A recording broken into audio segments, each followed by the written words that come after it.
Mistaken Identity, a Pride and Prejudice variation, written by J. Dawn King, narrated by Stevie Zimmerman.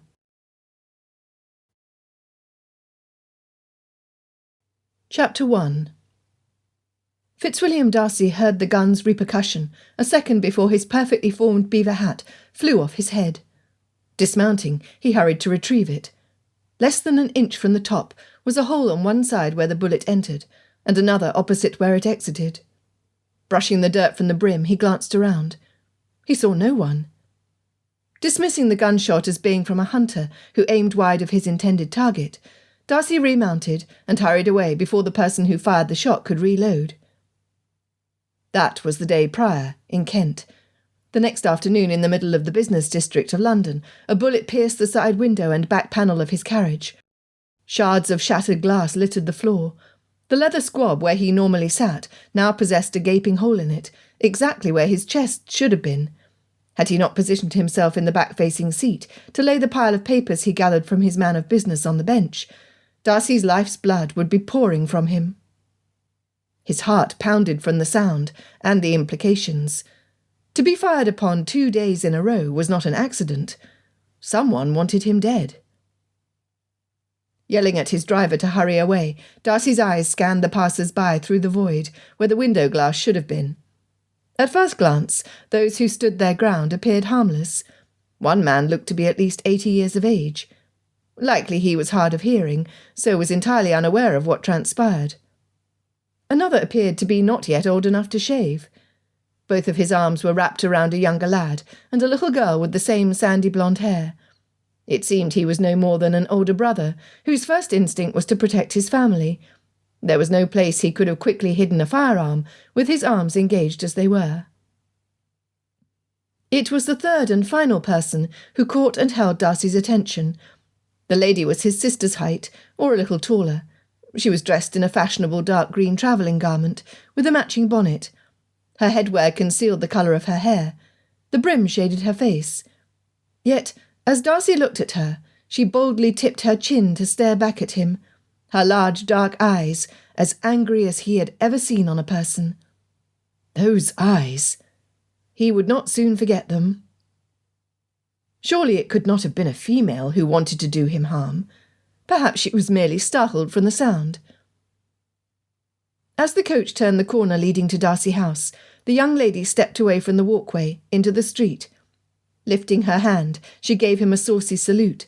Her fingers formed into the shape of a pistol before she slipped into an alley to be lost amongst the crowds. Good Lord, it was her. "Tell me everything," Colonel Richard Fitzwilliam, Darcy's older cousin and best friend, demanded. "From the moment you left Darcy House until you returned, I want to know where you went, who you saw, what they were wearing, and what they were doing. Who wants you dead?" Darcy's heart pounded fiercely until he feared Richard could hear it. "Blast it all!"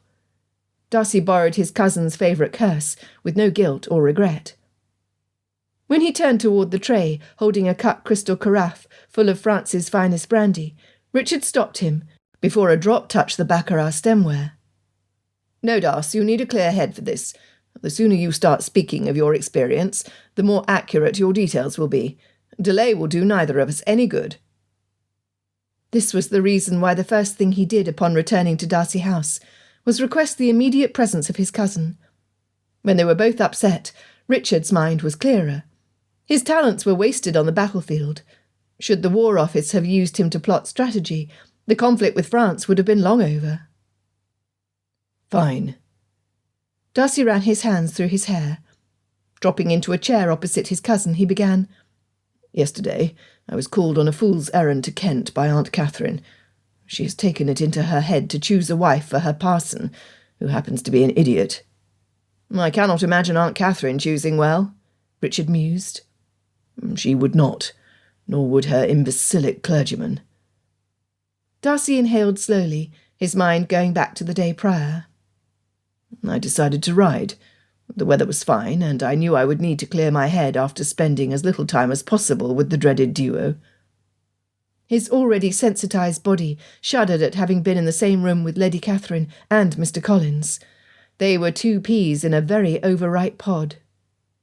But I digress. Waving his hand in the air to dismiss the thought, he continued, On my return to London, I made my usual stop at the inn in Bromley to rest my mount and sample their beef stew. After my repast, I left Bromley behind. I was 2 or 3 miles west of the inn when I registered a gun firing immediately before my hat hit the ground. The sound was close. It startled my horse and myself. Go on, Richard insisted. It actually took a few seconds before I concluded I was in danger, Darcy admitted. Once I realised it was likely a hunter with bad aim, I retrieved my hat, remounted my horse, and rode home a bit quicker than my normal pace. Did you see anyone? I did not. Darcy closed his eyes to picture the scene. The road was lined with trees on both sides. There were no houses or cottages visible. I scanned the area before I left.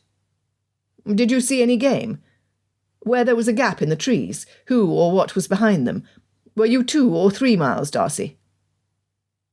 His eyes shot open. It was 2 miles, and I saw nothing. No deer, no rabbits, no birds, no humans. Despite knowing why Richard was demanding answers, it did nothing to ease Darcy's frustration. Close your eyes again, Darcy. Richard's voice calmed. Go back to the inn at Bromley. Were there coaches in the yard?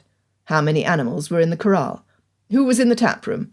Did anyone attempt to make conversation with you?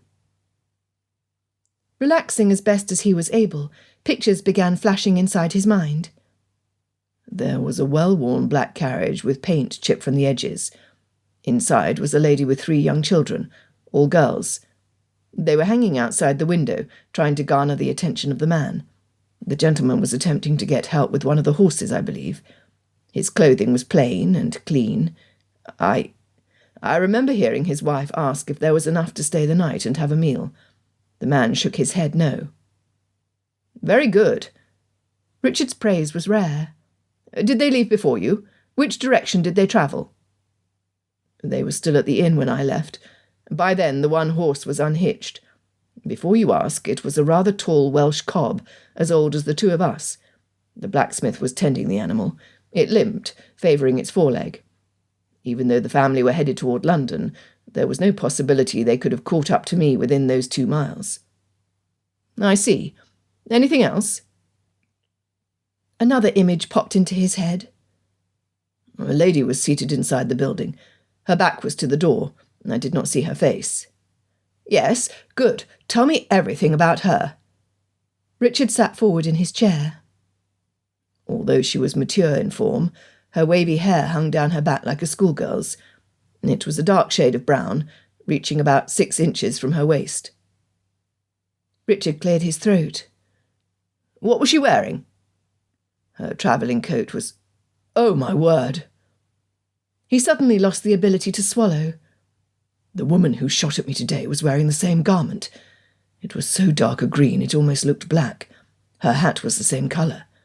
There was 1 ostrich feather on the side.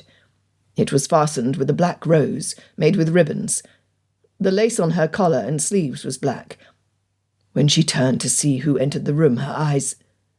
He gulped. Her eyes were as dark as the midnight sky, with bolts of lightning streaking from them. I assumed at the time that she resented her meal being disturbed. Well, cousin, I'm positively delighted a finely dressed woman finally caught your attention, even if she is trying to kill you, Richard smirked. Not funny, Richard. He knew what his cousin was about. Richard often used humour to dispel tension. This time it failed. Do you know her? I do not keep company with females who carry and know how to use pistols, especially in London. Yes, well, this can be the subject of debate for another time. Richard sat back in his chair. I know how little you share your business. The likelihood of anyone other than your staff or Lady Catherine knowing your destination yesterday would be almost slim to none. Am I correct? You are.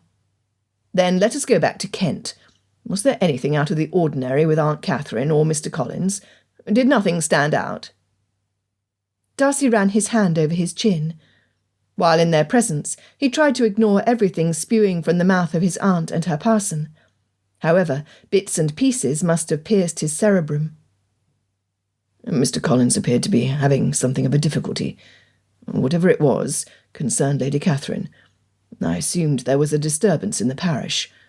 This was not agreeable to our aunt, although why it is her business to decide how he should act is difficult to fathom. She did heap glowing praise upon her parson for providing spiritual guidance and comfort to Anne, who is, according to our aunt, distressed at not yet becoming the mistress of Pemberley. Bah!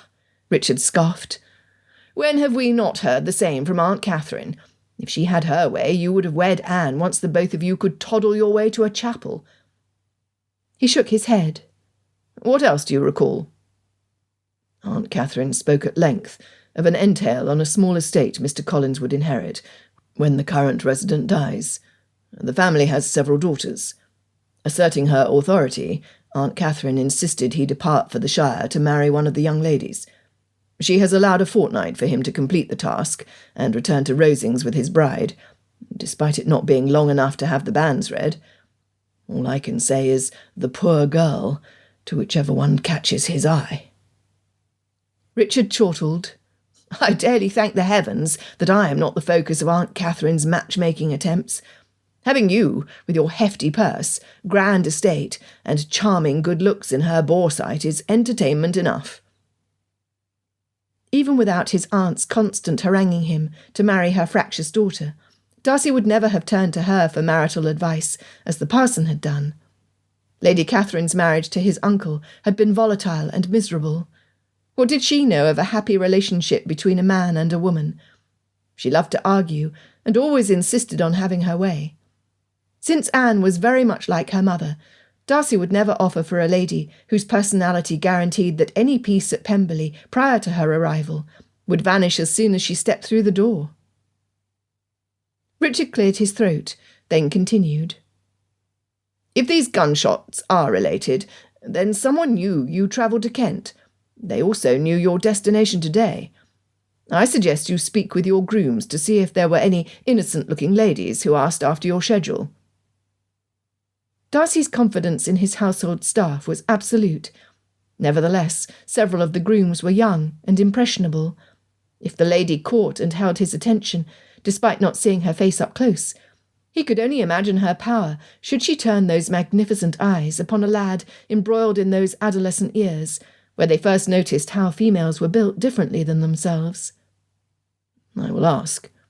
Good. Richard stood to take his turn pacing the floor.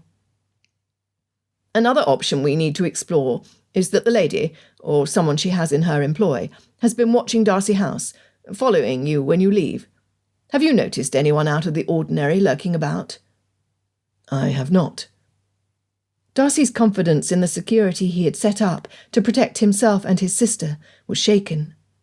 To have someone who meant him harm get close enough to his home, or to those who worked for him, for the purpose of doing away with him, was unthinkable. It was his sole responsibility to protect his sister and his staff. Should something happen to him, Georgiana, who 3 months earlier proved her vulnerability by agreeing to elope with the worst scoundrel of Darcy's acquaintance, would be left as easy prey for others who would use her to gain the pearl of the Darcy fortune, Pemberley. His cousin came to a standstill, tapping his lips with his bent knuckle for the longest time. Darcy knew to not interrupt. Richard was mulling the details over and over. Silence was the best help Darcy could give him. Finally, his cousin slapped his hand on the mantel. From the angle where the bullet entered, she would have been able to see clearly through the window. She would have known you were not in your usual seat before she fired the shot. She did not aim to kill, did she? It was your attention she wanted. She achieved her goal. Darcy thought back to the damage to his carriage. In response, his breathing quickened, his heart rate increased, and the small hairs on his forearms stood tall. Who is this woman? Richard growled. You have not kept a mistress whom you tossed out into the street. You do not flirt or increase expectations with young ladies. which irritates the women and their mothers, but should not inspire violence. Darcy, according to my mother, who has given your marital prospects a fair amount of consideration, you are not a man of deep romantic passion. In fact, Mamma despairs of you ever becoming emotionally attached to anything other than your sister or your estate." Darcy nodded. Every word his cousin spoke was the truth. His honour would not allow him to raise a lady's hopes and dreams of becoming mistress of Pemberley, when he would never have any of them as his wife. His aunt, Lady Matlock, dangled a bevy of the latest debutantes in front of him every year at the beginning of each season since he inherited Pemberley, to no avail. Dropping back into the chair, Richard tapped his fingers on the arm. "Darcy, we need to get you out of London. Either go to Pemberley, where any stranger would stand out, or better yet, go no farther than St. Albans, Brighton or Oxford, which would leave little opportunity for an ambush on the road. They are, any of them, close enough. Contact with you would be swift. According to the rumours floating on the wind, very soon I will be leaving for the continent to pursue a network of spies. I could, however, supply someone from my regiment to pose as a local recruiting officer for the regulars. My commanding officer would be well pleased to have more bodies to order about." Darcy immediately saw the wisdom of Richard's suggestion. Considering his options, the best was a recent invitation from his close friend, Charles Bingley. The younger man was hosting a small party at his newly leased estate, not far from St. Albans. His request to Darcy was twofold. Initially, it was in repayment for the many times Darcy welcomed Bingley and his family at Pemberley. Only later was it revealed that the invitation was also for the purpose of reassuring Bingley, who feared he made a colossal mistake in putting out so much money to lease and refurbish Netherfield Park. This was the first time Bingley was responsible for overseeing all of the details, large and small. He felt he needed Darcy's assistance. If Darcy left immediately, he could be at Netherfield Park within 4 hours. His mind listed all he needed to take care of before he could leave. His priority was the protection of his sister. "Will you see Georgiana settled at Matlock House?" Both men shared guardianship of Georgiana Darcy. She would be safe with Richard's parents. Richard nodded. "I will. Her studies with her masters could continue, and Mother would have someone who actually paid attention to her to fuss over." Darcy nodded. His sister continued to suffer from her near elopement with the son of Pemberley's former steward, George Wickham. She was terrified of making another mistake. Being under the tutelage of Lady Matlock would give her confidence, he hoped. Before the October moon began lighting the night sky, Georgiana was escorted to Matlock House by none other than Richard himself, and Darcy was in his largest undamaged town coach, heading north. Chapter 2. Longbourn bustled with activity as 5 young ladies prepared for the grandest social event of the autumn season in their part of Hertfordshire, the Meryton Assembly. Typically, everyone in attendance was known to everyone else. When the news reached the Bennet household that the premier estate in Hertfordshire was let at last by a single man possessed of a fortune, and it was reported he brought friends, the excitement level erupted like Mount Vesuvius, spilling anticipation into every room. Elizabeth Bennet was as eager as the rest of her sisters to meet the mysterious family residing at the neighbouring estate of Netherfield Park. Rarely did anyone new attend the assembly. Thus, the possibility of standing up with a stranger was thrilling. Their mother, despite knowing nothing of the current occupant, had already selected Mr. Bingley, with his rumoured 5,000 a year, as the future husband for Elizabeth's eldest sister, Jane.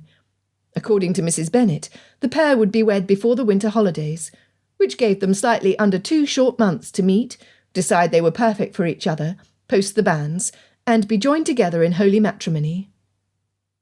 Elizabeth was eternally grateful that she was not her mother's favourite. To be paraded in front of a stranger like a butcher choosing a cow was offensive. Jane, too, found their mother's attitude to be a challenge, yet her innate kindness and goodness allowed her to see the motive behind her mother's distress. If none of the Bennet daughters married well, they would be left impoverished and homeless upon the eventual loss of their father. Even though their estate had a Bennet as master for almost 2 centuries, Longbourn was entailed to the heirs male. Since there were no sons born to the current Bennets, the estate would go to a distant cousin, Mr. William Collins, parson to Lady Catherine de Bourgh in Kent. Their mother cared not if Mr. Bingley was young or old, kind or cruel, handsome or pig-faced. In her opinion, what mattered was that he had the funds to lease Netherfield Park. His wealth, her sole criteria, was enough to consider him attached to one of her girls. Well, that and a promise to care for the rest of the new Mrs. Bingley's family, in particular his mother-in-law, when the inevitable happened to Mr. Bennet. Elizabeth dug through her ribbon box for hairpins. She needed 2 more to finish her sister's coiffure. Setting aside a scrap of fabric that would match her own dark green dress, she found the needed pins. "I do hope Mamma is not too forward with her attention to Mr. Bingley," Jane mused. "The assembly tonight shall be crowded, and the music loud. I pray she will restrain her tone at the very least. It would not do if she could be heard over the dancing." Elizabeth teased. If Mamma had her way, she would tuck iron shackles and a chain in her reticule, in case she gets close enough to capture Mr. Bingley before Lady Lucas, Mrs. Long, or Mrs. Goulding can reach him. "I suspect you mean to be funny, Lizzie, but I cannot laugh." Jane sighed. "I do wish to meet someone who is kind and gentle, loyal and true. Or perhaps Mr. Bingley, or one of his guests, will turn out to be the man of my dreams." Jane Bennet was the loveliest of all Elizabeth's sisters. As Elizabeth twisted the last strand of Jane's flaxen locks into a curl, pinning it snugly into place, she replied, "I hope he does not have a wart at the end of his nose, that his breath does not smell of Papa's stockings, and that he is not shorter than you." Jane spun toward her sister. "Oh, Lizzie, Mamma cannot keep herself from wishing. Nevertheless, I will not marry a man I cannot admire and respect. Should Mr. Bingley be less than a gentleman should be, I will distance myself from him, no matter what Mamma says or wants." "Well said, Jane." Elizabeth tapped her sister's shoulder, turning her back to the mirror. Pushing the final pin into place, Elizabeth leaned down until both faces were looking back at them. Where Jane was fair, with twinkling blue eyes, Elizabeth's hair was a nondescript brown, and her eyes were almost raven black. The disparity of Elizabeth's appearance was often commented upon when the 5 Bennet girls were together. Jane, Mary, Kitty and Lydia had the same petite stature and fair colouring as their mother. Elizabeth was taller. Her darker hair and eyes came from the Bennet side of the family. Kissing her sister's cheek, Elizabeth gazed unseeingly out the only window in their chambers. Marriage was serious business. Being attached to an unscrupulous or belligerent man would cause no end of misery that would last a lifetime. "Charlotte said there were only 3 men in the party. One of them already has a wife," Jane said. "Did she comment upon their character or their appearance?" Elizabeth asked. "Oh, Charlotte did not see them, Lizzie. She was repeating what her father told them after visiting Netherfield Park to welcome Mr. Bingley and his guests to the neighbourhood." "I see." Elizabeth grinned. "Mamma is sure to be disappointed, because her last report was 4 plain-looking, poorly dressed females and 8 handsome single men." The uncertainty as to the exact size of the group had caused no end of drama in the Bennet household. Rumours circulating the parlours of Meryton reported anywhere from 7 men and 2 ladies to 12 men and 6 females. Since those primarily occupied with the speculation were mothers with unattached daughters, the number of gentlemen in their imaginations always outnumbered the ladies. Thus Mrs. Bennet was unsure if it would be only one daughter who would be marrying, or if there would be enough males present to dispose of all 5 of her girls at once. "Beware, Lizzie," Jane smiled. "With 2 unmarried gentlemen in the Netherfield party, you too are in danger of becoming the target of Mamma's matchmaking schemes." Elizabeth snorted. In imitation of her mother's high-pitched whine, she said, "Mr. Bingley, how lovely to make your acquaintance. Allow me to introduce you to your future bride, my loveliest daughter Jane." Elizabeth curtsied. "To the other male she shall offer me like a cooked goose on a platter." Elizabeth hissed like the oldest gander at Longbourn. Dear Mr. Plumbottom, pray welcome your future wife by offering to stand up with her, as no one else will, I am sure. She is far too quick with her opinions. So I pray your advanced years have rendered you hard of hearing, in addition to— Oh, Mr. Plumbottom, you are short on teeth. My Lizzie does have a penchant for soft foods. Look, you already have so much in common. Go now, dance!" "Plumbottom? I cannot imagine that is his name," Jane giggled. "You are too hard on yourself, sister dear. One of these days you will meet a man who will only have eyes for you. Then you will need to bite your tongue." Elizabeth smirked.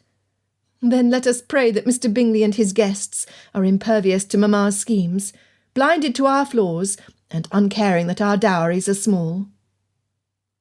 Gathering their gloves and shawls, they headed downstairs to join the rest of the females in their family. As was usual, their father had elected to remain home to enjoy the quiet.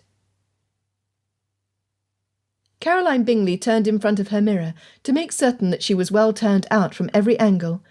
Her gown, a dark blue paisley, with a front panel of silver, swirled around her legs with each turn.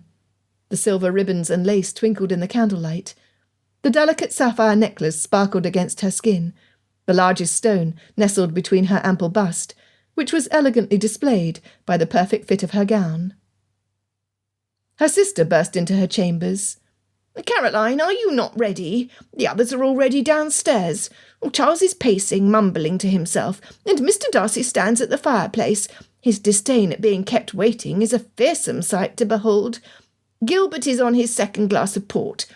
If you do not hurry, I fear the men will leave without us, or they will talk themselves out of attending. Then all of this trouble to get dressed up will be for naught. Louisa, if I am to procure a marriage proposal from Mr. Darcy, I need to be seen at my best." Caroline made another turn in front of the mirror, stopping midway. "Oh, come here and fix this," she commanded the maid standing in the corner. "One of the loops in the ribbon is larger than the other. I cannot be seen like this," she sneered. As the servant rushed to fix the bow, Louisa approached to see how badly tied the ribbons were. "Oh, good heavens, Caroline, the one loop is barely a quarter-inch wider than the other. If you do not quit fussing, Mr. Darcy will not have a chance to see you. The small fortune you paid for that gown and those jewels will be wasted. Charles will be upset. The cost of leasing this property, plus the furnishings you chose, have him nervous about how little funds he has left. You had better be successful with Mr. Darcy, or we could be facing the poorhouse, all of us." Running her hands along the silver ribbon under her bodice, Caroline pushed up, lifting her breasts until little was left to the imagination. "He will be mine. Pemberley will be mine. You wait and see." As Jane had speculated, the rest of the attendees at the assembly were packed into the room from one wall to the other. Charlotte Lucas was standing close to the door, waiting for Elizabeth. "Have they arrived?" Elizabeth asked, as her outer things were whisked away by waiting staff. The musicians were beginning to tune their instruments. Before long, dancing would begin in earnest. "Not yet." Charlotte grabbed Elizabeth's hand and pulled her close. "Lizzie, I am in need of some assistance." "What is wrong?" Rarely had she seen Charlotte ruffled. "Mr. Bingley requested the first dance with me. My father was overjoyed to the point that he failed to consider what he was agreeing to when he accepted." Under normal circumstances, Charlotte, who adored horses, could ride like the wind. However, the new gelding her father had foolishly purchased from an itinerant vendor had at first presented a docile persona. As soon as Charlotte mounted the beast, he lowered his head, raised his hindquarters into the air, and kicked out with his hind legs. Caught off guard, Charlotte had landed with the full force of her weight on her right knee. The bruise and swelling had yet to go down. Even the thought of twisting and turning during a dance had to be painful. "Oh, Charlotte, I am sorry. Surely it should be your father who should make this right." Charlotte shrugged. "Yes, it should. However, he is far too busy being the master of ceremonies to consider what he has done to me." Without hesitation, Elizabeth stated, "Then allow me to speak with Mr. Bingley." Jane reminded her, "You have not yet been introduced, Lizzie." Observing the obvious distress lining Charlotte's face, Elizabeth said, "Oh, pray do not worry, either of you. I will find a way." Taking Charlotte's arm, she helped her to a chair at the side of the room. "Can I get you anything for your comfort, my friend?" "If you can keep me from the embarrassment of having my situation spoken of publicly, I will be forever grateful." Charlotte's face turned a pasty white from the pain. "I should not have come. Father insisted." The demands of a stubborn parent were as familiar to Elizabeth as breathing. Nodding, she noted, "Should the Bingley party be fashionably late, the first set will be over. You will not need to dance, and I will not need to speak to the gentlemen." "We can hope." Charlotte smoothed the fabric of her gown over her injured limb. Charlotte Lucas, at 27, was considered by the gossips of Meryton to be an object of pity, for there was nothing more undesirable to any of them than to be an unattached female with no prospects. Elizabeth knew better. For the past several years, her friend was anonymously writing articles about life in a country town for the widely distributed circulating paper, The Times. Although the pay was minimal, Charlotte was frugal, saving every farthing she earned to live independently should the need arise. Elizabeth would do anything to help her reach her goal. Charlotte whispered, "At least from here I will be able to gather material for my writing. Perhaps our newest neighbours will add much-needed drama, so I will not need to be as creative as usual." Elizabeth chuckled. "You are a wicked woman, Charlotte Lucas." She wandered back to the entrance, in hopes of subtly being able to catch Mr. Bingley's attention before he entered the fray. Within moments, 3 men and 2 well-dressed ladies stepped through the doorway, where servants helped them with their outer garments. Elizabeth ignored the ladies, while in search of Mr. Bingley. Was he the short, heavy-set man with the thinning hair? No, for one of the ladies was attached to his side. By the way they were blatantly ignoring each other, they must be the married couple. Was it the tall, handsome man who stood at the back of the party, next to the youngest of the females? She clung to him like a burr on wool stockings. Would a sister do that to a brother? If she was shy like Jane, then she would. Elizabeth shrugged. The only other new arrival was a handsome young man with a large smile on his face. Since he had entered the room without waiting on either female, Elizabeth suspected he was Mr. Bingley's guest. Therefore she concluded the tall man was Mr. Bingley himself. Winding through those waiting to dance and the staff, Elizabeth made her way to his side. Before she could speak, the shorter man returned to his host. He was dressed colourfully, in dark green and gold, with his hair perfectly coiffed in Beau Brummell's Brutus style, giving the appearance that he was taller than he was. "What lovely partners we will have for the evening! Why, I do believe the music is as good as in town. You must dance with someone other than Caroline or Louisa." The taller man scoffed, making a terrible first impression on Elizabeth. She could hear the disdain in his voice as he said, "I certainly shall not. You know how I detest it unless I am particularly acquainted with my partner. At such an assembly as this it would be insupportable. It would be a punishment to stand up with any female already inside this room." Goodness! Why would a man of the world attend an assembly if he had no intentions of dancing or mixing with the neighbourhood? Was he weak of character? Was he easily led? Or was it his purpose to impress others with his status and rank? "I would not be so fastidious as you are for a kingdom," cried the younger man. "Upon my word, I've never seen so many pleasant girls in my life. There are several of them who are uncommonly pretty." Elizabeth followed his gaze to where Jane stood next to Charlotte. Both were lovely indeed. "Which do you mean?" the tall man asked, as his eyes swept in Elizabeth's direction. "Her?" Elizabeth dropped her gaze to the floor, counting from 1 to 10 to keep from calling him all the names a lady never used in public. Darcy was taking a risk being at an event surrounded by people, yet by being pressed into Bingley's carriage with 4 others, and being surrounded by a multitude of the local populace, he was as protected as he could be. What had moved him to take a chance on being exposed to someone who meant him harm was Caroline Bingley's brash statement that if he remained at Netherfield Park, she would stay behind to keep him company. Calculating the odds, he decided that having a bullet fly towards him was less detrimental than being permanently attached to Miss Bingley. He abhorred public assemblies, especially where he was the stranger.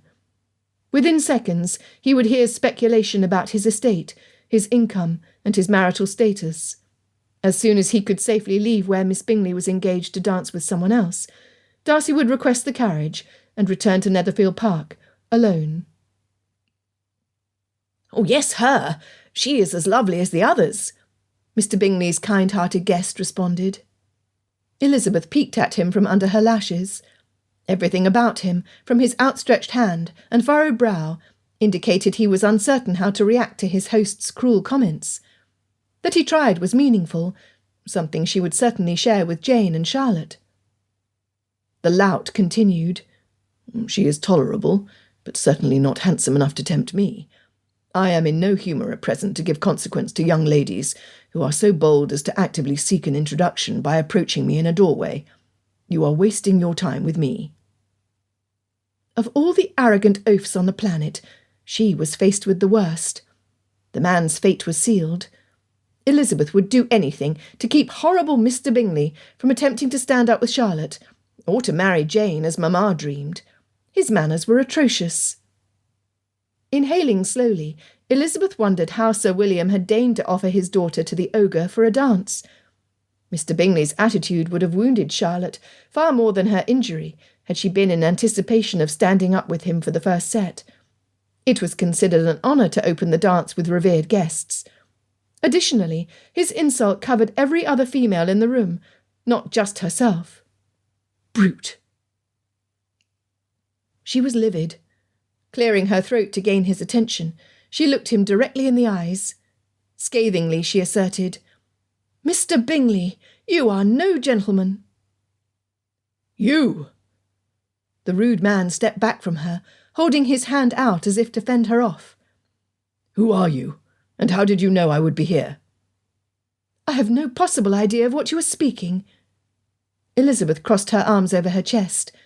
She was so angry that she was shaking. How dare her mother attempt to tie sweet Jane to such a man? How dare Sir William attempt to subject his daughter to dancing with the dolt? 30 minutes would have been a punishment. Ignoring her, the beast called to the friendly man who was headed toward the ballroom. "Bingley, I am leaving now." A man of his word, the monster spun on his heels and departed. In the confusion of the younger fellow trying to get the dunce's attention by calling out, "Mr. Darcy!" Elizabeth became aware that she had inadvertently addressed the wrong man. Mr. Bingley was the amiable one. Mr. Darcy was the bullish ox with a foul temper and an abominable character. The rest of the party followed. As the newly revealed Mr. Bingley passed by, he addressed Elizabeth. "Say, I apologise for my friend. He's not himself today. May I inquire as to your name, miss?" Dipping into a curtsy, Elizabeth spoke quickly. "I will not hold his conduct against you, sir. I am Miss Elizabeth Bennet." "Oh, do extend my apologies to Miss Lucas. I anticipated our dance." "Consider it done, sir." "I thank you, Miss Bennet." With a smile of regret, the man gathered his greatcoat, gloves and hat, then departed the building behind the rest of his party. Chapter 3. Ignoring the other 4 occupants in the carriage, Darcy's mind raced. He was angry with himself. Why had he walked away? For his own personal safety, of course. Wishing he could go back to the assembly and demand the woman identify herself and her purpose in wanting him dead, he knew that was out of the question. He was right to leave the building immediately. Still, he could not conceive of how the same woman who attempted twice to kill him could have known he would be in Hertfordshire, in Meryton, at a public assembly no less. Who was her informant? Who was treacherously providing private information to her to keep him at risk? Darcy could not begin to guess. Richard's interview of his stable hands had turned up nothing. A discreet inquiry of his household staff had resulted in the same. The lady was as bold as brass, showing herself in public where an arrest could have been made.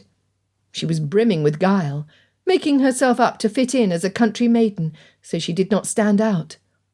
Had Darcy not seen her eyes, he would have looked right past her.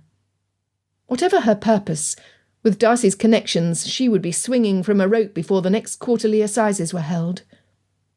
Blast! He would have known her anywhere. Her dress, of dark green fabric, was strikingly like the travelling cloak of the marksman. Her hair was darkish brown, yet it was her eyes that gave her away as being the attempted murderer. They were as filled with anger as they were in London. His mind kept repeating, who was she, and why did she want him dead? He would need to contact Richard immediately. "Mr. Darcy?" Caroline Bingley clutched his arm, finally wrenching his attention away from his plans. Inhaling to calm himself, Darcy realised that the other occupants of the carriage all had their eyes trained on him. Darcy's hand covered his mouth, keeping the words he wanted to spew to himself.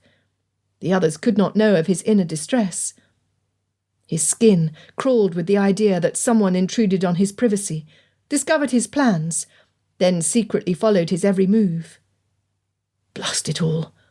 Had he not been fending off the unwanted attentions of Caroline Bingley when they stepped into the assembly hall, he might have noticed the woman earlier. He could have discreetly asked if she was known in the community. He doubted it, since she was standing alone at the entrance. If only he could have discovered her name, it would have placed him one huge step towards knowing her purpose. "Mr. Darcy, I feel exactly the same as you." In her quest to become the mistress of Pemberley, Caroline Bingley would have agreed with him, even if he proclaimed the moon would be purple on one side and bright green on the other. Her attempts to gain his attention were ridiculous. "There was not 1 ounce of fashion to be seen. It would have been insupportable for you to offer to dance with any of the daughters of those ruffians." "Caroline, I saw several ladies there of uncommon beauty." Bingley rarely spoke up to correct his sister's poor attitude. However, his kind nature would be outraged at any slight to a young lady, known or unknown. He tugged at the hem of his favourite waistcoat, dark green and gold, with shiny brass buttons. "I did not see any ruffians at all." "Pshaw!" Miss Bingley would have none of the attention focused on anyone other than herself. "No, Charles, you may have judged some of them as comely. However, Mr. Darcy has a more discerning eye."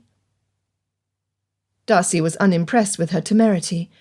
There was no basis for Miss Bingley to claim that she was privy to his private opinions. He had not once taken her into his confidence. Nor had he said anything to her insipid sister Louisa Hurst, or her brother-in-law Gilbert. However, the conversation had served to slow his breathing and settle his thoughts. He needed to do everything within his power to gain information about the lady. He needed to carefully consider how to proceed, so he did not place himself in even greater danger. "Say, Darcy, I made an acquaintance of one of the ladies this evening. She was a pleasant girl with lovely eyes. Her surname is Bennet. There is an estate not 3 miles from Netherfield Park that is the home of the Bennet family. They have 5 daughters. If all of them are as lovely and kind as Miss Elizabeth Bennet, then our time in Hertfordshire will be made more enjoyable." "Charles, we were hardly there for more than a few minutes. How on earth did you come to meet her?" his younger sister inquired. "Why, she approached the area while we were handing over our outer clothing. I was able to ask her to send my regrets to Miss Lucas, with whom I was promised for the first set." "Her? You call her a beauty?" Miss Bingley sneered. "Why, with her mousy brown hair, dark eyes, and her quaint country dress, that was at least a year out of fashion, she would never be considered a favourite by the temps. I do believe I gave my maid a dress made from that particular shade of dark green cloth several years ago." Darcy sat up. "The lady with dark eyes and a green dress. You spoke with her?" "I did indeed." "Her name? What did you say her name was?" Darcy demanded, his heart pounding in his chest. "Miss Elizabeth Bennet." Bingley paused. "If I recall correctly, when her father came to welcome me to the neighbourhood, their estate is Longbourn." "Bennets of Longbourn," he repeated under his breath. "Miss Elizabeth Bennet." He would write to Richard as soon as he could excuse himself from company. Say, Darcy, I wanted to ask, were you not feeling well this evening? You said nothing earlier, but you turned pale in the entrance of the hall, then quickly departed. May I call the apothecary for you?" Bingley asked. "No, I am well," Darcy replied without thought. "I merely saw someone I never expected to see in Hertfordshire." It was too much. He should not have uttered a word. Charles Bingley would have accepted any excuse as a reason for rudely turning away from a public assembly. His sisters, on the other hand, looked between themselves, their noses lifted to the same angle in disapprobation of the neighbourhood. That they considered him a confederate was abhorrent. To set matters straight, Darcy added, "Rather, I thought I saw someone I recognised. Upon further reflection, I believe I was mistaken." He could tell by the glances they gave one another that the sisters did not buy his claim. In truth, Darcy could not care less. There were far more important matters to ponder. Who was this Elizabeth Bennet to Mr. Darcy? Caroline fumed inside. Any female who caught and held the attention of the Master of Pemberley would pay dearly for distracting him away from her. Caroline wanted him, and what Caroline wanted, Caroline got. No sooner had the carriage arrived at Netherfield Park than Mr. Darcy hurried to his chambers. "Charles, I believe a conversation is in order." It was not a request. Obediently, her brother and the others followed behind her. Hurst shut the door of her private sitting-room firmly, then turned the key. "Well, daughters, am I to expect any young men to approach me in the morning with an offer for your hands?" Mr. Bennet teased. "Papa!" The youngest three kissed the man before heading above stairs. The baby of the family, Lydia, chanted, "I'm sure Mr. Bingley's friend will not be asking for Lizzie's hand. Eleanor Goulding was standing close enough that she heard him say that my sister is not pretty enough to tempt him to dance with her. Can you imagine? Why, I would perish with shame should some wealthy man say that about me." "What?" Mr. Bennet growled. The girl's mother entered the conversation. Yes, not 5 minutes had passed after the Bingley party arrived and departed that I had not heard the insult from at least 3 different people. Upon the 4th telling, it became tiresome." Mrs. Bennet sighed. "Lizzie does not lose much by not suiting his fancy, for he is a most disagreeable man, not at all worth pleasing, so high and so conceited that there would have been no enduring him. Not handsome enough to dance with. I wish you were there, my dear, to have given him one of your set-downs. I quite detest the man." She sniffed into her handkerchief. "With him taking off with Mr. Bingley, all my hopes were dashed to pieces. Of course, so were the hopes of Lady Lucas, Mrs. Long, and Mrs. Goulding. Thus it was not a total loss." "I praise you for showing forbearance under such dire circumstances." Her husband tipped his head slightly, as she too bussed his cheek before retiring to her rooms. "Lizzie?" His dark eyes were softened by genuine concern. "Were you crushed by his comment?" Jane, who would never interfere in a private conversation, quickly bade their father good night. Elizabeth waited until they were alone. "Papa, his opinions matter little to me. He is a mean sort, who would not know quality if it slapped him in the face." Mr. Darcy was a puzzle to her. It seemed almost as if he was afraid of her, which was entirely odd, since she had never before seen him or heard his name. Elizabeth had told none of her party, nor anyone else, what he had said. Despite the gossip not coming from her mouth, it had quickly circulated the assembly. Rather than cry, she laughed off the man's insults. He was the one in error. If his expressed opinion landed him judged as deficient company, it was his fault, not hers. "Oh, that's my girl." Mr. Bennet wrapped his arm across her shoulders. "Do not allow him to rob you of your joy, Lizzie. The exchange would be hardly fair. You are a pearl. He's nothing more than a clod of dirt, is he not?" She smiled. Yawning, Elizabeth decided that the best course was to find the blessing in the situation. Had he been willing to subject the ladies of the assembly to his presence, Elizabeth might have had to dance with him. Heaven forbid. Chuckling, she took herself off to bed. Before breakfast, Darcy sent the letter to his cousin. He was astounded that he had found the woman so easily. A thought unsettled him. What if it was her intention that she was discovered? A cold chill shot down his spine. What did she want of him? His peers generally disparaged the minds of females as being far inferior to their own. Nonetheless, Darcy knew from history, and his own experience, that some women were exceedingly intelligent. His mother was a clever woman. Richard's mother was also possessed of a sharp mind. Lady Matlock navigated the upper levels of society with the shrewdness of a master chess player, as did her close friend, Lady Barrington.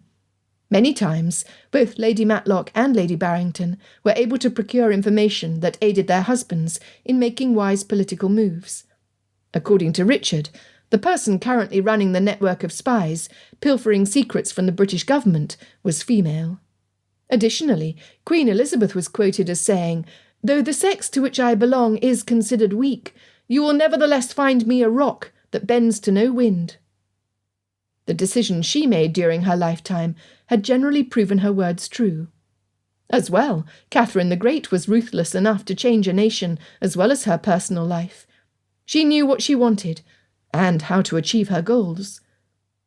Was Elizabeth Bennet equally as astute? She had boldly drawn his attention, as if she was wanting him to see that it was her who hunted him. She had stood by the door, waiting to pounce on him, like a panther on her prey. Did her daring camouflage ignorance? No, he could not imagine it would. If it was her in Kent, then she was as skilled with a firearm as he was. The shot that removed his hat was remarkable. Taking into consideration the breeze, the movement of his horse, and the angle, that he had not lost his life was a tribute to her artistry with a weapon. Firing through a crowded street and his carriage window was also a noteworthy feat. Had she not been aiming to cause harm? He could have admired her finesse. Was she a cold-blooded assassin who felt a sick sort of joy from taunting him before she ended his life with a bullet between his eyes? He shuddered as a trickle of fear travelled up his spine. Well, he would be no easy target. Now that he was aware of her location, he would continue his life as before, with the exception of not wandering about alone. There was protection in numbers. Not only would it be a distraction for her, but it would also provide him with eyewitnesses when he captured her. No one, male or female, played Fitzwilliam Darcy for a fool. In the blink of an eye, he knew his course. Rather than remain on the defensive, which left him vulnerable, he would do as Richard would do, and go on the offensive. His first task would be to learn everything he could about one Miss Elizabeth Bennet. His goal that morning had been to encourage Bingley to remain inside the house, possibly reviewing the estate's accounts. Now his course was set. Calling for Netherfield Park steward, Mr. Morris, they would ride the fence line between Bingley's estate and Longbourn. If she was hiding behind a grove of trees in hopes of a clandestine attack on a single rider, she would be disappointed.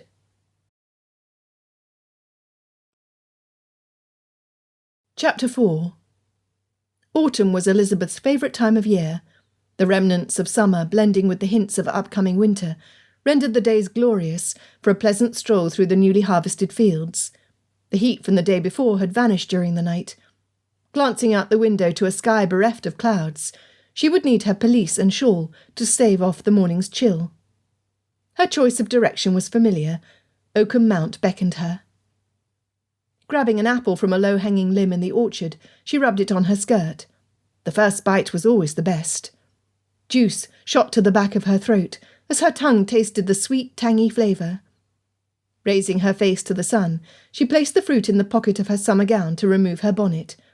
No one would see her casually garbed. Stepping back to the well-worn path, Elizabeth hummed a tune from the assembly.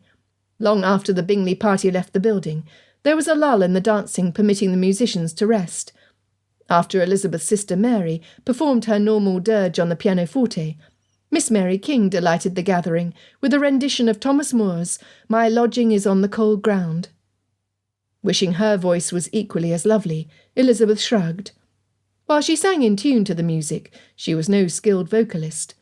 Nevertheless, it did not stop her from breaking out into song as she strolled. There was no one to hear her, other than the birds. Their interest was in their own music, and the worms poking their heads above the soil. Believe me, if all those endearing young charms, which I gaze on so fondly today, were to change by tomorrow, and fleet in my arms, like fairy gifts fading away, thou wouldst still be adored as this moment thou art, let thy loveliness fade as it will, and around the dear ruin each wish of my heart would entwine itself verdantly still. It is not while beauty and youth are thine own, and thy cheeks unprofaned by a tear, that the fervour and faith of a soul can be known, to which time will but make thee more dear. Oh, the heart that has truly loved never forgets, but as truly loves on to the close, as the sunflower turns on her god when he sets, the same look which she turned when he rose. Elizabeth could not help but wonder if the words were true. If her father and mother had ever been in love, it had not stood the test of time. They rarely agreed. Instead, they acted as if they were strangers, with completely different interests occupying the same house. Yet the affection between Charlotte's parents had endured changed circumstances, the ravages of age and illness, along with the birth of 6 children, of which Charlotte was the eldest. Lasting love was possible. An image of the mean-spirited man accompanying Mr. Bingley popped into her mind. To be joined forever in marriage to such a creature would be intolerable. That would never happen. Her father would not force her to wed someone she despised, no matter how much wealth he might bring to a marriage. Nor would that brute Mr. Darcy ever be interested in her. No, she could easily imagine him with a high-born lady of means, who would fill their nursery with an heir and a spare, before ignoring him to live the life she desired. They would be 2 miserable people in an equally miserable marriage. Perhaps Miss Bingley was his intended victim. As close as she was standing to the man, she must have been agreeable to the match. Foolish woman. The caw of a carrion crow alerted her to the presence of Jean de Valois Saint-Remy, a thief of a bird, named for the Frenchwoman who once stole a necklace intended for Queen Marie Antoinette. Several times Elizabeth set a treat to her side when she was engrossed in a book, only to find that Jeanie, as the bird was nicknamed, had pilfered the biscuit or scone. The crow was bold enough that she would perch with her treasure just out of Elizabeth's reach, before flying off to wherever her nest was located. Without looking up, Elizabeth made certain her apple was tucked deep inside her skirt pocket. Va-t'en! Vous n'obtiendrez rien de moi aujourd'hui, Elizabeth taunted as she continued towards her goal. The silly crow would gain nothing from her today, except a phrase from one of her old French lessons. Less than 20 steps later, she reached her destination. Oakham Mount was barely elevated over the lush Hertfordshire valley. Its wealth to the landowners was a small hole in the limestone where a steady stream of water emerged. Following the natural curvature of the rocks that created a narrow embankment dividing Longbourn's fields from their neighbours, the spring, along with regular rainstorms, added much-needed moisture, until both Netherfield Park and the Bennets had an abundance of water to keep their crops irrigated. "Hello!" someone called from across the brook. Elizabeth looked up to see 3 horsemen. Mr. Bingley and Mr. Morris, Netherfield Park's steward, had dismounted. Mr. Darcy, who was flanked by the others, stared at her from his superior height. His horse had to be 16 hands. Additionally, he was a tall man. His stance was one of arrogant superiority. Well, her courage rose with any attempt to intimidate her. She glared at him before offering a warm smile of welcome to the others as she replaced her bonnet, quickly tying the ribbons under her chin. "Good morning, gentlemen. A fine day to survey the area, is it not?" "Indeed it is," Mr. Bingley grinned. "Do you walk here often?" "I do, Mr. Bingley." She gestured to where the stream began. "I enjoy contemplating small beginnings, then envisioning where the droplets travel. I find I am able to broaden my world without leaving Meryton."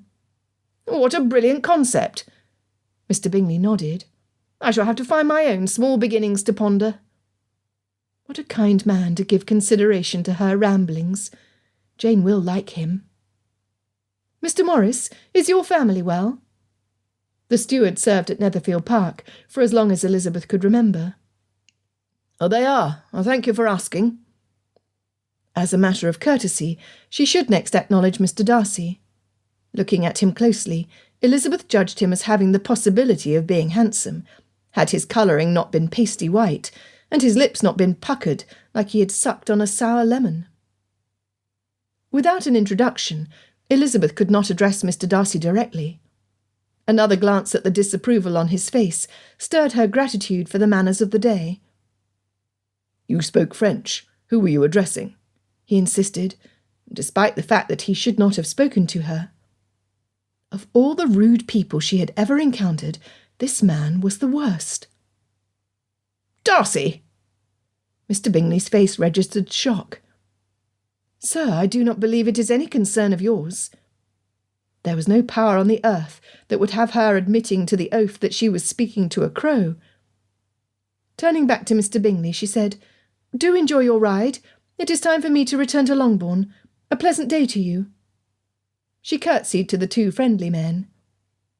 Mr. Morris, pray tell your wife that we would be delighted to share our pears and apples. Our larder is full. I thank you, Miss Lizzie. She will be pleased to hear it, and I will be pleased to eat her preserves. Grinning at the man, Elizabeth added, Will you be taking the gentlemen to see the caves on your ride this fine morning, so they know the places to avoid? The steward nodded. Absolutely. I will let them know where it is safe to ride and where it is not. Smiling, she walked from the area, ignoring Mr. Darcy. Needless to say, her poor opinion had not been improved upon by this second contact. No, Elizabeth could not conceive of them ever being able to pass a polite quarter hour in the same room with equanimity. Miserable man.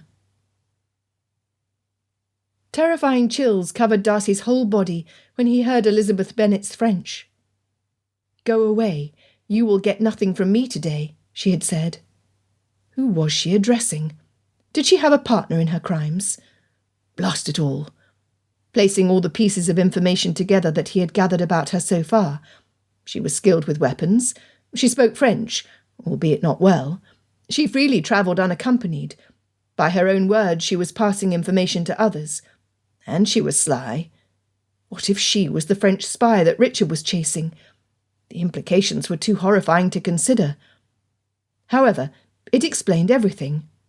He was not the target, it was Richard. With his greatest threat casually strolling away from them, there was no risk for him to separate from his grouping.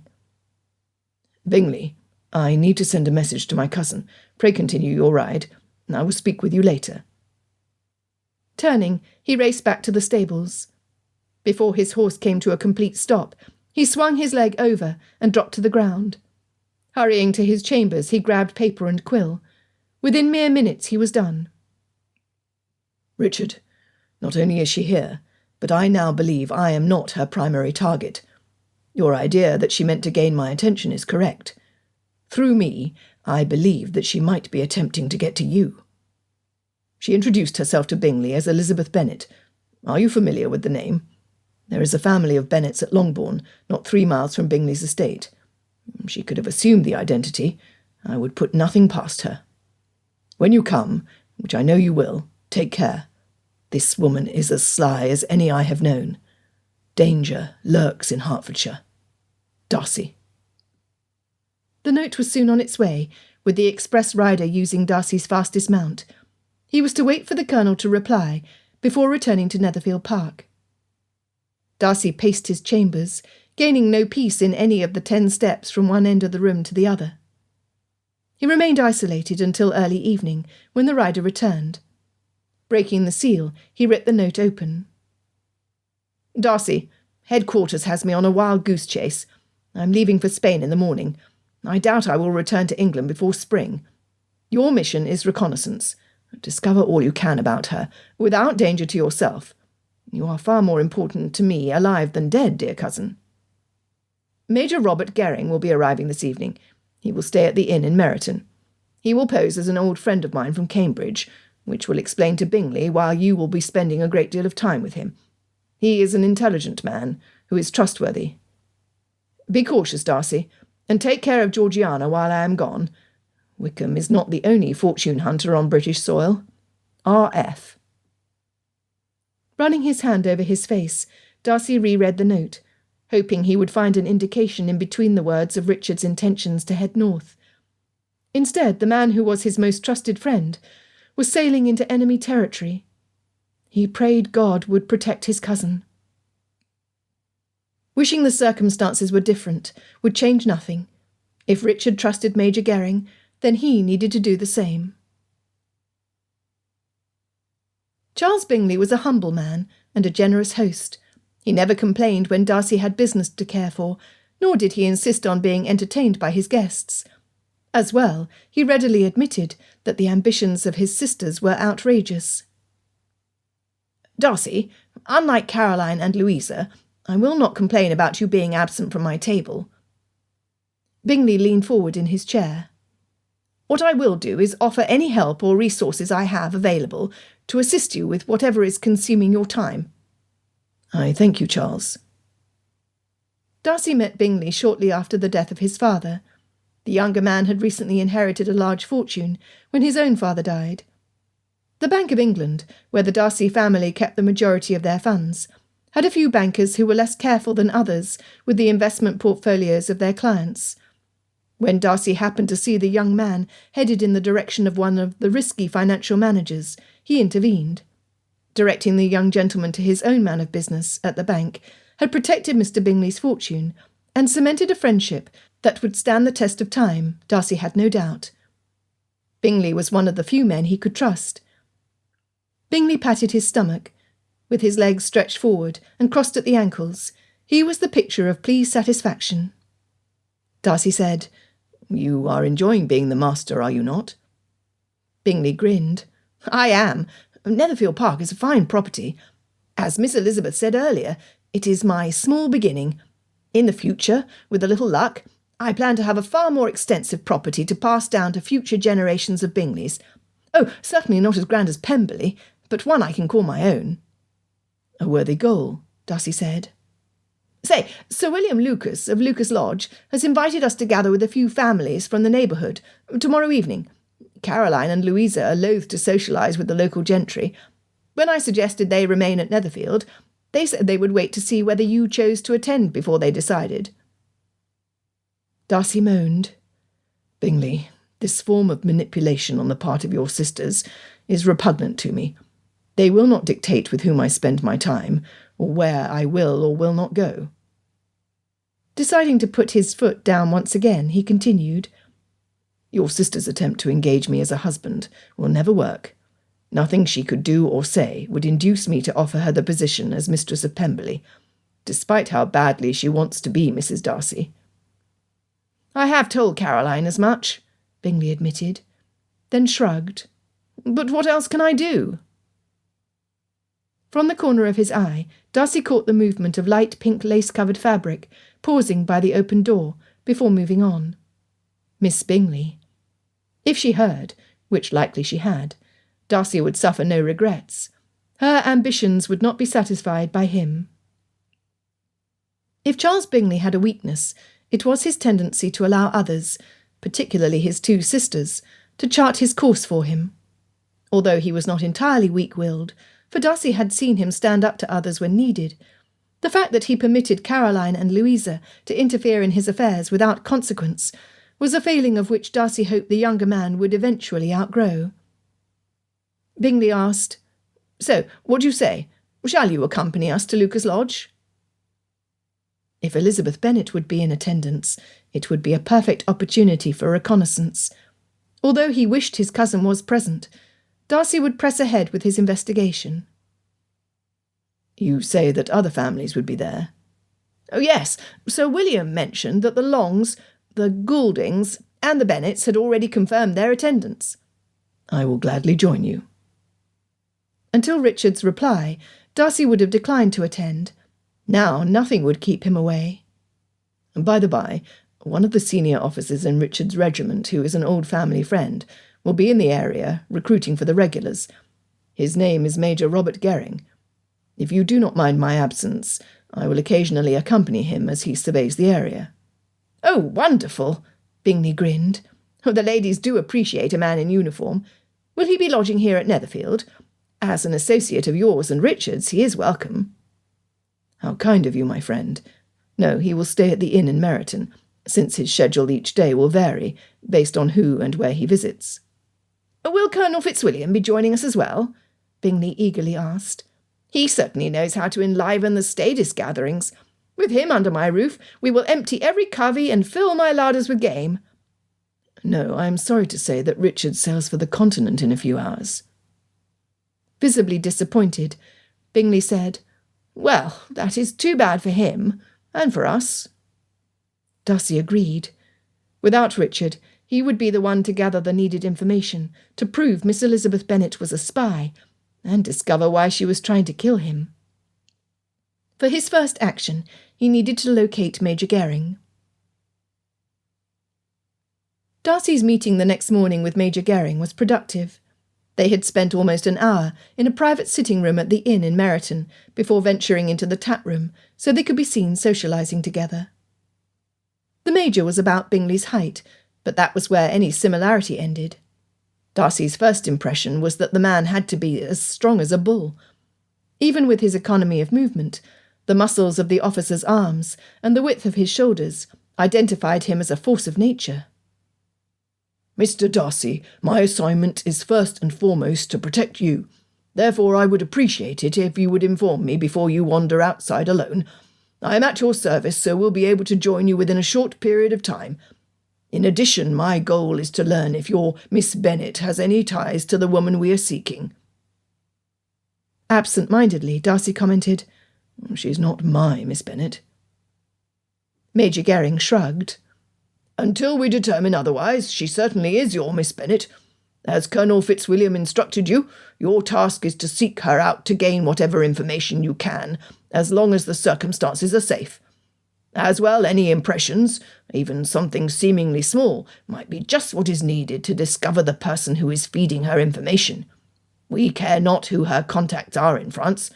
It is the traitor amongst us who is the greater danger." "I will be attending a small party at the home of Sir William Lucas this evening, where the Bennet family are scheduled to attend. Should I ask my friend to see if you can be included?" "I thank you, Mr. Darcy, but no. It is best if I remain on the outskirts, to catch anyone attempting to run or hide." "Very well." The Major continued. "You should know that a militia will be arriving here on Tuesday next. We will need to pay particular attention to any interactions between the Bennet family and the officers. A link in our Prey's chain of deceit could be quickly established if Miss Elizabeth Bennet were indeed our target, which would allow her to feed information to her sources. If you would watch the Bennets, I will follow whichever officers attach themselves to the family." Elizabeth was seated next to Charlotte when the Bingley party arrived. In her heart, she hoped Mr. Darcy had left the area. The Lucases were wonderful hosts. The evening promised to be pleasant. However, good fortune was not with her that night. Mr. Darcy had not been in the room a full minute before his haughty stare swept the room, only to settle upon her. Elizabeth's response was involuntary.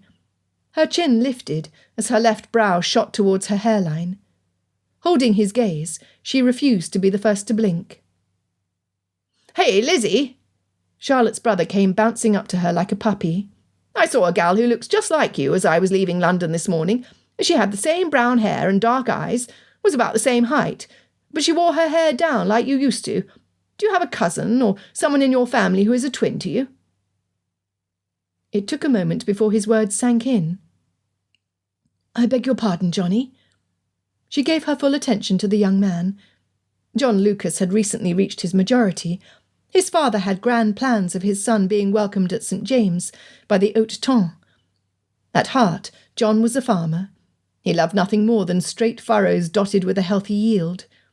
After only 2 days in the city, he had returned home. "I was not attending."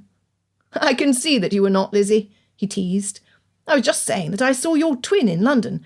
She even had a dark green coat, just like the one you wear. For as long as I've known you, I don't recall ever hearing you had a cousin who looked so much like you that I, who have known you since you were born, doubt that I would be able to tell you apart."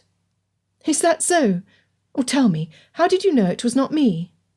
"When I yelled, 'Hello, Lizzie,' she failed to respond," John replied, shrugging. What a puzzling situation. There were very few cousins on her father's side. A smattering of distant relatives still lived close to Ramsgate in East Kent, if she recalled correctly. Nonetheless, she was personally unacquainted with any of them. "I shall have to ask Papa when we return to Longbourn. I'm only sorry he was unable to attend, or we, the both of us, could find out if the lady and I might be related." Her curiosity was roused. She was an anomaly in her household. It would be interesting to discover if she had a Bennet relative who resembled her closely. Elizabeth chuckled.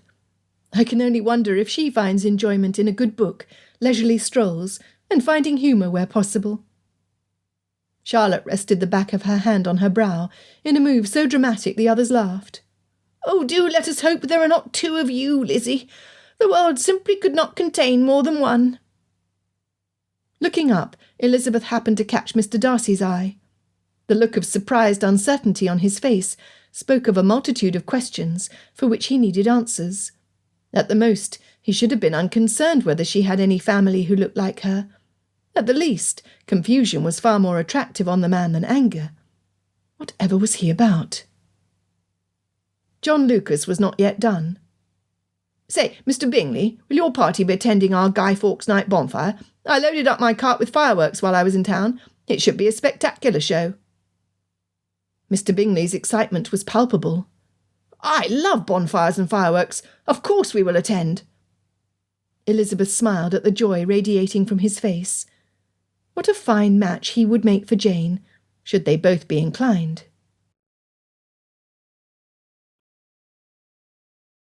Chapter 5.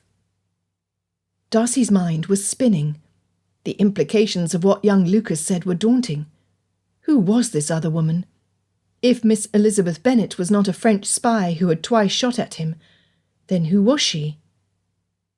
Stepping away from the Bingley sisters, he moved towards her, hoping to overhear something to either absolve her or indicate her guilt, for there was yet a possibility that the female Lucas saw in London was the innocent one.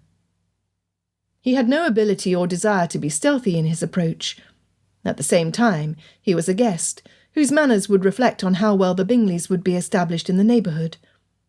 Darcy had almost reached her side, when he recalled that they had not been introduced. Blast! Scanning the room, he located their host. Crossing to the man, Darcy knew what to expect.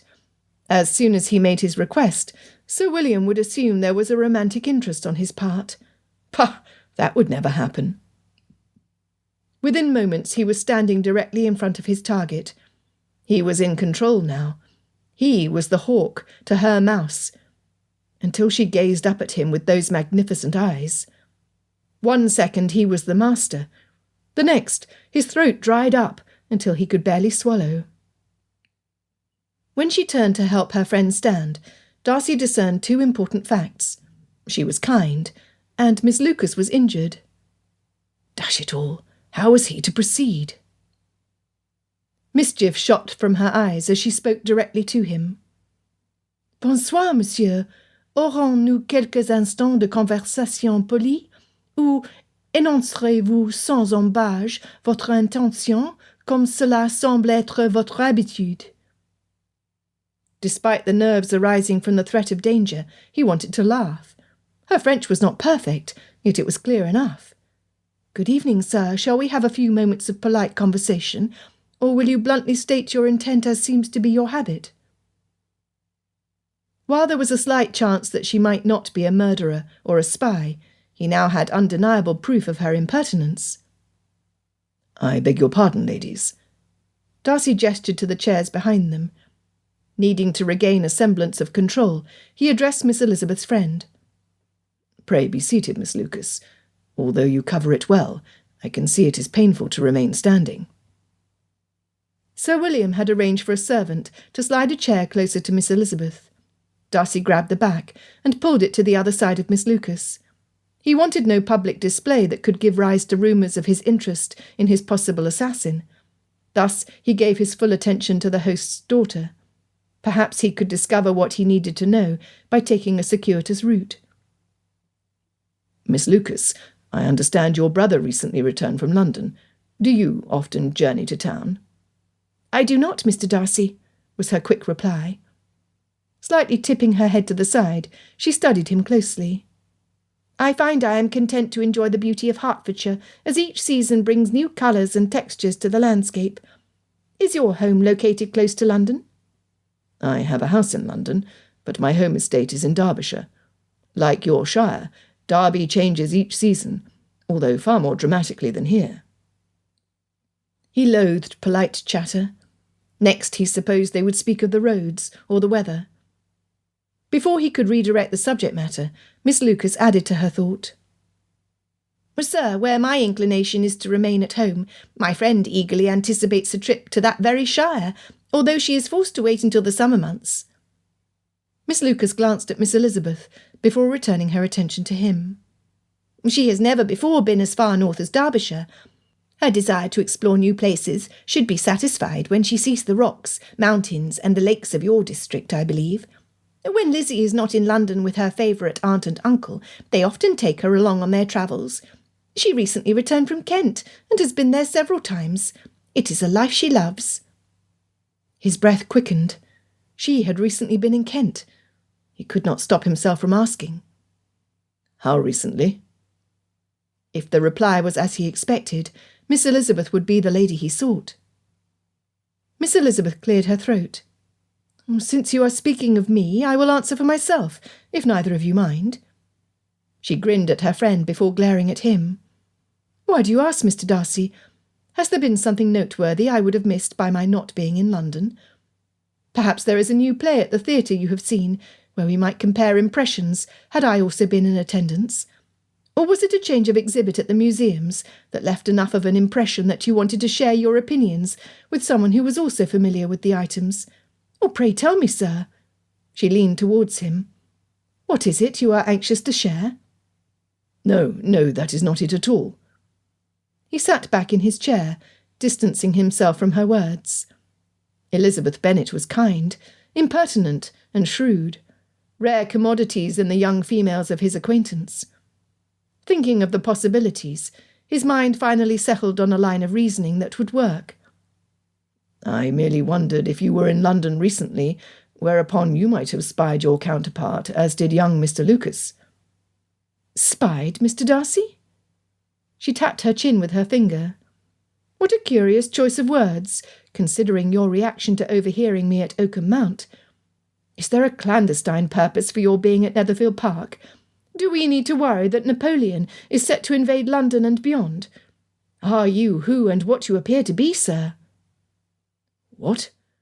How had they got so far away from his purpose that he was now in a position where he had to defend himself? Before he could utter a sound, a voice rang out from across the room, begging Miss Elizabeth to play for the gathering so they could be dancing. As Miss Elizabeth excused herself and walked away, his eyes could not be restrained from following her. From his side, Miss Lucas reassured him. Our Lizzie is full of mischief, and you are her current target. Do not fear, Mr. Darcy. Her wit, although rapier sharp, is not deadly. He gulped. How much did Miss Lucas know? Target, rapier sharp, spies. This did not look good for him. Not good at all. Charlotte Lucas was as opposite in character to Elizabeth as was possible. She loved Elizabeth like a younger sister. However, that did not make her blind to her faults. Elizabeth Bennet would stubbornly cling to her opinions until proof could be dangled under her nose. Lizzie's middle name should have been Mischief instead of Rose. Charlotte believed in a female using whatever opportunity presented itself to push herself forward. That evening, a wealthy, handsome man had singled her friend out. Like her, the Bennets needed to use every advantage to settle their futures. Whatever his purpose, Charlotte would help things along. Out of the corner of her eye, Elizabeth watched the interaction between Charlotte and Mr. Darcy. There was only an occasional comment, exchanged, followed by long pauses, where her friend tapped her fingers on her skirt to the time of the reel. Mr. Darcy appeared decidedly uncomfortable with everything about the evening. Perhaps he was displeased with her efforts on the pianoforte, or maybe the pounding of the men's boots on the wooden floor, where the carpets were rolled back, was giving him a headache. Either way, he looked pained, like he would rather have been alone in a quiet room with a snifter of French brandy. Mr. Bingley sought out Jane as soon as he entered the room. Mr. Hurst had comfortably settled himself next to the table with the food and drink. His wife and Miss Bingley stood by the door, undoubtedly hoping for a quick exit. Neither looked happy to be there. Both of the ladies watched Mr. Darcy's every move. Occasionally, Miss Bingley's eyes would shoot toward where Elizabeth sat at the pianoforte. Quickly, they darted back to the gentleman and Charlotte. Elizabeth chuckled to herself. He was a puzzle, this Mr. Darcy. If she did not know better, she would have thought he considered her to be a French spy. How funny, in an odd sort of way. Her mouth dropped open, whereupon she snapped it closed. Oh, my goodness! Did he really think she was involved in espionage? Was he an agent for the British government, looking for traitors to the crown? Had he received a report that someone from Meryton was threatening an overthrow of England by cooperating with Napoleon? No, it simply was too outlandish to consider, was it not? Meryton was as quiet and settled as any small farming town in England. Rarely did anything or anyone disturb the peace, unless one of Mr. Caudle's pigs got out of their pen. As her fingers danced over the keys, she studied him surreptitiously. His clothing was top quality. Why, the jewel holding his perfectly tied cravat in place was stunning in its size and clarity. Sapphires had always been her favourites, far more than diamonds, which Jane preferred. His waistcoat was silver, white, and vibrant blue, which looked remarkably fine against the black of his coat and trousers. His thick hair had a slight curl to it in the back, where it hugged his neck. His face was clean-shaven, except for well-trimmed sideburns. He looked like money, rather than an agent of the crown. As the muscles of his face relaxed while sharing conversation with Charlotte, Elizabeth had to admit that he was exceedingly handsome. In this, he certainly met her mother's criteria for a perfect match. For Elizabeth, he was far too prickly to want to be close to. No, she would avoid him completely. As the song was ending, she gave attention to the music in front of her. Did he actually believe she was a spy? Goodness! While the mere idea was absurd, she could not laugh off a threat to her good name. Any negative connotations to her character would settle her future as miserable. What was worse could be the damage to her sister's prospects for good marriages if her name suffered from any accusations, be they false or not. No, she needed to take Mr. Darcy's presence in Hertfordshire seriously. She would no longer seek to find merriment at his expense. She would watch him, so she would know how to act. The braying laughter of the youngest Bennet girls hurt his ears. The two should have remained in the schoolroom. Unaware that his displeasure was displayed on his face, he was horrified to hear Miss Lucas's subtle reprimand. "Sir, with little effort you will discover that the eldest Miss Bennets are as unlike their younger sisters as black is to white," Miss Lucas added. "We are often in company, thus it is easy for us to overlook Kitty and Lydia's small indignities, because we allow our love for them to cover any errors. Those who are newly out have yet to receive the training needed to be in more mature company. With that said, they are most welcome here." She leaned slightly closer. "We are not in London, Mr. Darcy." He stammered. Never had he been chastised by an unattached female, ever. What could have been her motive? Miss Lucas was not yet finished. "Mr. Darcy, Elizabeth Bennet is my dearest friend. She would do anything to protect her family, her country, and anyone she loves. We are a close-knit community. All of us would do the same." A sickening feeling started in the pit of his stomach, then rose to almost choke him at the throat. Miss Elizabeth had deftly evaded his question about whether she was recently in London. She was clever, as was her friend. In fact, in reviewing the exchange, he was left with the knowledge that he knew nothing more than when he had sat down. As a reconnaissance man, he failed utterly. When he wrote his report to Richard that night, he would have nothing to tell him, other than the possibility there might be a twin to the current object of his curiosity and concern. Deciding he needed a different approach, he asked, "Would you tell me of Mr. Bennet? He has been conspicuously absent." Miss Lucas smiled. "He is a good man, and a wonderful neighbour. He rarely can be moved from his book-room. Lizzie is his favourite since she shares his love of reading. Additionally, he is unequalled when it comes to strategy, although Lizzie is a close second. When the chessboard is brought out, they are worthy of watching, for neither will give way to the other out of familial regard," she said. "He wakes early to peruse the dailies for news. He is strong of opinions, enjoys a lively debate, and loves nothing more than to test the mettle of those who enter his sanctuary. Very few will beard the lion in his den. Lizzie is one who can." He nodded. "I see." Considering each expression of her description, he found that he was anticipating meeting the man. He too was an early riser. "I thank you, Miss Lucas. You have been a delightful companion." Receiving honest, intelligent advice was always welcome, even if it came from a new female acquaintance. Standing, he offered, "I would gladly bring you something to drink, should you desire." When she declined, he walked to where Bingley was engaged in conversation with the eldest Miss Bennet. Ignoring them, Darcy pondered what he needed to share with his cousin. Perhaps his best tactical move would be to wait until after he spoke with Mr. Bennet, before penning his report. Of course, he knew not if Richard remained in England, or if his ship had already sailed. Since he could do nothing at the moment, he relaxed enough to be more aware of his surroundings. Hurst was imbibing rather freely of the punch. His wife and Caroline Bingley were avoiding any contact with the ruffians, as they had labelled the residents of Meryton, and Bingley had found the loveliest unattached female in the room. Bingley asked Miss Bennet if she preferred London to the country. Darcy could not fail to hear her reply. "Why, no, Mr. Bingley. The quietude of the rural areas of England deeply appealed to me. It is Elizabeth who enjoys an occasional journey to experience the bustling activity of city life. In fact, if there was not a war with France, she would be off to Paris without hesitation." "Paris?" Bingley asked. "Why would she want to go there? For the latest fashions? I hear from my sisters that they are already available with certain modistes on Bond Street." "I am afraid that fabric and lace hold little appeal to Lizzie. She is curious about new places and new people. Why, just yesterday in London she—" The conversation was interrupted by another Bennet girl. "Jane, Kitty tore her hem. She needs you to make repairs right now." Darcy, who had leaned towards them, was irritated.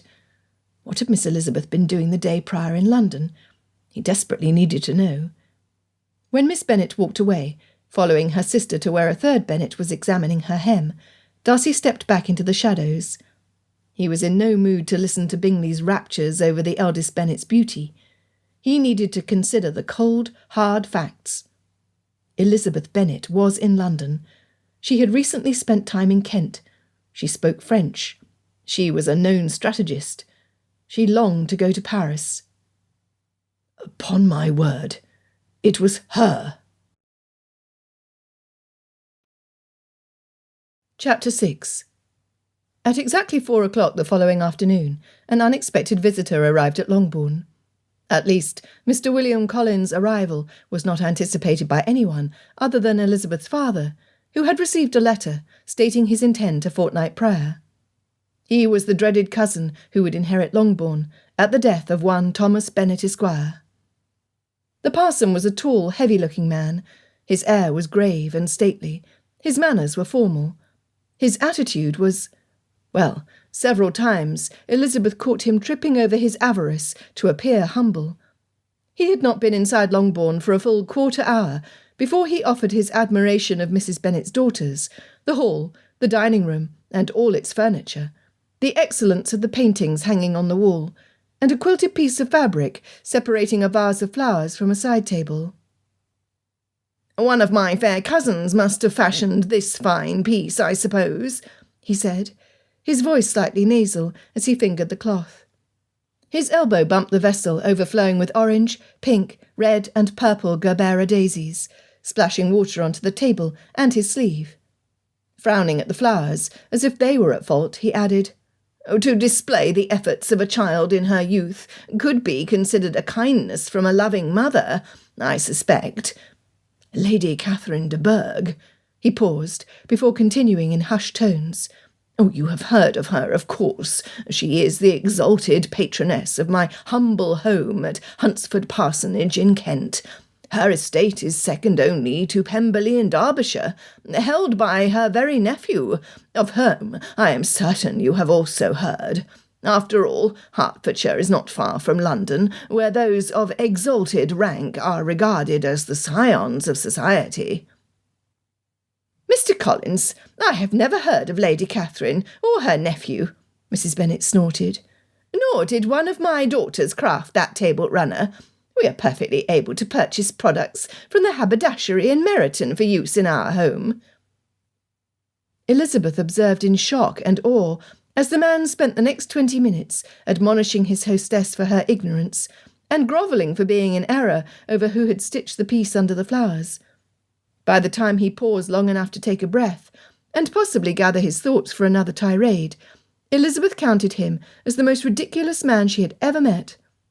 When added to Mr. Darcy's oddness, the marital prospects of the Bennet household had not improved with the gentleman's addition to Meryton society. She wanted to roll her eyes.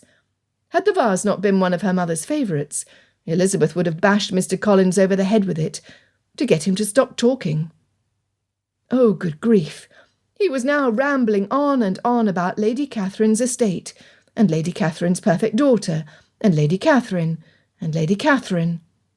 Elizabeth finally started counting how many times in a single sentence Mr. Collins uttered the phrase, "My esteemed patroness, Lady Catherine."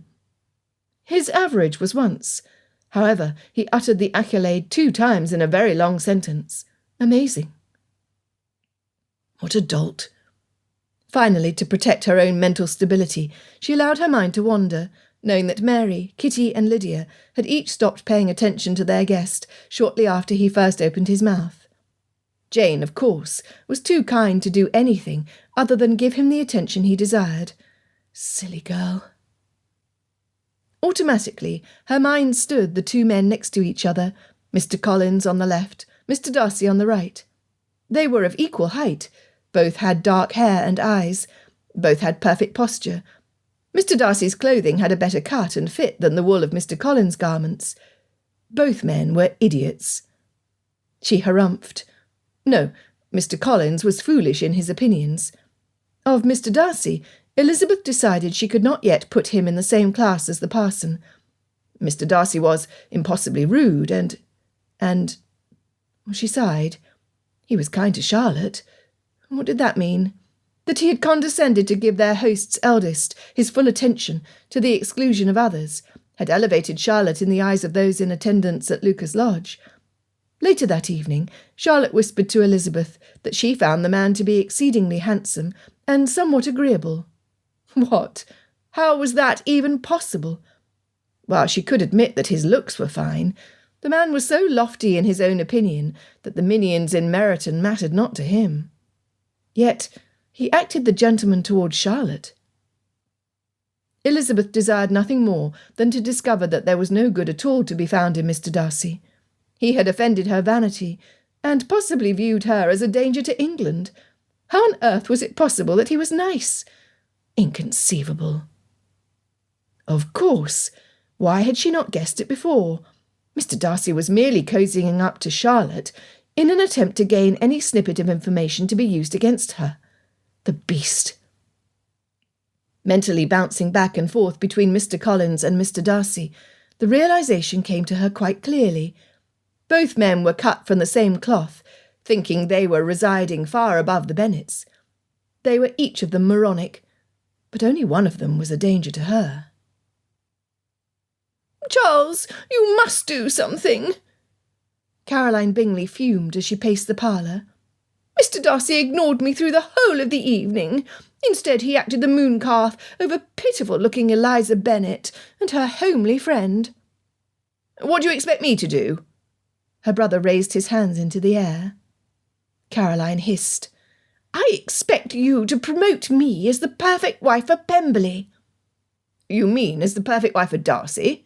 Bingley corrected her, which increased her ire. Growling, she approached her brother's chair.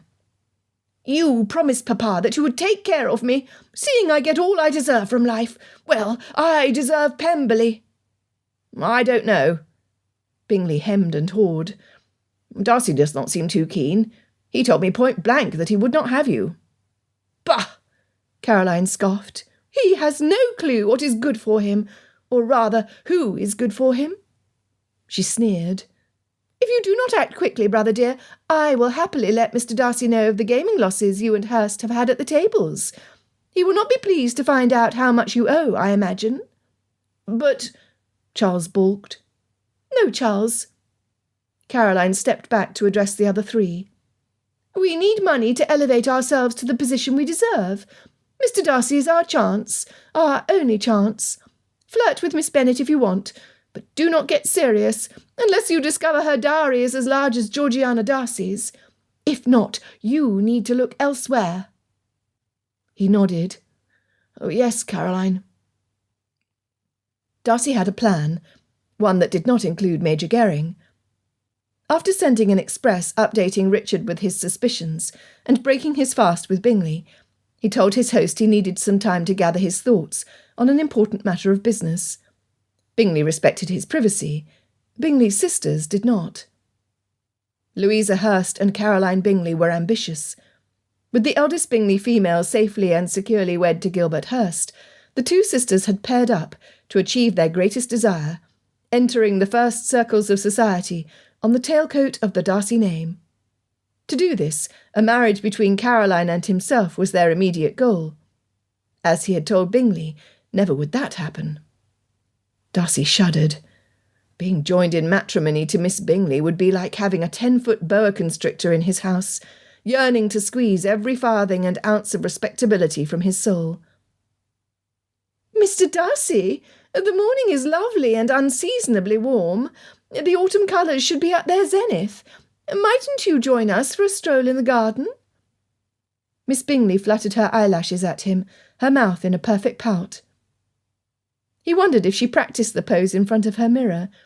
He had seen it 1,000 times, on the faces of the London débutantes seeking his attention. Darcy would not barter his fortune or his good name with a female who simpered and pandered to him in hopes of becoming the next mistress of Pemberley. No, he would marry a woman of character once he decided it was time to begin filling his nursery. "I apologise, Miss Bingley. My business will take me away from Netherfield Park for the morning." He bowed. "If you will pardon me." Not waiting for their reply, he left the breakfast room, satisfied that he would have the privacy he needed for his plan. Within minutes he was dressed for a leisurely jaunt in the countryside, a small pistol in his pocket and a sharp knife in his boot. Strolling unaffectedly away from the house, he hurried his pace once he was out of the direct view of the windows. Turning to the west, he plotted his course towards Oakham Mount. Hurrying to her favourite spot, Elizabeth remembered to grab an apple from the tree for Jeanie. Once she was seated atop the smooth stone to the right of the spring, she bit into the fruit, loosening the tasty morsel. "Jeanie, where are you? Come for a treat and good conversation, I beg you, for I have had a tortuous hour spent with a man so impressed with his own opinions that he had no need to hear anyone else's." Tossing the piece of apple to a nearby patch of grass, Elizabeth again entreated for the crow to come. "Viens, petit oiseau. J'ai besoin d'oreilles qui ne me jugent pas pour ma mauvaise opinion d'un homme désagréable." Yes, she would love to have an unbiased listener, so she could pour out her heart about a disagreeable man. But which one? The sound of flapping wings heralded the arrival of the crow. Ignoring her, the bird darted to the piece of apple. Cawing her pleasure, she devoured the fruit, then looked to Elizabeth for more. Happy to comply, Elizabeth bit off another piece, then tossed it to her. Oh, Jean de Valois Saint-Remy, what am I to do? Papa told me before I left Longbourn that his cousin is here to select a bride from amongst my sisters. Mamma has decided that Jane is meant for another, which leaves me next in her quest to rid herself of daughters. Jeanie, he is a stupid man, who would make a sensible wife miserable. He is full of conceit, and his manners are ill-suited to me. She bit off another fragment for the waiting crow. There you go. She paid no attention to where the apple landed. The crow would have no difficulty finding it. In addition, I've become aware of a worrisome situation in London. There is a lady with similar looks who caught the notice of John Lucas. What could be her purpose? What sort of a female would she be who wears her hair down like a girl, who had not yet left the schoolroom? What is her intention in putting herself forward so that strangers notice her in a crowd? I cannot imagine. Nevertheless, if John thought it was me, mightn't others do so as well? I have many acquaintances in the city who are long-time friends of Aunt and Uncle Gardner. Jeanie, if this lady— at least, I hope she is a lady— if she acts inappropriately where one of these friends would notice, it would ruin me, and with it the hopes of my sisters. Elizabeth was made aware since her infancy that society's standards for females were that women were required to be modest and dutiful, even-tempered and without opinions, always keeping their reputation spotless in all matters. Therefore, when she was away from Longbourn, she was cautious with her expressions, holding her assessments and conclusions close until she determined if those who could hear were able to be trusted. She had the freedom of speaking openly at Longbourn and in the neighbourhood. Her friends knew her well enough to know that she was not malicious. However, it simply would not do to offend someone who would malign her teasing until her good name and those of her sisters were soiled. And then there is Mr. Darcy. What is he about? He acts like he is aware of some dark secret that could ruin me as well. Or perhaps he— A thought occurred to her that shocked her to her core. Jeanie, what if that lady has already done something vile? What if Mr. Darcy witnessed her evil intent, then thought it was me when he saw me at the assembly? Her heart was racing. Clasping her hand to her throat, she spoke her thoughts aloud. Jeanie, what if he believes me guilty of something truly terrible? He has the connections and the wealth to have me arrested and tried. She flung her hands into the air, startling the bird. This is in every way horrible. I was in London with my aunt the day prior to the Bingley party's arrival. He would have no way of knowing my purpose was to care for the twins, because their nanny was needed at home, or that I had a service to perform for Charlotte. Standing to pace back and forth, Elizabeth clasped her hands around her middle. Jeanie, this is dreadful. What am I to do? The bird cawed, as if she understood the seriousness of the matter. Hopping to a rock a short distance from the grassy area, Jeanie flapped her wings violently, before raising her voice with one shrill caw after another. Something was upsetting the crow. Knowing it could not be the words she had uttered, Elizabeth set the apple aside, then went to investigate. Chapter 7. That blasted crow. Darcy was reeling from all he had learned, from eavesdropping on Miss Elizabeth. Nothing she said implicated her in attempted murder. At the same time, he had to consider the skill of an operative who could repeatedly escape Richard and his men. Her intellectual acuity would rival his Cambridge professors. Was this lady crafty enough to have discovered his presence without his knowing, then acting the part of an innocent who gleefully diverted his attention to a poor stranger who happened to look like her? There was something very wrong about the situation. Where was her pistol? Where was the female who saluted him to let him know that he lived that day only because it was her desire? She wore the same gown and bonnet she had the day before. The pale pink fabric matched the colour of her cheeks. No, it was not exactly pink. Rather, it was the blush of a fresh peach. Her pallor, and the way she withdrew from him, rather than stepping closer, puzzled him. Why was Miss Elizabeth seeking escape, instead of making the demands that would satisfy whoever had hired her? Part of him felt ridiculous, thinking her earlier conversation was with an individual from the network of spies, passing information back to the French. The other part remained on cautious alert. As it was, he heard her footsteps rapidly approaching. Whether or not she knew he was there, the crow did. Standing, he turned to face the one person on the planet who could be his executioner.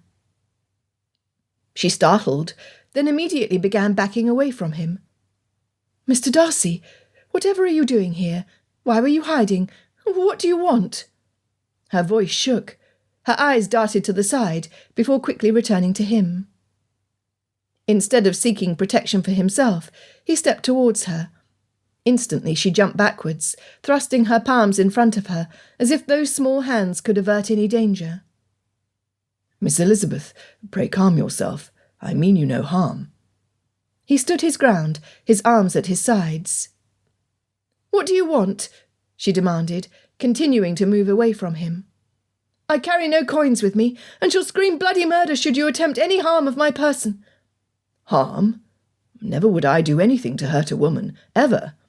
Miss Elizabeth, I shall not harm you if you allow me the same kindness." Holding up his hands, he showed her they were empty of anything he could use against her. "I have questions for you, as I am certain you have for me. Mightn't we discuss our futures amicably?" "Futures, Mr. Darcy? My future has nothing to do with you."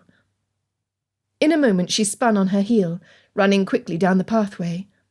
Moving around the rocks, with a familiarity he did not have, she widened the distance between them. There was nothing for him to do but give chase. He could not afford to lose this opportunity to gain needed information from the source of his troubles. His long legs ate up the distance.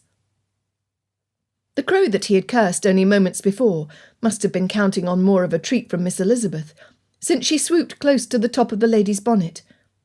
Momentarily distracted, Miss Elizabeth failed to place her foot safely in the middle of the path.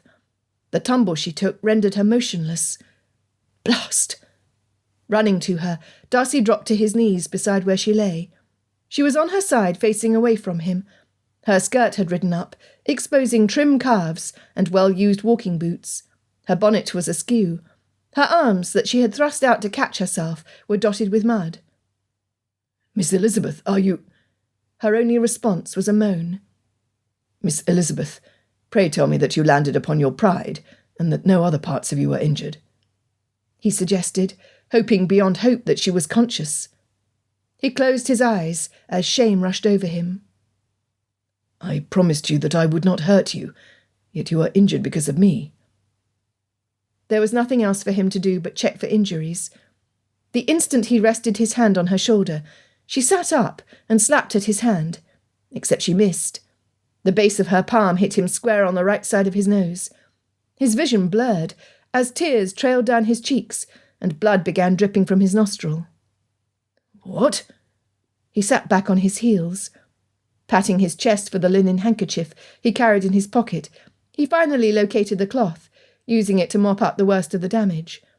Pinching the bridge of his nose, he tipped his head back to stop the flow. "Oh, Mr. Darcy! Sir, I apologise," the lady sputtered. I'm not sorry that you are no longer chasing me, but I do feel slightly bad that I injured you." His left eye opened to see if she appeared sincere. She had already covered her ankles and was employed in straightening her bonnet. "Only slightly," he chuckled to himself. "Are you injured?"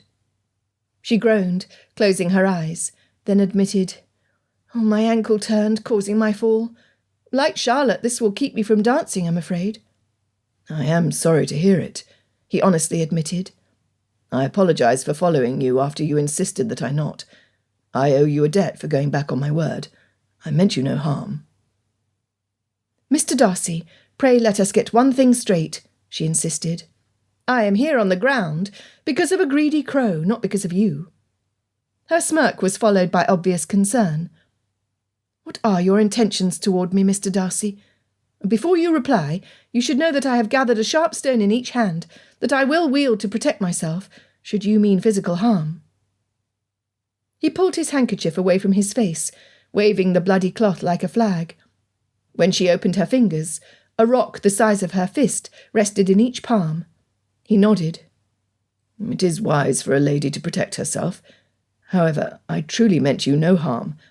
I do wonder, though, if you will extend to me the same courtesy." She looked confused.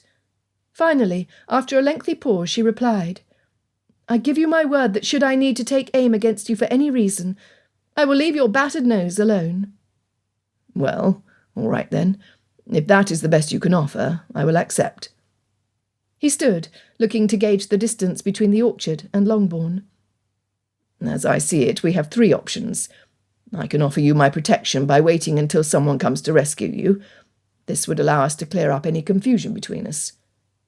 "Confusion, sir? I cannot imagine what you are referring to, since we are barely acquainted." Was she sincere? Or was she a skilled actress, like the heroines on the Drury stage, who could night after night pull a viewer's heart out with their plaintive cries during a tragedy? He was uncertain. "Our second option is for me to leave you here, while I go for your father. I could explain my presence to him as we walk the path back to you." "Mr. Darcy, I would appreciate it if you would explain your presence to me right now," she insisted. He ignored her. "Our third option is for me to carry you to your home." "No!" Her response was immediate. "Pray do not give number 3 any consideration. Should my mother see any contact between the 2 of us, the cry will go out around the neighbourhood that I have been compromised by you. I will not have my name attached to yours, Mr. Darcy. Therefore I beg that you go to my father, explain that you found me injured, you then offered me your help, which I refused, and tell him where to find me. Do not accompany him back. Do not offer any other explanation which my mother, my sisters, or our guests could hear, I beg you." Her request was entirely reasonable. Nevertheless, it did not sit well with him that her rejection of him was so complete. What was he thinking? Although she was not currently acting like a murderer and a spy, she might in actual fact still be one. Had her blow knocked all the sense out of him? Gazing down at her beautiful eyes, he began to wonder at himself. For almost 28 years he was immune to feminine charms. For a certainty, there were ladies he had found attractive and appealing. Despite this, none had made him feel this confusion and doubt like this lady had. He longed to protect her. Of all the imbecilic ideas, protection. He should be protecting himself. And was that even the emotion coursing through his veins? He did not know. It was a strange feeling, a first for him. "Mr. Darcy, will you get my father, please?" From his height, she appeared fragile and small, an injured soul seeking help. Making his decision, he extended his arm, saying, "Let us move you out of the mud to the grassy area under the oak tree, which should protect you from the damp, and from a greedy carrion crow." Helping her to stand, she tentatively put weight on her injured leg, only to hiss as she lifted the limb back off the ground. Scooping her into his arms, he carried her to where the path straightened into a direct route to Longbourn. Something about their position felt remarkably right. Was he insane? Having his foe wrap her arms around his neck should not have his heart thumping like the native drums he had read about, where South Sea Islanders welcomed treacherous strangers into their huts. This was Elizabeth Bennet, possible murderer. He should not be experiencing ideas that... Well, they unsettled him, with pictures of curling up together in front of a fire on a cosy rug after... Get a hold of yourself, Darcy. He needed to be rid of her. Now. Choosing a level spot covered in tall grass, he gently lowered her legs until she was able to stand on her uninjured foot.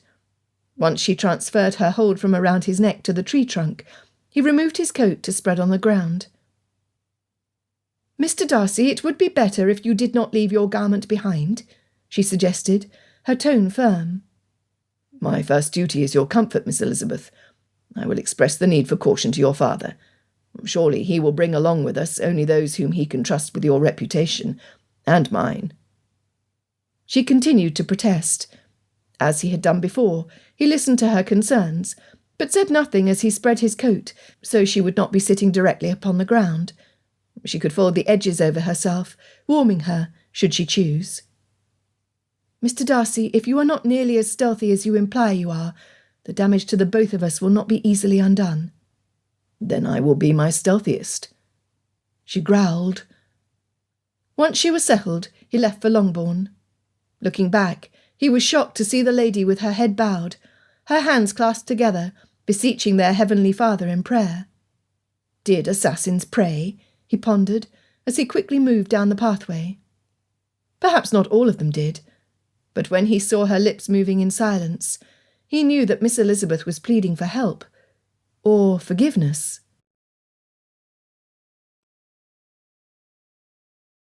Chapter 8. Elizabeth could no more have kept from watching him walk away than she could reach up to catch a star from the sky.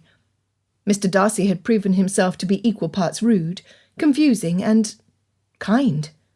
Who was this man? Resting her head against the tree trunk, she tried rubbing the throb from her ankle. The pain was beginning to ease, which meant it had not been a sprain. Relief was not her most immediate concern. From infancy she was taught that a female's most valued commodity was her good name. How she was going to protect her reputation from harm from their newest neighbour was unknown. Although she was not as religiously inclined as Mary, she sought guidance from someone far smarter than anyone she knew. After pouring out her heart in earnest supplication, Elizabeth felt she could list her greatest concerns with clarity. Primarily, she needed to avoid an attachment to either Mr. Collins or Mr. Darcy. After rushing away from the former, and sending the latter off on his errand of mercy, was such a task humanly possible? Secondly, why had Mr. Darcy been lurking at Oakham Mount? Was his eavesdropping planned? Had he returned to Oakham Mount in hopes of seeing her again? For what purpose? If he meant her harm, her injury would not have stopped him. Therefore, what were his intentions? She wished she knew the answers, because it would shed light on so many things that confused her. Was he attracted to her? Surely not. His insult at the assembly was clear and concise. Was he afraid of her? It seemed so, but why?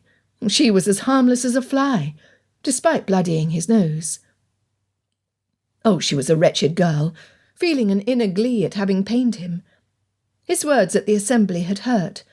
She imagined his nose hurt too. Elizabeth grinned. Moments later, Mr. Darcy spun on his heels, returning to her side.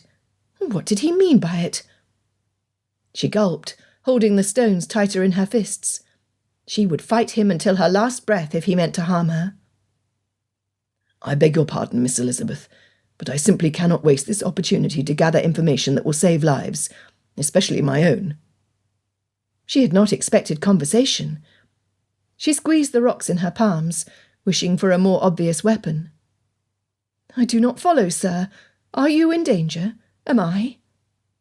Stopping, he seated himself on the ground not 6 feet from her, his legs stretched out in front of him, his arms relaxed at his side, his empty palms face up. Yearning to be further away from him, she pressed her back into the tree, swinging her legs around so she could easily roll up onto her feet with a leap to run as fast as she could from the area if needed. Her ankle would suffer for it, but it could not be helped.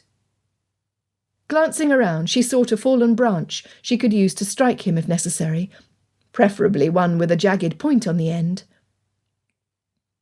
Miss Elizabeth, a few days past on my journey from Kent to London, my hat was shot from my head.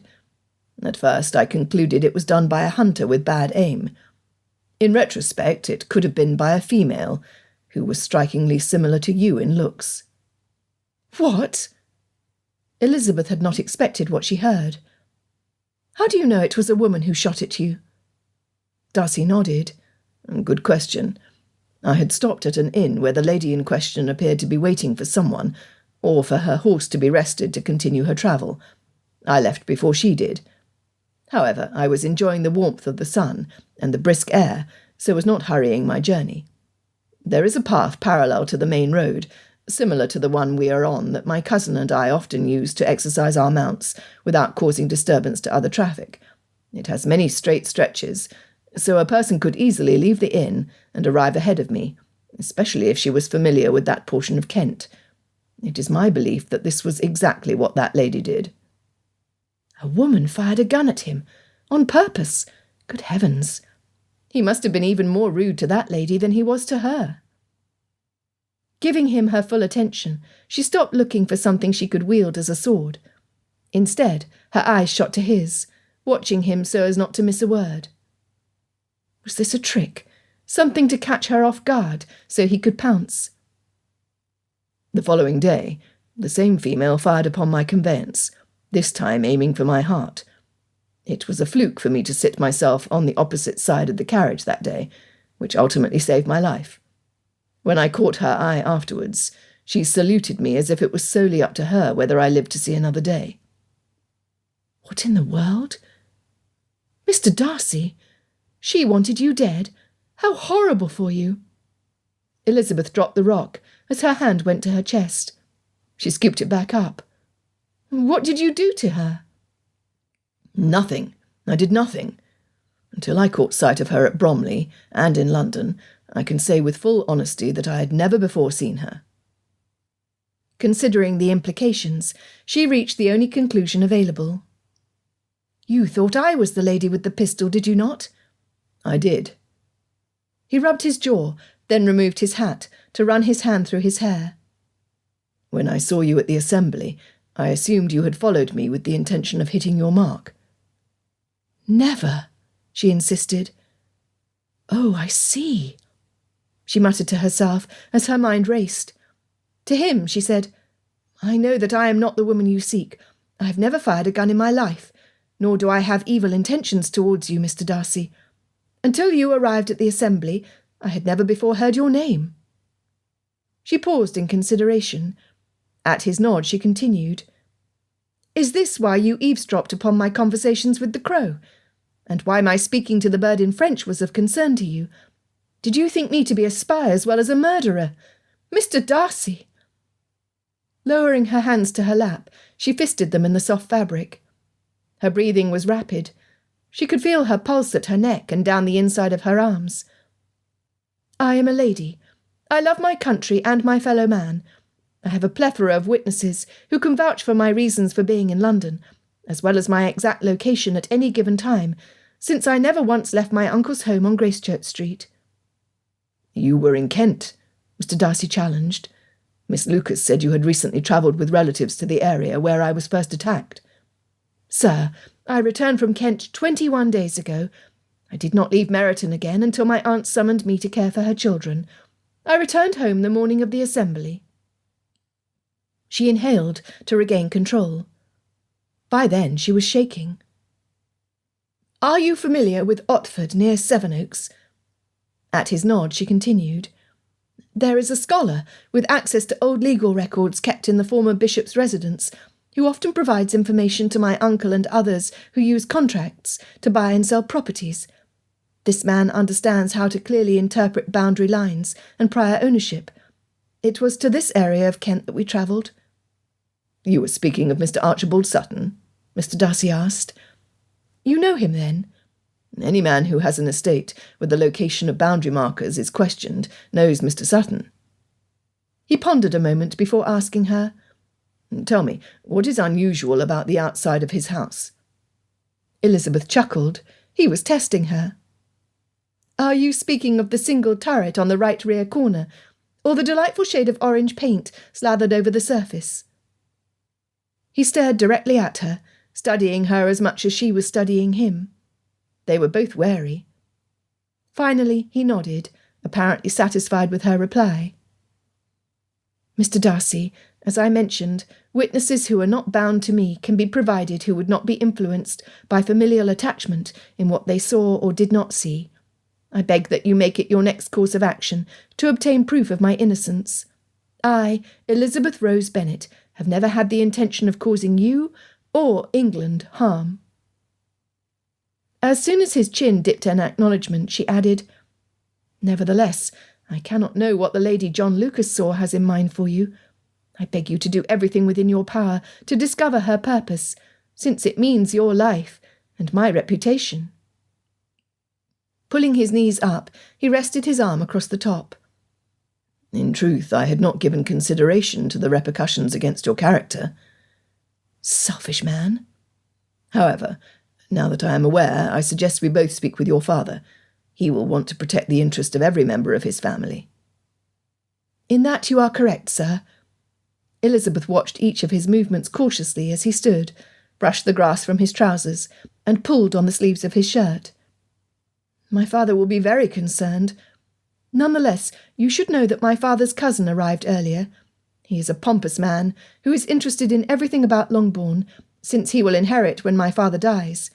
Should he happen to overhear anything he feels would affect his future, I have no doubt that he will inform his esteemed patroness, Lady Catherine de Bourgh." The last was said in an imperious tone. "My aunt?" Mr. Darcy slapped his right hand to his chest. Horrified, he asked, "You cannot be speaking of her parson, Mr. William Collins, can you?" Of course, the arrogant Mr. Darcy was related to the equally haughty Lady Catherine. Elizabeth grinned. "I can, Mr. Darcy." A deep red flush covered Mr. Darcy's cheeks. "And this is the man your mother intends you to marry?" "Mr. Darcy, how would you know of my mother's plans?" Despite it seeming humanly impossible, his blush deepened. "You mentioned it to the Crow."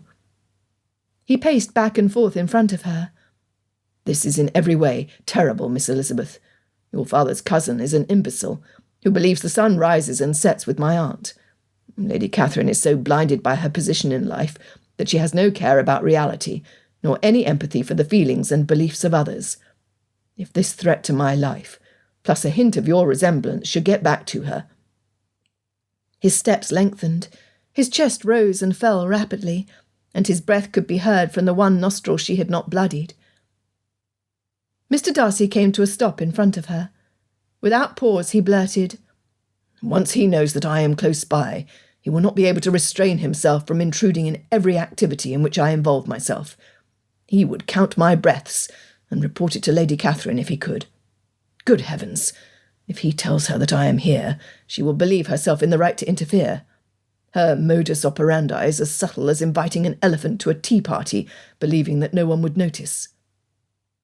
Removing his hat, he ran his hand through his hair. "Without a doubt, her meddling would end in everyone knowing your business and mine, which would destroy your good name and possibly my life." "Lovely woman," Elizabeth whispered under her breath.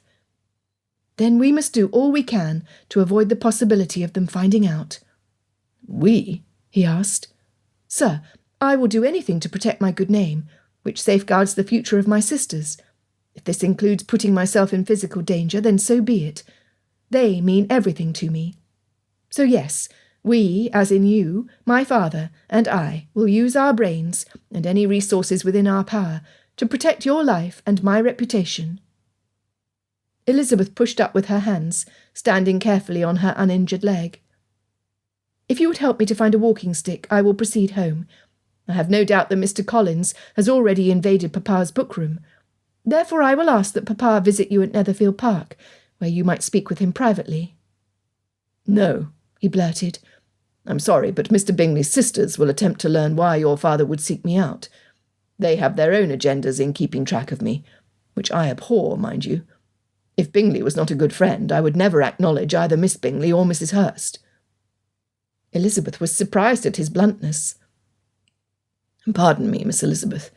These are desperate times for each of us. I cannot believe that hiding information from each other will serve either of us well." She agreed. "If Mr. Collins believed anything would affect Longbourn or one of my sisters, he would interfere." "I concur." "There might be a way, sir." Leaning down to pick up his coat, she shook it out. "Should you tell my father that it is Charlotte Lucas who needs assistance, he will quickly come with his cart.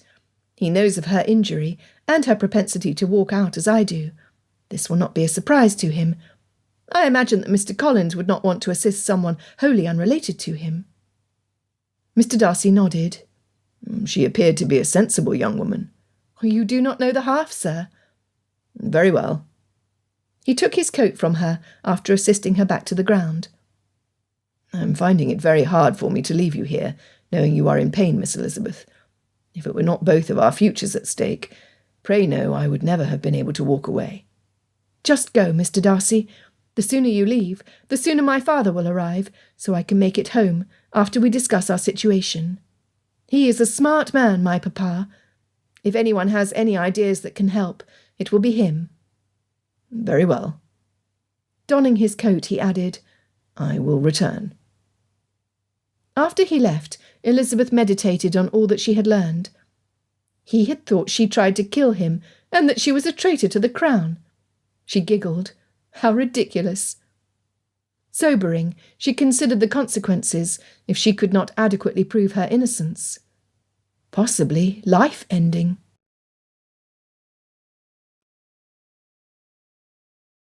Chapter 9. Darcy was correct. Mr. Collins blathered on about the grand privilege of being in the same room as him. Ignoring the fool, Darcy attempted to explain the situation to Mr. Bennet. Unexpectedly, the parson had every intention of helping rescue poor Miss Lucas, since Lady Catherine would insist it was his Christian duty. Mr. Bennet, apparently eager to be left alone, offered to remain behind, leaving the younger men to be heroes to their neighbour. Thinking quickly, Darcy said, "Sir, the only reason I did not go directly to Lucas Lodge for aid was because Miss Elizabeth Lucas insisted that you would not only provide a cart and pony for her safe return, but she was also confident that, having 5 daughters of your own, you would be in the better position to assist her without involving others." Mr. Bennet's eyes snapped to his as soon as he uttered the name. Nodding, he addressed Mr. Collins. "It is good to know that chivalry is not dead in England. You will remain here with the ladies. Since you are unacquainted with the Lucas family, it might embarrass Miss Lucas to be seen by a strange man." Setting aside his book, Mr. Bennet exited the room, with Mr. Collins on his tail. "Strange man" was an excellent description for Mr. William Collins. Darcy appreciated Mr. Bennet's cleverness at delivering an insult under the guise of polite conversation. Collins opened the front door for them, walked with the 2 men to the stables, attempted to coerce the pony into action by telling the poor creature that Lady Catherine's exalted nephew required its services immediately, then grabbed the harness for a draught horse from the tack wall. Mr. Bennet's patience came to an end. "Mr. Collins," the older man barked, "Miss Lucas is suffering while your clumsiness delays us. Step back, I pray you." Taking the harness from the fool's hands, he handed it to a waiting groom to replace it on the wall, while he gathered what was needed for the pony. "Lady Catherine says—" Mr. Collins began, only to have Mr. Bennet growl. "Mr. Collins, tell me something." Mr. Bennet left the task of harnessing the pony and cart to the groom. Approaching his cousin, he continued, "If Lady Catherine commanded you to jump into the sea off a tall cliff, would you do it? If she insisted you have the meat served at your table raw and bloody, would you eat it? If she demanded that you shave your head and your eyebrows bald, would you do it?" The clergyman sputtered and stammered. "You do not understand, cousin. Lady Catherine's exalted—" "Enough!" Mr. Bennet's hands were fisted, his knuckles white. "Mr. Collins, it may surprise you to learn that none of the intelligent men of my acquaintance consult your patroness before making decisions, yet their properties and their families flourish. We think on our own. We act on our own. We breathe on our own, without any help from Lady Catherine." He shooed him away with the wave of his hand. "Now, off with you. I insist." "But Mr. Darcy needs—" Mr. Collins began, only to have Mr. Bennet interrupt him again. "Mr. Darcy is one of us who can think, act, and breathe on his own, if I am not mistaken." The older man lifted a brow at him, in the same manner his daughter had done at the Lucases. "I can," Darcy agreed. Moving forward, he took the reins for the cart, as Mr. Bennet seated himself in the back. With a gentle brush of the leather, the pony moved toward the pathway. They left Mr. Collins standing in the yard. "Imbecile," Mr. Bennet muttered. Darcy agreed. Once they were out of sight of the manor house, Darcy informed Miss Elizabeth's father of his daughter's injury. "That is very unlike my girl," Mr. Bennet commented. "She is typically fleet of foot." "I do believe there was a crow involved," Darcy suggested. "Ah, Jean de Valois Saint-Remy, the scourge of Meryton. Should we ever locate her nesting area, I suspect we will find the button she snatched from my favourite shirt when it was hung out to dry, along with pilfered ribbons, small children's toys, and page 32 of Coleridge's poems that Lizzie left open while selecting a treat from the orchard." Darcy chuckled under his breath. Then he sobered. "You must be wondering how I happened upon Miss Elizabeth. Please allow me—" "No, no," Mr. Bennet insisted. "I shall wait to hear the story from you both, so I do not have to listen to a telling and retelling. Thus the account will be without confusion." He paused. "I offer my sincerest appreciation for not naming my daughter in front of my cousin.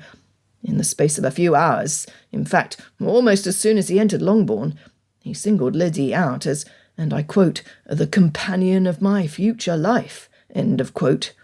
We would not have been able to rid ourselves of him had he thought his presumed bride-to-be was injured."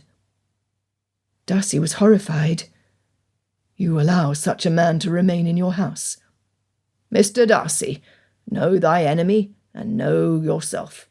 In 100 battles you will never be defeated," Mr. Bennet added. "Keep your friends close, keep your enemies closer." "Sun Tzu is my cousin's favourite philosopher and military leader," Darcy admitted.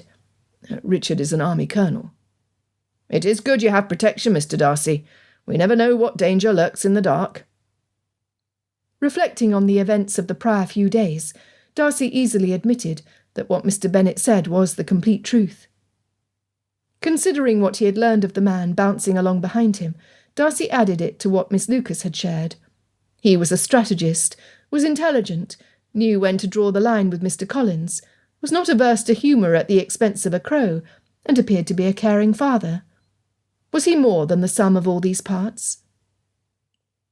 A portion of his mind accepted Miss Elizabeth's innocence. However, there were still too many coincidences.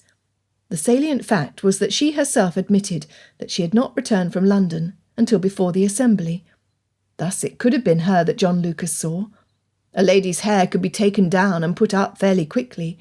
He had watched his mother do the same many times when he was young. A new hairstyle changed a lady's appearance substantially. Was her father in on her operations? He would have to be, or he would throw everything off course with one command for her to remain at Longbourn when she needed to be elsewhere. Dash it all!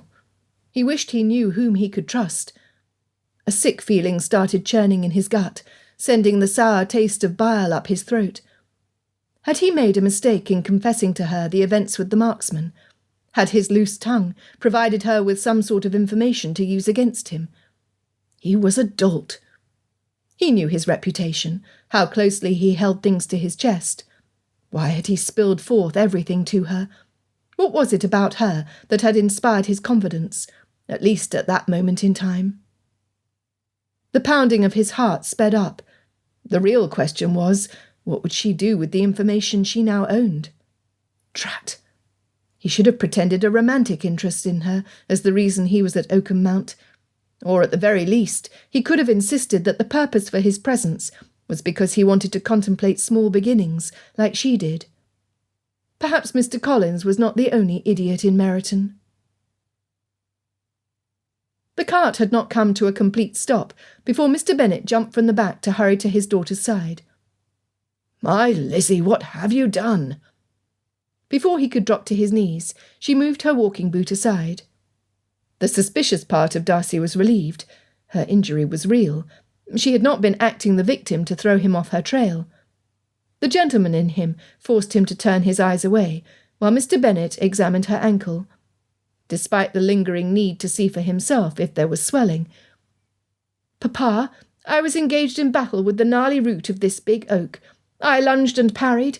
The old tree offered a brilliant riposte. I next feinted and counterattacked. Where my battle wound is minimal, I believe my wit has skewered the heart of the wood. Truly I doubt not that my next encounter with my enemy will find this massive example of arboreal splendour withered to a sapling." Mr. Bennet chuckled as he tenderly rubbed his thumb over the injured flesh. "Well, let us hope this will not keep you from dancing around the bonfire with the others. Guy Fawkes' Day only comes once a year." "Do not worry, Papa. I can always sit with the ladies and ooh and ah over the fireworks display, while sipping the apple cider you men share when you think we are not looking." Mr. Bennet laughed. "Always a pert reply, my Lizzie." Darcy could not help himself. He peeked. Glancing quickly away, an image of that small, slender foot, with her short pink toes, remained in his mind. How could someone so delicate be evil? It was inconceivable. Nevertheless, Richard had said that both France and England recruited innocent children and females to do their dirtiest of deeds. Miss Elizabeth certainly had the needed intelligence to disseminate information where the intended parties could do ultimate harm against their enemies. He would need to watch her carefully. Elizabeth caught Mr. Darcy's glance at her bare foot. Heat from complete embarrassment flooded her face and chest. Of all things to have happened, she had not expected his face to be the same colour red as hers at being caught. This was no worldly man. No, if he was used to seeing a lady's uncovered limbs, he would not have blushed. As her father probed around her ankle, she watched the man. He looked anxious, or at the least highly disturbed. Considering what he had revealed to her, had someone unknown been shooting at her, Elizabeth would have been unsettled as well. She sucked in a hiss when her father's thumb pressed a tender spot. When he pushed against the ball of her foot, and then pulled, there was no pain. In fact, she felt the tendons and muscles in her calf relax. Pulling it slowly towards where he sat on her right, she felt nothing. Nevertheless, once he put pressure to rotate her ankle in the other direction, a sharp pain shot from her ankle up her shin to her knee. "Let's get you up on your feet, Lizzie. Gratefully, it appears your wound is not fatal. I suspect you will be running wild before the se'nnight is out." Laughter bubbled forth at her father's comments and the ridiculousness of the situation. She was chased by a madman and felled by a crow. As soon as she attempted to stand, Mr. Darcy leapt from his seat on the cart to assist her. With a man on each side holding her elbows, they fairly lifted her from the ground. Hanging onto their forearms, Elizabeth stabilised herself. She discovered that by placing her weight on her heel instead of her toes, she could stand on her own. Gingerly, and with their help, she took a step, then another. Glancing between the two men, she said, "If we are to continue the subterfuge that we are helping Charlotte, then I will need to walk into the house on my own." "Will you be able to, without further harm?" her father asked. "I will do what needs done, Papa." Stiffening her spine, she walked to the back of the cart, turned, and slid herself onto the blanket her father quickly spread. "Thank you, Papa. It would break my heart to ruin my favourite dress on the rough boards." "Ah, but then Lydia would stop harassing you to borrow the garment, would she not?" her father quipped as he clambered up to sit next to her. "If I willingly parted with my gown to my youngest sister, she would have it covered in unnecessary ribbons and lace, after begging you for more coins to give to the haberdashery. It would be better should it remain in my care." "I suppose you are correct." As Mr. Darcy stood at the pony's head, her father teased, "Lizzie gave this recalcitrant pony the moniker of Beatrice the first time she read Shakespeare's Much Ado About Nothing. The little lady has proven to be true to character. She's likely far from the four-in-hand club with which you are accustomed, Mr. Darcy. However, our little pony will see us home." To her utter amazement, Mr. Darcy chuckled under his breath. Whatever was he about, having a sense of humour? Who was this man? And why did curiosity about him fill her to the point that he was all she could think about? Frustrating man. Remembering her manners, Elizabeth thanked him for his help. He bowed. "Miss Elizabeth, had I not been chasing you, I imagine that you would have avoided the route that tripped you, like you had done every other time you have travelled the path. Therefore it is I who am in your debt. Please accept my regrets. Your injury was my fault, not yours." "Chasing?"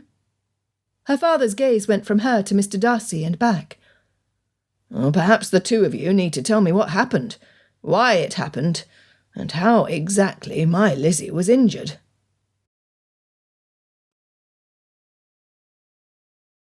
Chapter 10.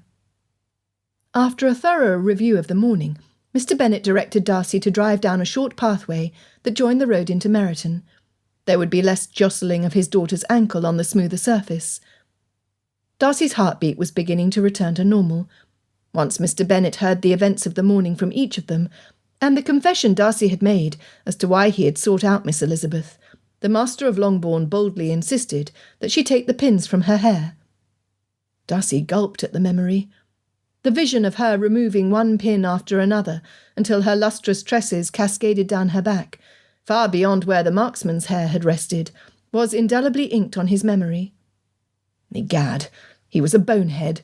Believing he would feel that same sense of protectiveness as he had for his mother's and sister's femininity when he happened to see their hair down, he refused to look away. Rocking back on his heels, a practice he had attempted to mitigate since his youth, he almost lost his balance. His chest tightened just thinking about it. The reality was, Elizabeth Bennet was magnificent, and it was not protectiveness he felt, it was awe. Mr. Bennet said, "There now, Mr. Darcy, this should put the matter to rest.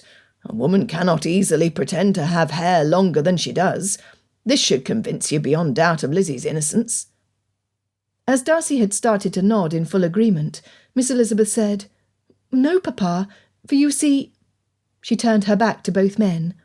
Gathering her hair together in both hands, she twisted the mass this way and that, before tucking the pins in tightly.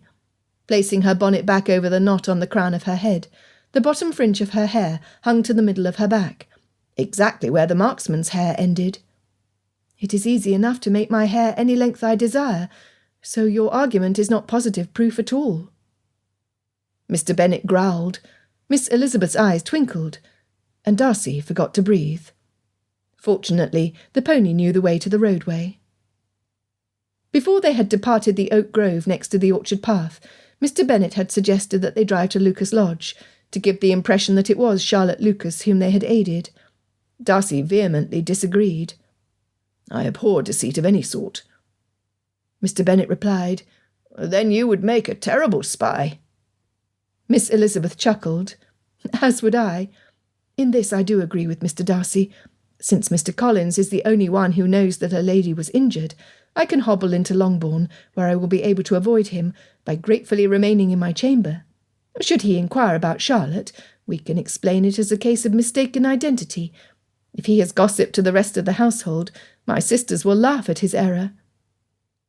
Mr. Bennet asked, "Will this satisfy your honour, Mr. Darcy?" "It will." "Stop here, Mr. Darcy." Mr. Bennet jumped down from the back of the cart. "I will take the reins." Darcy handed them over, then stepped away from the cart. He was surprised at the regret filling his heart. For a certainty it was the course of wisdom for them to part company, whereupon he could return to Netherfield Park, and the Bennets to Longbourn. However, glancing at the young lady's profile, he yearned to stay in her company. He was a fool. He was mostly convinced she was innocent, but there was this niggling, sceptical part of his mind that would not let go of his doubt. "Papa, Mr. Darcy, it appears to me that the best way to prove my innocence and separate myself entirely from this other female is to find her and be seen with her." "Lizzie, no!" Mr. Bennet roared. "No," Darcy insisted loudly. She smiled. "I thank you both that your first response was protecting me, yet the implications of confusion between the two of us could devastate my reputation and Mr. Darcy's continued good health." She was correct. Miss Elizabeth continued, "If this woman has been tracking you, she could be close to Meryton, if she's not already here. I would not want my neighbours to believe her to be me, if we are indeed similar in looks." "What you are suggesting is sensible, Lizzie." Mr. Bennet glanced at Darcy. "Either you will need to begin spending an inordinate amount of time with my daughter, which could raise speculation as to your intentions, or you could leave the area, which would remove the threat from our proximity. My preference would be for you to depart and take the young lady with you. However, I am not your master. Therefore, which appeals to you, sir?" Darcy considered both options. "A question, if you please, Mr. Bennet. Do you have family other than Mr. Collins, who have the same colouring as Miss Elizabeth, and are approximately the same age?" He rubbed his chin before replying. I seem to recall that Mr. Collins might have a sister or two who are considerably younger than he is. However, I could be wrong. Once his father, a hard man if there ever was one, realised that I was a healthy heir who desired to marry and fill my nest. He attached himself to an older couple with no children, taking their name and acting their son so he could have their small property once they died. The animosity between us was such that we chose not to keep in touch. At his death, I was informed he had a son who was next in line to benefit from Longbourn's entail. I vaguely recall that there were girls, but again, I'm not certain, since they were not important to the business at the time. Would you ask Mr. Collins about his sisters, or any cousins he is aware of who might resemble Miss Elizabeth? I will, although why one of them would want to kill you is a mystery to me. To me as well, sir. Darcy tipped his head to the older man and bowed to the lady. I bid you farewell. Until we meet again, I will consider all we have discussed to determine the best course for all of us. As will I, Mr. Bennet stated, before turning the pony towards home. Darcy had not reached the first bend in the road before a horseman, easily identified as Major Garing, approached.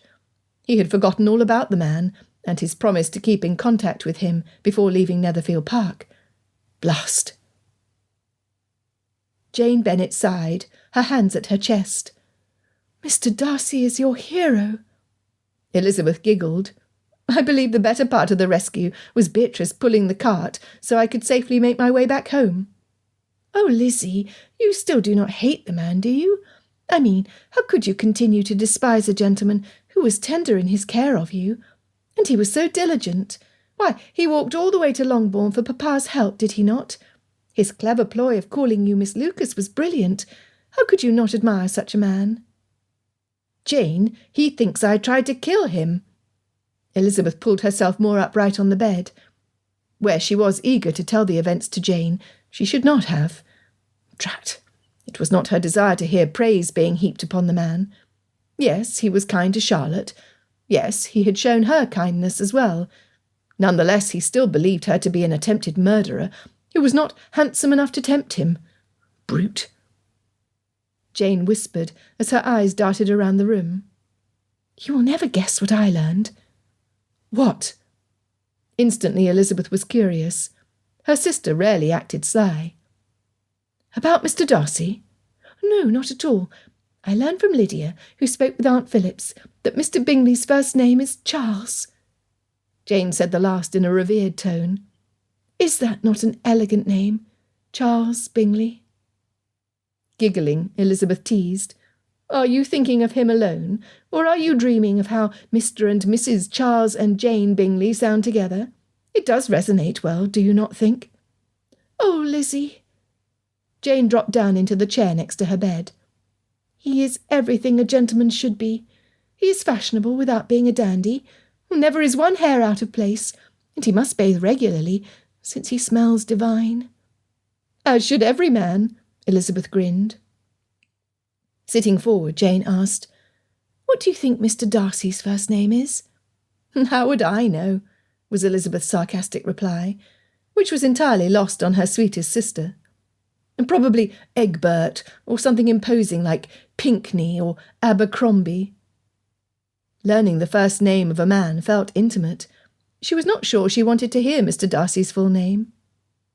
At least he is not Mr. Plumbottom, Jane snickered. I suspect we shall never know, Elizabeth admitted, not wanting to think of the man any longer. Nevertheless, every inch of her mind was full of Mr. Darcy. Without his perpetual frown, he was exceedingly handsome. And Jane was right, he was kind. Was the man her hero? How could he be? Until she could somehow convince him that she was exactly who she claimed to be, the chasm between them would remain too vast to overcome. Why did the idea of them being separated bother her? She was being nonsensical. Jane hesitated before speaking. Rather than try to guess what she was about, Elizabeth waited. Lizzie, our father's cousin had much to say about your hero. Jane grinned before continuing. Apparently, Mr. Darcy is engaged to marry Miss Anne de Bourgh, who is a diamond above all others. Why, Mr. Collins said there is not a feminine accomplishment that she has not mastered. and her beauty is beyond comparison. Additionally, she is heir to the finest estate in Kent, Rosings Park. Therefore, I would hope that your heart is not touched by the gentleman, Lizzie, for he is already attached." Every syllable dropped like heavy rocks into the pit of her stomach. Why that was, she would need to ponder later. Surely her heart was not affected by him, was it? No, it simply could not be. She was only now beginning not to hate the man. Major Gehring's morning was productive. He had interviewed several families under the guise of procuring enlistments for the regulars. It was an easy task to have the residents of Meryton speak of their neighbours. The Bennets, in particular Miss Jane and Miss Elizabeth, were generally spoken of highly. He then sought out the foremost member of Meryton society, Sir William Lucas, introducing himself as an officer of the Crown in search of recruits for Britain's army. It had taken little probing to discover that Sir William's achievement of having once been invited to St. James was the highlight of the man's life. A few well-placed questions, indicating interest, had spurred Sir William to invite the Major to his home. Where her father easily tells everything that he knows to anyone who will listen, his daughter picks and chooses which details about her neighbours are to be shared, the Major mused. She seems a discreet woman. She is intelligent, I will give you that, Darcy admitted. What did you learn? The Major cleared his throat. Oh, the neighbourhood considers the Bennet family to be a mixture of polished and rough. Mr. Bennet is reclusive. His wife has a whimsical mind. The middle daughter is rather proud of herself. The two youngest are flighty flirts, and the eldest is an angel. Miss Lucas and others consider Miss Elizabeth Bennet's intellect to be superior to her own. Did you learn anything that might lead to them having connections to France? The Major hesitated before replying. One of Miss Lucas's younger brothers volunteered that his eldest sister writes notes to the newspaper that no one is supposed to know about.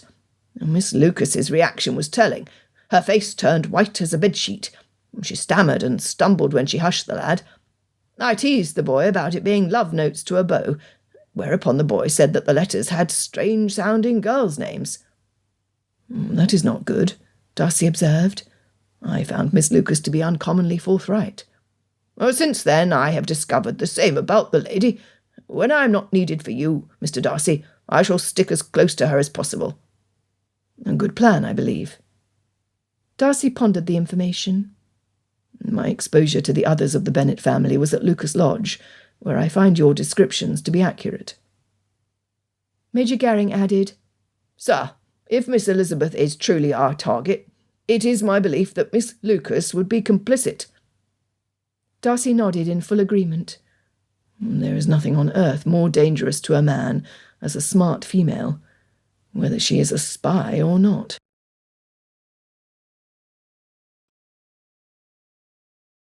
Chapter 11. No sooner had Darcy decided that he needed to distance himself from the Bennets for his own personal safety than he found himself requesting Major Gehring's company to ride to Longbourn. Bingley offered to accompany them. Hurst, as usual, remained behind. Darcy needed more information, and his best sources were Mr. Bennet, Miss Elizabeth, and, heaven forbid, Mr. Collins. The uproar they heard at their arrival quieted into a semblance of decorum once they stepped into the drawing-room. Oddly enough, the matron of the household completely ignored him and Bingley. Her eyes landed on the uniform of Major Gehring, and there they remained. Mrs. Bennet was voluminous in her welcome. "An officer!" Their hostess almost swooned. "Welcome to Longbourn. I will call for tea." While the niceties were performed, Darcy glanced around the room in hopes of finding either Mr. Bennet or his second daughter. Neither were present. His plan of discovering more clues about the Bennet family died a quick death when his aunt's parson approached. "Mr. Darcy, I am delighted you returned." Mr. Collins lowered his chin, his eyes closing, a smirk that could only be described as intensely smug on his face. He continued, "I am to be the bearer of bad news, for you see, it was not Miss Lucas who needed your assistance, it was my—" He leaned closer to whisper, intended, before raising his voice so the others could hear. It was Miss Elizabeth Bennet who was gravely injured, I am sorry to say. You will be pleased to know that upon her father returning her home, I censured her in the manner Lady Catherine de Bourgh would have done had she been here. Elizabeth's inelegant display as she limped into Longbourn was simply not to be tolerated in a young lady. Indignation at the oath, casually using Miss Elizabeth's first name, in addition to referring to her as his future bride, raised Darcy's ire and his pulse. It was exceedingly bad form to claim a relationship that simply did not exist, except in the mind of the claimant. He had no clue how to respond to the buffoon. This was not a man of sense. Inhaling deeply, Darcy slowly let out his breath to calm himself. Mr. Collins, do you not recall that it was I who came to Longbourn for Mr. Bennet's assistance, and who accompanied him to assist the lady? Thus, you spreading this tale exposes my error in calling Miss Elizabeth by her close friend's surname. Was it your intention to embarrass me, the nephew of your esteemed patroness, Lady Catherine de Bourgh? Oh, never! Mr. Collins sputtered, his face ashen. I would never embarrass you. Yet you did, Mr. Collins. Therefore I suggest we speak of this no more. Oh, yes, sir. I will be quiet. Bowing, Mr. Collins returned to the sofa, leaving Darcy with the impression that he had just whipped a pup. Well met, Mr. Darcy. Mr. Bennet stepped into the room, with Elizabeth on his arm. She had changed from her peach gown to one of ivory cream. Gone was the mud and grass stains on her arms. She was lovely, yet not quite as vibrant as she had looked at the orchard. Her efforts to move gracefully on an injured ankle showed in the paleness of her face. Mrs. Bennet began fussing. Oh, Lizzie, you must be seated next to Mr. Collins. Mr. Bingley, there is a place by Jane where I am certain you will be comfortable. Major Gering, I do believe that my youngest would be a delightful companion. She glared at Darcy. You may sit anywhere there is an extra chair, Mr. Darcy. Mrs. Bennet, whose reputation for seeking any unattached male for any of her daughters, had snubbed him, Fitzwilliam Darcy of Pemberley and Darcy House in London. The shock temporarily robbed him of speech. Mr. Bennet came to his rescue. Come, sir, I believe we have a discussion to finish. Directing him to a sofa directly across from where Mr. Collins was seated, next to Miss Elizabeth, he asked the parson, Cousin, you have not mentioned how long you have had the patronage of Lady Catherine. Were you recently appointed to the position? Grabbing the lapels of his coat, the clergyman's chin rose high into the air. I was offered the post 6 months past. There were many candidates vying for the privilege. I was blessed to have been chosen by someone as illustrious as Lady Catherine de Bourgh. I see. Mr. Bennet crossed his legs as he tapped his chin with his knuckle. Is her estate far from where you were raised? We are in the same shire. Mr. Collins leaned forward. Lady Catherine believes that a man should not reach above his status or leave the vicinity where he grew up, since it adds stability to a community if everything and everyone remains the same. How feudal, Mr. Bennet mused. Your patroness stays in Kent, then? Well, she does, although she would be welcomed into the highest circles should she travel to London, I am sure. Yes, Mr. Bennet said, giving the impression that the matter was of little importance. How is your family? How do they get on with you away from home? I have no family to speak of, was the parson's immediate reply. I seem to recall that you have younger sisters, am I not correct? Mr. Collins pulled at his collar, his face the hue of a ripe tomato. I do not speak of them, sir, and that is the end of that. Mr. Bennet glanced at Elizabeth, who immediately took up the conversation. Had they planned this before they entered the room? If so, Darcy was impressed. Miss Elizabeth looked directly at the man, her expression one of kindness. Mr. Collins, having younger sisters can be both a blessing and a source of annoyance. As an older brother, you cannot know the frustration of having favourite ribbons or gowns being borrowed and not returned in a timely manner. I do not. His tone was stern, his words clipped. Miss Elizabeth added, "I understand how your newly elevated position would leave you uncomfortable speaking of your sisters. However, having relatives on the Bennet side of the family is a rare treat for me, as we are few. Could you please tell me the age of your sisters, and whether either have the same brown hair and dark eyes as both you and me?" Had she turned those mesmerizing eyes upon Darcy, he would have given her the complete sum of his fortune had she asked. Mr. Collins was no less immune. The parson cleared his throat before replying.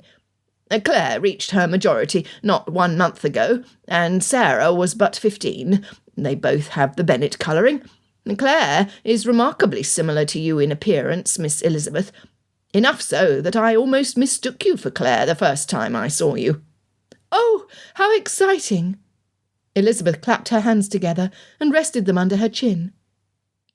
"Mr. Collins, you cannot know how happy you have made me on this day. To know that I have cousins is a gift. Are they much like me in character?" Mr. Collins squirmed on the sofa, his fingers nervously tapping on his knee. "I do sincerely hope that my sisters and you are dissimilar. Claire is very forward. She does not know her proper place. Lady Catherine kindly brought her into Rosings Park, where she was introduced to Miss de Bourgh. I deeply regret to tell you that Claire was dissatisfied, if you can believe it, with the elegance displayed before her eyes. Miss de Bourgh kindly gifted my sister with garments she was no longer using. Claire gratefully accepted them, as she should have done. Then she immediately left for London. I have not heard from her since. Sarah remained at home." The implications of his words stunned Darcy. Miss Elizabeth's cousin, Claire Collins, was bold and close enough in appearance that her own brother mistook them. Was she the lady who wanted him dead? He had never met her. What could possibly be her motive? Miss Elizabeth, who was still smiling at the oaf, asked, "If you do not mind one more question, I would like to know if Miss Clare enjoys the finer ladies' sports of hunting, riding and marksmanship." "She does not." Mr. Collins was emphatic. "We have not been able to keep riding horses, nor afford the fees to join a hunting club." Disappointment almost crushed Darcy. He had rested his hopes on Miss Collins being his mystery murderer. Mr. Collins continued, "However, as a man who sought the church for my employment, my conscience would not allow me to kill the Lord's creations. I have carried my ideology to my new situation. My cook does not procure meat for my table on Sundays, when it is only myself in residence at Hunsford Parsonage. Nevertheless, Claire insisted that she learn to handle a weapon, so we would have venison for our table when I was at home, which she did well to provide. I was opposed, of course, but gave in one winter when produce was slim." Mr. Bennet noted, "Your conscience allows you to eat the game, does it not? You did not hold back from the roast beef and potatoes my wife provided when we dined last evening, if I recall clearly. There was little left on the platter once you served yourself." "Yes, well," Mr. Collins paled, "a man needs to eat." "As does a woman, Mr. Collins." Miss Elizabeth's smile made everything right with the world, so that Mr. Collins relaxed against the back of the sofa. "As do I," proclaimed Bingley from the corner. Miss Bennet smiled, agreeing with his opinion. Mr. Bennet stood, offering his hand to his daughter. "Mr. Darcy, I would ask that you accompany me to my study, where I can show you the book I was telling you about. Lizzie, you will need to return to your room, where you can rest your ankle." Mr. Collins continued speaking to the air as the three left the parlour. Bingley and Miss Bennet put their heads back together, and the others ignored the clergyman as they sought their own entertainment. Major Garing appeared miserable, being seated between the two youngest Bennets. Darcy figured the man could fend for himself. "Well, that was interesting," Mr. Bennet stated, once they were settled into his study. "I thought so as well, Papa." Elizabeth considered what Mr. Collins said, and what he did not say. He failed to speak of his younger sister at all. This leads me to wonder if something is very wrong with her. Possibly she found it to be better for her own health and safety to keep from being noticed by her father and then her brother, Mr. Darcy suggested. Elizabeth considered his suggestion carefully. If she was residing in the same house as Mr. Collins, she certainly would do anything within reason, and perhaps anything outside of reason, to avoid him like the plague. He was a foolish man, and entirely disgusting, for wanting to marry a woman whom he would confuse with his sister. Yuck! Papa, what do you know of the parents of Mr. Collins? Perhaps understanding how he and his sisters were raised could give us insight into their inclinations and motives. Her father nodded as he considered the question. My grandfather, who was a younger son, never intended on becoming the master of Longbourn. His chosen career was the law, an occupation he savoured. Upon the early death of his elder brother, he quickly realised how differently the ladies looked at his prospects. Before he became the master, the daughter of one of his legal clients caught his eye. The lady and her father rudely rebuffed the advances of a mere fledgling barrister. After inheriting Longbourn, they approached him with an offer he gratefully accepted, only to discover that this lady, and I use the term loosely, was already with child. My grandfather packed her up and returned her to her father's house. She died giving birth, as did the babe. If my memory serves me correctly, it was a girl child. This treachery resulted in the entail on Longbourn, where only the heirs male will inherit the property. Elizabeth knew none of this history. Papa, he must have married, and had at least 2 sons, or you would not have cousins. You are correct, Lizzie. My grandfather became even more cautious with his decisions. He was careful with his income, with his associations, and with the choosing of his next bride. My grandmother was a wonderful woman in many ways. She was kind and caring to me, to the staff and to the tenants. She was also as frugal as my grandfather. Nevertheless, in the way they trained their 2 sons, they were intemperate. Showering attention on the heir, to the exclusion of their younger son, created a bitterness between the 2 brothers. This acerbity widened the void between my father and Bertram for the rest of their lives. I met my uncle at my grandfather's funeral. I saw Bertram again when they buried my grandmother. I did not see him until after my own father passed. Bertram, accompanied by his young son, came to Longbourn with every intention of remaining. I was fresh out of university, had just lost the most powerful influence in my young life, and had no idea what to do with them. I found out about Colin's sisters when Bertram died. I never knew what sort of woman Bertram married. I assumed when the father and son came to Longbourn alone that she was deceased. With the advent of 2 younger sisters, I must have been wrong. Papa, I am sorry. Elizabeth's heart ached for what her father must have felt. Mr. Darcy said, I too had recently returned from university when my own father died. Pemberley has over 10,000 acres of prime farmland. The main house is larger than Chatsworth.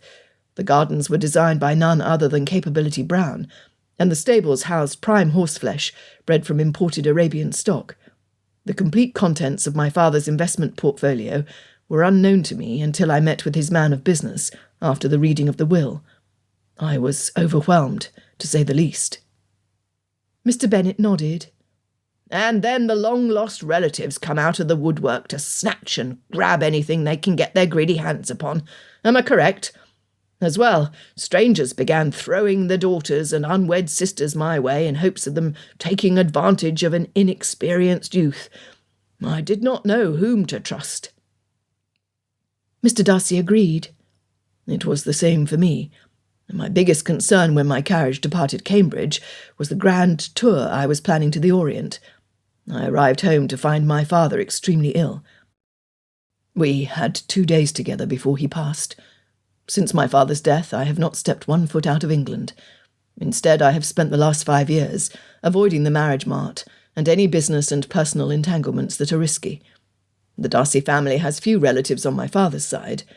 In that, I clearly knew who belonged at Pemberley and who did not.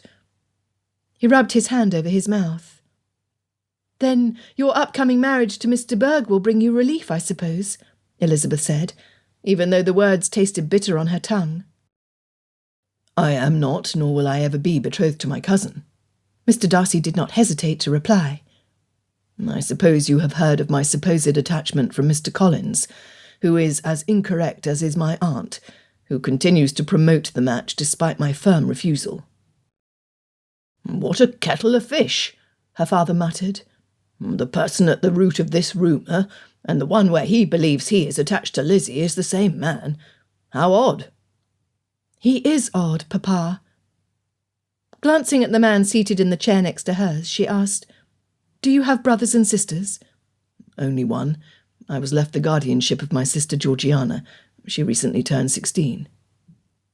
Poor Miss Darcy, Elizabeth uttered. Her life must have changed as much as yours. Is she with your mother, then? My dear mother died shortly after my sister was born. Georgiana is currently in London, with my mother's brother and his wife, Hugh and Helen Fitzwilliam, Lord and Lady Matlock. Is she well? Elizabeth could not stop herself from asking. Mr. and Miss Darcy were alone, which rendered their situation as pitiable. She would far rather have family surrounding her than all the gold in their accounts.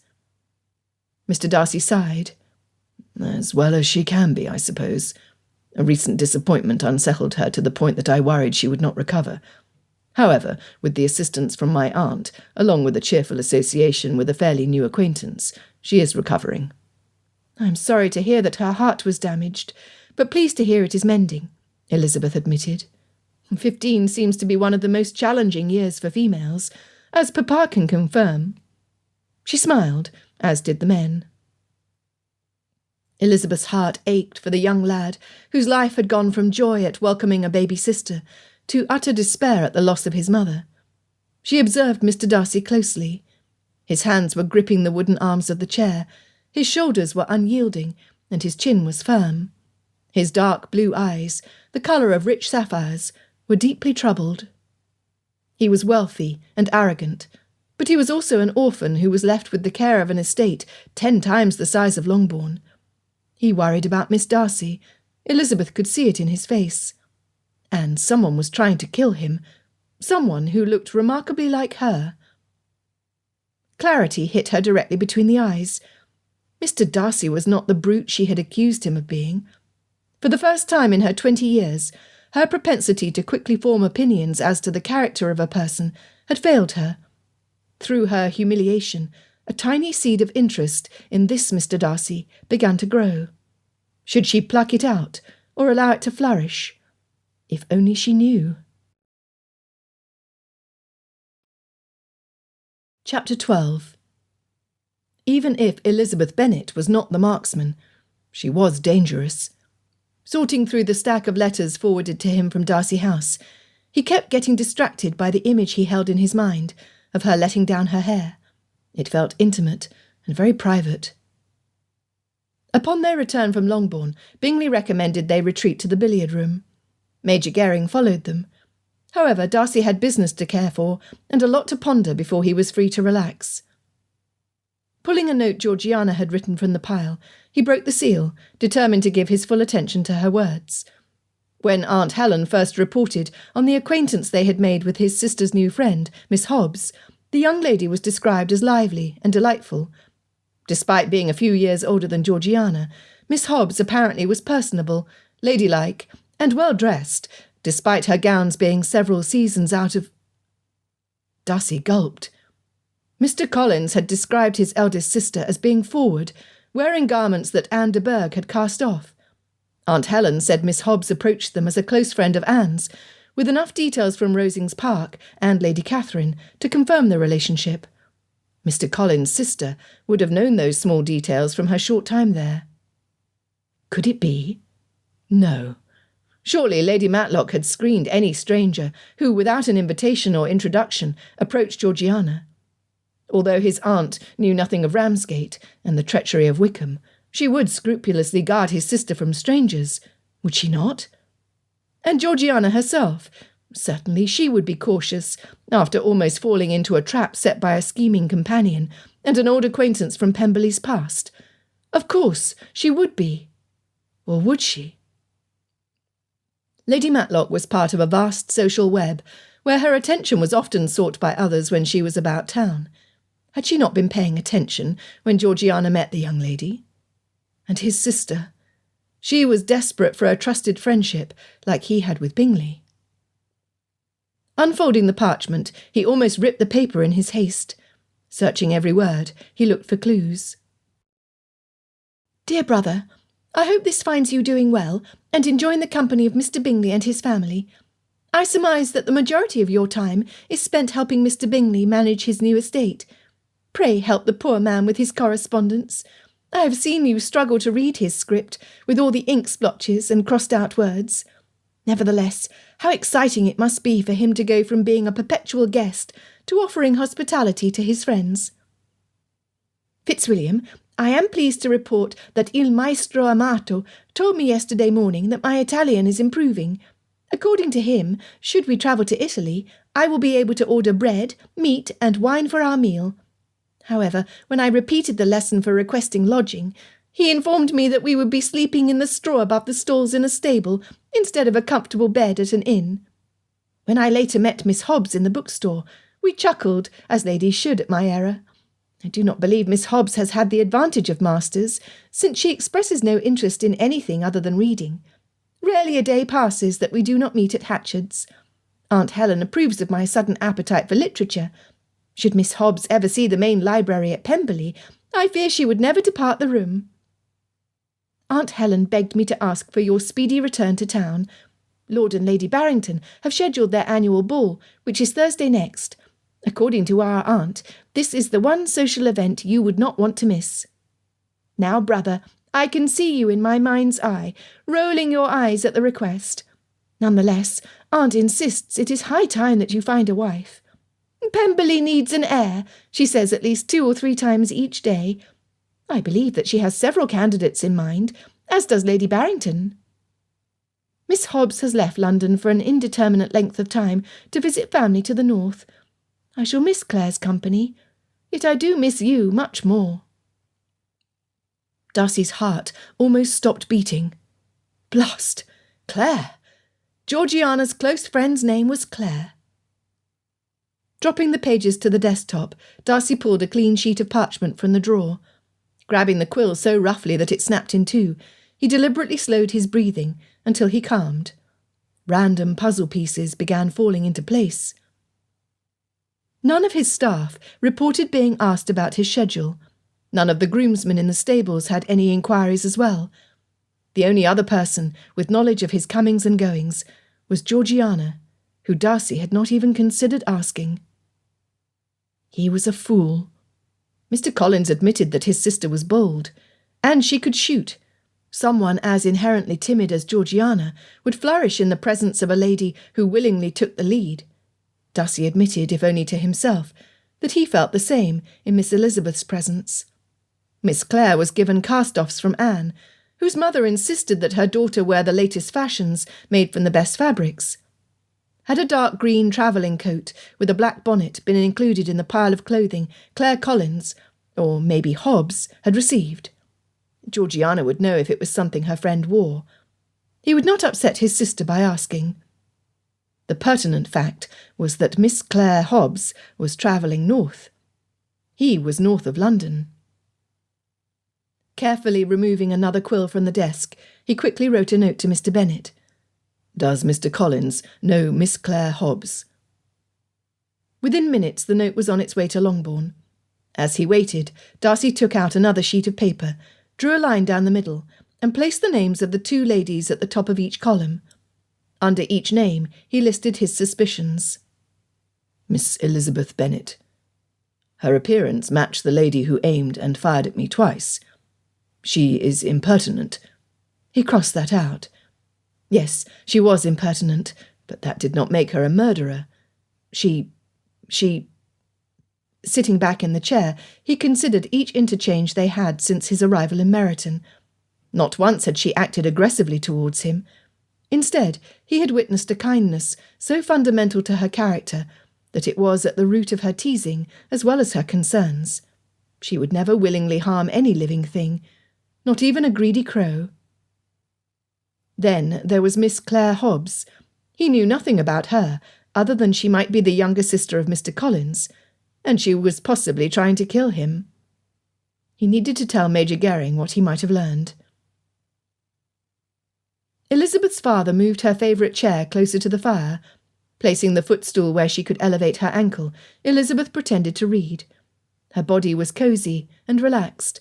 Her brain spun with images of Mr. Darcy, standing by the fireplace, seated across from her, kneeling at her side when she was on the ground, atop his gigantic horse. He was an impressive man. She blushed at the thought. Should her father notice the rosy hue of her cheeks, she would blame it on the heat of the fire. Jane had taken their younger sisters to visit the Lucas family, followed by a short stroll into Meryton. Mr. Collins offered to accompany them, but at the last minute chose to write to Lady Catherine instead. Mrs. Hill, Longbourn's housekeeper, interrupted with a brisk knock on the outer door. "You have a message from Mr. Darcy. His rider is waiting at the entrance." "What is this?" her father asked as he accepted the folded parchment. Breaking the seal, he scanned the words. Speaking to the housekeeper, he said, "Let Mr. Collins know he is needed." As soon as Mrs. Hill retreated, Elizabeth's brow arched, her head tilting to the side. In answer to her unspoken request, her papa offered, "I believe Mr. Darcy might be close to identifying the person who shot at him as someone other than you, Lizzie girl." Before she could reply, Mr. Collins burst into the room. Sliding to a stop in front of the desk, in one breath he blurted, "Are you well? Is it a pain in your chest, your head? Do you need help to lie down? Should I call the apothecary? Do you have any final instructions for me to carry out after your passing?" Of all the ridiculous things to say.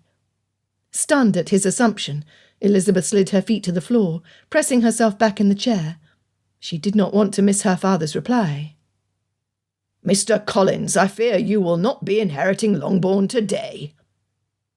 The anger that flashed across her father's face melted into a grimace as he lowered himself into his chair. He moaned rather loudly. "Perhaps it should be me who sits close to the warmth of the fire with my favourite blanket draped across my lap as I wait out my final days."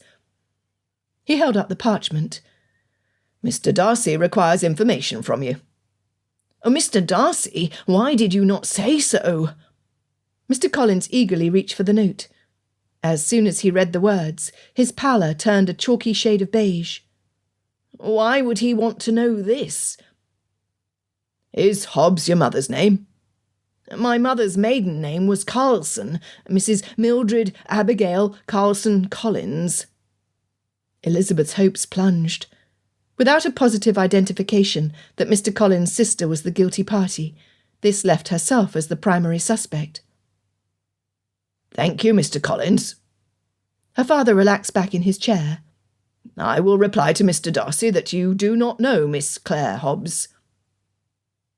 "I did not say I did not know her," Mr. Collins said, after a somewhat lengthy pause. "You asked if my mother was Hobbs. I spoke the truth when I answered. However, after my dear mother died, my father remarried a termagant named Harriet Hobbs. It was she who birthed Claire and Sarah." Elizabeth was stunned to have her growing suspicions confirmed. Her own cousin, Miss Clare Hobbs Collins, attempted to kill Mr. Darcy. Warring emotions surged through her. Guilt that a distant family member was responsible for his distress, and concern for the man's continued health. Poor Mr. Darcy. As her papa began scratching across the parchment with his quill, Mr. Collins asked, "Why would Mr. Darcy be interested in Claire? Does he know her? Has she caused some sort of difficulty that affects his good name? If she has, then I will hunt her down and see that she gets what is coming to her." He was breathing rapidly through his nostrils. The knuckles of his fists were white. His face was red, his brow and upper lip dotted with sweat. His spine was stiff with his head tipped back. The evidence of the man's increasing ire was frightening. Elizabeth made herself as small and imperceptible as possible in the leather chair. She was eternally grateful she was not Clare Hobbs Collins. "Cousin, pray settle yourself," her father admonished several times before Mr. Collins was able to gain control. "I happen to have it on good authority that the nephew of your patroness was impressed with the kindness that his aunt showed to Miss Collins. Sharing the contents of her daughter's closet was extraordinary. It is my firm belief that Mr. Darcy intends to warn his sister not to be embarrassed if she were to identify Miss de Bourgh's garments, but not the lady wearing them, should they meet in London. That is all." Elizabeth admired her father's quick thinking. "Oh, well, yes. I do suppose that ladies pay far more attention to clothing than gentlemen usually do." Mr. Collins glanced everywhere but at the master of Longbourn. His eyes settled upon her. "Miss Elizabeth, I would not have believed it possible that you have infringed upon a gentleman's discussion. Why did you not identify your presence, or depart as soon as we began discussing a topic of interest to Mr. Darcy? You are guilty of eavesdropping. Lady Catherine would chastise you severely if she were here."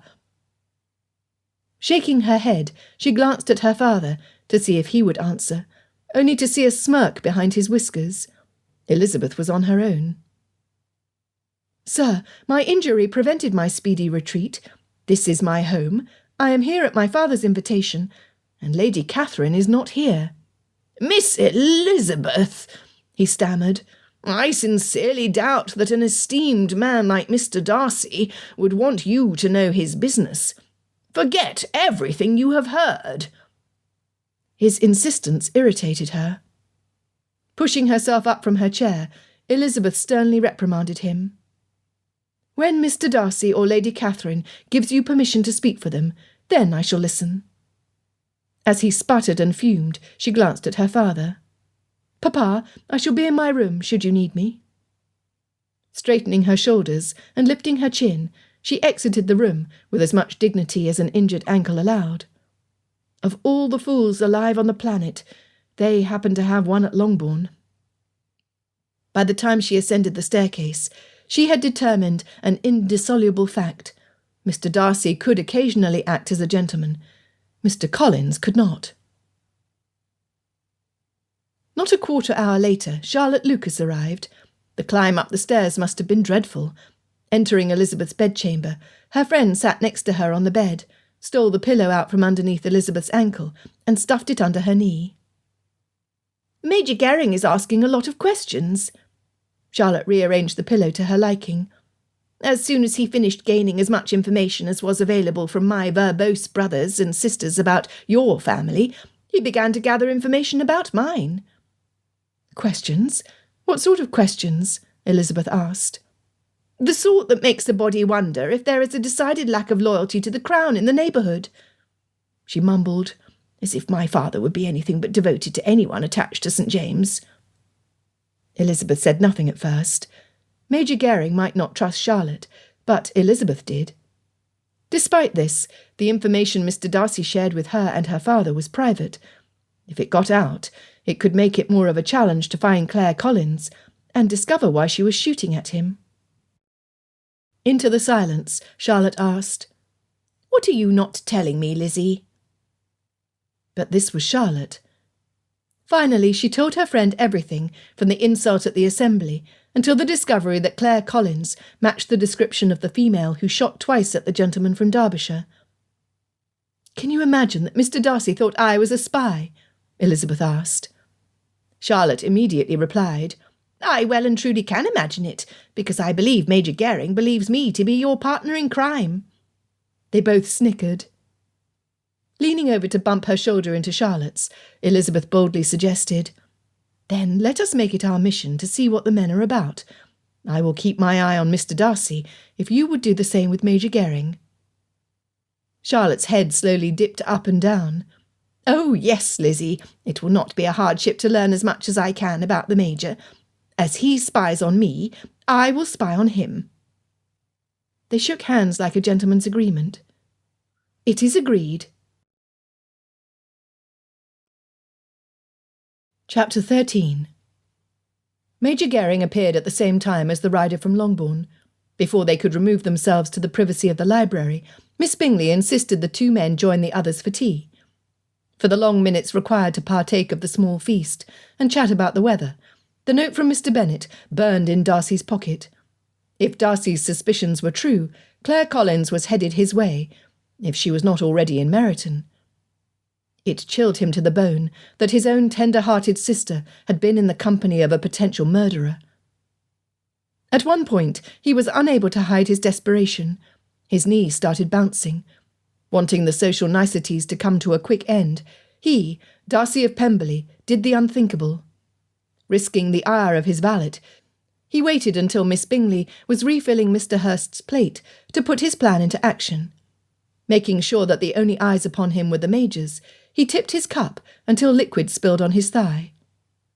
"Good heavens, I've gone and spilled my tea," Darcy admitted, with absolutely no shame. "I beg your pardon, while I return upstairs to change." "Mr. Darcy!" Miss Bingley was horrified. Whether it was because he was clumsy or he would be leaving the room, Darcy had not a clue. Before he left, Darcy addressed the officer. "Major Gering, I have a letter from Colonel Fitzwilliam you need to read." It was not exactly a lie, since he had received a report from his cousin that morning. Richard's ship sailed immediately after the letter was posted. Whether the Major found any of the information interesting, Darcy could not know. His subterfuge worked. Within seconds, both men were heading to his sitting room, whereupon Darcy ripped open the seal from Mr. Bennet's note. He was correct. Claire Hobbs was Claire Collins. She must have sought out Georgiana for the specific purpose of gaining knowledge of his schedule. Her betrayal would devastate a girl who already suffered from having misjudged Wickham. For that damage alone, he would see that justice was wrought against Miss Claire Hobbs Collins. "This is consistent with what I found with my interviews. Miss Elizabeth is generally regarded as law-abiding," Major Gering asked. "This makes why the most salient question. Why is the sister of your aunt's parson targeting you? Does she only want to scare you, or does she want you dead?" Rubbing his hand over his chin, Darcy replied, "I wish I knew." "We need a plan," the Major suggested. "Until we have one, I recommend you remain with the Bingleys inside Netherfield. In the meantime, I will search the area for Miss Collins." It was not Darcy's preference, but it would satisfy his hosts to be in their company. Therefore he agreed. Glancing out the window in the direction of Longbourn, disappointment at not being in a certain lady's presence begged him to rebel. At that moment he finally admitted to himself that both ladies were a danger, one to his life and the other to his heart. Frustration boiled under every inch of Elizabeth's skin. Each time she made the effort to join the family downstairs, Mr. Collins viewed her presence as an invitation to instruct her in the delicacies common to ladies of elevated status, with Miss Anne de Bourgh and her mother's conduct as his guide. Elizabeth's sore flesh had improved dramatically, proving that she had merely rolled her ankle slightly instead of permanently damaging the joint. She was able to walk about her bedchamber without pain. Nevertheless, it was a convenient excuse that kept her from being in the company of one Mr. Collins. During the few days she remained in her chambers, she exchanged notes with Charlotte. Her neighbour's wit was infectious. The first time she had aided her friend to get her article to the Times, Elizabeth had impatiently waited for her father to finish his thorough perusal of the newspaper before snatching it away to search for the words Charlotte had penned. The column was deep in the inside pages, on the lower corner. The article was entitled, "Bucolic Life in the Far North for Young Ladies." It was a witty piece, intended to entertain the jaded residents of well-populated cities such as London, Manchester or Liverpool. Since it first appeared, readers had clamoured to hear more of the rural lives of the 5 Hopper sisters, Heloise, Trinette, Irene, Solange and Catronelle. As the demand from readers increased, the position of Charlotte's column moved closer toward the front of the newspaper, and the amount of money placed directly into Charlotte's account grew. Elizabeth praised her for her brilliance, despite the Bennet family providing fodder for Charlotte's pen. The name of each character was the exact opposite of their counterparts. Serene Jane was Heloise, whose name was French for a famous warrior. Each time Charlotte wrote of Eloise fighting for justice or standing up for herself, Elizabeth wanted to giggle. Not one word was like Jane's character. Elizabeth's counterpart of Trinette, translated as a very innocent child, was usually deep into mischief with every tale. Pious Mary's character name, Irene, was Greek for peace. Mary never seemed to understand social signals, so blurted out fiery counsel at the most ridiculous times. Solange, a well-grounded religious woman, should have been Mary, but Charlotte dubbed flighty Kitty with the name. Lydia, the loudest and brashest of all the Bennet girls, was written as Catronelle, one who is chaste and pure. Elizabeth could only hope it were true, as the youngest Bennet spent more time in society. Folding the latest article from Charlotte carefully, she wrapped it in another layer of parchment to send out with the next post. Finally, Elizabeth decided it was time to set Mr. Collins straight. She was not interested in becoming an imitation of his patroness or Lady Catherine's daughter. What she was interested in, or rather who she was interested in, failed to appear at Longbourn. Frustration and disappointment warred inside her. If she asked her father whether he had heard from Mr. Darcy, the teasing Elizabeth would receive would be unbearable. As well, she did not want to give her father the impression that she had an interest in the gentleman, since she was not at all interested. Oh, what a lie! The man consumed her thoughts and, well, she simply refused to think upon him any more. On the other hand, Mr. Bingley promptly arrived almost every day, except Sunday, reporting that Mr. Darcy kept busy with the business of running his properties and corresponding with Major Gering and his sister Miss Darcy. Occasionally the Major would make a brief stop at Longbourn before proceeding to Lucas Lodge. According to daily notes from Charlotte, he was an intelligent man, with an engaging wit that matched her own. Elizabeth hoped he would not leave a broken-hearted best friend behind when he had to go back to his regiment. Returning her attention to the man sharing the sofa, she boldly examined him from head to toe as he gave attention to her mother's chatter. Mr. Collins was not bad-looking. His features were even, and he was well-formed. He was gainfully employed. His prospects for the future were good. Had he possessed a brain between his 2 ears, he would be considered quite the matrimonial catch. This was a powerful observation to Elizabeth. His actions and attitude had rendered him unattractive in her eyes. It was a not very subtle reminder that first impressions were not always accurate. Men. Were they all this much trouble? Dropping her gaze to her fingers, twisting around each other, she considered how to tell the parson seated next to her that she had no interest in a future with him, should he ask. Before she could say anything, Mr. Collins caught her attention. Speaking softly, so no others could hear, he said, "Miss Elizabeth, this morning I received word from Lady Catherine that I am required to return at the end of the fortnight. It occurred to me after reading her letter that I have not been forthright with you about my intentions. I, as was proper, let it be known to your father and mother that one of the reasons I came to Longbourn was to choose a wife, yet I have not spoken to you of my hopes." "Mr. Collins," she interrupted, desperately wanting him to go no further. "Pray allow me the opportunity to speak, my lady, for I prayed for the courage to tell you what is in my heart." "No, no, no." Her stomach suddenly felt like she had eaten the large rock next to the spring at Oakham Mount. The palms of her hands began to perspire.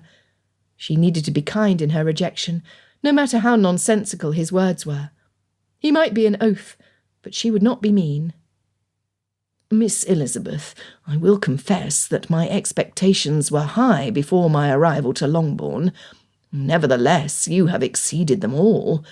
I have witnessed with my own eyes your patience with your younger sisters as you attempt to guide them, the respect you show your mother when she says something silly, and the love you have for your eldest sister and your father."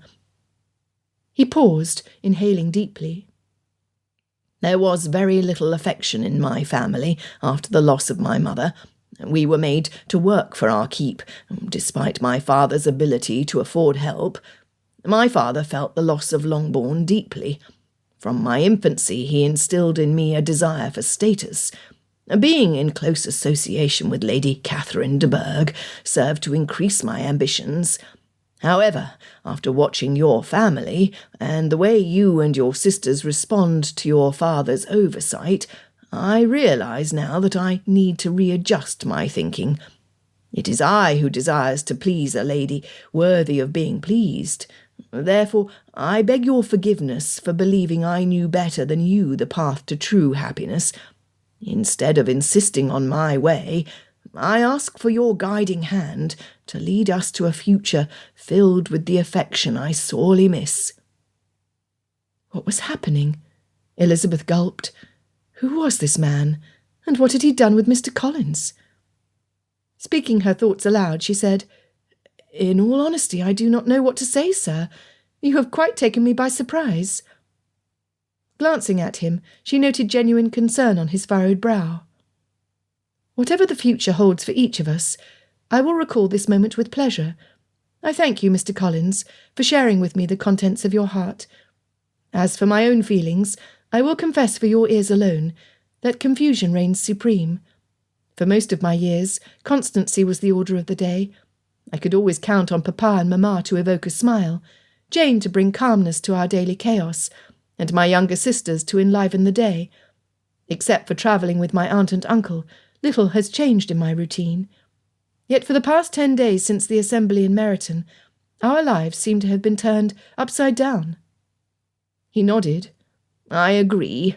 Arriving here to discover Mr. Darcy in residence only 3 miles from Longbourn certainly changed my plans." His admission confused Elizabeth. "Truly? In what way?" "In what way, you ask?" Mr. Collins clasped his lapels, his chin lifting in arrogance. "Why, I wait upon him daily in hopes of being of assistance to him. He is the master of a large estate. One day I will also be the master of my own property. His rank secures my humble obeisance in the manner equal to that of my patroness, Lady Catherine de Bourgh. Rather than focusing solely on obtaining joy for my own lifetime, I need to guide him to seek his own happiness with the daughter of my patroness, Lady Catherine de Bourgh. Miss de Bourgh is, well, although there have been some recent challenges, she is a diamond who would grace any man's arm and home." Elizabeth's mouth gaped open. Where had the gentle man with the lovely words gone? Where she had relaxed with his revelation of his desires, his quick change in attitude rendered her exceedingly uncomfortable. Leaping to her feet, she took a small step away from him, as he too stood.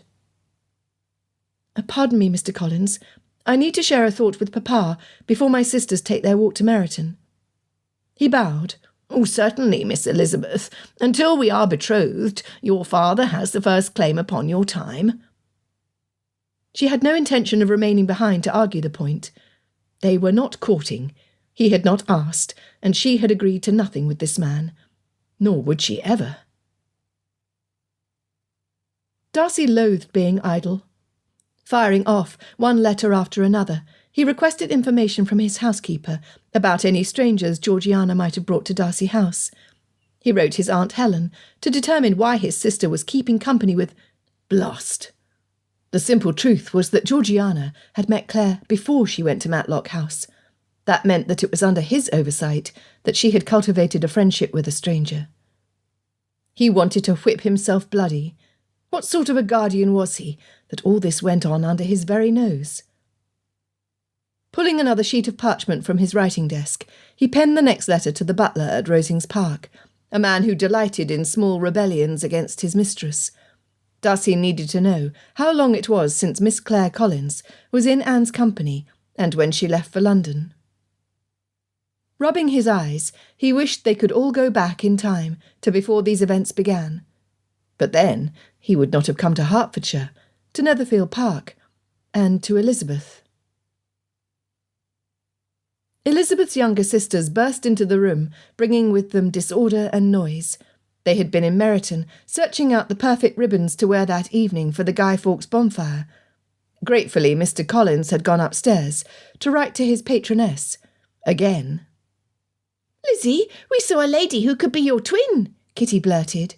Oh, she had on a lovely dark green travelling coat with a bonnet I covet.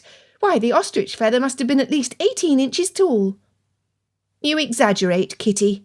Mary, who firmly believed she was always right, added, It was about 10 inches tall. It was not a full foot in length. Oh, the officers have arrived, Lydia announced, over the top of her sisters' voices. Why, they look fine in their uniforms, finer than Major Gering. Some of the men are exceedingly handsome. I simply cannot wait to dance with them all. She pranced around the room, humming an unknown melody. Captain Carter, with his bright red hair and blue eyes, was dreamy. Kitty's hands were clasped together under her chin. Mr. Chamberlain is too short, and Mr. Denny needs to avoid the dessert table. His coat does not fit properly for an officer. Lydia piped in. It was Mr. Darcy, Mr. Fitzwilliam Darcy, who outshone them all. What a handsome gentleman with his stately form and charming countenance. His hair! Kitty, did you see the length of his hair? If he had not tied it back, I believe it would be longer than mine. Once he has a uniform, he will be the man every female will want to partner at our next dance. I tell you right now, he is mine. Mr. Darcy? Elizabeth asked. She had never heard the surname until the arrival of Mr. Bingley's guest. Yes, Mr. Darcy, Mr. Fitzwilliam Darcy. Lydia continued to dance around the room. He is mine, he is mine, he is mine. She stopped. I do not believe he is related to snooty Mr. Darcy at Netherfield Park. Their colouring is fairly similar, as is their height. However, my Mr. Darcy smiles where the other frowns. Besides, Mr. Bingley's friend's name is probably Archibald or Wilbur, nothing as elegant as Fitzwilliam. Officers! Their mother fanned herself with her handkerchief. Girls, we will have a wedding at Longbourn Chapel before spring, or I am not the mistress of Longbourn. The two youngest giggled. Elizabeth's emotions were still too raw from Mr. Collins' declaration to appreciate her outburst. In the midst of the revelry, she hurried to her father's study. Papa, we must let Mr. Darcy know that Miss Collins has arrived. Her father responded immediately by ordering his cart readied. Gather your things, Lizzie. You will accompany me. After almost a sennight of not seeing the man, Elizabeth was more than willing to agree. She had no claim to him, nor was she certain she even wanted Mr. Darcy. But the need to be in his presence was stronger than her internal voice of reason. As the cart bounced over the roadway, Elizabeth told her father about the new Mr. Darcy's arrival in Meryton. How can that be? Her father looked perplexed. Mr. Fitzwilliam Darcy is at Netherfield Park. For a certainty, there cannot be two of them with the same unusual first name. What? His name was Fitzwilliam.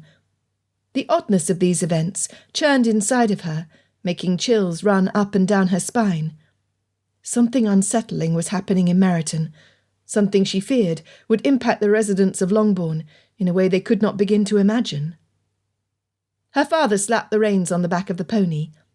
Danger lurked around every corner, and it all centred around the man they were journeying to see.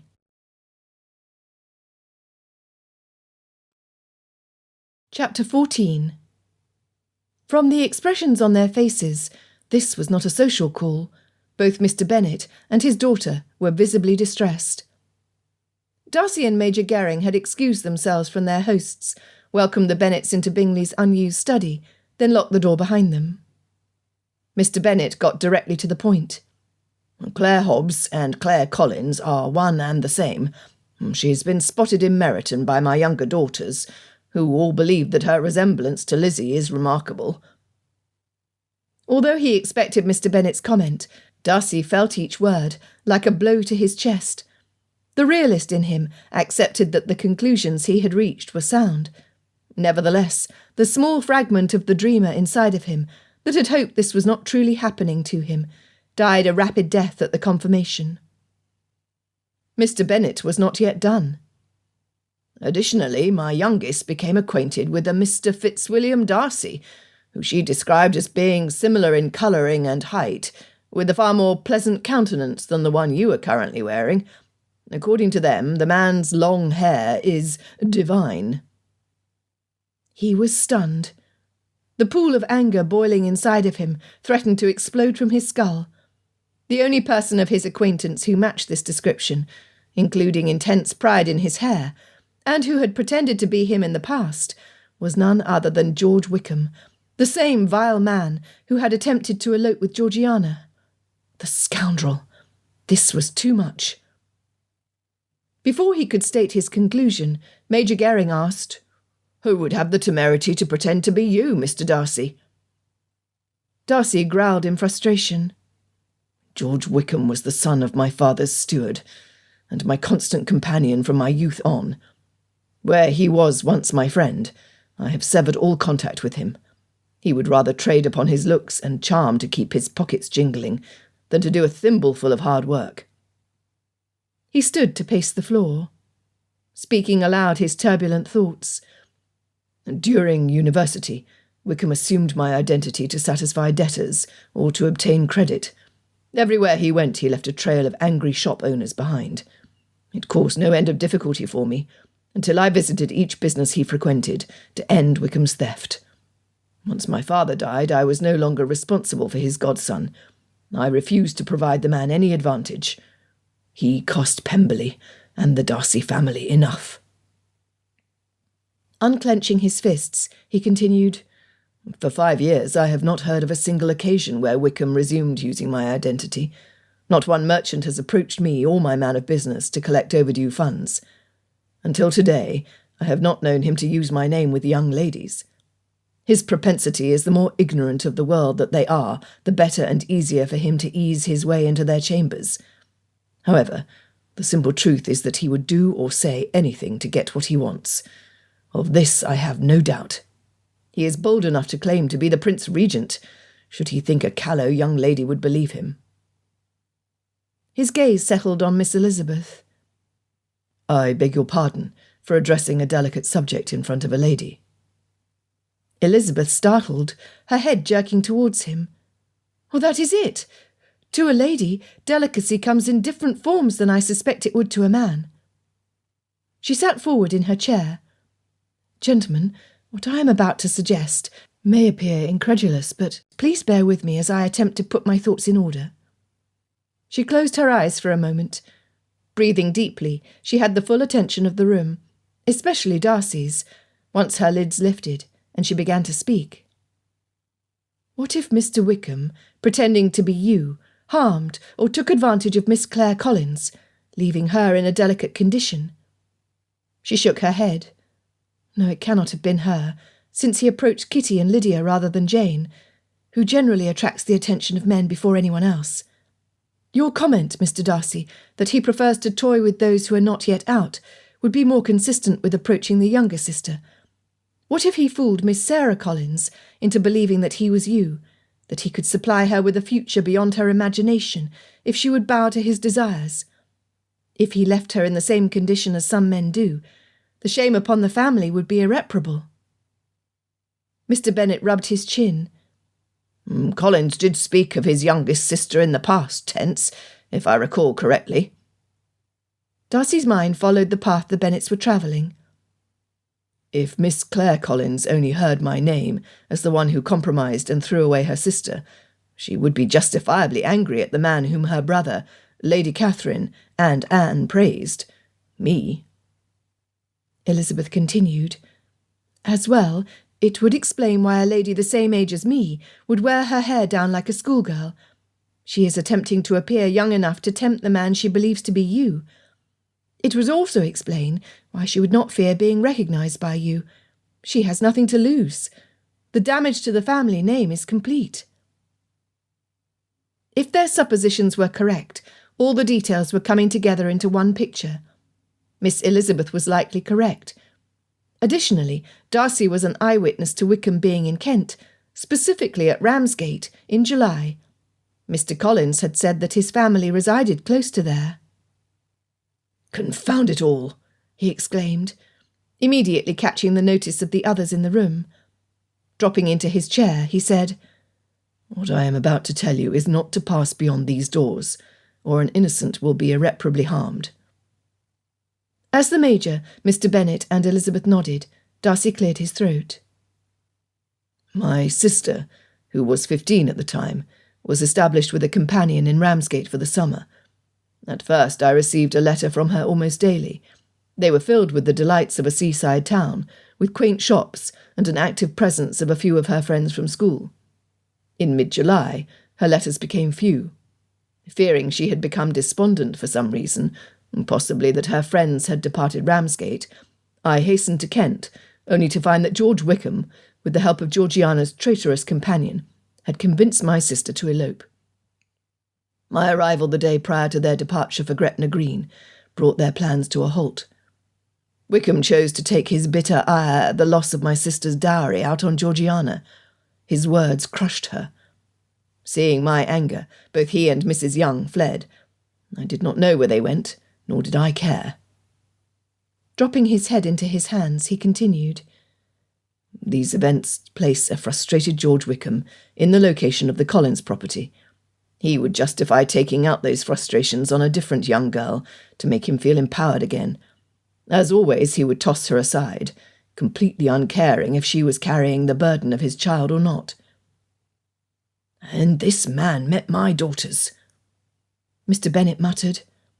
Because of her travels, Lizzie knows something of the world. But Jane, Mary, Kitty and Lydia do not. They have never been confronted with evil. Until today. He stood. You do what you must, Mr. Darcy.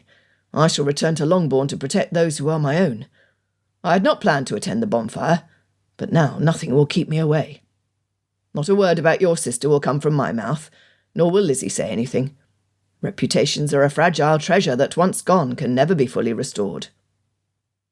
Darcy stood, his mind automatically jumping ahead to what he needed to do to clear up this mess. Sir, Miss Elizabeth stepped closer. My sympathies for your sister are sincere. Her heart will feel the blow when she learns that her new friend is treacherous. However, knowing that there are others who are trustworthy will see her through. She reached up to touch his arm, then dropped her hand before there was contact. Trials can easily be turned into training, with the gentle reminder that discernment, which she will learn from this, is a valued commodity for a lady. Rather unfortunately, the bitter pain of being ill-used again will help her gain maturity far quicker than what she could learn from school or from her peers. He nodded, unable to formulate a word. His heart was touched, as if she had taken a crumpled cloth and smoothed out the wrinkles. I thank you. His appreciation was sincere. Before him stood an intelligent woman with an empathetic heart, one who suffered the pain of others. She was lovely in character and form, lively and joyous, yet serious and temperate when she needed to be. Elizabeth Bennet was... He gulped. Through all the multitude of developments demanding his attention, the need to protect himself and his sister, the need to learn Miss Collins' motive from her own mouth, and the decision to bring a menace like Wickham to justice, Darcy felt the danger of Miss Elizabeth Bennet. If he was not careful, she would steal his heart, without him knowing it was gone. Longbourn's response was sadly as Elizabeth expected. Jane shook her head in denial that anyone, especially a man in the militia, could be that evil. Mary sermonised. Mr. Collins inserted his opinion that Lady Catherine never would tolerate officers in her home. Kitty and Lydia squealed in delight at an honest-to-goodness rake being in their midst. "No officers at Longbourn?" the matron of the house wailed. "How can you be so cruel, Mr. Bennet? Tonight is the bonfire, the night for our girls to sing and dance, in hopes of making a match before tomorrow. Your own daughters will starve to death in the freezing cold when you die, leaving us impoverished and without aid if they do not wed one of the officers." Elizabeth knew the futility of attempting to reason with her mother, so she could correctly guide her daughters as a mother should. Glancing at her father, his frustration was clearly written on his face. "Pray, calm yourself and be seated, the lot of you," her father insisted. So rarely did he stir himself to act like the head of their household. Everyone, including Mr. Collins, obeyed. "Mr. Collins, I believe that now would be as good a time as any to write to your patroness." Her father winked at her before continuing. "I imagine her wanting to know that the militia in all their splendour have arrived in Hertfordshire. Likely she will need to detail exactly how you should act during this invasion, to best reflect upon her good name." Mr. Collins shot to his feet. "Such wisdom! Such condescension of my lady patroness! Cousin, I will pen my letter immediately." Bowing, he left the room. "There, we are now alone." Her father brushed his hands together, like he was removing the evidence of snatching a biscuit from cook's tin. "Lydia, tell me what it is that you and Kitty find attractive about knowing that a rogue is in our community." In unison, her sisters sighed. "Mr. Darcy is so handsome and charming." Kitty added, "Lydia insists that he will be hers, but I am just as pretty as she is. Plus I am older, so I should have him first." Her bottom lip jutted out, rendering her silly and unattractive. "Have him? Oh, for what purpose?" Papa asked, with an air of innocent ignorance. "Why, as my husband, of course," Lydia insisted, sticking her tongue out at Kitty. "I see." Papa tapped his fingers to his chin. "Lydia, did you know that your monthly allowance is almost as much as a militia officer makes? Yet you cannot buy all that you desire from the funds I give you." "What do you mean?" she asked. "Mamma says that the best husbands are officers. Surely they could keep a wife in ribbons and new gowns. I will be the most popular wife at all the balls we will attend. I will dance every dance." "Is that true, my dear?" Papa looked directly at his wife, his eyes piercing. "You, who cannot manage to keep within our own budget of 2,000 a year, could you dress 5 daughters in new gowns, plus keep a house on a mere 25? "Certainly not." "Yet you would condemn our daughters to this life of drudgery. An officer's wages in the militia are to cover his expenses and nothing more. There would be no money to pay for the needs of a wife. The wants of a wife and any children who resulted from the marriage would be ignored." The changing expressions on the faces of her mother and sisters was revealing. Gone was the eager anticipation. Instead, Elizabeth could see the moment her mother realised the full extent of what Papa was saying. "Mr. Bennet, Longbourn does not have the funds to support the wife of an officer. We would not be able to come to their aid, would we?" "We could not." "But Papa," Lydia wailed, not wanting to give up on her dreams. "With my allowance I could pay my own way." He snorted. "My dear girl, the day you say 'I do' in front of a clergyman and sign your name to the register, your allowance ends. My responsibility is done." As he had done with Mr. Collins, he brushed his hands together before resting them on the arm of his chair. The facts were cold and hard. Both Kitty and Lydia were having a difficult time accepting this new reality. Attempting to help them to better understand, Elizabeth said, "The idea of being singled out by a man of the world is exciting, is it not?" "Oh, yes, Lizzie, it is." Lydia and Kitty both lit up like lanterns with a new wick. "What happens when the excitement of being chosen is over?" she asked, then continued before they could formulate a reply. "I cannot believe that having a husband with a roving eye would make a good marriage mate." "No, Lizzie, that is where you are wrong," Kitty boldly claimed. "To be the wife of a man whom all the other ladies want is the height of prestige. Why, it would keep me happy for a lifetime for me to know that from all of them he chose me." "Oh, that is not sound," inserted their mother. "Rakes continue to choose others after they marry. You will only be exalted by the ignorant, Kitty. Those with any wisdom at all will render you an object of pity, as you wallow in your loneliness in some hovel while he polishes his buttons and his boots to spend his evenings with some other female who is attracted to a rogue. No, in this your father is correct." "But Mamma," they whined. "I shall hear no more from either of you." Frances Bennet put her foot down on her 2 youngest, for the first time in Elizabeth's memory. Hopefully it was not too little, too late. Later, finding herself blessedly alone in her chambers, Elizabeth pondered over all she had observed that day. Her parents were managing their youngest, which was a shock to her. Mr. Collins had remained in his rooms for almost an hour, departing only to see his thick letter left in the silver tray at the entrance hall for the post. He had not reached the top of the stairs before returning to the drawing-room to announce that the better course would be for him to depart immediately for his home, to be by Lady Catherine's side, to receive personal instruction about the militia.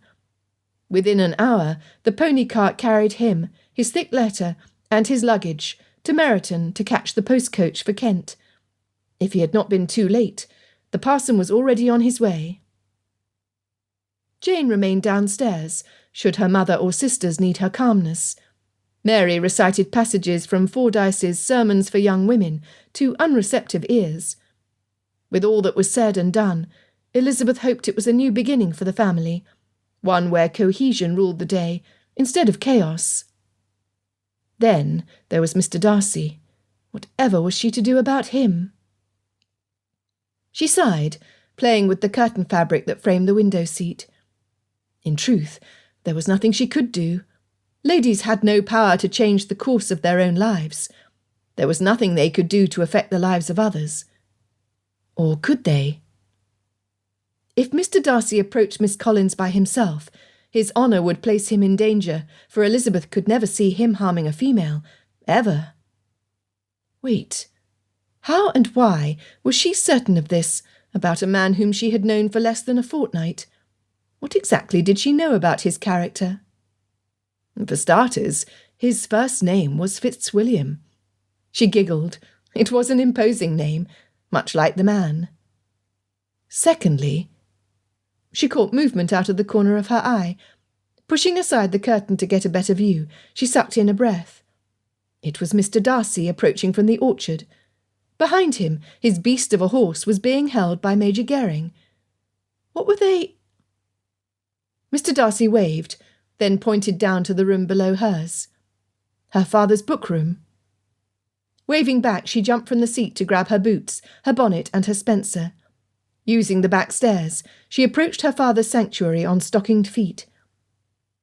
"Papa, Mr. Darcy needs to see us." Pointing out his window, her papa hastened to gather his jacket to join her.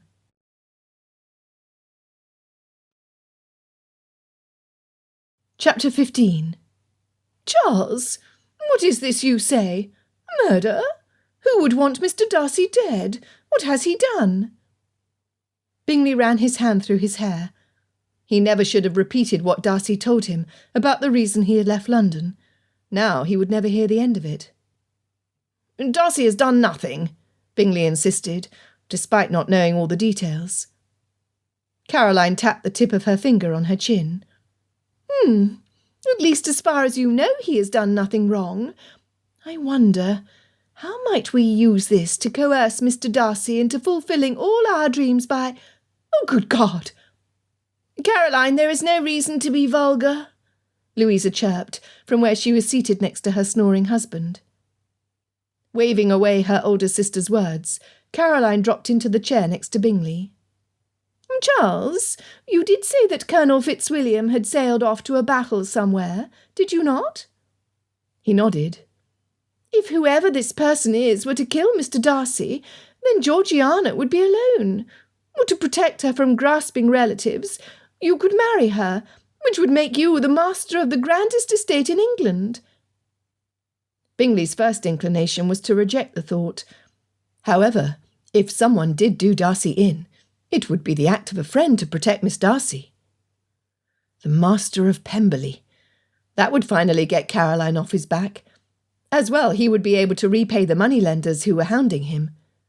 How he wished he had never picked up dice in the first place. The winning streak he started with soon turned into a series of losses. Bingley had thought he could win his money back with a few more games. He had been wrong.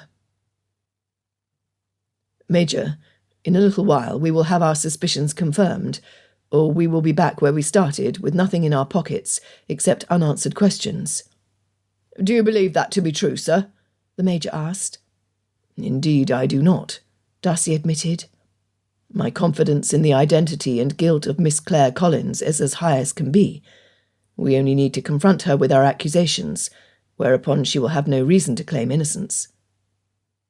His horse snorted, pawing the leaves under its hooves, as if it sensed the crackle of anticipation in the air. He knew that as soon as he mounted, the horse would be ready to run. Darcy was as restless as the animal. The desire to see justice served, as well as to escape the clutches of a female who was aiming to kill the wrong man, disturbed his peace and his routine. He was the one who was used to being in control of his life, not some emotionally charged stranger. "Your plan is not sound," Darcy replied in shock at what he was hearing. "You should be at Longbourn preparing for the bonfire tonight, not confronting a dangerous female carrying a gun." Elizabeth's fists rested on each hip, the point of her chin jutted out, her nostrils flared. "And yours is?" Ripping his hat from his head, Darcy ran his fingers through his hair until his nails scratched his scalp. She was the stubbornest, most recalcitrant female who had ever crossed paths with him. "Sir, this lady is my cousin. She is in a public inn belonging to a family I have known since my birth. She has no reason to feel threatened by me." Elizabeth scoffed. "You, on the other hand, have a target on your chest as big as Derbyshire. You most likely represent everything that is wrong with her life. You are the one she is after, not me." "I am attempting to protect you, Miss Elizabeth." Each word was forced through his clenched teeth. "Were you to remain at Longbourn, the three of us men will scour Meryton until we find her, knowing you are safe at home." Elizabeth gritted her teeth. "Do tell, Mr. Darcy, what will you do once you do find her? It would create a multitude of questions should you, a single man possessed of a fortune, seek out the company of a young lady who is undoubtedly travelling alone, with a pistol aimed at you. How will you convince her to reveal her motives? Will you demand she tell you?" Miss Elizabeth harumphed. "I cannot see you having any success at all." He huffed, pacing back and forth in front of her. "I do not like this." She was most likely correct in her observation. His intention was to charge into the village, cloaked with the full authority of Darcy of Pemberley, to insist Miss Collins reveal everything about her plan. Rubbing his jaw, he looked to Mr. Bennet for assistance in reasoning with his child. The older man leaned against the trunk of a tree with his arms crossed. The slight lift of his shoulders, into what appeared to be a shrug, convinced Darcy that he would receive no help from that quarter. Major Gering had his back to them, pretending he could not hear every word. Miss Elizabeth unclenched her fists. Gazing into the distance, she sighed. Then she clarified.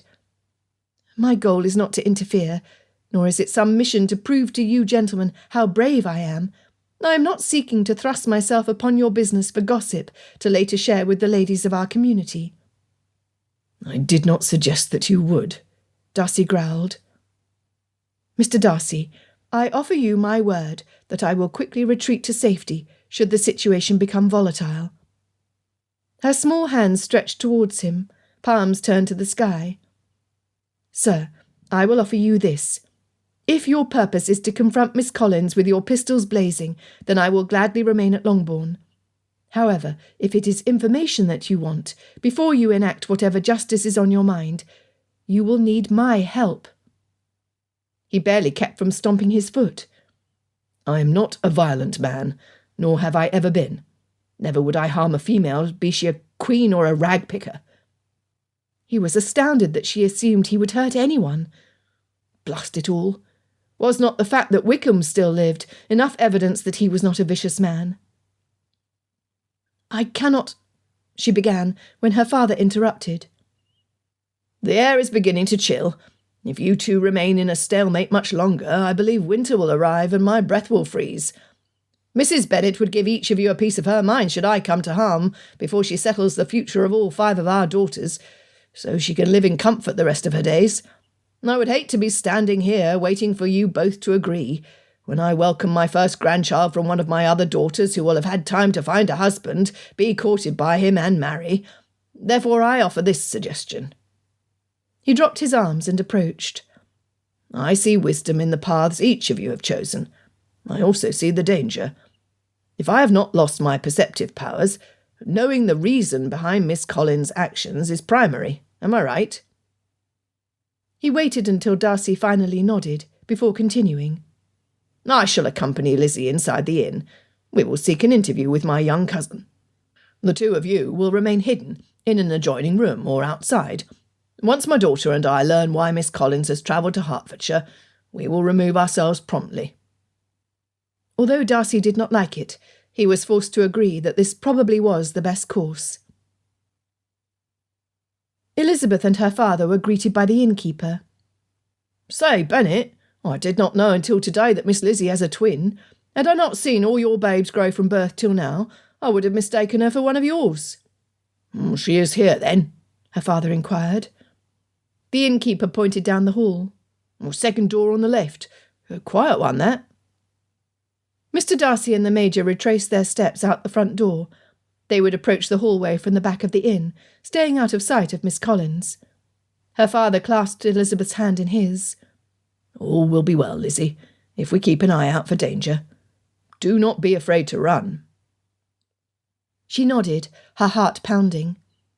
They approached the entrance to the hall. From where they were standing, they could see that the second door was closed. The four of them were in position when Charlotte walked into the inn. "Thank you, my dear friend, for coming." Elizabeth could see the effort Charlotte made to walk without limping. Her face paled, her breathing was laboured. "It was easy for me to get away. Everyone is so busy that no one noticed," Charlotte added. "Father has the bonfire lit already, and John is setting up the fireworks show. As many as he brought to Lucas Lodge, the display should last all night." Shifting her weight to her uninjured leg, she said, "Let us proceed." Charlotte's calm and reason could tame Elizabeth when she was emotionally charged. If Claire Collins was like her in more than looks, Charlotte's skills would be needed. "Major Garing and Mr. Darcy are already in the room next to where Miss Collins is enjoying tea. Papa will join us," Elizabeth whispered, although the common room was sparsely populated, with only 2 men at the counter sipping ale. It would be hours before another postcoach arrived with more passengers. The one containing Mr. Collins must have departed for Kent on time. Nodding, Charlotte followed closely behind her toward the door. At her father's knock, a lady called for them to enter. "The potter's run dry," the lady observed, without turning to face them. Instead, she flicked the curtain back from the window, peering outside. "I shall see it filled, Miss Hobbs," Papa answered. He had asked the innkeeper upon their entry about their guest. Claire Collins was using her mother's name, as she had done in London. "I thank you." She flicked her fingers to hurry him on his task. When the door did not close behind him, the lady finally turned to face them. The expression on her face surely mirrored Elizabeth's own. Mouth agape and eyes wide, Elizabeth stared at the person who looked as much like her as she did.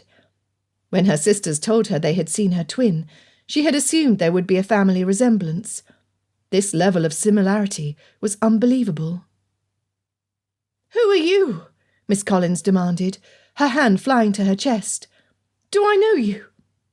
"At the moment you do not," Elizabeth answered, unsettled by the similarity.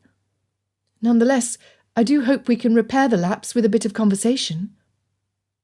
Papa bowed as Elizabeth curtsied. Charlotte merely tipped her head.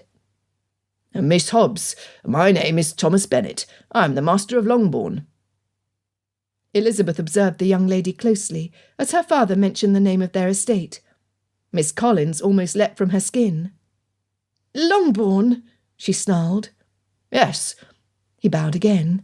"I'm delighted to meet you, as will my family be happy to know you are here." "You are?" The lady was hesitant in her inquiry. "Indeed." He gestured to the chairs before glancing at Charlotte. "Our neighbour, Miss Lucas, was told by her brother that my daughter has a twin staying at the inn. Charlotte was anxious to be introduced to you. Elizabeth and I hurried to meet you, dear girl." "Dear girl?" She looked upon the master of Longbourn with doubt. Then she glanced toward the ladies. Elizabeth, you are my cousin, then?" "I am," she answered. Eyes sweeping the room as the ladies moved to the chairs, Elizabeth noted that there was no maid. Miss Collins was alone. Additionally, not only was the teapot empty, but the plate that held bread and meat had not a crumb left behind. The lady was short on funds, since a full meal had not been ordered. Offering a hesitant smile, Elizabeth suggested, "Papa, mightn't you obtain refreshments while the three of us ladies become better acquainted?" He hesitated, then agreed. Once he left the room, Elizabeth took the lead in the conversation. "Rather than delicately speaking of the roads or the weather, let us establish a beginning for us," Elizabeth suggested. Miss Collins was on the edge of her seat, as if she was prepared to run or launch herself across the small table at Elizabeth. Lifting her chin, Elizabeth boldly pressed her point. "You should know that I care not what our ancestors squabbled over in the past. Family is very important to me. Therefore pray allow me to tell you that 4 out of 5 of my sisters look like golden angels. As the only Bennet girl with dark hair and eyes, I can safely say that the colour looks far better on you than it does on me."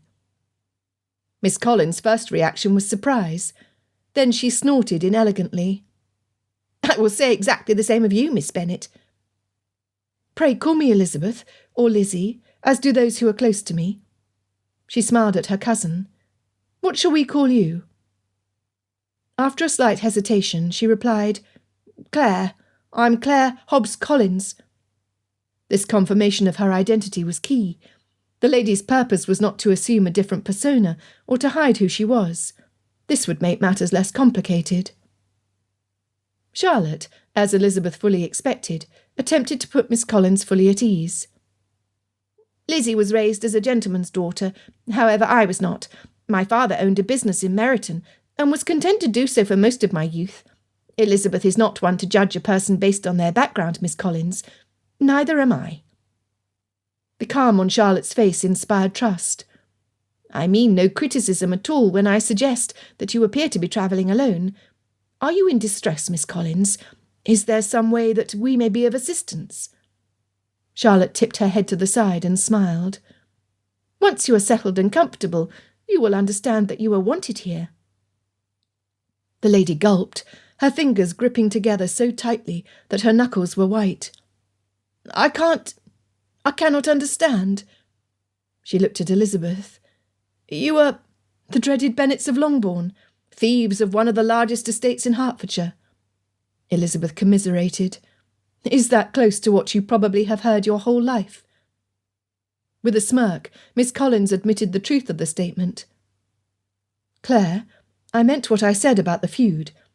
Nevertheless, while it is not of importance to me, your viewpoint must be quite different.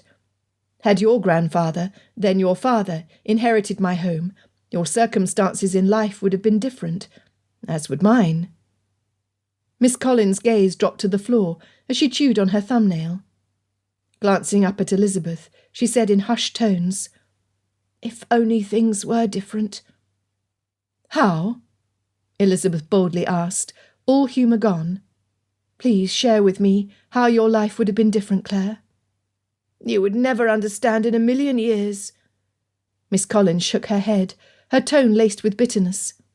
"My life is so far removed from Longbourn as the earth is from the moon." Charlotte piped in. "But it is not different from mine." Sitting back in her chair, Charlotte never took her eyes away from Elizabeth's cousin. "The eldest son in our house is 6 years younger than I am, yet because he is a male, any wisdom I have gained from my education or additional years is ignored. Because I am female, I am ignored. Even when I see how a decision my father and brother make will result in harm for themselves or the family, I am ignored. In the ridiculous future they have planned for my younger sister Maria, who is but 15, I am ignored." Charlotte leaned closer to Miss Collins. "Tell me, is your situation not the same as mine?" "It is strikingly similar." Miss Collins closed her eyes, her lips pressed tightly together.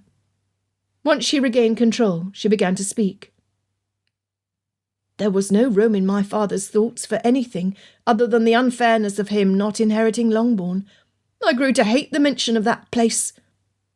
She spat out the name like it was revolting medicine. "He gave no consideration to the future of me or my sister, since he was constantly burrowed in the past. My only brother, who is the eldest, is a stupid fool.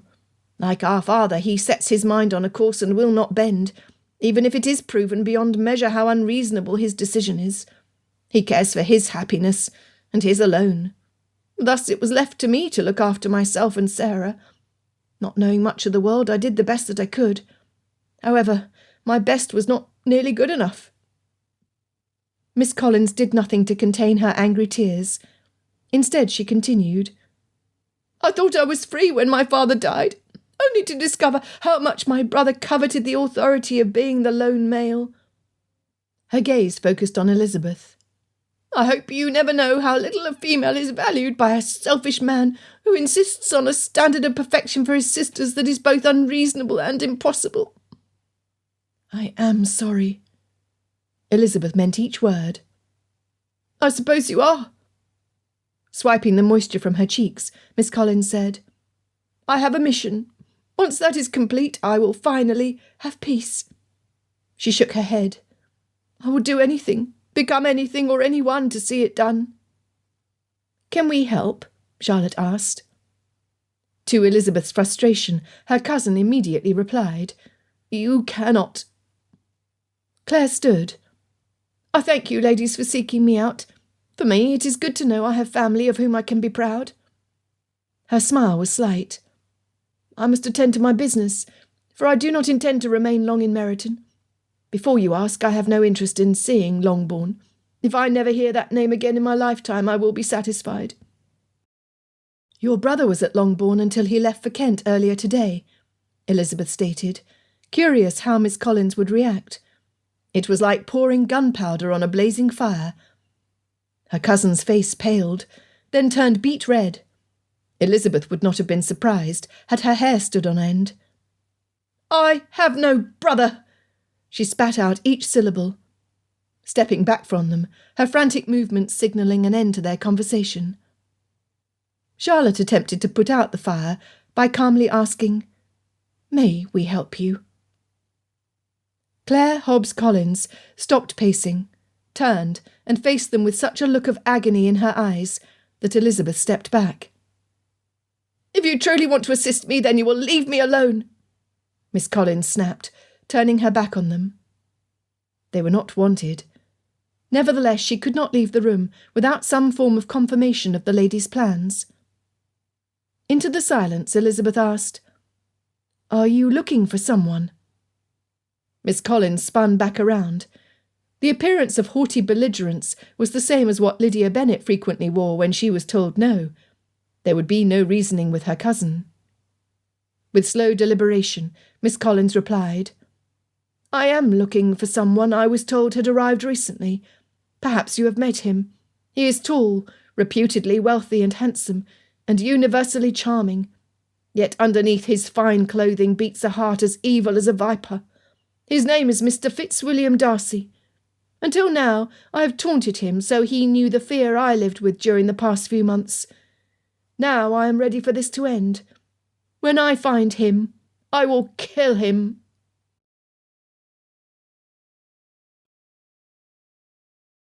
Chapter 16. As soon as Mr. Bennet left the ladies to order a meal for his cousin, he joined Darcy and the Major in the adjoining room. Through the thin walls of the inn, Darcy and the other two men heard almost everything. "She does not look like a bloodthirsty killer," Mr. Bennet observed when he first arrived.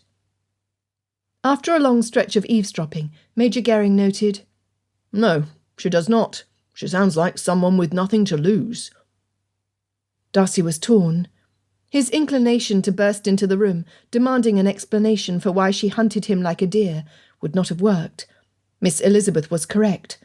Her asking Miss Lucas to accompany her was the course of wisdom. "What do you do now?" Mr. Bennet asked. "I cannot take the lady to Longbourn, since I will not expose my family to her wrath." "I would not suggest that you offer her hospitality, family or not." Darcy knew what could happen to a household to have a snake let loose. The victims would be numerous. She is dangerous. I do not believe she would harm anyone physically, since we are not her target. She is like her brother who attempted to berate Lizzie. What? Darcy was instantly livid. How dare he speak to Miss Elizabeth in anything other than deference? What has he done? Hush! Major Gering hissed. The tone of their conversation has changed. Darcy set aside his ire at the parson to listen. Should there be a need, the three men could bust through the door with little effort. When Miss Elizabeth asked, "Are you looking for someone?" Darcy held his breath. Just as Miss Collins began her reply, raucous giggling was heard from the tap-room, followed by the bellows of men bent on teasing flirtation. Blast and damnation! Mr. Bennet's reaction to the disruption was unexpected. With an angry growl, he threw open the door at the same time that Miss Elizabeth threw open hers. The three ladies followed a stomping Mr. Bennet down the hallway. Kitty and Lydia, what in God's good name are you doing away from Longbourn? He roared. Darcy's stomach churned. Miss Lucas might have been able to overlook the childish behaviour of the two Bennet misfits, but their silliness had placed them in the middle of a perilous situation. The female who most wanted him dead had followed Elizabeth out of the room and was standing between Darcy and the Bennets. Fortunately, her back was to him, and the Major, where they remained in the hallway. "Papa! Lizzie! Charlotte! What are you doing here?" The one called Kitty asked. "We thought you were still at Longbourn." "Obviously." Mr. Bennet pressed into the circle of officers surrounding his youngest, grabbed both girls by their arms, and pulled. "You will come with me now." "But, Papa," Lydia whined, "you said such mean things about this Mr. Darcy that I simply could not believe it to be true. Of the other Mr. Darcy, the sour one, I would have no difficulty in believing your charges." She purred, petting the arm of one of the officers, whose back was facing them. "This Mr. Darcy is such a charming gentleman." The chaos that took place at the mention of his name almost shook the room. From behind Mr. Bennet, Darcy saw Miss Elizabeth and Miss Lucas startle. Miss Collins stepped back, then reached into the pocket of her coat, pulled out a small pistol which she had hidden in her skirt. The Major moved directly behind her. Darcy would have given anything to have seen the expression on her face. The officers promptly began to defend one of their own. "Lizzie, Charlotte, take these children home," Mr. Bennet barked. He looked around, saw Mr. Bingley and Mr. Hurst at one of the tables, and commanded, "Gentlemen, would you escort these silly girls to Longbourn?" Bingley jumped up from the table, eager to please. "Oh, certainly, sir. It will be our pleasure." "But, Papa," the younger girls pleaded to no effect. Miss Elizabeth and Charlotte grabbed their arms, just as firmly as Mr. Bennet had done, and pulled them toward where Bingley and Hurst were now standing. That left only Miss Collins and Mr. Bennet, standing between Darcy and the officers. Finally, the one who called himself Mr. Darcy turned to face the angry father, flicking his chin to the side, so his hair splayed out behind him, a practised move. "Mr. Darcy, save me," Miss Lydia Bennet pleaded. Wickham's eyes darted to the girl before he spoke. "Oh, you are mistaken, Miss Lydia. I did not say my name was Darcy." Egad, the slime coming off Wickham would have made a slug proud. The man was entirely bereft of morals. "Yes, you did," claimed the youngest Bennet, her bottom lip sticking out in an unattractive pout. "You told me yourself that you are Fitzwilliam Darcy of Pemberley. I heard you. Kitty heard you too." "He is not Mr. Fitzwilliam Darcy of Pemberley, since the man himself is currently staying at Netherfield Park," Mr. Bennet stated in no uncertain terms. "No, Papa, I believe our Mr. Darcy and Mr. Bingley's friend are cousins or something," Miss Kitty reasoned. "Mr. Darcy is in Hertfordshire." Wickham paled and sputtered. "Then you truly must have misheard me, Miss Lydia, for I recall telling you my name was Fitzwickham of Pemberley. My father was Mr. Darcy's steward." Darcy wanted to laugh when Wickham's eyes drifted from Miss Lydia to survey the room. When he saw Darcy within hearing distance, his countenance went from the confidence of knowing how to soothe an outraged parent to fear of being held accountable for his actions. Slapping his forehead, he chortled, beads of sweat popping up on his upper lip. "How could I be so foolish? I said that wrong. My name is, and always has been, Mr. George Wickham, son of Mr. Samuel Wickham, Pemberley's former steward." Miss Collins spun around to see who was behind her. Immediately she pointed her weapon at him. "You! I want you dead!" Darcy raised his hands into the air. Miss Elizabeth deliberately rushed at her cousin, bumping her shooting arm hard enough that the lady lost her balance. As both of them flailed to remain upright, Elizabeth clasped her arms around Miss Collins' waist, capturing her firing arm in her grip. The Major pulled the pistol from her fingers. "You have the wrong Mr. Darcy, Claire, and I can prove it." Elizabeth's voice easily carried above the furor. Regaining her footing, Miss Collins looked directly at Darcy.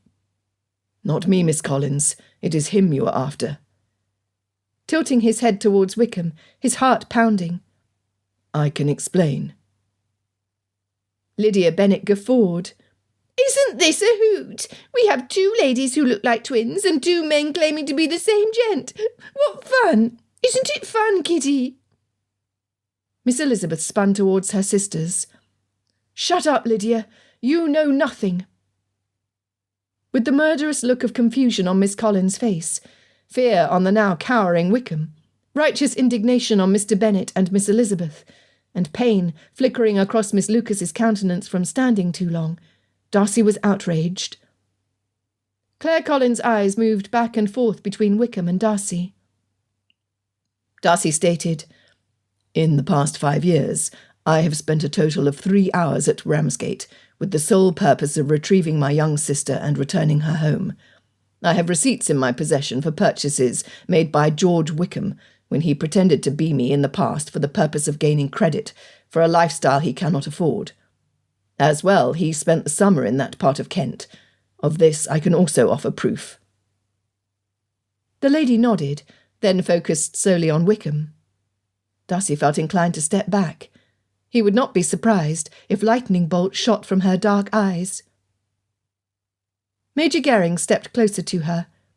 Whispering something in her ear, the lady nodded, without taking her eyes off Wickham. "There now." Wickham sighed in relief when she looked away from him. "This slight misunderstanding can be cleared up in no time." Signalling the innkeeper, he ordered around for the room. Mr. Bennet growled again, before retrieving Kitty and Lydia from Bingley, herding his complaining youngest girls towards the door. "No, Papa," Lydia wailed. "We simply must see that Mr. Darcy Wickham is safe." She dug in her heels and splayed her arms to keep from going through the door. Miss Elizabeth urged her cousin, "Be cautious, Miss Collins, I beg you." Miss Collins stepped away from Miss Elizabeth and rushed past Mr. Darcy to the room she had occupied, slamming the door behind her. Facing the man who had cost him an abundance, Darcy wondered how someone with so much potential could have become such a wastrel. A quick list of Wickham's crimes against the Darcy family popped into his mind. Perhaps Miss Collins had the right idea. Wickham needed to be stopped. "This is the last time you will take advantage of my name, Wickham." Darcy kept his voice calm, although he was raging inside. "You will find that I am done making excuses for you. The pain and misery you leave behind you is over. I will see that you finally pay for your crimes." "Are you threatening me?" Wickham boldly sneered. "You've never done anything before. Why should I believe you now?" He had the temerity to laugh in Darcy's face. "Consider yourself warned." Darcy knew how to act. In a leather pouch in his bedchamber was a stack of debts Wickham left behind from university. Darcy's man of business had paid them all, collecting proof of the rogue's profligacy. It was time to call in those debts. Wickham would be in Marshalsea, a greedy man's worst nightmare, before the morrow. "Papa, I cannot think that it was wise to leave Claire alone." Worry flooded Elizabeth. "You are afraid for her, then?" her father asked. Before they stepped out of the inn, he offered to help Charlotte to climb up to the seat of her pony cart. Like Kitty and Lydia, Charlotte had no intention of leaving. Eventually, Mr. Bingley and Mr. Hurst helped two whiny girls into their carriage, after her father forcefully dragged them to the conveyance. Bingley joined the driver in the front, and Hurst stood in the back, where a footman usually rode. Kitty and Lydia could be heard complaining until the carriage turned the corner. Elizabeth, her father, and Charlotte let themselves back inside. Mr. Darcy and the Major walked down the hall, stopping before Claire's door. Elizabeth, watching the men, said, "I cannot help but be worried. She has set a course to destroy Mr. Darcy, only to discover that she has been after the wrong man. I cannot begin to imagine the fear and confusion she is feeling."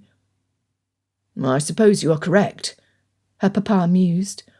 "However, I will not sacrifice the health and safety of any of my daughters for another, not even a vulnerable, misguided cousin. Unfortunately, the first time she fired upon Mr. Darcy, she set her course. The penalty, should she ever go to trial, is severe. If Mr. Darcy has a mind to see her charged with attempted murder, there would be nothing that anyone could do to save her." He snorted. "Speaking of Mr. Darcy, that fool of a man tossed a coin to the innkeeper to care for her every comfort as soon as she left the room. She will have a maid to see to her needs, plus the best food and drink the inn has to offer." Was that not like the man? Her heart swelled at the thought. Elizabeth was confident that Mr. Darcy would never bring harm to Claire Collins.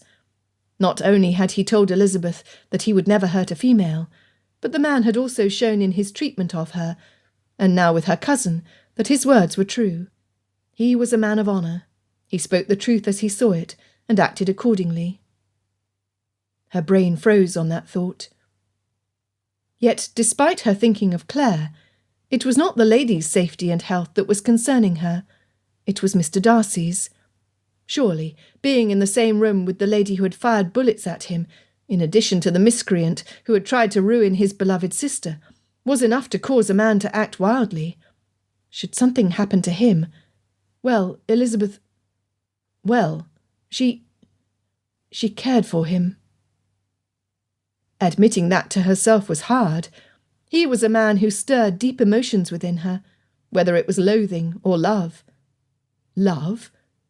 By all that was good and holy, love! Where had that idea come from? Was she in love with Mr. Darcy?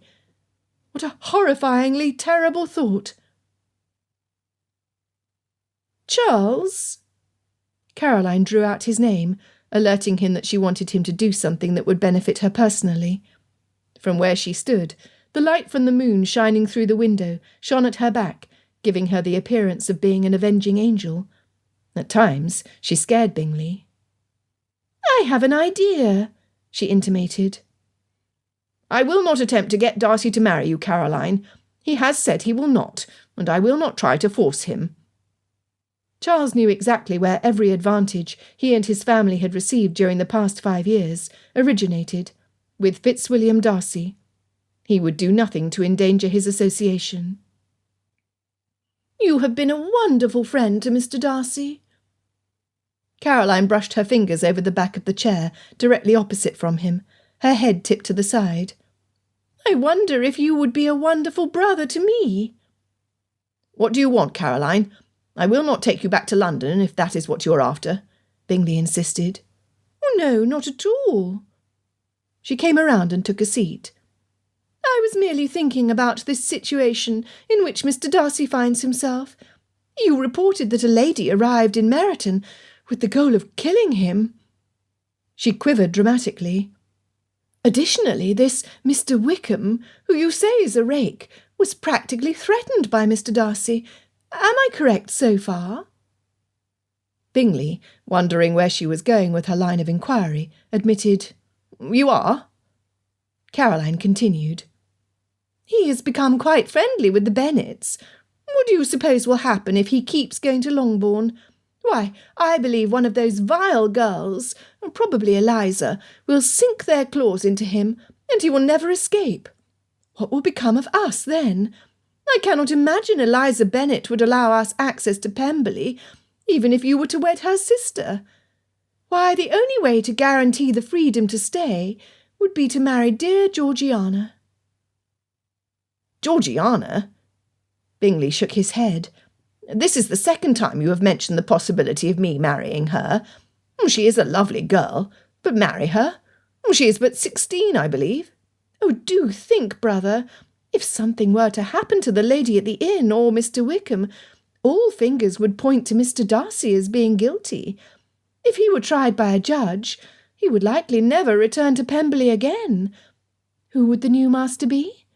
Why, the husband of Georgiana Darcy. With Colonel Fitzwilliam away, and Mr. Darcy possibly going to the gallows or being transported, the dear girl would be at the mercy of fortune hunters. It would be a kindness to Darcy, should you marry her, Charles. It made sense. Jane Bennet was a lovely lady, but she would bring little to a marriage.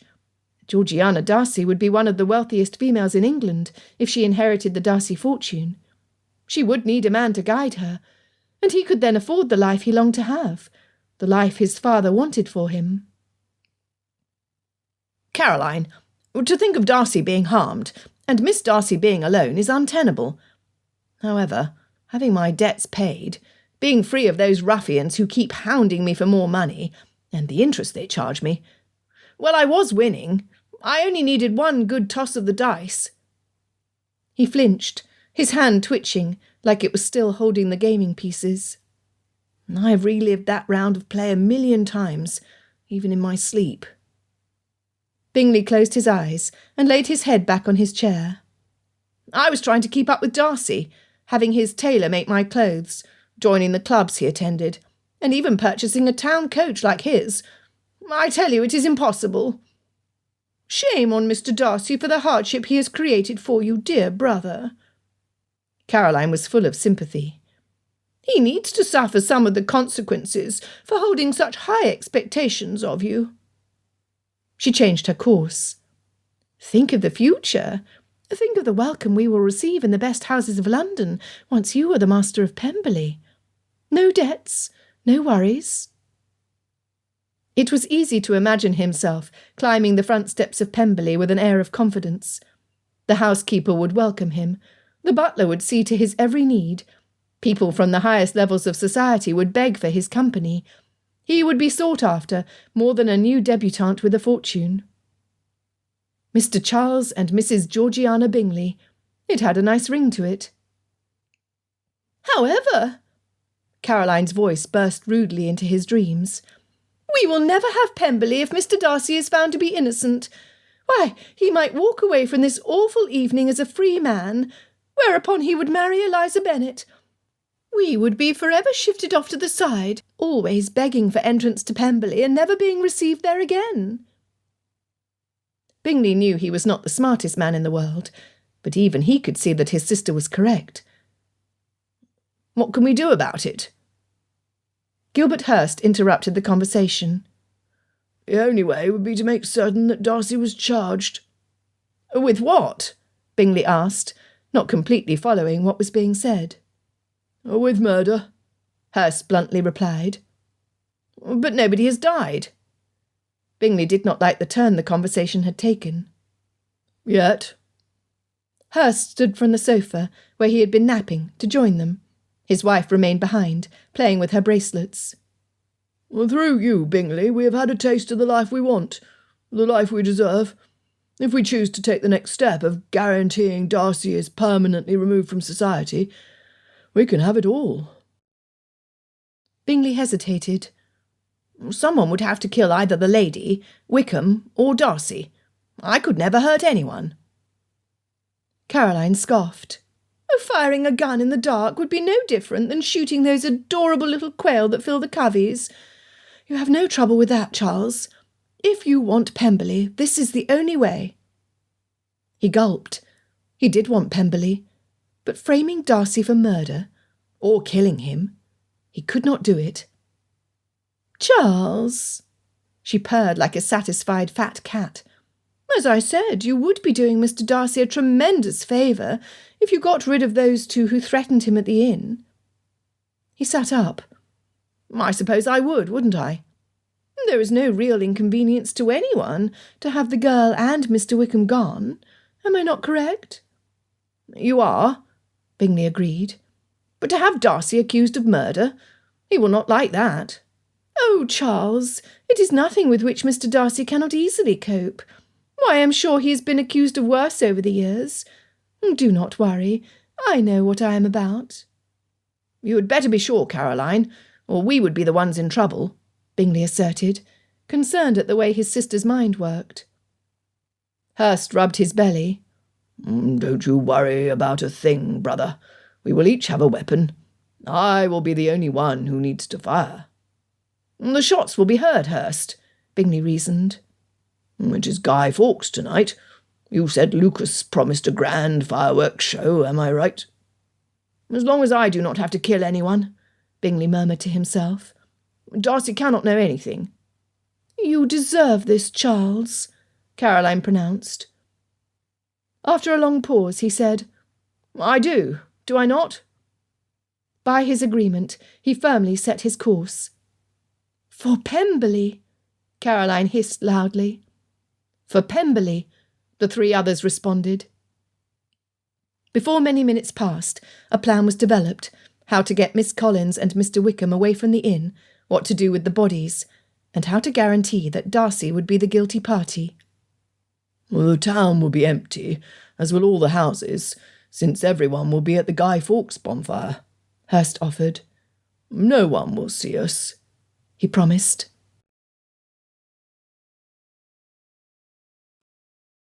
Chapter 17. Inhaling slowly to calm himself, Darcy tapped on the door. Before Miss Collins could bid them to enter, he was joined by Mr. Bennet, his daughter, and her friend.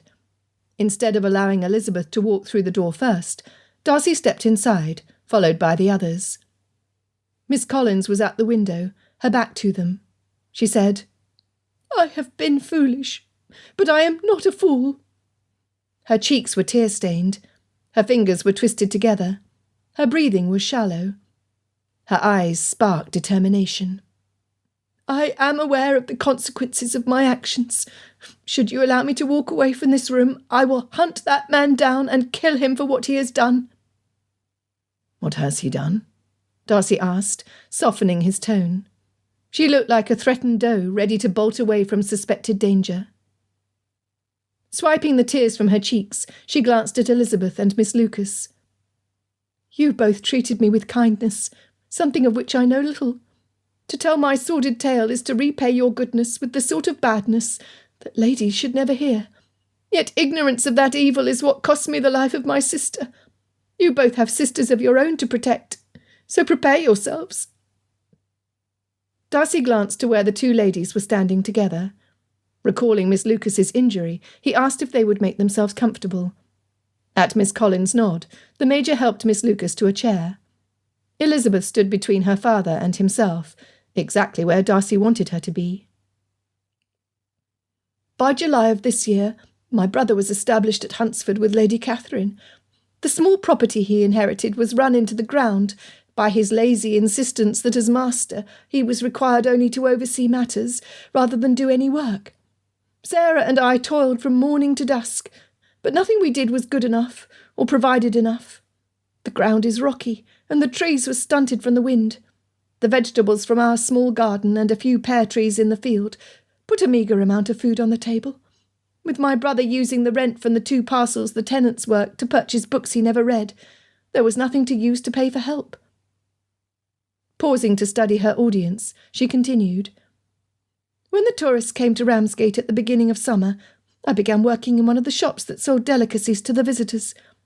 Sarah, who was painfully timid, remained home alone. I worked through mid-August until I came home to my sister casting up her accounts.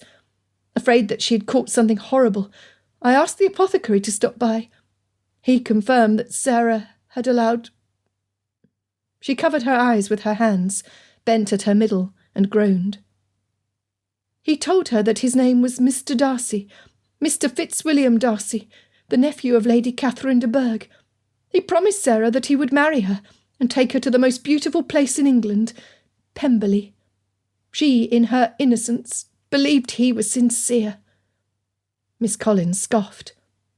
"When the apothecary contacted my brother, the good Christian that he is, he threw us from the only home we had ever known. The few coins I had saved from my employment allowed me to rent a cheap room where the two of us stayed, until it was over for Sarah."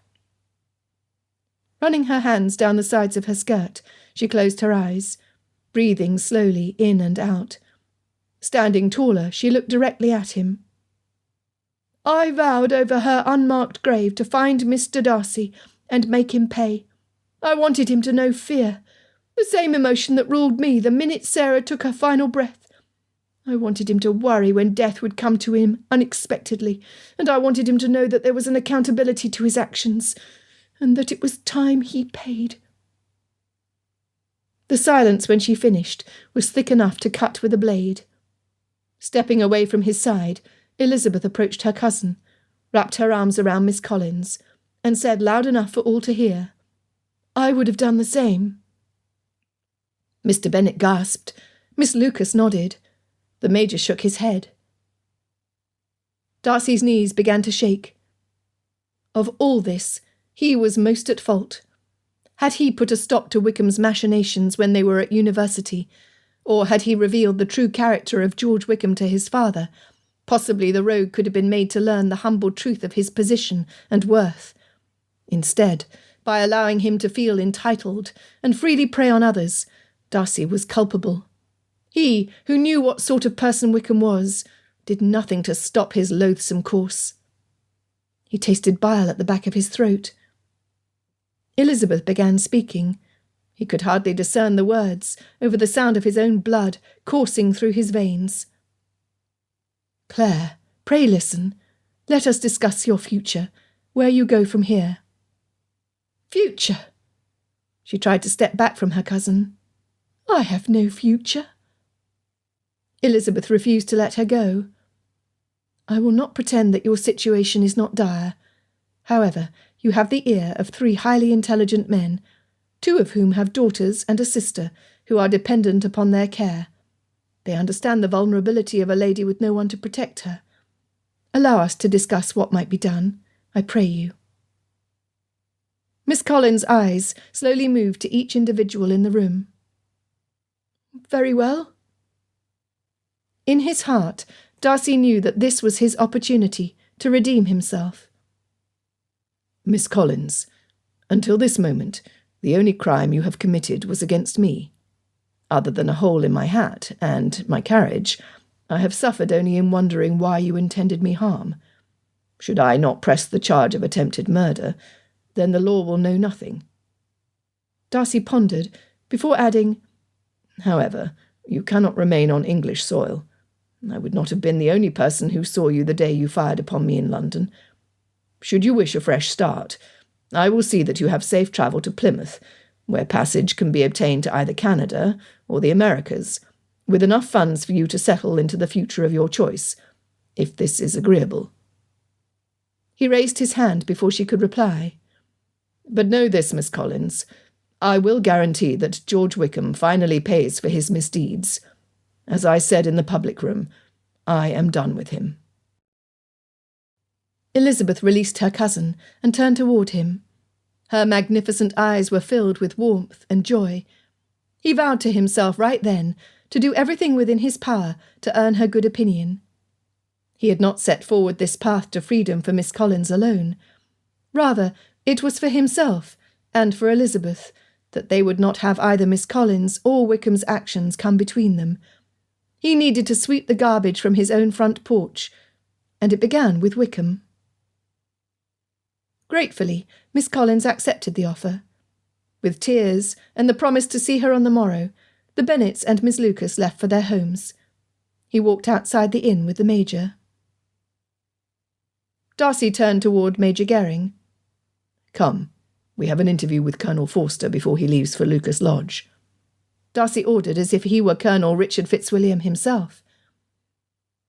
If Wickham had already enlisted, there was an authority he answered to above the law. Interestingly, joining the army during the war with France had become competitive. Since the regulars and volunteers competed for men, the signing bonuses for actual military service had gone up.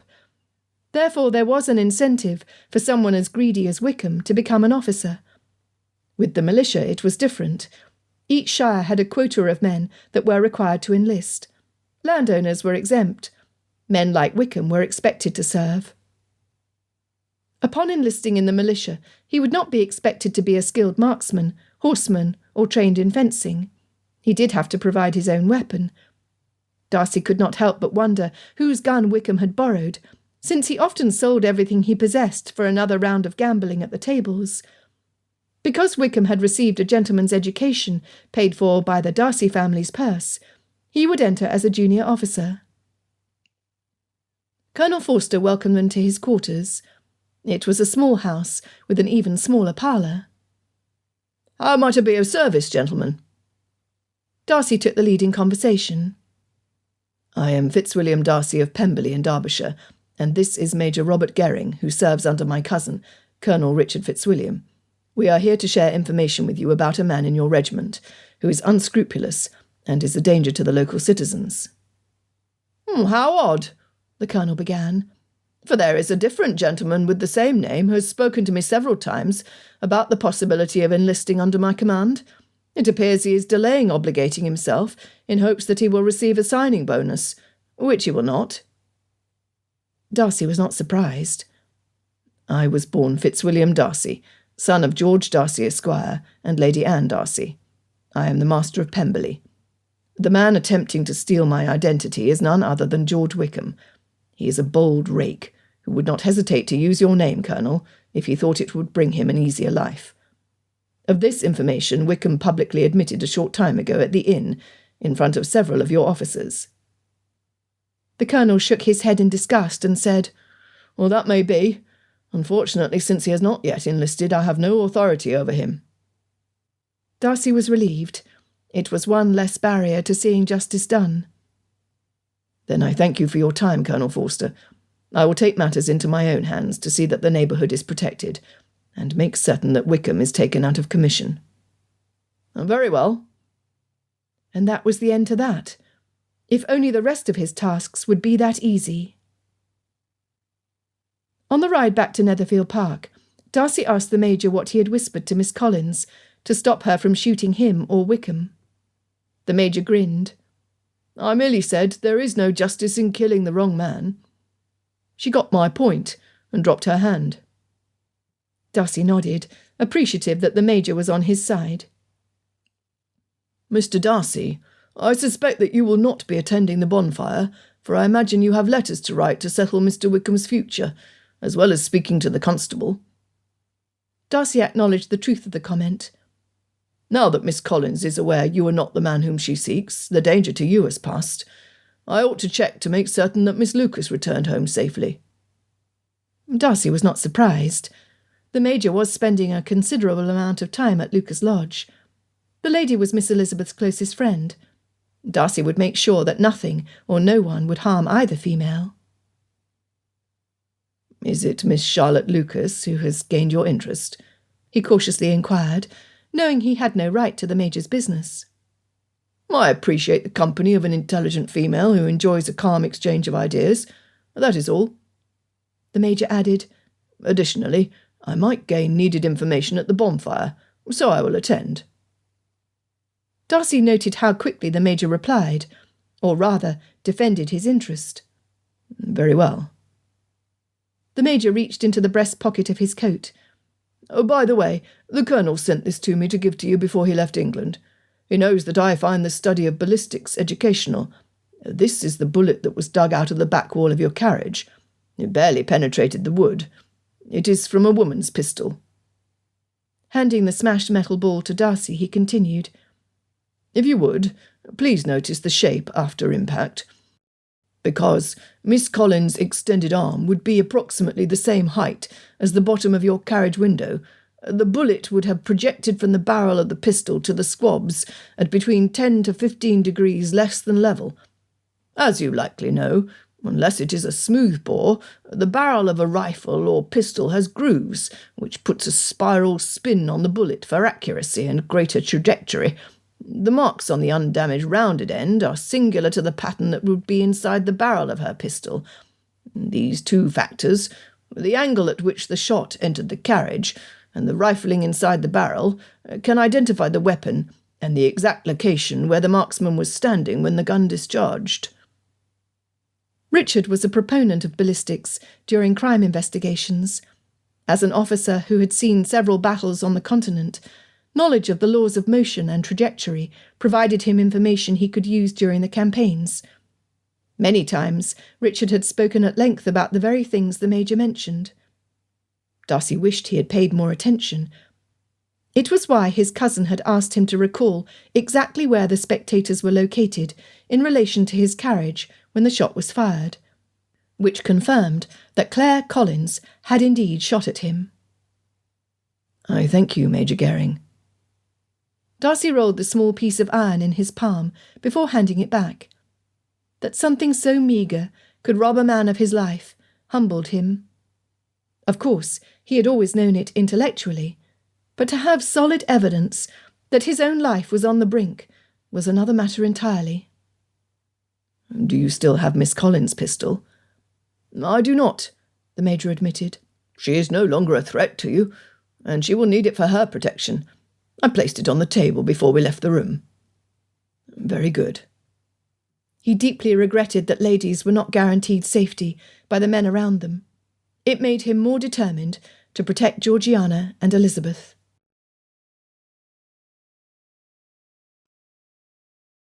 Chapter 18. "I have never seen Papa so angry." Jane paused, running the brush to the ends of Elizabeth's hair, then back up to the crown of her sister's head. She continued, "Once we return from the bonfire, Kitty and Lydia will reach their majority before they are free to leave Longbourn again." Shaking her head, Elizabeth regretted the conduct of her sisters and the loss of Jane's ministrations. "Jane, for the first time, Papa saw how their poor conduct reflected on our household. Their flirting with the officers was innocent fun to them. They had no idea of the danger they were in." "I suspect you are correct." Jane set the brush aside, giving her full attention to her sister as she wove a ribbon through Elizabeth's curls. "Lizzie, tell me about our cousin. What was she like?" "My first impression, after the shock at thinking I was looking in a mirror, was that she was alone and afraid. I saw a vulnerability in her that had me concerned for her future. Lydia's blurting out that my twin was in Meryton, where Mamma could hear, will not protect Claire from gossip, I am afraid." Elizabeth anticipated no good when Lydia opened her mouth. She was correct. Mamma's cheeks puffed up and turned the colour of a tomato until Elizabeth feared her face would explode. After a moment of trying to bring herself under control, the matron of Longbourn said, "Is this not like one of Mr. Bennet's cousins? Come to survey our house just like her brother did. Well, I hope she's not planning on chasing Mr. Bingley or Major Gering while she is here, since she cannot be anything next to my Jane or Lydia." It had taken Jane almost 30 minutes to calm their most volatile parent. Jane asked, "Did she truly look like you?" The question was easily answered. Enough that I doubt that after a brief glance, even Papa could tell us apart if we were to exchange clothing.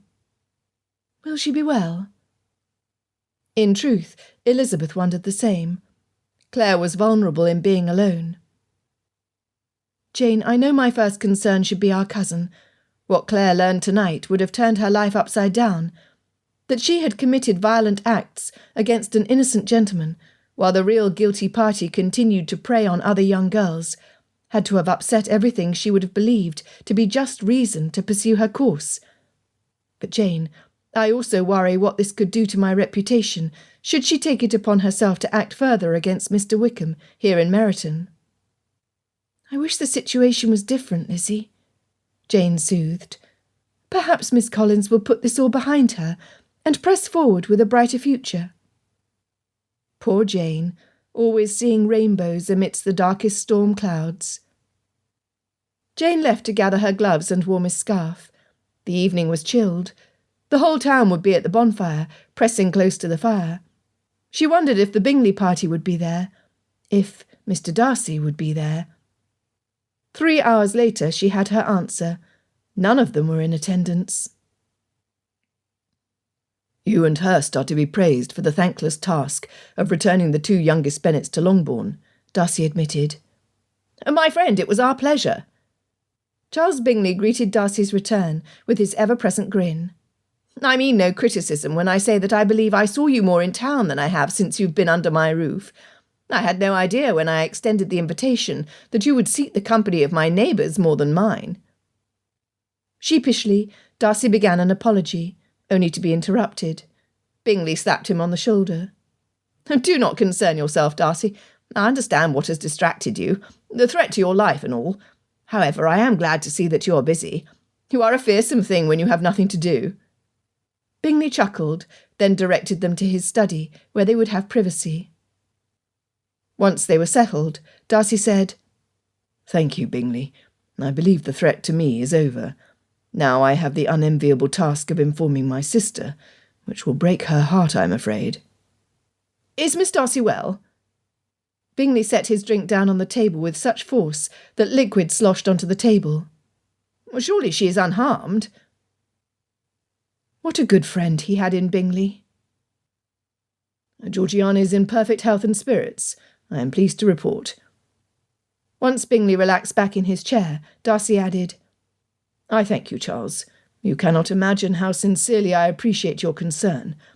She will have fortune hunters enough pursuing her when she comes out in society. Knowing I have someone I can trust to help Richard and I protect her is crucial. The flush covering Bingley's face was evidence of the man's modest opinion of himself. I will do what I can, Darcy. In many ways I can see how I have failed both Caroline and Louisa. They both suffer by thinking too highly of themselves. Yet someone like Miss Darcy, who has a true claim to excellence, has never put herself forward, at least not in my presence. She is a wonderful girl, Darcy. You have every reason to be proud of her. I thank you. Darcy chose not to comment about either of Bingley's sisters, for he had absolutely nothing positive to say, other than if persistence was rewarded, they would be two of the wealthiest females in the kingdom. Do let me tell you of what transpired after you left the inn. In the retelling of the events, he left out the details, only explaining that Miss Collins had confused him with Wickham, who would be paying for his crimes. She no longer wants you dead? Bingley looked puzzled. Well, that is wonderful, Darcy. Oh, thank heavens for that. Darcy could not help but agree. Perhaps you would join us this evening for cards or charades. Caroline and Louisa have no interest in the Guy Fawkes bonfire held in a farmer's field. In truth, I plan on an early night tonight. In the meantime, being surrounded by something familiar might take your mind off your troubles, albeit temporarily. Darcy's inclination was to grumble. However, Bingley's subtle reminder that he was their guest was valid. Choosing to accept a man's hospitality obligated him to join in at least occasionally. Apparently, tonight would be one of those nights. Bingley already knew what had happened at the inn, since Hurst had bailed off the back of the carriage at the first turn into Longbourn's driveway. Returning as quickly as he was able, he hid himself in the room next to where Darcy and the Bennets met with Miss Collins. Thus he overheard the whole of the conversation. They needed Darcy relaxed and asleep, while the rest of the house celebrated Guy Fawkes at Lucas Lodge. When Darcy went upstairs to his chambers early in the evening, their quickly constructed plans were set in motion. The next morning, Darcy woke early to a heavy mist coating the Hertfordshire countryside, which was perfect for a quick ride alone over the fields. Nothing cleared his head like a good gallop down the lane into Meryton. His sleep had been disturbed by the sound of the fireworks, that easily covered the distance between Lucas Lodge and Netherfield Park. Young Lucas was correct. The fireworks display must have been impressive. Passing through the market town, he rode until the peace and quiet of the autumn season settled upon his shoulders. His only stop was to help a recalcitrant calf, stuck in the mud, join its mother. It was likely frightened by the explosions. His mind drifted to the woman from Longbourn. Elizabeth, for she was no longer Miss Elizabeth to him, had saved his life by pushing her cousin off balance, then capturing her shooting arm. How could he ever repay her for her courage in thwarting his foe? He spent the rest of the ride wondering what he could possibly do to reward the lady, who was taking up more and more space in his heart. Returning to Netherfield Park, he was greeted by the arrival of Mr. Bennet and Elizabeth shortly after he changed out of his riding clothes. As was their habit, none of the Bingleys were yet awake. Leaving his muddy boots and trousers for his valet to clean, he met them in the front drawing-room. Mr. Darcy, we are hoping to accompany you to the inn. Both Lizzie and I are desirous of seeing Claire one last time before she heads to Plymouth." Mr. Bennet held his hat in his hand. Elizabeth smiled at him, increasing Darcy's gratitude for the day. They had not yet taken their seats when hurried footsteps approached the entrance. John Lucas ran into the room, deathly pale and out of breath. Bingley's butler right behind him. "Mr. Bennet, I think I'm going to be sick." Looking to the side of the fireplace, the young man hurried to the ash bucket and cast up his accounts. Darcy and the others could do nothing other than wait for him to finish to learn the cause of his distress. Once the young man set aside the bucket and dropped down to sit on the hearth, he looked toward where Elizabeth stood beside Mr. Bennet, only to turn green once more as he swayed in place. "How is it possible? Lizzie, is it you?" John Lucas stammered. "I saw you as clear as day with a bullet in your chest, lying next to the other Mr. Darcy." His voice raised until he was shouting. "I saw you! As God is my witness, I saw you!" Tears streamed down his cheeks. "Lizzie!" Good God! Darcy's knees weakened. His hands started to shake. Despite Elizabeth standing in front of him, where he could see with his own eyes that she was well, the idea of her being harmed shook him. Protective instincts surged through Darcy until he wanted to clasp his hands around Wickham's neck and squeeze, for it had to have been him lying next to the lady. Blinking, he sought a cool head. If young Lucas was correct, a double murder was committed in Meryton, one of them a lady who regretted trying to kill him, the other an unscrupulous man who wanted everything Darcy owned. His stomach roiled until he thought he would need the bucket as well. Inhaling deeply, he counted until he could feel the pounding in his chest calm. "No," Elizabeth shouted to herself. "Not Claire. Her poor cousin. And Mr. Wickham, dead.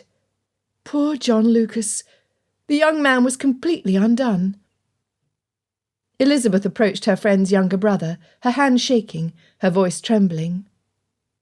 "It was not me, Johnny. It was not me. The lady you saw was likely my cousin, Miss Claire Collins. I'm here, Johnny. I am unharmed and alive." Kneeling in front of him, she asked, "Did not Charlotte tell you about our conversation at the inn?" "No, she did not. I was busy with the fireworks, then helped Mr. Caudle with his livestock until early this morning." He dropped his head into his hands.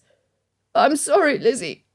I thought—" Major Garing demanded, "What do you mean that you saw her lying next to Mr. Darcy?" John Lucas covered his eyes with both hands. "Mr. Darcy, the one with the militia and the long hair, had a pistol in his hand pointed at his temple.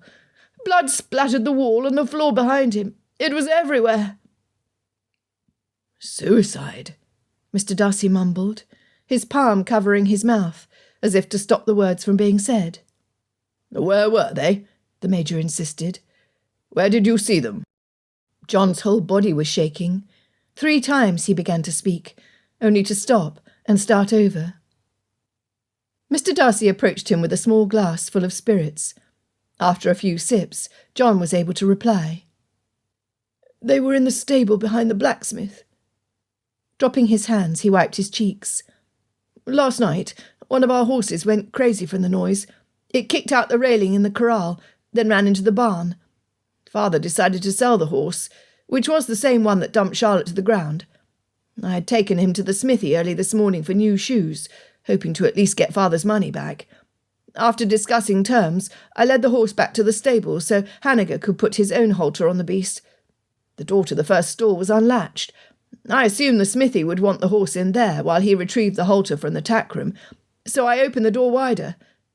It was then that I saw them." Young Lucas shuddered. It was the worst thing I've ever seen in my lifetime." The Major asked, "Was there anyone else about?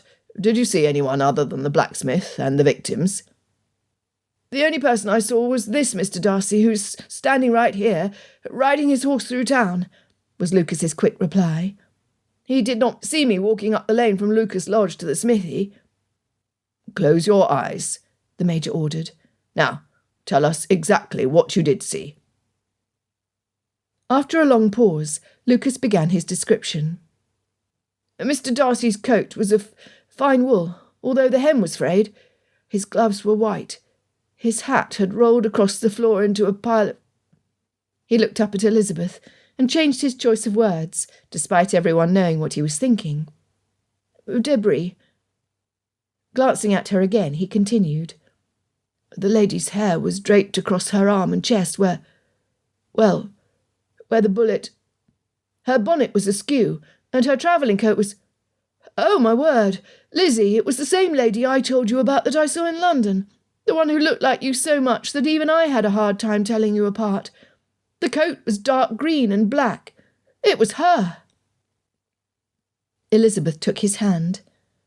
"Johnny, after you saw what happened, how did you know to come to Netherfield Park?" she asked.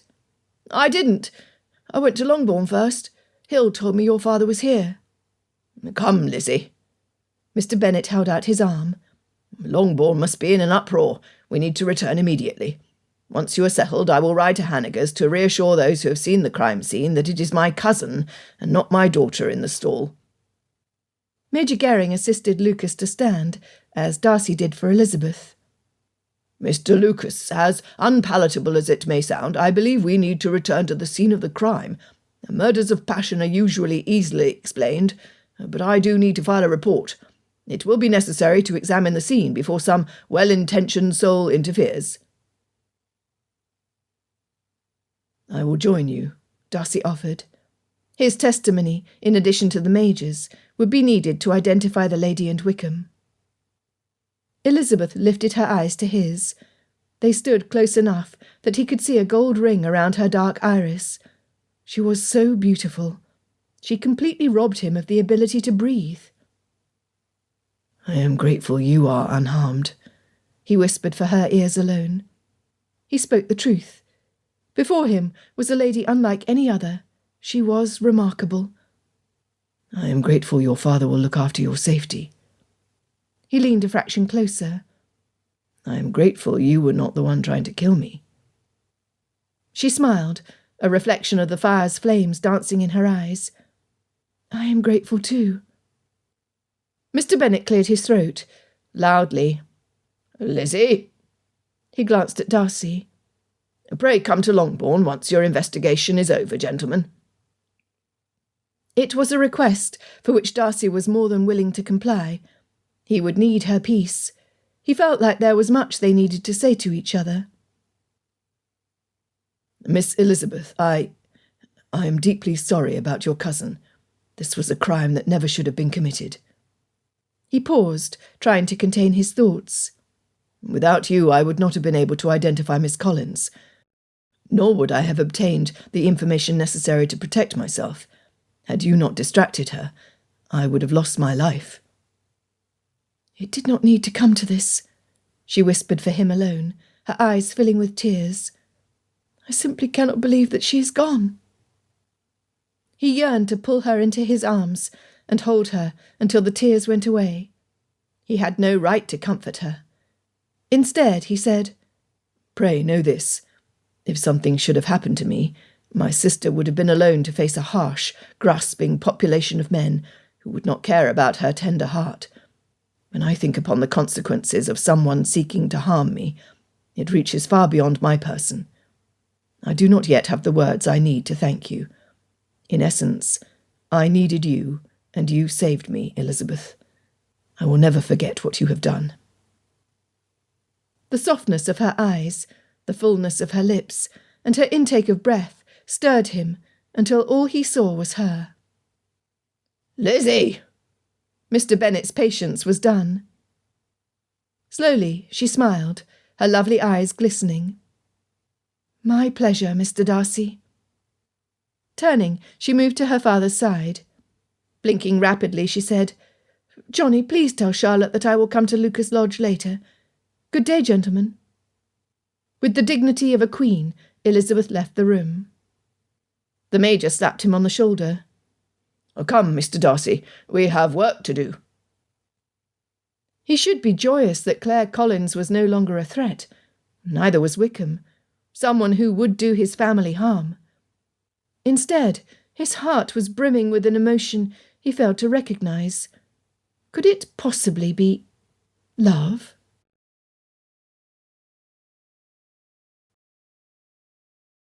Chapter 19. By the time Darcy and Major Gering arrived at the blacksmith's, a small crowd of men had gathered. Colonel Forster and several from the militia were closest to the stall. Sir William Lucas was as far away from the bodies as humanly possible, whilst still being part of the fray. "Who is the magistrate? The constable?" Darcy inquired. Within seconds it was determined that Sir William held the position of magistrate, while the blacksmith, Mr. Hanniger, was the constable. Yet it was Darcy who took charge. The scene was gruesome. The bodies were so close that they touched at the knee. Miss Collins had fallen with one hand extended towards Wickham. The other was resting under her head, like she was trying to soften the hard wooden surface to be more comfortable for resting.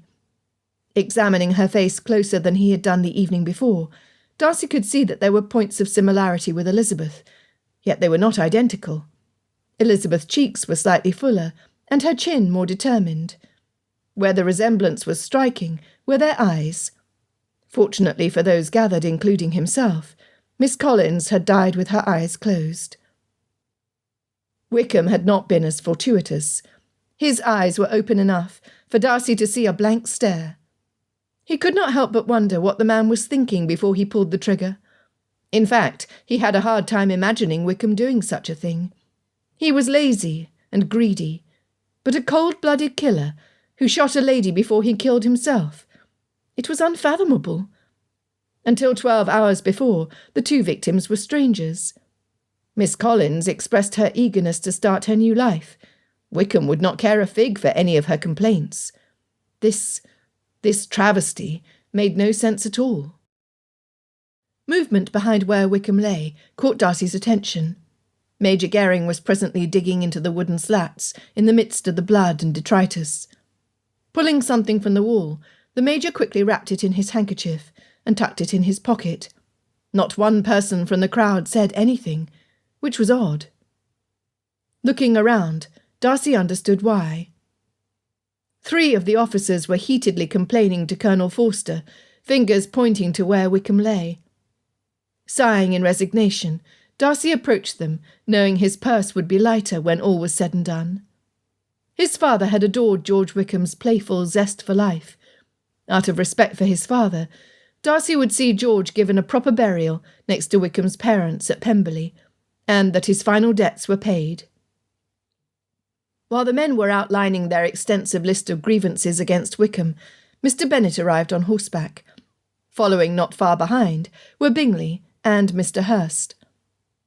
"Darcy, we hurried as quickly as we were able when I heard there was trouble in the village. My staff informed me that young Mr. Lucas was upset, and that you were somehow involved." Bingley jumped from his horse. Mr. Hanniger, the smithy, approached. Wiping his hands on his leather apron, he looked like he was far more brawn than brain. However, the first words from his mouth dispelled that notion. Major Gering appeared at his side. "Now, I've been wondering. Reports from last night at the inn are that the miss that gone and got herself killed had a powerful hatred for one Mr. Darcy." His brow lifted at Darcy. "Word has it that you, good sir, had a powerful hatred for the man who appears to have shot the lady before shooting himself. Now, why do you think he did such a thing?"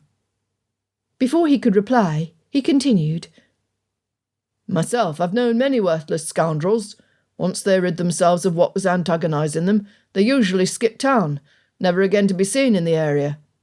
As well, it was the lady's pistol he had in his hand. How do you think that happened?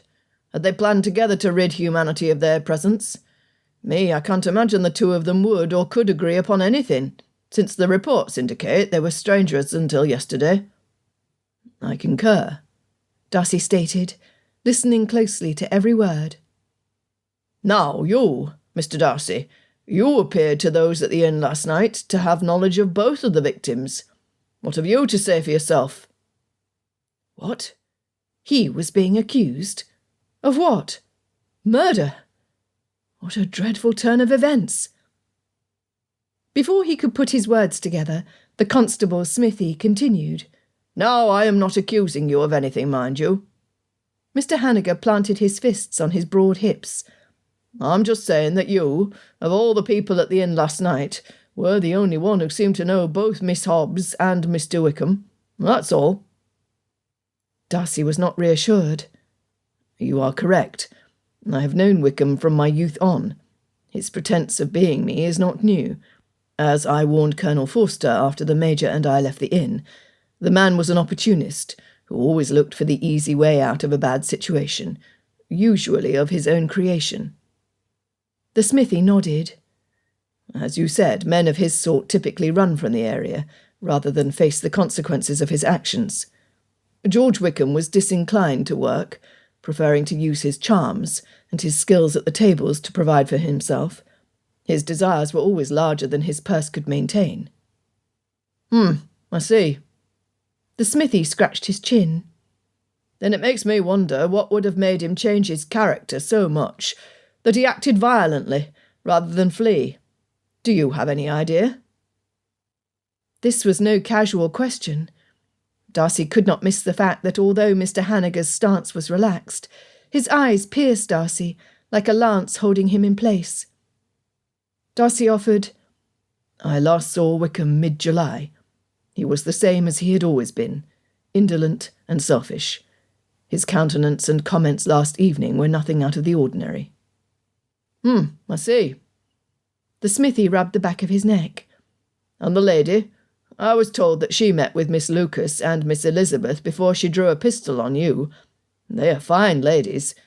Was Miss Hobbs equally as fine?" It was at that point that Mr. Bennet and Sir William joined them. "Nigel," Mr. Bennet addressed the blacksmith, "you are doing a fine job with the investigation. I can say with all honesty. Did you happen to hear gunfire?" "I was at the bonfire with everyone else. I doubt anyone could have told the difference between the black powder of a pistol and the gunpowder in the fireworks." The giant man shrugged. Mr. Bennet continued. "Mightn't I suggest that we return to the scene of the crime to continue this discussion in private? With you mentioning our daughters by name, I beg you to consider the possible ramifications of having them, even in a small amount, attached to what has happened here." "I beg your pardon, Bennet." The constable spun on his heels, directing those gathered to return to their homes or their businesses. While the Major and Mr. Hanniger stepped into the stall, Mr. Bennet and Mr. Darcy remained where the door was ajar. The sight was no less revolting for having already seen it. "Nigel, Miss Hobbs, as you know her, happens to have been my cousin. Her full name is Claire Hobbs Collins. Her brother arrived 10 days ago with a report that his sister was given clothing and good counsel by his patroness, Lady Catherine de Bourgh, of Rosings Park in Kent. Shortly after, if my understanding of the timing of the events is correct, the lady travelled to London and attempted to kill Mr. Darcy." The blacksmith's head turned from Miss Collins to him. Instinctively, Darcy held up both hands. "I did not attempt to kill her in return, if that is what you are thinking." After a lengthy pause, Mr. Hanniger asked for more details. To clear himself of any possible charges, Darcy shared what he knew of both times the lady had fired her pistol at him. In the retelling, Darcy realised just how little he knew about Miss Collins. What he had gathered from Georgiana's letter, and what he was told by the Bennets and the lady herself, would have fit in a thimble. Good heavens! He dreaded the prospect of explaining to his sister not only the treachery of her friend, but her death, and the death of a man who attempted to charm her by remembering precious memories from when she was young. At that moment, Darcy hated being himself. Recalling himself to the conversation at hand, he continued.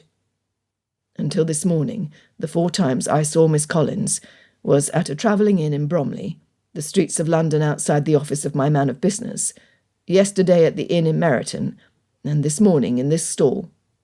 The one time I actually spoke to her was yesterday, in front of several witnesses, to confirm I was not the Fitzwilliam Darcy who had wronged her. Since Wickham also was in the room, it was easy enough to point out who pretended to be me. The constable shook his head. Well, this is a sad thing to be sure. I'm sorry to say it, because she was a relative of yours, Bennet, but wasted lives is what we have here. The young tend to act before they think. I'm sure that whatever ruin she believed this Mr. Wickham committed against her was probably not bad enough to die for. Darcy disagreed, although he said nothing. Since his adulthood, he heard reports from older brothers and fathers of ruined females, of how a damaged reputation altered the lives of the whole family. Miss Clare Collins felt the loss of her sister deeply. When the Major approached, the smashed metal bullet in his hand, Darcy asked if he also carried the one from his carriage, fired from Miss Collins' gun. The Major cleared his throat. Mr. Darcy, gentlemen, the bullet used to kill Wickham was not fired from the lady's pistol. What are you saying, Major? Nigel Hanniger reached out and took the bullet pried from the wall. When the Major added the one that he had taken from his coat pocket, a blind eye could see they were not the same size. If you notice the bore pattern on both pieces of metal, they are vastly different. Where did you get this? The constable held out the one in his right hand that the Major had just handed him. From Mr. Darcy's carriage, where the lady's shot smashed through the glass before embedding itself in the back panel. Darcy spoke up. Wait a moment. There was no blood behind Miss Collins. If the bullet exited her back, then she was not inside the stable when she was killed. Mr. Hanniger said, Come on, we'd best be more thorough in our investigation. The only thing behind where Clare Collins lay was dirt, pieces of straw, and the wooden slats that served as a barrier to the next stall. The Major retrieved the pistol from Wickham's grasp. Feeling the inside of the barrel, he noted, My question to you men is, since this pistol was not the weapon that killed Wickham, where is the firearm that did? Darcy noted, Additionally, there is no residue on Mr. Wickham's pristine gloves to indicate he fired a shot. Notably, both have mud on their shoes, despite the floor of the stall being covered in straw. Darcy's mind spun until he felt queasy. There was no evidence of suicide. Both were murdered. Mr. Hanniger voiced his concerns aloud. Are you saying that someone murdered them both elsewhere, then deposited them in my stables to look like it was a suicide? That is exactly what I believe we are saying. The Major's claim and stance were solid. As hard as it was for him to say it aloud, Darcy explained, From her own mouth, Miss Collins loathed Wickham for taking advantage of someone she loved, until she wished him dead, even by her own hands. Nonetheless, he was the one left holding the weapon, so she could not have killed him, then herself.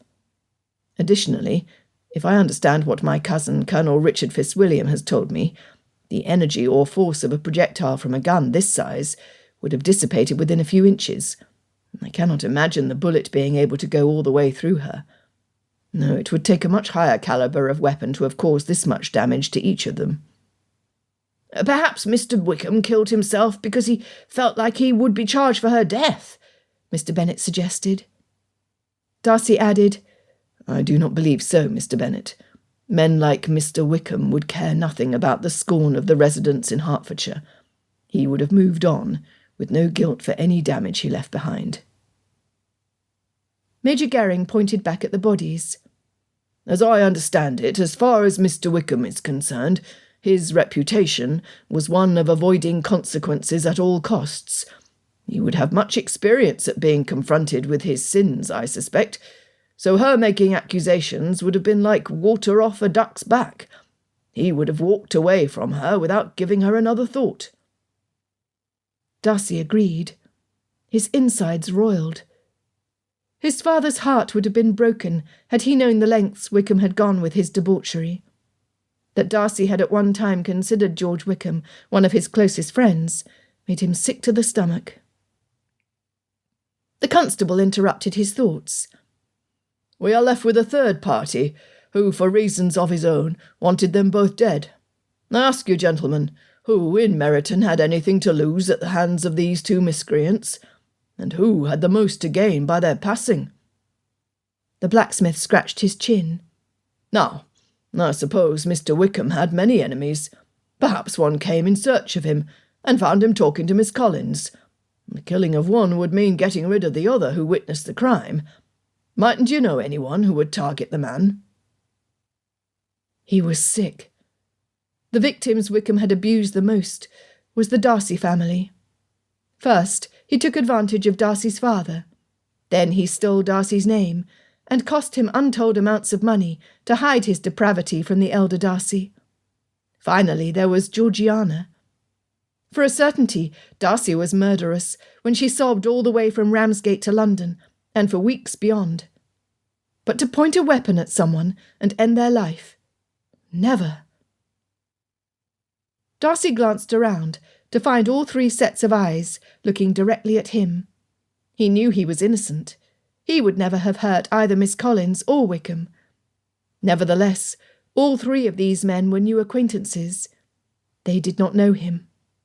Dash it all! How could he prove that he did not commit cold-blooded murder? Colonel Forster stepped forward, cleared his throat and declared, "Only yesterday Mr. Darcy, in front of myself and Major Gering, said, 'I will take matters into my own hands to see that the neighbourhood is protected and make certain that Wickham is taken out of commission.'" Blast! Could matters get any worse for him? Despite not having anything to do with the horrid scene in front of him, beads of sweat gathered at his temple and in his palms. This was not looking good for him. Stepping closer, the constable asked, "Mr. Darcy, where were you last night, and early this morning?"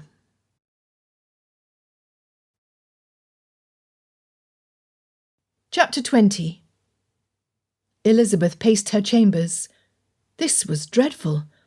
Mr. Darcy had not been directly accused of murdering Claire Collins and Mr. Wickham, but he was told he could not leave Netherfield Park.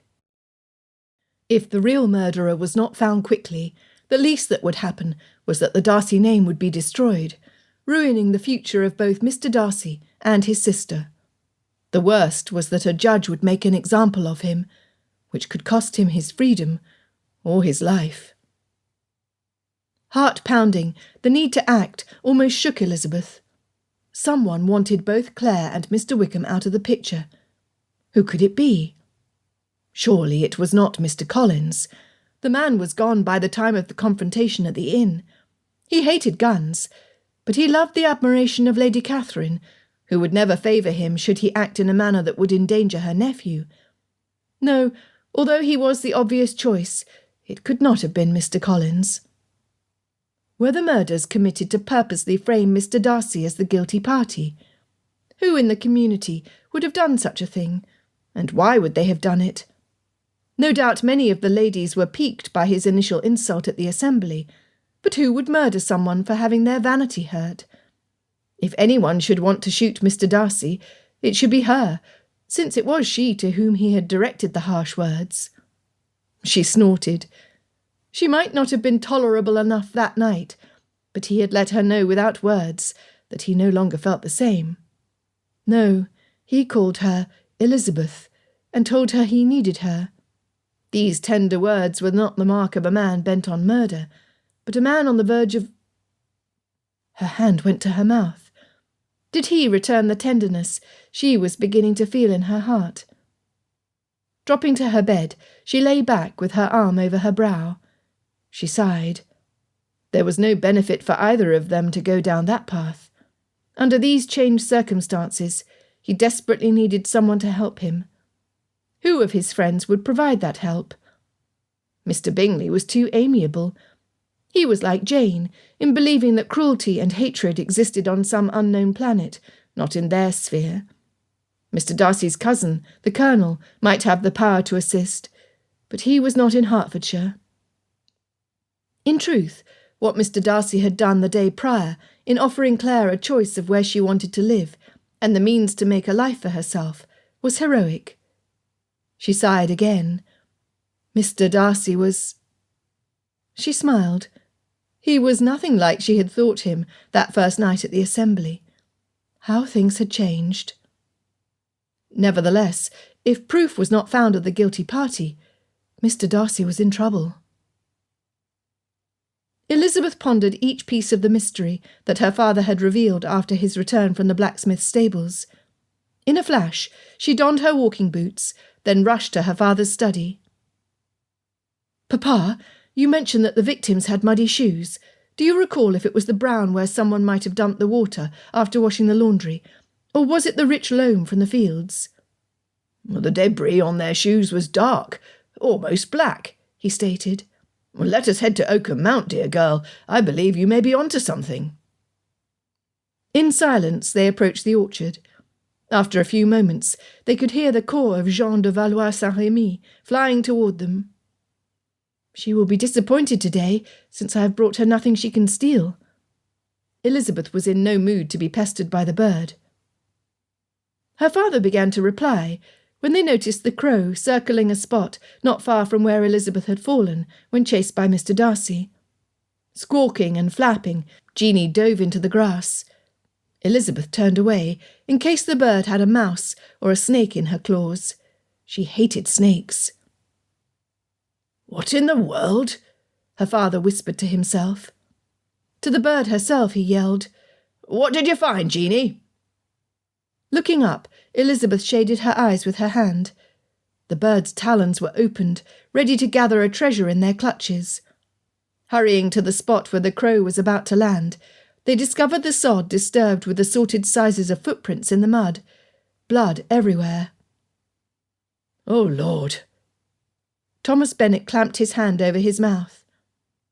There in the grass was a crumpled ostrich feather, amidst broken blades of grass, next to a brass button, dotted red.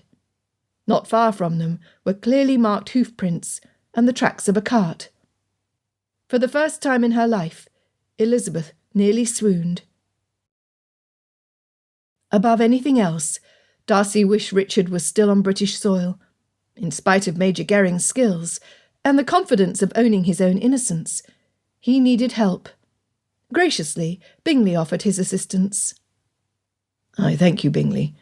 At this point, I truly do not know what needs to be done. No formal charges have been made against me. Until the guilty party can be found, I am to be a prisoner in your home." Darcy could not sit. Standing to pace in front of the fireplace in Bingley's study, he would not have been surprised to see lightning shoot from the tips of his fingers. Having his life turned upside down energised him to do something, anything, to fix this mess. He was livid at Wickham for his reprehensible conduct against the Darcy family. Nevertheless, he had not wanted him dead. There was a place in his heart that had long hoped Wickham would learn his lessons, come to his senses, and change for the good. Now the opportunity for redemption was gone, stripped from George with one fatal shot. Blast! This news would add to Georgiana's burden when she heard of his death. Even though Wickham had treated her cruelly, she too had expressed the desire to have him repent of his sins, if only to have reflected well upon their father's memory.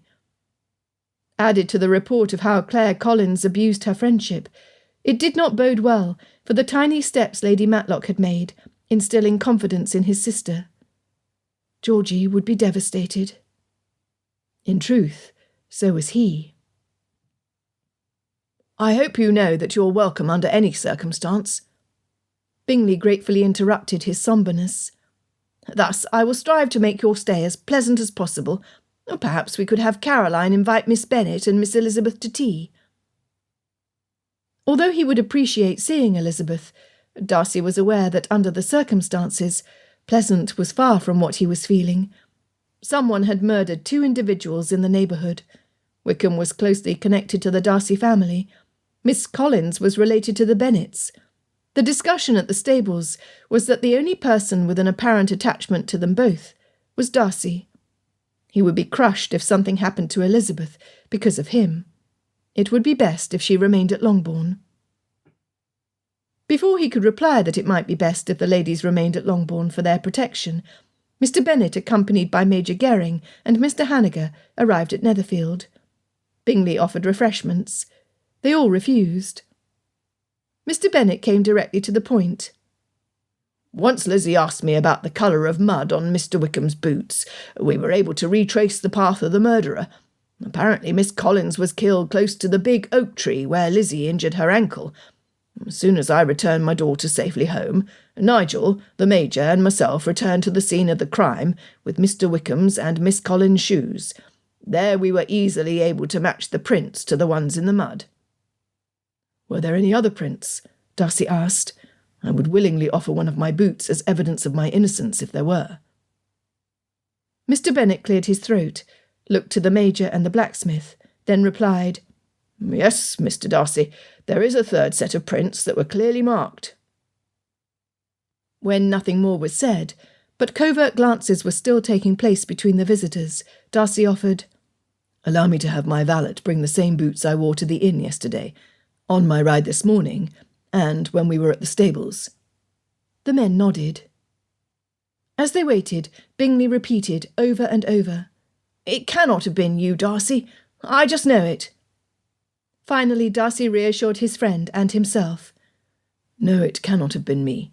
Under no circumstances did I wish Wickham dead. Had the events of last night or this morning not happened, he would be on his way to Marshalsea as we speak. I know you could not have killed him, Darcy. You were too honourable to do something so terrible. Thank you, Bingley. Your support means everything to me. His valet entered the room with a pair of boots in his hand. The leather was scarred, giving evidence of regular use. Sir, you brought 3 pairs of boots from Darcy House. A new pair I believe you have only worn once since our arrival in Hertfordshire. These, and the ones you are currently wearing. Thank you, Parker. If you would help me out of these boots, I will exchange them for the ones in your hand, so the others know they are indeed my boots. In only a moment, that set of boots rested beside the other pair, already in his valet's possession. As you can see, they both are the same height, since they have the same heel. The toes are rounded, which is my preference. I dress for comfort, not fashion. The wear pattern on the bottom should be the same. Mr. Hanniger selected one set from the grouping. Come on, let us take care of this business so we can get on with finding the killer. Throwing the door open, he walked out of the room, carrying Darcy's boots. Stuffing his feet into the ones he had been wearing, the rest of them followed.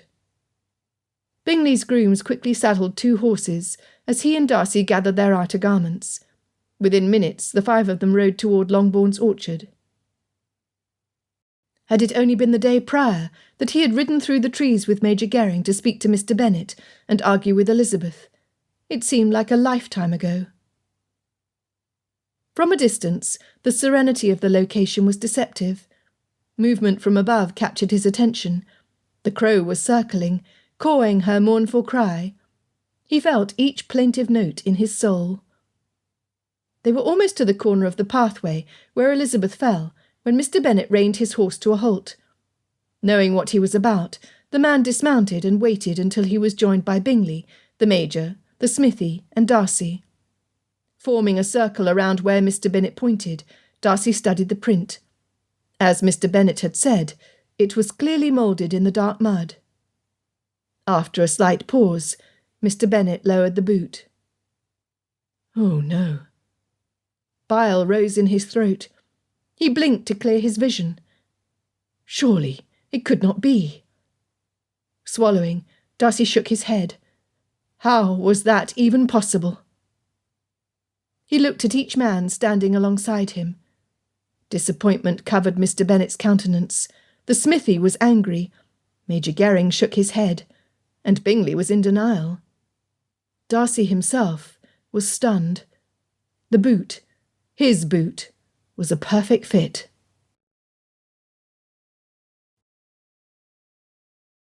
Chapter 21.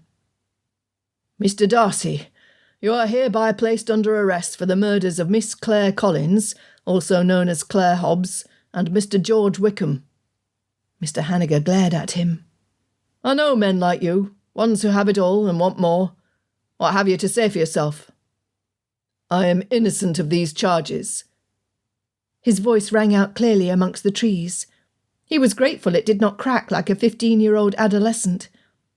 "I cannot yet explain how this has happened, but I did not kill anyone." There was no give to the blacksmith. "Be that as it may, you will be kept under guard until you can be transported to St. Albans for the assizes in a fortnight.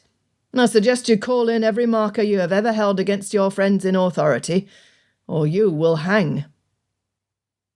Bingley offered to keep Darcy at Netherfield Park for the duration of his stay in Hertfordshire. "You may send over as many men from the militia as you need to make certain that my friend goes nowhere. They will have full access to any of the buildings, I promise." Eternally grateful that he would not have to spend the next 2 weeks in Meryton's makeshift jail, Darcy refused to complain when the reins were taken from him after he mounted. Led by Major Gering, he returned to Netherfield Park with his spine erect, his face looking forward. He had murdered no one. He needed to prove his innocence, find the guilty party, and see they were brought to justice. But how? "Lizzie, I regret to tell you that all of the evidence gathered so far points to Mr. Darcy killing both victims." "No, it is impossible." Elizabeth was stunned, and terrified for the man. The Mr. Darcy she knew arranged for Claire's future. As far as Mr. Wickham was concerned, Marshalsea was his intended destination. Mr. Darcy simply would not have taken matters into his own hands, robbing someone of their life because they were a threat or a nuisance. No, she had once thought poorly of him due to his deficient manners, but that was not reason enough to believe he would choose to kill anyone. Several times he had shown himself to be honourable. "Papa, he is a man of his word." Her father agreed. "The clues look rather damning right now, I must admit." Her mind scrambling for ideas, Elizabeth recalled her comparison of Mr. Darcy and Mr. Collins. "Papa, did you not notice how Mr. Collins and Mr. Darcy are the same height and size? Why, I suspect they could have exchanged garments without any tailoring at all. They differed only in the fabrics they wore, as well as the design of their clothing." He snorted. "Are you telling me, your own father, that you peered so closely at a man's body that you could discern what would fit him and what would not? Lizzie, I expected this of Kitty and Lydia, but not you." Embarrassed to her toes, Elizabeth refused to allow shame to keep her from doing what was right. With each detail, her conviction that Mr. Darcy was innocent flourished. "Papa, pray think," she begged. Mr. Collins had a motive for the deaths of both Mr. Wickham and his sister. Mr. Wickham soiled Sarah Collins. Her brother would feel justified in making him pay for his sin. With Claire's rejection of Lady Catherine's counsel and her pursuit of Mr. Darcy, firing upon him twice, your cousin would be even more inclined to his patroness's brand of justice. Her father held up his hand. "Stop, Lizzie. Mr. Collins left on the post-coach for Kent hours before the confrontation between Mr. Wickham and Miss Collins. He was not here." "Are you saying that he could not get off the stage, hire a horse to ride back to Meryton, where he hunted down his sister and Mr. Wickham? Surely he was strong enough to carry his sister to the stable. Mr. Wickham was apparently killed there. The shots would not have been discernible from the fireworks. It would take little effort to plant the weapon and leave." Pressing her point, when she realised she had her father's full attention, she said, "I would like to know exactly when Mr. Collins arrived in Kent, Papa. I would like to know if his boots fit in the print the same as Mr. Darcy's." Her father nodded. "Your points are valid, Lizzie. I will go and speak with Nigel." Standing, he added, "Daughter, I want you to consider carefully what it means that you defend Mr. Darcy so thoroughly. Have you lost your heart to him already?" She hesitated, before replying as honestly as was possible. "I do not know." 2 officers from the militia paced back and forth below Darcy's window. 2 more were outside his chamber door in the hall. 2 were perched at the servants' entrance, below the stairs that led up to his rooms. 1 remained in the room with him, standing at attention each time Parker came in to care for his needs. Bingley's sisters kept sending him notes, asking if he wanted more tea, a book from the library, or a deck of cards to entertain himself. Several times during those first few hours, Caroline Bingley came to his defence. "Charles, you must make these men understand that Mr. Darcy of Pemberley could not have killed anyone." One of the officers responded, "Do you have evidence that would prove his innocence, ma'am?" She sputtered, "Why would I need evidence? Mr. Darcy is the grandson of an earl, and nephew to the current Earl of Matlock." "Yes, and—" the officer began, only to be interrupted. "The Darcy legacy stretches back hundreds of years. They are known and respected throughout the land." "Yes, and—" Darcy had to give the officer credit for patience, and for trying to get a word in. Miss Bingley ended her defence with, "Why, I have half a mind to write to Lady Matlock immediately. With the power she wields in society, she will have you ejected from the militia before morning." "Ejected? Most likely she will hold a ball in our honour for performing our duty for the safety of the neighbourhood," the officer sniggered, as did his fellow officers, who appreciated his form of sarcasm. "You know nothing." Miss Bingley huffed and puffed, but the man simply would not be moved. Finally, she gave in, only to return not an hour later, with nothing new to add. Darcy sighed. It was going to be a long 2 weeks until he left for St. Albans. Bingley himself marched up and down the hallway of the guest wing, stopping at his door to inquire as to his health each time he went by. Of Gilbert Hurst or his wife, Darcy heard nothing, which surprised him not at all. Major Gering arrived approximately 2 hours into Darcy's confinement. "Sir, Miss Elizabeth convinced Mr. Bennet to ask the constable to send a pair of your boots to Kent for Mr. Collins to try on. She suggested that with the 2 of you gentlemen being about the same size, it could have been his footprint instead of yours. Miss Elizabeth also reminded Mr. Hanniger that Mr. Collins would have been motivated to get rid of both Mr. Wickham and his sister." He looked directly at Darcy before adding, "Mr. Bennet will be travelling with me to Kent, to Mr. Collins' residence at Hunsford Parsonage. There we hope to receive a confession of Mr. Collins' guilt. We will leave on the morrow." Pride in Elizabeth's intelligence swelled his chest. That she came so readily to his defence, with a motive that was plausible, increased her value in his eyes. She was remarkable. "Please know that I appreciate your efforts on my behalf, Major." Once Darcy was alone, he pondered the series of events that led to his arrest. If the boots did not fit Mr. Collins, then who else would have killed the 2 victims? Back and forth his mind went, to those he had met in Hertfordshire, and those in other parts of the country who might have wished Wickham dead. The list was long and distinguished. Then there was Elizabeth. That dear lady chose to believe him innocent enough to attempt to determine who had committed this heinous crime. If he knew her at all, he knew she would be resolute until the true murderer was found. Darcy was grateful to have her on his side. Bingley, too. If only Richard were still in England. However, he was not without help. He sat at the small writing desk in his chambers, recalling every event and encounter since he departed Rosings Park in Kent, until that morning. He began making lists, attempting to see a pattern, or someone he knew acting out of character. As page after page was filled, his mind settled, and his heart calmed.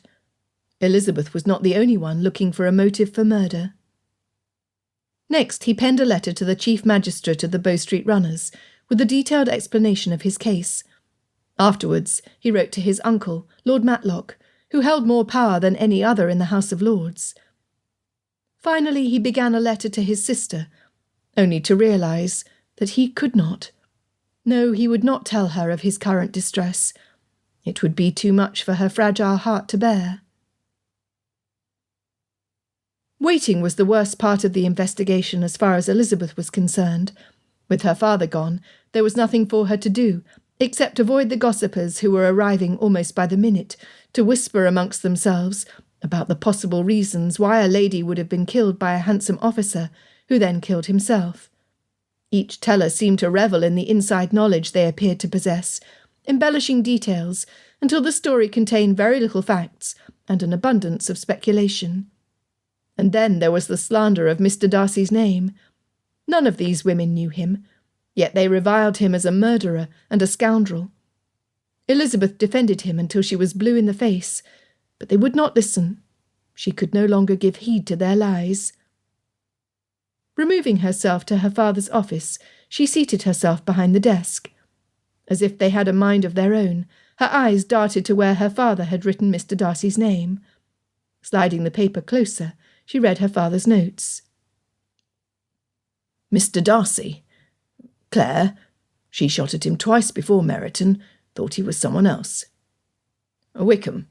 Harmed Miss Darcy. A blight on the Darcy family name. Financial costs to the Darcy family. His education, books, tuition, lodging, clothing, food, etc. His gambling. Many ruined women. Foundlings.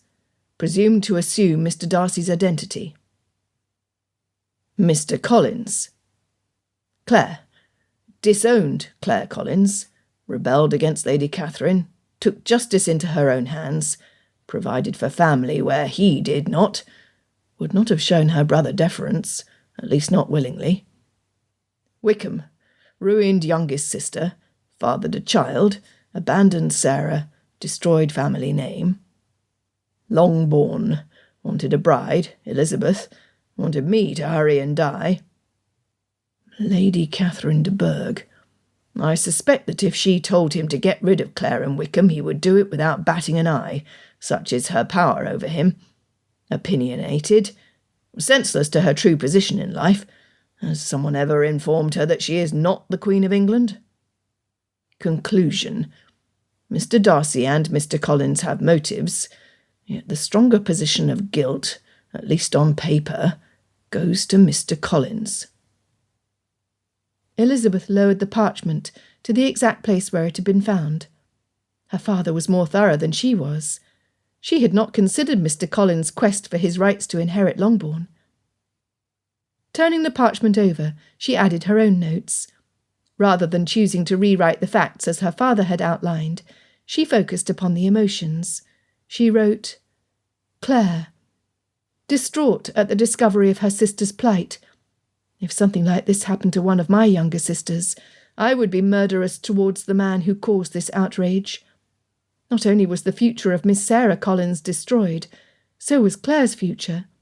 She would never be able to improve her situation with an unmarried sister who was with child. With the death of Sarah and the babe, the desire to end the life of the man responsible would intensify. As well, she had no one who would attempt to call the man to account on her behalf. Her only source of protection had abandoned them to serve at Lady Catherine's feet. She would feel alone, discarded, responsible, frightened, determined, and fearless, since any attempt at justice would result in the end of her own life. Would she have killed Mr. Wickham in cold blood? Absolutely. Mr. Wickham. His motives would always come back to self-preservation, I suspect. He cared for his own pleasure. He felt entitled to have a lifestyle of ease and elegance, where he could be the Lady Catherine of his current residence. His efforts were for finding the best advantage, for himself alone. Was he lazy? I suspect he was. Was he indolent? I suspect not, since he exerted himself if he thought there would be gain. Was he capable of murder? I suspect he would think it was too much trouble when moving on would have been an easier option. Did he fear the consequences of his actions? Absolutely not. Mr. Collins. He is a greedy man who also feels entitled.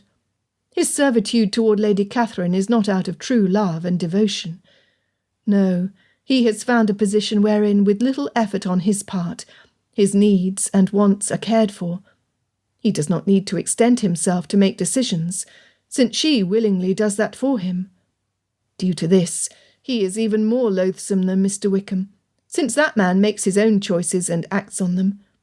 For a man to be unwilling to go to the effort of thinking something through until the right path is revealed shows a selfishness that is entirely offensive. Could he have murdered his sister and Mr. Wickham? Absolutely. In doing so, he would believe himself to be justified in ridding society of two deficient individuals, as if he had done a service to humanity, and Lady Catherine. What a disgusting man. Side note: who else wanted not just Claire Collins dead, but Mr. Wickham dead? Who in our area knew them both enough to be aware of the sort of people they were? Have there been any newcomers to Meryton staying at the inn? Who spoke with Claire Collins? Who interacted with Mr. Wickham?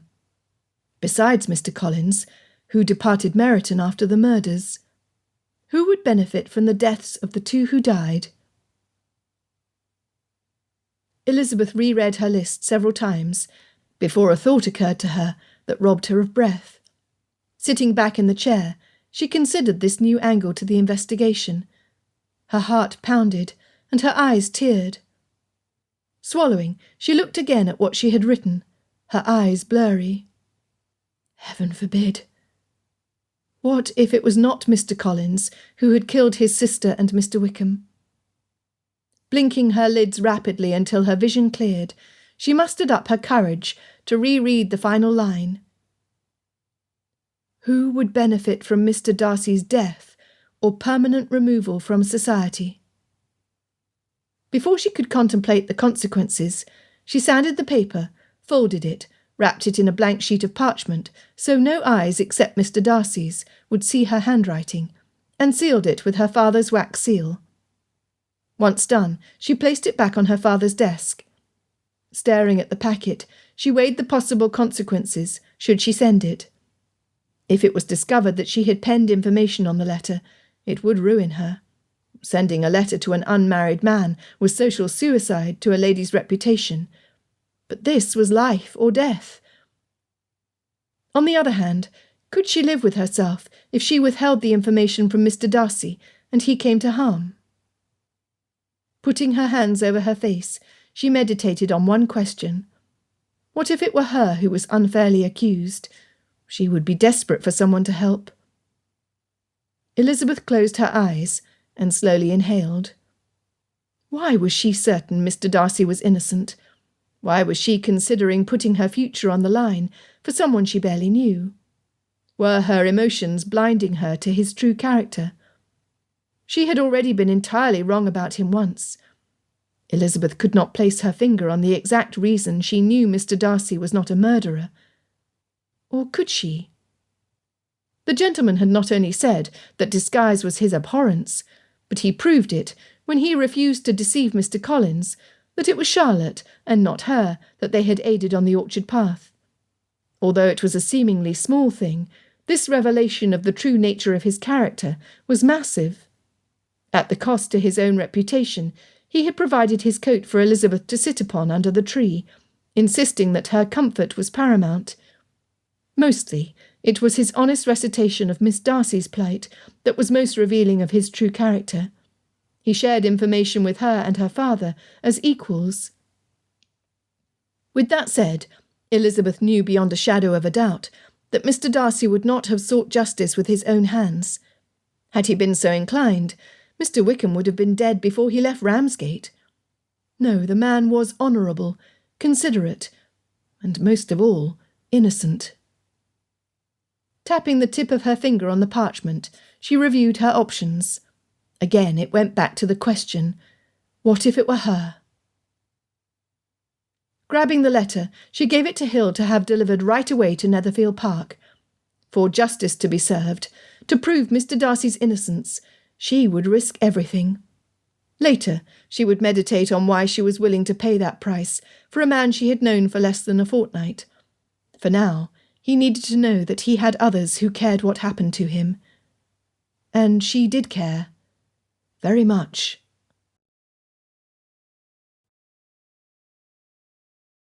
Chapter 22. From Longbourn, sir. Parker held out the silver tray containing the letter. Mr. Bennet must have penned the missive prior to his departure for Kent. Ripping open the seal, Darcy was stunned to see not only Mr. Bennet's list, but the man's daughter's as well. Elizabeth. He cared nothing about propriety that demanded no written messages be shared between couples who were not yet betrothed. His life was at risk. Darcy scanned both sides of the paper before seating himself by the window, where he read each word several times. Mr. Bennet's findings were remarkably like his own. Elizabeth's page was a revelation.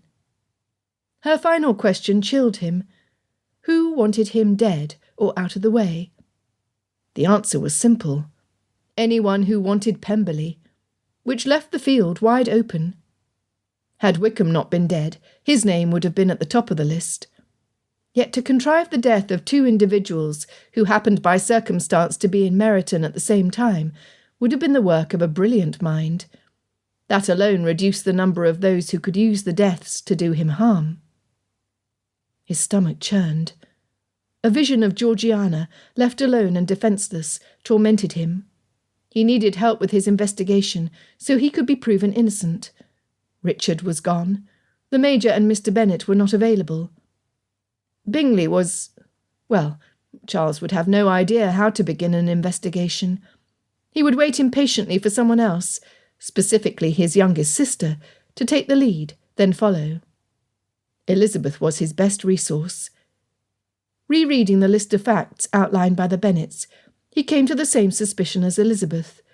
Likely it was Mr. Collins who murdered his sister and George Wickham. Shuddering at having been in the same company as the man, he prayed that the evidence against Mr. Collins would be collected swiftly and thoroughly. Darcy would not rest until he was free to walk from his chambers with his head held high. "Did you hear?" Kitty Bennet bounced on the sofa after her return from Meryton, so anxious was she to be the bearer of news. When even Jane leaned forward to glean new details of the killings, Elizabeth knew that nothing could be done to restrain the females in her family from spreading gossip. "Abigail Golding told Maria Lucas, who told Cordelia Long, who I happened to see at the haberdasher's, that Mr. Wickham was shot through the heart." She sighed, her hands pressed to her chest. "Isn't it romantic?" Elizabeth was stunned. "Why ever would you think a murder would be romantic, Kitty? And are you certain of the facts? Mr. Wickham's wound was at his temple, not below." "Ha!" Lydia chirped. "Little do you know, Lizzie, for I spoke with Denny and Captain Carter, and they saw the body before it went to the undertaker. They said—" She paused for dramatic flair. Clearing her throat, thoroughly enjoying being the centre of attention, Lydia drew out each word like she was a revered sage. "The bullet wound at his chest was hidden by the folds of his coat. Since there was no blood at his back, there was no reason to suspect another bullet was fired. He was shot twice. Likely he was already dead before he was in the stall, since Denny said there would have been more of a disturbance to the scene if he was killed there." She lifted her chin in satisfaction at having bested her older sisters. Elizabeth felt like someone hit her hard in the stomach with a walking stick. This was horrible if it was true. Before she could recover, her mother gave her opinion of the report. "What does it matter if it is one bullet or two? Dead is dead, I say." The matron pulled her handkerchief from her sleeve and sniffed. Behind their mother's back, Lydia stuck out her tongue at Kitty, who immediately began whining. "It was supposed to be my turn to tell the news, not Lydia's. Why does Lydia get all the turns?" Bewildered, Elizabeth shook her head and glanced at Jane. For the first time that she could recall, her eldest sister rolled her eyes at the fiasco in the drawing-room. Standing, she excused herself from the room. She needed to send this latest information to Mr. Darcy. Thinking quickly, Elizabeth moved her ankle to the left. The twinge she felt was minimal. Willing to pass it off as a small deceit, she said, "Jane, after I write a quick note, would you be willing to drive the cart into Meryton? I fear the walk would be too much for my ankle." Remembering not to run up the stairs to her chamber, she hurried down the hall once she was out of sight of the others. Her note to Mr. Darcy was brief. Sir, rumours are rife. 2 bullet holes in the body, but only 1 bullet in the stall. Verifying now. Be cautious, as will I. E. In less than 30 minutes, Beatrice was hitched to the cart, and they were on their way. Before they reached the end of Longbourn's Drive, Elizabeth asked Jane to go directly to the blacksmith. Mr. Hanniger, I suppose you are weary of being disturbed. Elizabeth could see by the force the smithy used to pound the molten metal into place that he was irritated. I will not keep you from your work. Then how may I help you, Miss Elizabeth? The blacksmith asked, his hammer falling heavily on the anvil. Is there something wrong with Beatrice, or your wheel? Stiffening her spine, Elizabeth boldly inquired, I am needing only 1 word from you, sir. Were there 2 bullets fired at Mr. Wickham, or only 1? Mr. Hanniger dropped the hammer to his side, his eyes piercing Elizabeth. After a short pause, he said, 2. Turning away from her, he poked a metal rod into his forge, stirring the coals. They would get no more information from him on this day. Walk on, Jane, Elizabeth instructed. Clearing the market town, she asked Jane to bypass Longbourn's Drive. Turning down the path Mr. Darcy had used at her rescue, they arrived at the scene of the crime. The morning mist had collected inside the footprints. Oak leaves in variegated shades of orange, yellow and green hues were tossed about, covering the area where possibly not just 1 person, but 2 had died. Their father often included a gift for her when he placed his order from the bookseller. The mix of subjects he had given her was broad. Elizabeth kept them in a small bookcase next to her bedchamber window. For this morning's purpose, she had selected her least read text, a treatise on plane and spherical trigonometry by John Bonnycastle. Elizabeth loathed mathematics. Pulling out a folded piece of paper from inside, she asked Jane to hold it while she carefully approached the scene where the scuffle had taken place. Gently she pulled away the leaves. Climbing back aboard the pony cart, she used the advantage of height and the hardness of the back of the book to sketch the location of every indentation or disturbance to the grass, as well as the trees surrounding the area. To satisfy her own curiosity, once she finished her task, she stepped down from the cart and again approached where the majority of prints were located. Carefully, she placed her booted foot where Miss Collins must have stood. Ah! She and Claire were not identical, since the print was slightly longer than her boot.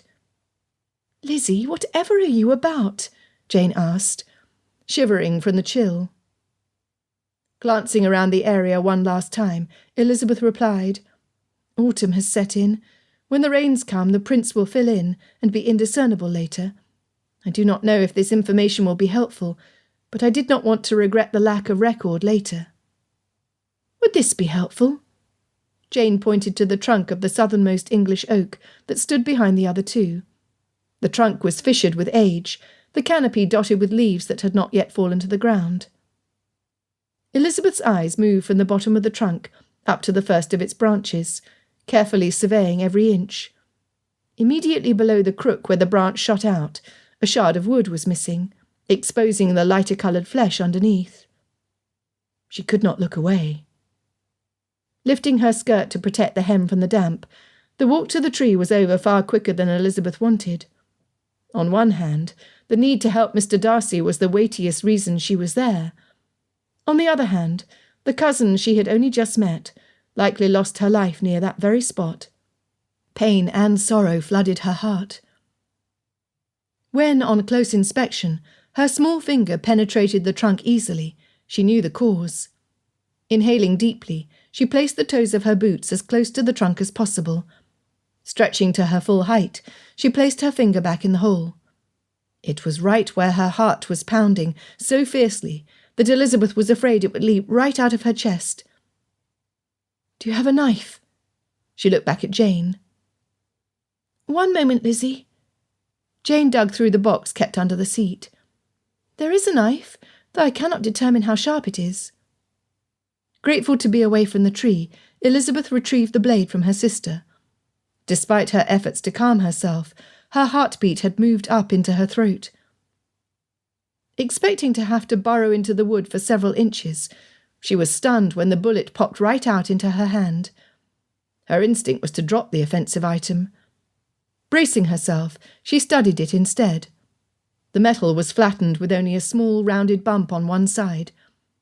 Removing her handkerchief from her sleeve, she wrapped the piece in the cloth and placed it in her pocket. Walking back to the footprints, she noticed something she had not seen before: cart tracks. Standing behind where Jane was seated, Elizabeth stretched her arms out until each hand would have rested on a wheel of their cart. Returning to where the other tracks were, she kept from moving her arms to see if it was a perfect match. It was. Next, she stepped toe to toe inside the tracks, before moving back behind where Beatrice had pulled their cart. Again, the measurements were exact. What did that mean? Were all carts built to the same specifications? If they were, did it mean they came from the same manufacturer? Did someone who was known to the Bennets borrow the transport from Longbourn? She slapped her forehead with her hand. Mr. Collins was the last person to use the pony cart. She needed to tell Mr. Darcy. When she showed the smashed bullet to Jane, there was a small streak of something on the white linen surface of the cloth she had wrapped in. Most likely it had not come from the bark of the tree. The sour taste of bile shot up the back of Elizabeth's throat. Jane began crying. Clamping her hand around the metal, Elizabeth shoved it into her pocket. Swallowing repeatedly, Elizabeth insisted that they return to Longbourn. She had another letter to write. The knock on his door startled Darcy. He was sitting by the window, his mind holding a sorrowful picture of what his sister's life would be if his innocence could not be proven. His own life as well. He would never be able to marry, to feel the joy at the birth of his first child, and the delight of growing close as a family. He would not be able to see the colts and lambs born in the spring, later producing young ones of their own, or the orchards, newly planted, bearing fruit. He wanted to sob. Clearing his throat and his mind of these maudlin images, he commanded whomever it was who had disturbed him to enter. Parker came in bearing the same silver tray. This time a thick packet wrapped in parchment and string rested on the surface, with again nothing to identify the sender on the outside. "Sir, this came from Longbourn." By Jove, he was grateful she was on his side. "That will be all," Darcy said, as his fingers worked the knot from the string. Once his valet had stepped away to confer with the officer sitting at the inside of his door, Darcy pored over the information inside. Glancing at the map, he set it on his lap, until he read what Elizabeth had to say.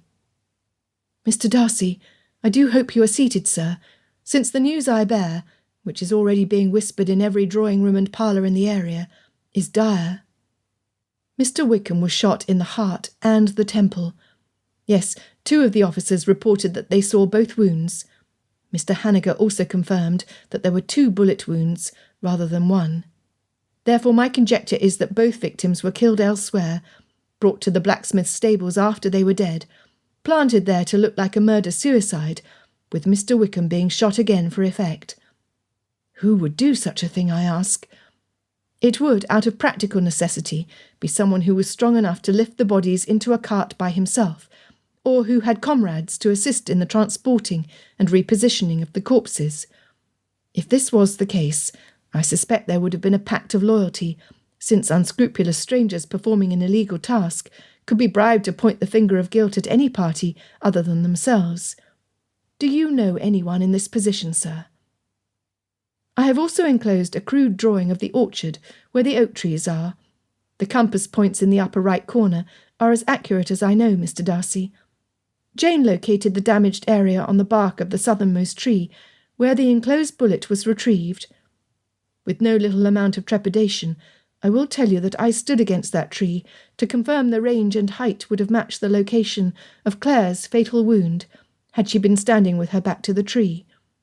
From the location of the second set of boot prints, which I assume belonged to Mr. Wickham, He was positioned immediately in front of her, facing her, since the toes of their footwear pointed to each other less than 2 feet apart. "Sir, I am anxious for my papa and Major Gering to return with the evidence needed to resolve the issue and have the guilty party arrested for this heinous crime. In the meantime, I will pray for your safety. If it was not Mr. Collins, then you are in danger. In case you wondered, Hill can be trusted implicitly. I beg you take care. E.B." Darcy was gutted.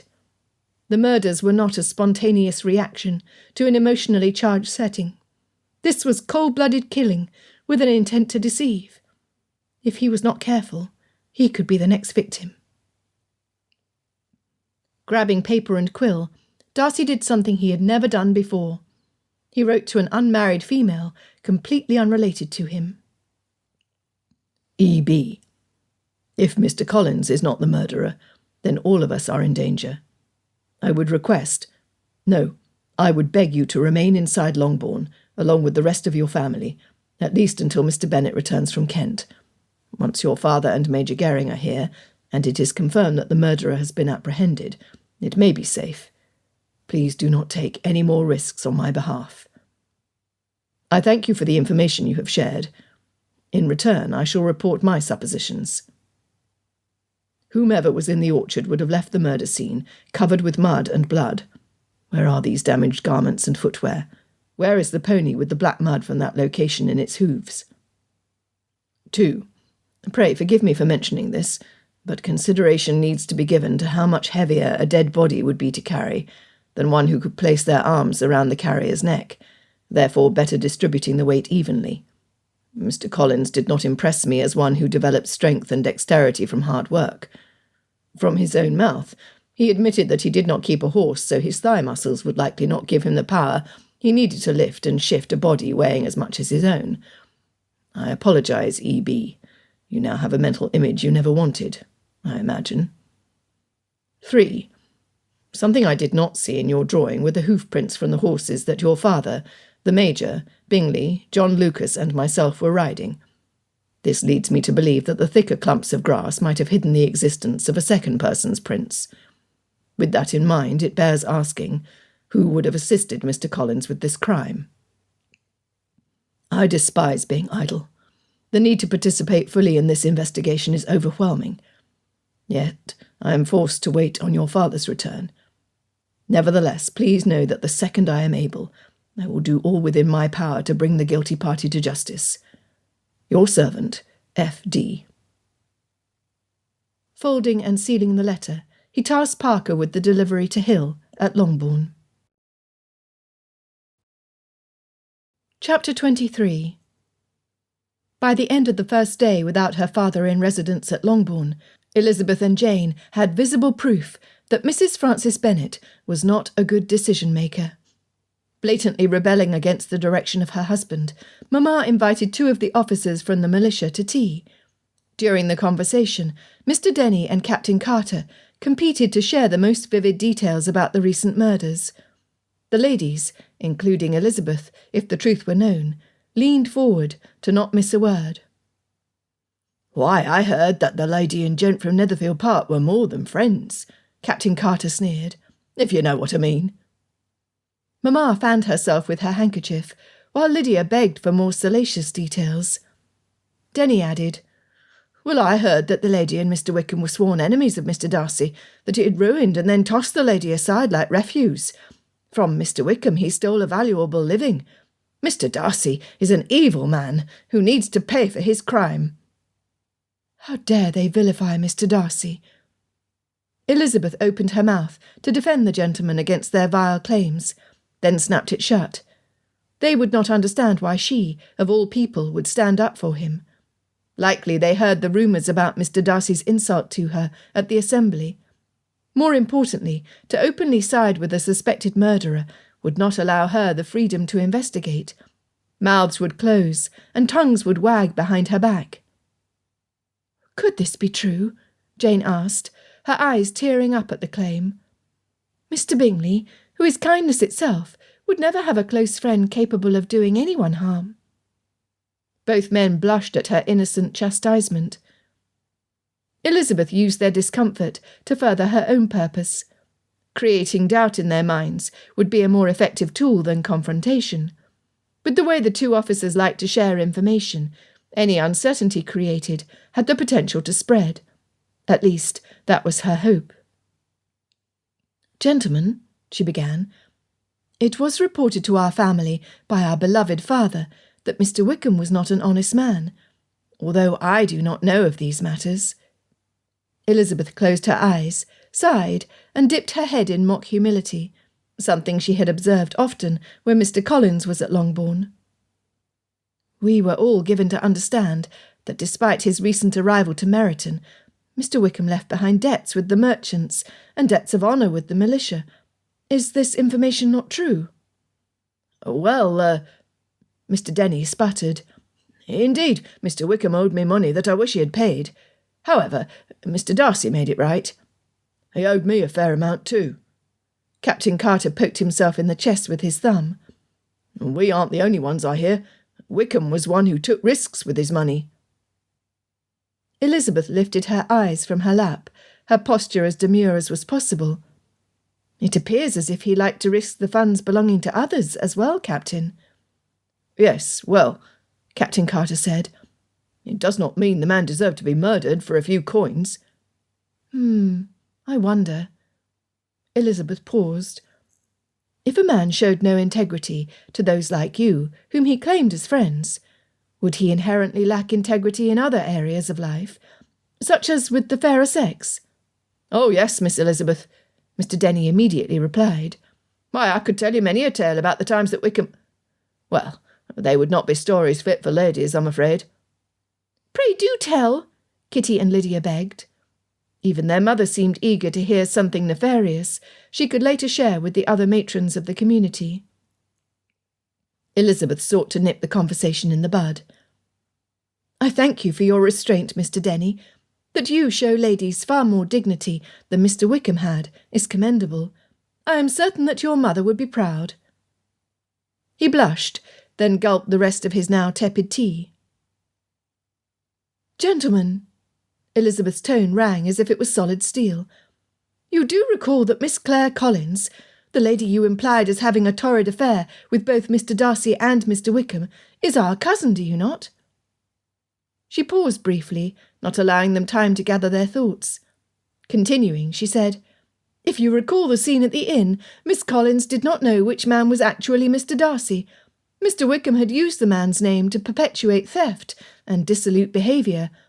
Had they not identified themselves, she would not have known either man. Do you remember?" "We beg your pardon, ladies." Mr. Denny stood, bowing deeply. "I had forgotten that she was family. And yes, I do recall the conversations and accusations at the inn. Wickham was mortified to have been discovered as a liar." "Which makes him a liar and a thief, does it not?" Elizabeth boldly challenged. "Lizzie," Jane reprimanded, "to speak ill of someone dead will not serve you well." Elizabeth pretended embarrassment and humility. Bowing her head, she stated, "As usual, you are correct, my sister. In my quest to get to the truth of the matter, I expressed opinions when I should not have." It galled her to promote the sorry viewpoint held by most men that ladies were empty-headed fools. Yet there was a certain amount of power in her actions. Anything she said or did outside of what was expected from a lady would be excused because she was of the weaker sex. Mr. Denny cleared his throat. "What you say is true, Miss Elizabeth. Mr. Wickham's decisions could make a grown man blush. And you are correct in that Miss Collins appeared to not know either man, for it was the name Darcy she was familiar with, not the man himself." He bowed. "I beg your pardon, ladies. Carter and I, well, we need to be more cautious about what we say, I suppose." "Mr. Denny and Captain Carter, your motive was to warn us that people are not always what they seem." Elizabeth wished her words were the truth, since that had not been their motive at all. "For this we thank you, kind sirs." Within moments the two officers excused themselves, with their heads held high, likely to share their adjusted opinions in the parlours of as many citizens of Meryton as possible. Their statements were a bold reminder to her that Mr. Darcy had already been tried and judged in the opinions of the public. Their neighbours had cruelly and unfairly declared his verdict as guilty. Darcy studied the documents from Elizabeth as if they were a detailed map leading to a gold mine. Each time he reread the pages, he came to the same conclusion. Mr. Collins murdered George Wickham and his own sister. The thought made his heart sick. How could a man end the life of a sibling, especially a girl he would have watched learn to toddle, lose her first tooth, and go through that gangly stage between childhood and becoming a young lady? Darcy could not conceive of committing something so egregious against a cherished family member. It spoke of an unfeeling heart, a damaged soul void of human feeling. The mere idea of hurting Georgiana was repugnant. A brother's greatest responsibility, especially that of an older brother, was to serve and protect, to foster a life where a little sister would run to you with confidence that you, and only you, could make her world better again if she was troubled. For a certainty, he was enough of a man of the world to know of the treachery in some families, where fathers, brothers, and uncles mistreated young girls in heinous ways. Those acts were untenable, unthinkable, and unspeakable. Never should such an abhorrent idea come up into a man's heart. Grown men who harmed a female in that way deserve to be— Inhaling deeply to slow the galloping of his pulse, Darcy unclenched his fists and relaxed his jaw. That Mr. Collins had been in the same residence as Elizabeth, selecting her as his future mate, made Darcy's stomach rebel. He would stand up at the trial and speak against the evil that was Mr. Collins. He would do it for Miss Clare Collins, Miss Sarah Collins, and Elizabeth. Collins could rot in a penal colony or hang until he was dead. Darcy would not care. Oh, but how that would infuriate his Aunt Catherine! Although Darcy had no doubt that she would manipulate the information until she believed she knew all along of Mr. Collins' guilt. With so obvious a criminal, who could be swiftly brought to justice, Darcy merely needed to wait until the Major and Mr. Bennet returned with Collins arrested and in chains. Then Darcy would take on the prosecution, seeing it through until justice was served. Only then would he feel truly free. Unless Collins did not do it. Was he, Fitzwilliam Darcy, passing judgment like everyone else in Meryton was likely doing, without knowing all the facts? In truth, the mental image of Mr. Collins, lifting and carrying a limp body, hinted at the impossible. Darcy was strong from a lifetime of riding, fencing, boxing, and working at Pemberley when needed. Even for him to lift a man equal to his size would be a challenge. Unless he had hidden occupations, Mr. Collins simply could not have carried out the task. So who could have helped him? Who would have helped him? Darcy paced his chambers, his mind questioning his theories, as his heart begged for an easy resolution to the crimes. When the first day passed, since Mr. Bennet and Major Gering departed Netherfield Park, Darcy refused to worry. It was a 4-hour journey to London by carriage, then another 4 to Rosings Park in Kent. At the earliest, they would not return until late on the morrow. Then the matter would be settled. After a sleepless night, he penned a note to Bingley. My friend, to protect the reputation of your sisters, mightn't they return to town, distancing themselves from the events of the past few days? I would hate for the suspicions against me to afflict their names and their futures. To be sure, I am sincerely appreciative of how you have generously allowed me to remain in the comfort of your home. None the less, I also recognise that the burden I have placed upon you is more than a friend should ask. I willingly volunteer to be housed at the jail in Meryton until I am sent to the assizes. I regret that your first foray into the management of a property would turn out this way. Because of the accusations against me, I do not want you to come to harm. Darcy. Bingley's reply was that he was confident that the true guilty party would be revealed once Mr. Bennet and Major Gering returned. The Bingley family would remain where they are. Elizabeth quietly left Longbourn through the kitchen on her way to the stables. The two grooms were quietly going about the task of raking straw into Beatrice's stall. "Pardon me, Billy." She caught the attention of the older man. "Did Beatrice go out and play in the mud the night of the bonfire?" The groom chuckled. "Well, she must have, because I dug black mud out of her hooves for a whole day." Elizabeth's heart dropped to her stomach. It was as she suspected, but not exactly what she wanted to hear. When the moon was visible in the dark of the sky at the end of the second day, Darcy refused to allow himself to be concerned. Mr. Bennet was wily enough to avoid any machinations tried by his cousin. Major Gering would have no difficulty at all in restraining the criminal. Earlier, the militia officer who was assigned to remain inside his room chose to relocate to the hallway with his comrades. There they passed the time playing dice, cards, and gossiping like the harpies who flitted from drawing room to drawing room, spreading their poison. Darcy heard their voices, but not the words. His first instinct was to escape, to investigate on his own. However, that would have added to his guilt had he been caught. Thus he was stuck in the chamber, alone with his thoughts, which were many. The daily change of guard occasionally brought a tidbit of information he could add to the little he already possessed. According to one of the officers, Mr. Bennet arranged for Miss Collins to be buried in the Longbourn graveyard. Darcy was able to convince the guard to deliver the necessary funds, to have a carved stone placed at her grave. He shook his head. A series of foolish acts by Wickham caused a chain reaction, leading to his own demise at the hands of Mr. Collins, as well as the death of others. By the end of the third day, Darcy's disappointment at not hearing anything from Mr. Bennet, the Major, or Longbourn, left him restless. Neither had he received a response from his uncle or the Bow Street Chief Magistrate. He had not even received a letter from Georgiana. It was as if he had disappeared off the face of the earth, where no contact was allowed. Had he been able to travel with the others, he would have made sure that matters moved forward quickly. Elizabeth was surprised to have not received a message from Mr. Darcy after writing to him about her discovery of the dark mud in Beatrice's hooves.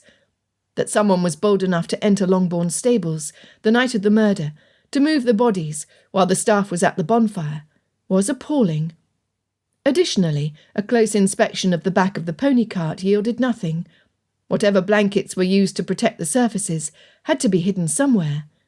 Where were they? Why did Mr. Darcy not write? On the fourth day, Darcy woke to rain pounding against his window. The downpour lasted 2 days, soaking the ground and dampening his spirits. He had received not one word about the progress of the investigation. His only correspondence was business letters his staff forwarded from Darcy House in London, and a daily note from Bingley asking after his health. With the officers not allowing any contact other than his valet and the maids, Darcy had an abundance of time to simmer and stew over the smallest details he knew of the murders. Dropping into the chair by the window, he reconsidered what he knew of the scene of the crime from the 2 times he was in that portion of the orchard, along with the drawing Elizabeth sent to him. The rain would have erased all the footprints. The wind would have stirred the grass and leaves so that nothing would look the same. Blast! He pounded his fists on the arm of the chair. If only he could do something. He would gather the evidence that existed, find Mr. Collins, shackle him to the inside of a carriage, deposit him at St. Albans for the assizes, then hurry to Longbourn to offer... He swallowed. Was he truly thinking what he was thinking? That he would hurry to Longbourn to offer for Elizabeth? Marriage? To Elizabeth Bennet?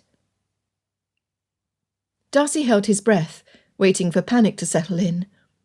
Only once before had he seriously considered marriage. Miss Millicent Moore was considered a diamond in her debut season. She was as blonde as Jane Bennet, with light blue eyes and a fair complexion. The first time he had stood up with her at a ball, she moved so lightly it felt like he was dancing with a feather. She exuded gentle charm, was witty in her speech, and delighted every cell of his body. With the exception of Lady Catherine, his family approved of the lady as the future mistress of Pemberley. The evening prior to his offering a proposal, he instructed Parker to have his best suit brushed and pressed, roses to be delivered 10 minutes before his scheduled arrival, and his mother's ring polished. It was not until he exited his carriage, and he saw the line of gentlemen waiting for entrance to Miss Moore's residence, that it hit Darcy square in the head. His motive for being there was selfish. It was not love or affection that moved him to propose to her. He wanted her to choose him above all the other candidates. He wanted to be the winner of her hand over all the others in contention. Darcy stopped in his tracks, going no closer to her door. Perspiration beaded his brow at how close he had come to one of the most foolish decisions in his life. His treacherous heart had convinced him that she was a prize to be gained, a bride to be won. Except he did not love her, and as far as he knew, she did not love him either. Besides, his preference was for a brunette with dark eyes, not a blonde. After that misstep, he vowed to himself and his cousin to only marry for the deepest love. Richard, too, had almost fallen prey to the fear of missing out on someone every other man craved. Both men desired not to settle for less than what their own parents possessed, true love and deep affection. Was that what he was feeling for Elizabeth? Was it true love? Or was his heart pounding out a cadence of deceptive beats? In truth, Darcy was not quite sure.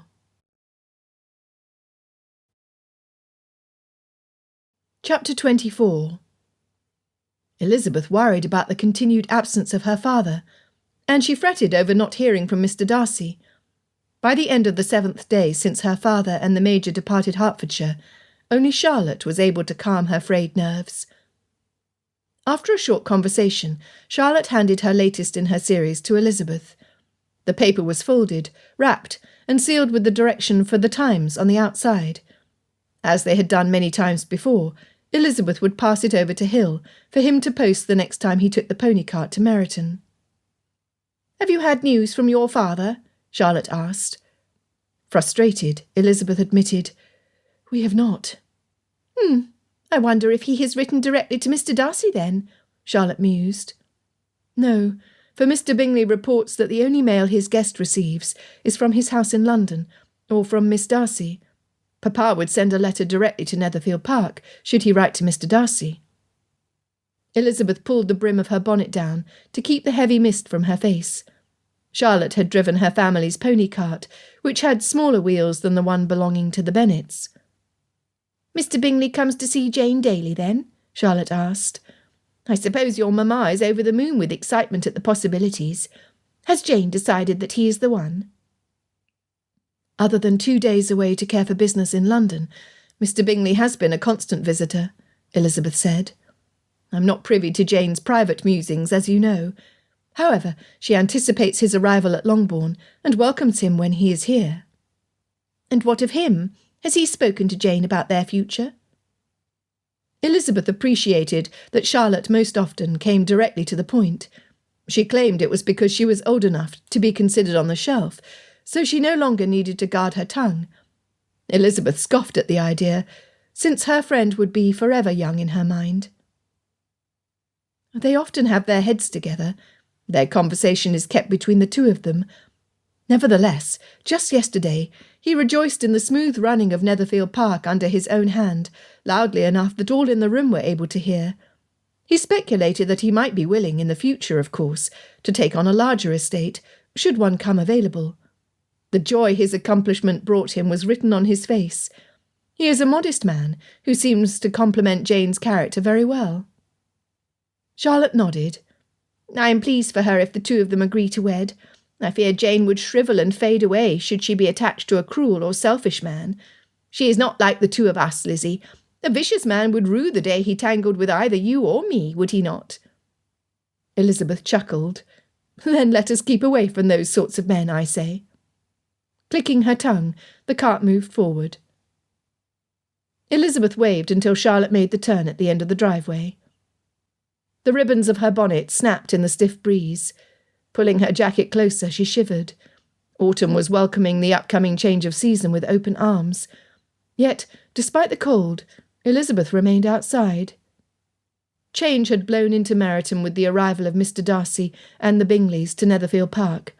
Once Mr. Collins and then his sister appeared, the gusts increased. Then Mr. Wickham showed up, and the dam holding back the four winds broke, leaving the residents stunned with the force of destruction. Their lives would not return to normal until Mr. Collins was brought to justice. Then fear would dissipate as the air currents headed away from their small community. Elizabeth could not wait. A weary Mr. Bennet arrived at Netherfield Park, along with the Major, Sir William, and Mr. Hanniger. Bingley was also in the room.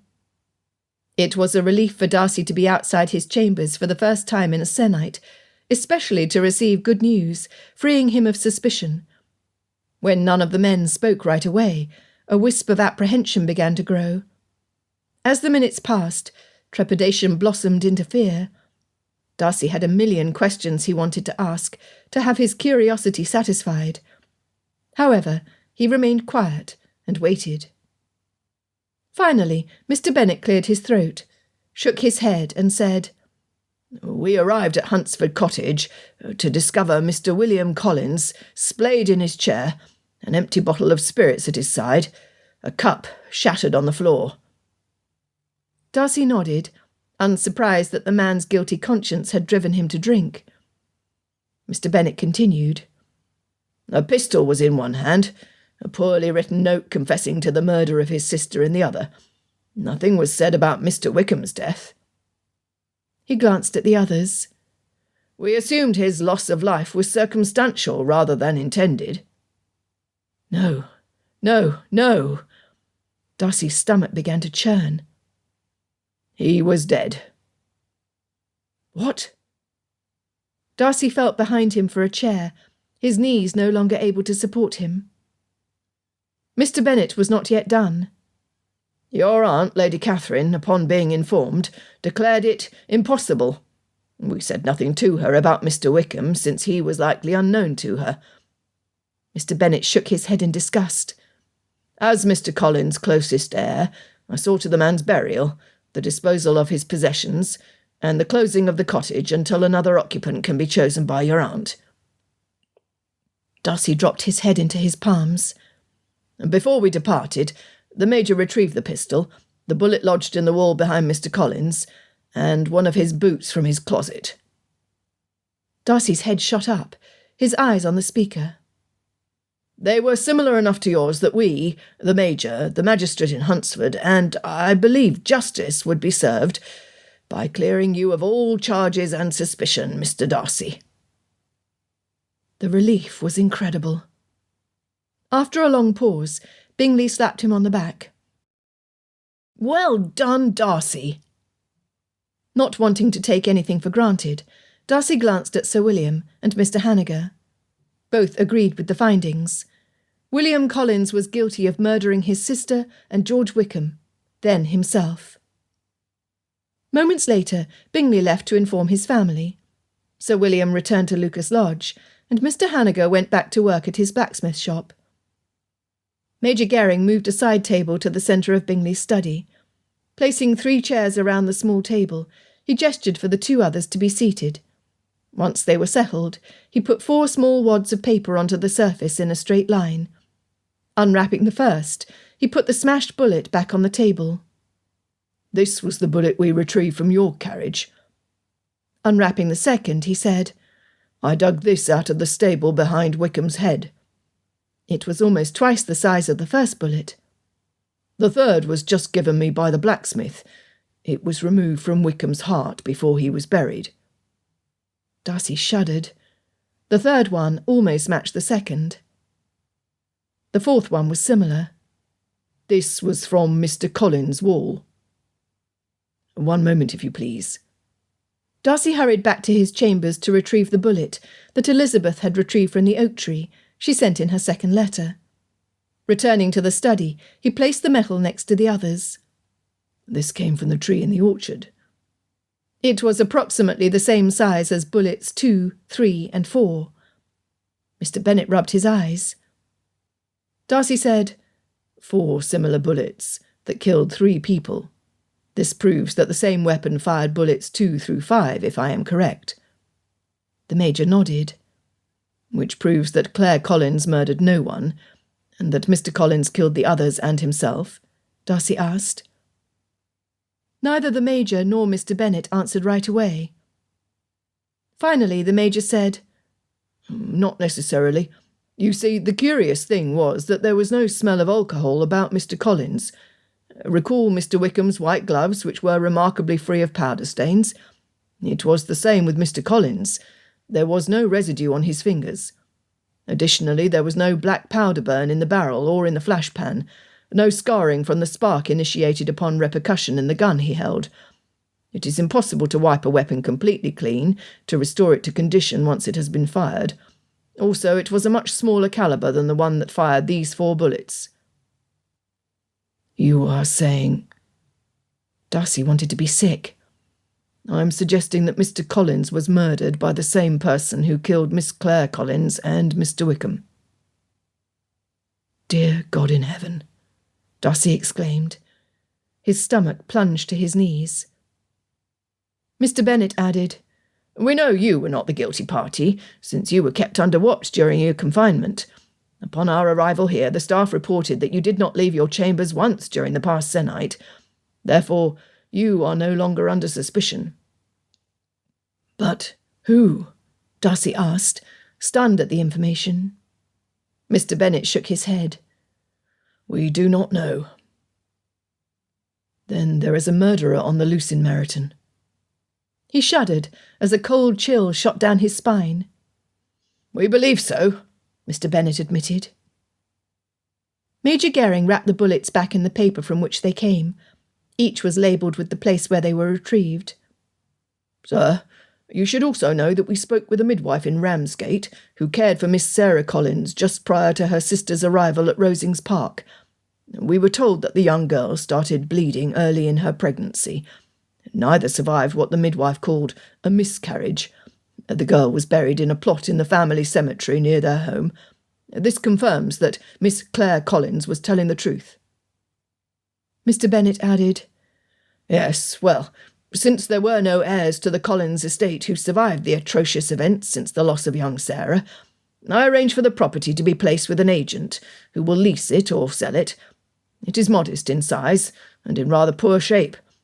Any funds generated will be donated to a charity benefiting girls in the same situation as Miss Sarah Collins. May God have mercy on her soul."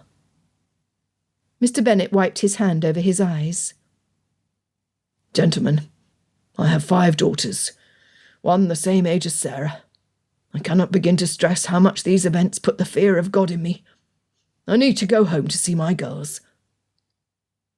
Once Mr. Bennet had gone, Darcy retrieved the papers Elizabeth had sent from Longbourn. Handing them over to the Major, he waited impatiently while the officer studied the information. "She is an intelligent woman," the Major offered when he handed them back to Darcy. "I agree." Folding the parchment to place inside his waistcoat, he asked, "Tell me what you are thinking, Major Gering, for I simply cannot believe you have not pondered these events as you travelled." "In that you are correct, sir." The Major hesitated before looking at him directly. "The mystery of why Miss Claire Collins shot at you is solved. It was a clear case of mistaken identity based upon Wickham's lies.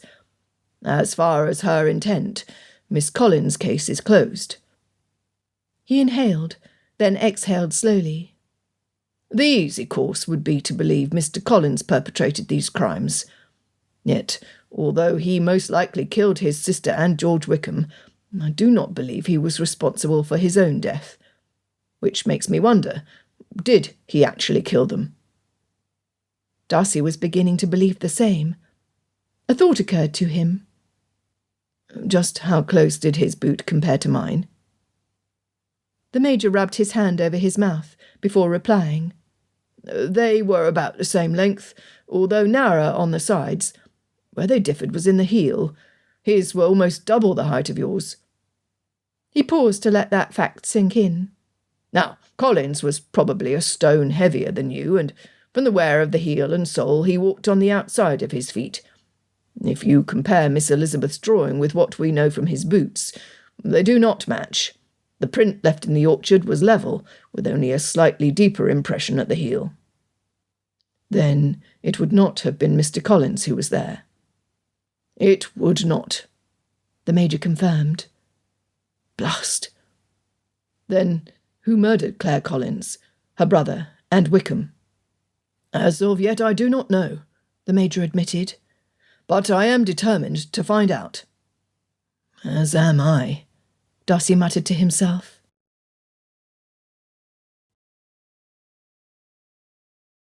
Chapter 25. "I told you Collins was too much," Bingley growled. "But you always think you know best, Caroline." His sister paid him no attention. Instead, she grinned maliciously. "No, Charles, in this you are wrong, as usual." She purred, before showing her metaphorical claws. "Only two men, Mr. Darcy and the parson, were motivated to have both the girl and the rogue dead. With the preacher out of the picture, the person who will eventually be charged and found guilty is Darcy." "Then why did you have me write a suicide note? Why did you make it so Darcy will go free?" Caroline scoffed. "Because the only thing better than having Darcy dead is to have him under our power." "Blackmail? We did not talk about this, Caroline." Bingley ran his hands through his hair, pulling at the ends. "Hurst agreed," Caroline admitted. "You know, Charles, having our brother-in-law leave for Kent as soon as the bodies were put in the stable was a mark of brilliance, if I do admit so myself. The timing was perfect."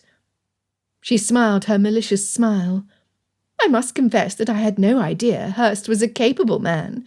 Returning to the inn after getting rid of those Bennet girls to overhear the parson's sister's confession by hiding in the adjoining room was smart.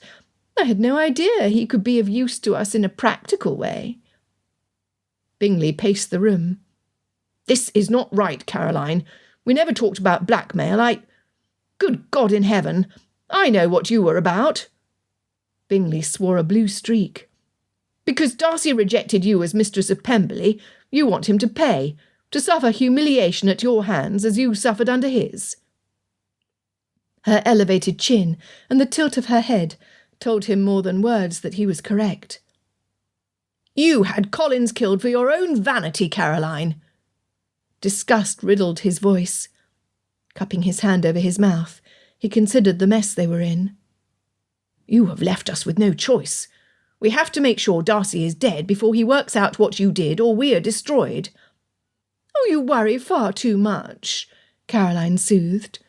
"Besides, who are a blacksmith and Sir William to us?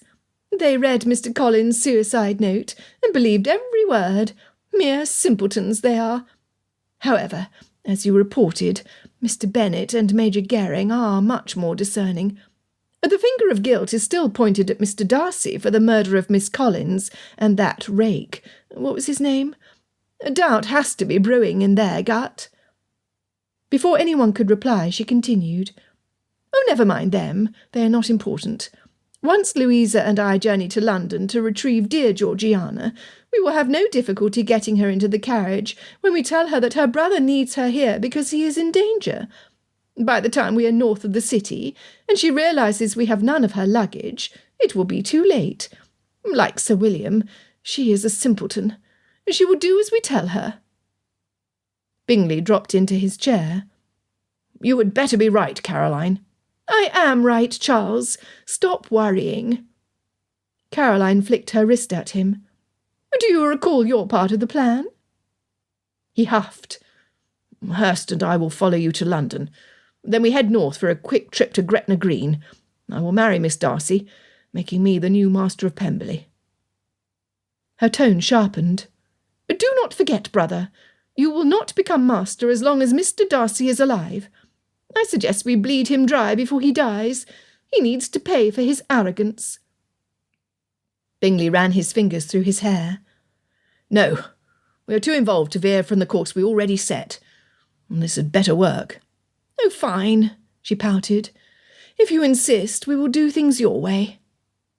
She tapped her fingers on the back of the chair. "Trust me," Caroline insisted. Just do one thing for me, Charles. Do not kill him right away. Allow him to suffer, knowing his end is near, and that he is powerless to prevent it. Only then will he have paid for his crimes against me." "Yes, Caroline," Bingley sneered. "Whatever you say, Caroline."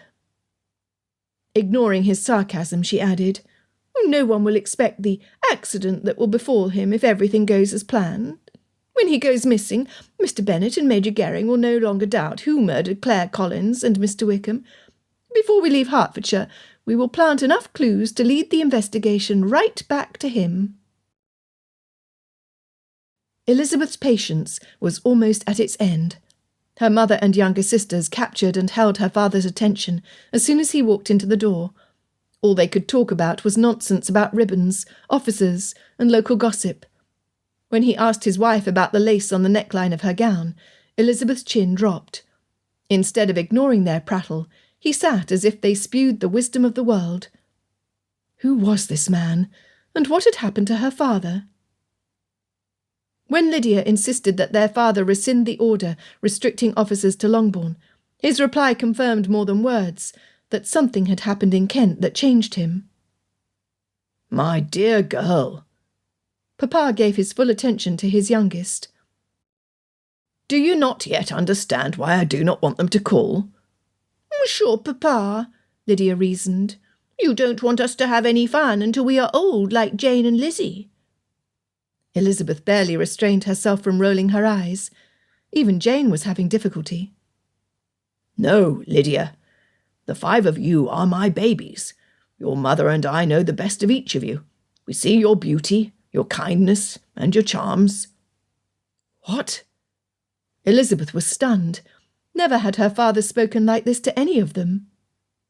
He continued after loudly clearing his throat.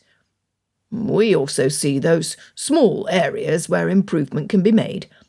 Nevertheless, it is my role as your father to make certain that any man who approaches me to ask for your hand is not only a good man, but a responsible man as well, one who will see beyond your loveliness to the fine character you are within. Thus let it be known to all 5 of you that I will not hand you over easily. I am not in any hurry to see any of you go. I will not tolerate a man who acts less than a gentleman should. If he flirts with you, he is gone. You will be treated as the ladies you are, or they will answer to me." He poked his chest with his thumb. Glancing around, Elizabeth noted that she was not the only one shocked at his words. Mary, Kitty, and Lydia shifted in their chairs until their spines were stiff and their chins were tipped to the perfect posture for a lady. Even their mother sat up straight, a small smile on her face. Jane recovered first. "I thank you, Papa. Your wisdom and protection will see us all happy." "Thank you, Papa," Elizabeth added, puzzled by the exchange. Impatient for information, she began, "About your journey to Kent." "We shall speak of it later, Lizzie." His voice was unexpectedly stern. As he looked away from her to his other daughters, he said, "I would like to enjoy the company of all my family, if you do not mind." The next hour was a lesson in frustration. Desperate to learn of the arrest of Mr. Collins and the freedom of Mr. Darcy, Elizabeth's mind travelled the 3 miles to Netherfield Park. Had her father and Major Gering already informed Mr. Darcy of the charges being dropped? Surely they would have wanted to ease the mind of the innocent, even as they sought just punishment for the guilty. She wondered how Mr. Darcy responded. She knew how she would feel to have that weight taken off her shoulders. The relief would be unimaginable. It would renew a person's zest for living, possibly opening new vistas for the future like, well, maybe the potential for marriage? Caroline Bingley was unbearable. From the second Darcy stepped into the drawing-room, she fawned over him to the point that if he asked her to breathe for him, she would have done it willingly. Her elder sister, Louisa Hurst, ignored him and everyone else in the room. Gazing off into space, she sighed heavily, then muttered, "If only this had never happened. If only we had remained in London." Her husband, Gilbert Hurst, was laid out on a sofa next to the fire, snoring with every rise and fall of his chest. He was by far the most indolent man of Darcy's acquaintance. In the years he had known Bingley's brother-in-law, the only thing that stirred Hurst from his personal comfort was shooting at birds. The man was a marksman. Darcy glanced at Hurst's slippers as they hung over the edge of the sofa. They were short and wide. No, despite Hurst's comfort with firearms, he simply could not be budged from the house unless grouse were involved. Miss Bingley mused. "Yes, Louisa, we can pretend this never happened. Let us leave here for London, or winter at Pemberley, where no one would deign to accuse Mr. Darcy of so repulsive a crime as murder." Darcy stared at her, refusing to agree to her bold suggestion. Was she capable of arranging the deaths of 3 strangers to her? For what purpose, if she were able? He groaned inside. Would everyone be under suspicion from now until they found the murderer? Darcy hoped not. Bingley's sisters were ambitious, and his brother-in-law was lazy. They were not cold-blooded killers. Bingley would not hurt a fly if it landed on his last bite of supper. Shaking his head to change the directions of his thoughts, he was frustrated when Miss Bingley said, "Surely you do not want to remain here, where they had the nerve to insist upon your guilt? I cannot imagine what would happen should word get back to London that you were suspected of killing someone you knew. Poor Miss Darcy! She would be crushed, I am certain." She smiled insincerely. "Of course, in your stead, I would offer the girl guidance and comfort to see her through the darkest period of her young life. Why, she would need my consolation, I am sure." Each word spewing from her mouth increased Darcy's ire. "Caroline," Bingley reprimanded, "you have gone too far." "How can you mean I have gone too far, Charles? These rural sorts have loose lips, telling their betters everything they know within the first few minutes of meeting them. Dear Georgiana would be devastated to be left alone." "Enough!" Bingley finally put his foot down. "Darcy has been through enough. The matter is settled. He is innocent. There would be no reason to have any gossip come from this household. From us, Miss Darcy will hear nothing. Am I clear?" As emotionally trying as the past weeks were, Darcy was relieved that he was not standing alone. Refusing the tea that was offered, he stood to leave. "Oh, you cannot be leaving, Mr. Darcy!" Miss Bingley was appalled. "You just arrived."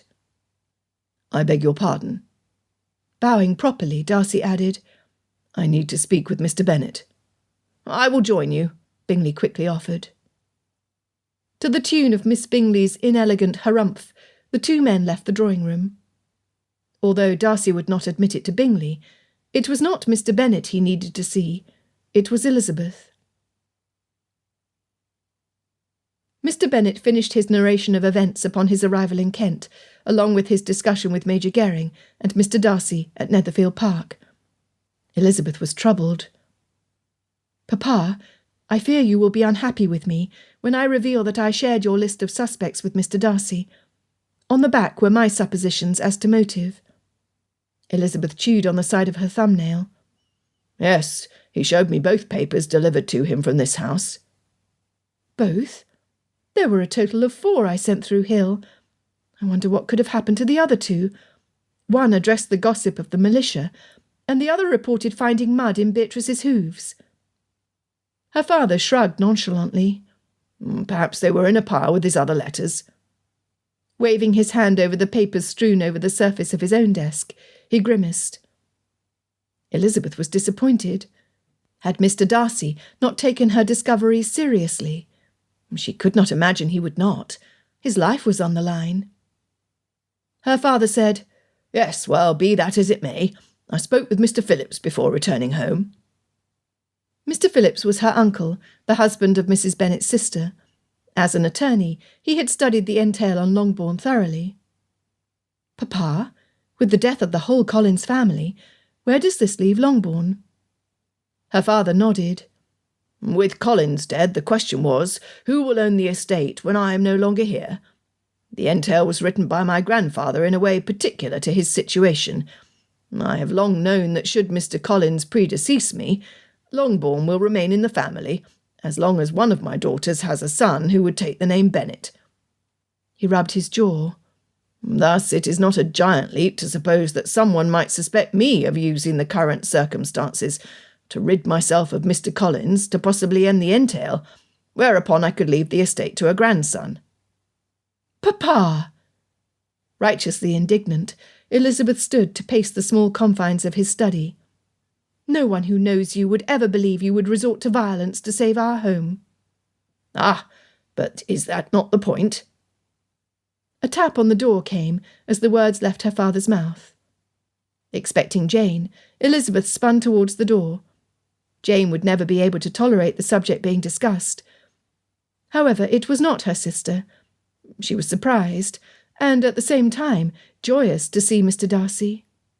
"Oh, good, I am pleased you have arrived," her father insisted, gesturing to the seat next to Elizabeth. Once the three were seated, Mr. Darcy began, getting to the crux of the matter. "Miss Elizabeth raised a question in one of the letters she sent that begs to be answered. Who wants me dead or away from society? I have not been able to stop thinking about this since I read her words."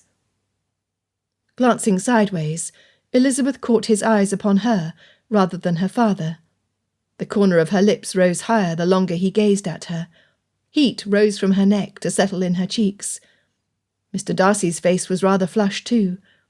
She closed her eyes momentarily, breaking the connection between them. He did not look like he had suffered too much from his confinement. He looked wind-blown from the ride between properties, rumpled from having been in the saddle, and particularly handsome. Her bones might have melted as her breath caught in her throat. Her father's next words broke the spell. She was mortified that either man might have noticed her acting like a female. "Mr. Darcy, murder is nefarious business. Greed or shame can move a man to commit acts of atrocity against his fellow man if gain is to be had.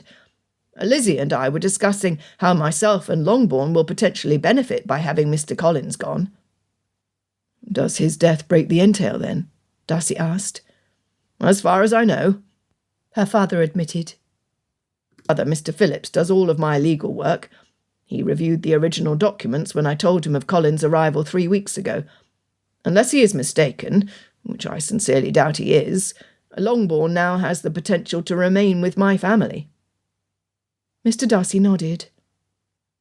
Into the silence that followed, Elizabeth said, "Papa was speculating that someone might believe he might have killed Mr. Collins." "What?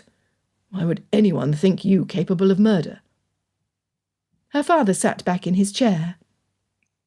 "It is the same as with anyone else who has not been cautious with his income. Anyone in the business community of Meryton could tell you that I have allowed my wife the freedom to spend as she pleases. Perhaps I sought to assure my family a home upon my eventual death.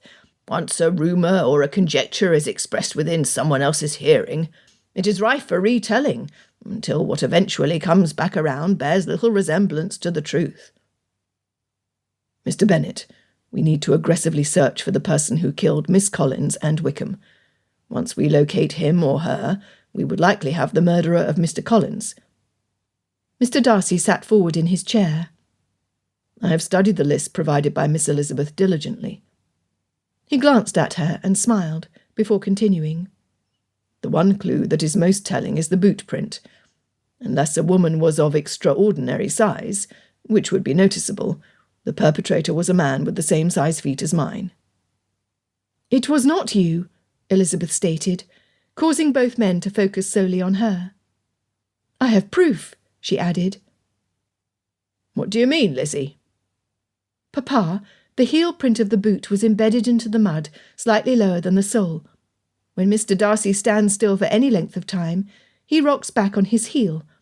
Had it been him at the orchard, the print would have been embedded much deeper into the mud." Oh, good heavens! Had she truly said that aloud? Without touching her cheeks, she knew from the heat radiating from them that she was as red as a beet. This was the second time she had admitted to her papa that she had studied Mr. Darcy's form. What must her father think? And what of Mr. Darcy? If only the floor of the study would open and she could fall to the cellar below. She peeked at Mr. Darcy, only to discover that his mouth was wide open, as were his eyes. She is correct. My father attempted to break me of the same habit, as did my tutors.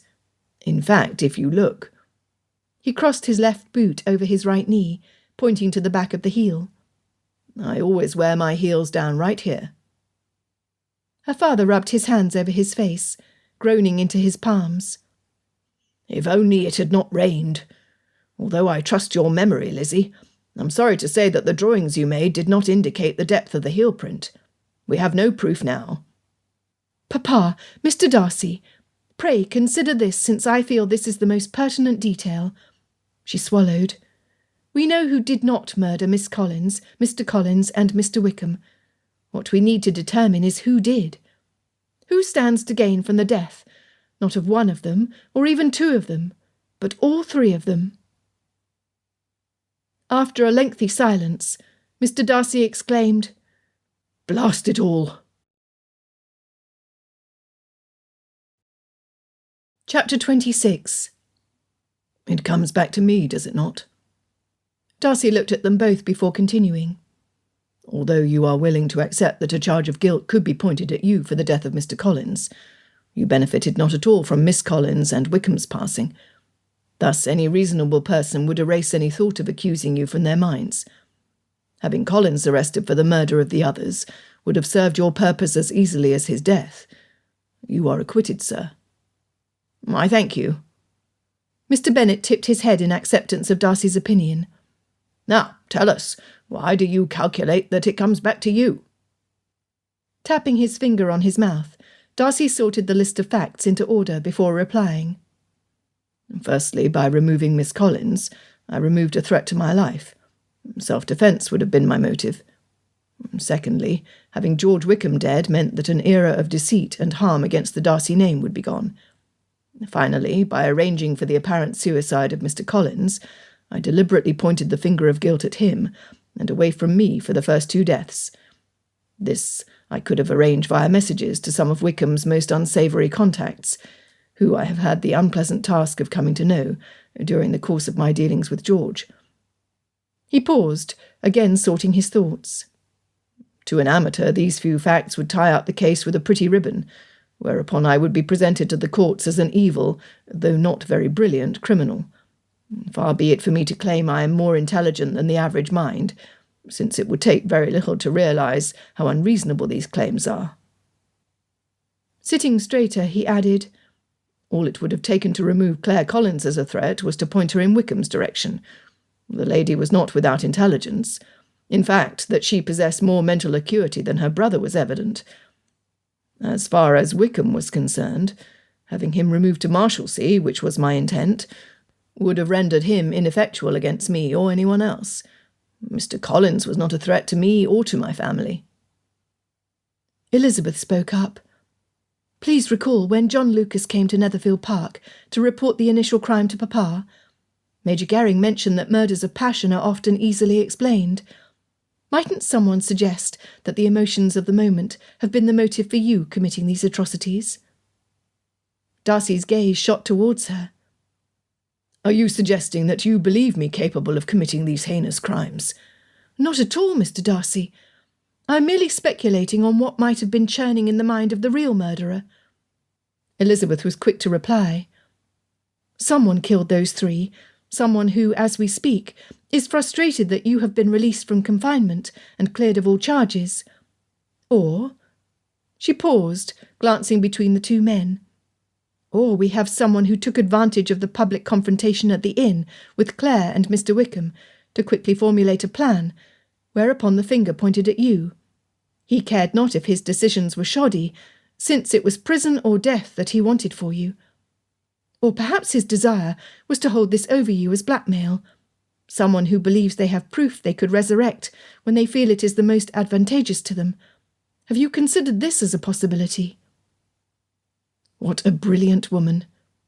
He was grateful she believed in him, so grateful that he— No, now was not the time to think along those terms. Blackmail is an interesting theory. Although I considered it during my confinement, Anyone who knows me well would comprehend that I would rather own my own guilt, if I was indeed guilty, than rob my estate to satisfy someone's greed." He added, "My greatest wealth is Pemberley. In past history, men have proven willing to lie, steal or kill to obtain my estate, or at least a portion of my wealth." "Like Mr. Wickham, I suppose," Elizabeth suggested. He nodded. "Yes, like Mr. Wickham." "Mr. Darcy, let us take Lizzie's idea and see where it might lead," Mr. Bennet suggested. "Why would someone want you out of the way? If it was to obtain your estate, then it could only be by marriage to Miss Darcy. The man would need to be unwed. It would also need to be someone who was not financially solvent enough to purchase an estate similar enough to yours to be satisfied. They would have been in the vicinity on the night of the murders, possibly at the inn to have learned enough to have used it to entrap you." Elizabeth added, "He would know how to use a weapon, how to stage the scene to look like both murder and suicide, and had helped to move the bodies into position. How well do you know Major Gering, sir?" "My cousin trusts him implicitly." Her left brow arched. Darcy knew that look. He needed to justify his opinion. "Richard is my closest friend. At 2 years older than me, he was my constant companion when our families would gather at Pemberley, or his family estate in Matlock. Although he is a second son, he never has had a desire to possess an estate as deeply rooted as Pemberley. His heart yearns for a simpler life, a quieter, more peaceful existence. To saddle him with a large property and all the responsibility it contains would be a burden rather than a blessing. In addition, he takes his responsibility as Georgiana's guardian as seriously as do I. When I say that I trust him implicitly, I have absolutely no doubt about his character. Therefore, I have no doubt about his recommendation of Major Gering." "Thank you, sir. I do appreciate your candour." Elizabeth chewed on her thumbnail. Dropping her hand, she said, "We must not overlook anyone, despite any attachment to them. Nor can we forget motive. Papa, perhaps you might make a list of those who stood to gain from the deaths of Mr. Collins, Clare, and Mr. Wickham. In another column we can think of everyone who knew of the orchard, who was at the inn, and who wants what Mr. Darcy owns." Gathering pen and paper, they spent a long while considering and rejecting suspects, from Bingley to the blacksmith, from the militia to Kitty and Lydia Bennet. Every time a name was listed, it was immediately crossed out as being ridiculously impossible. Darcy's frustration grew exponentially each time the tip of the quill was dipped in the inkwell. Deep inside, he felt as if there was only one piece of the puzzle, or one link, holding them back from revealing the name of the murderer. Yet, as hard as he thought of every piece of the clues available, nothing was coming to mind. Finally, Mr. Bennet placed the quill on its holder and rubbed his eyes.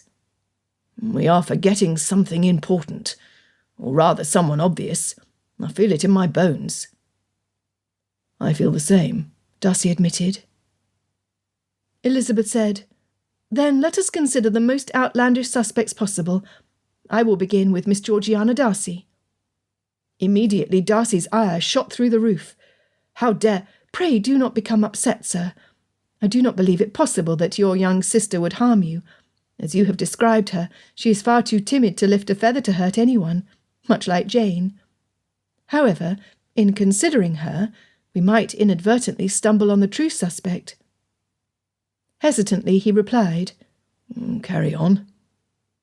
She squared her shoulders, inhaled deeply, then began. "Miss Darcy was angry at Clare's deception. The desire of every young girl is a kindred spirit, a friend who can be trusted with their most intimate thoughts.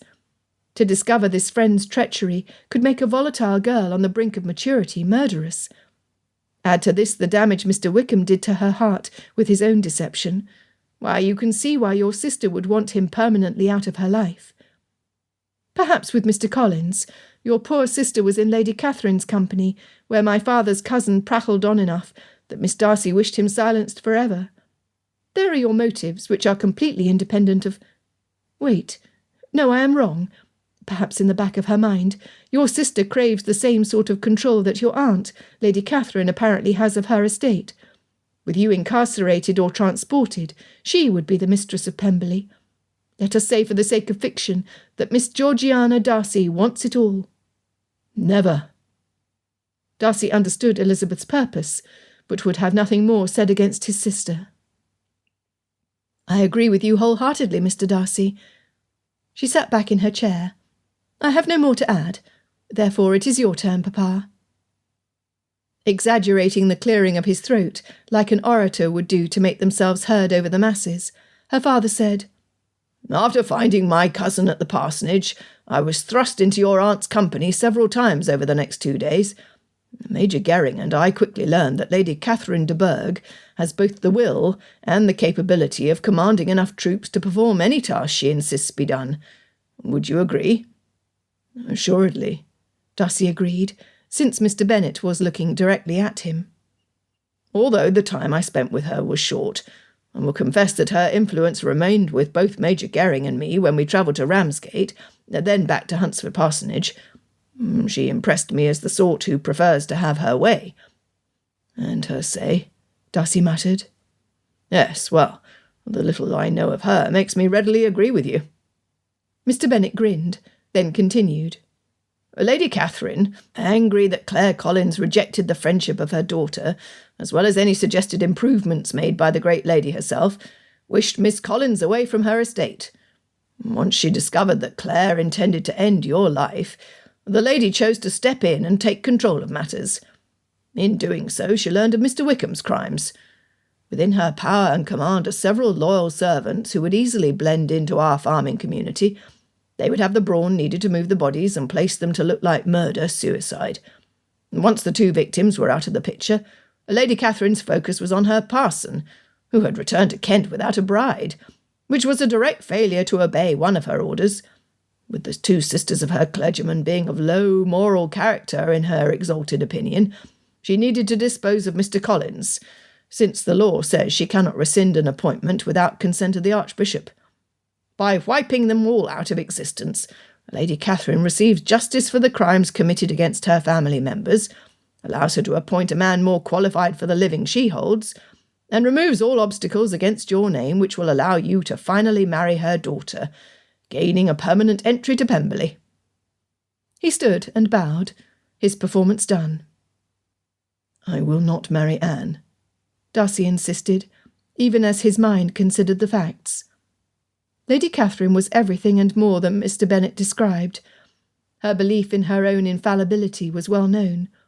As the self-proclaimed expert on any topic, she would have the reason and the means to see it done. She coveted Pemberley. She resented marrying Louis de Bourgh for providing her a smaller estate than the one her younger sister obtained at her marriage to George Darcy. It is why she continued to insist on a marriage between Anne and himself.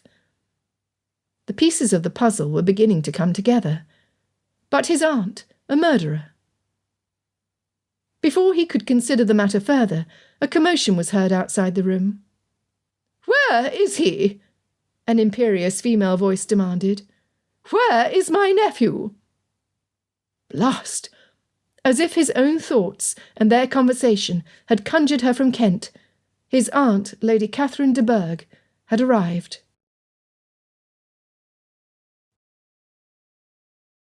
Chapter 27.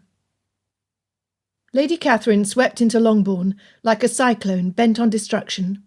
Commandeering the drawing-room, the matron, followed by a young lady who appeared to melt into the background, stood in front of the fireplace, waiting for the room to hush.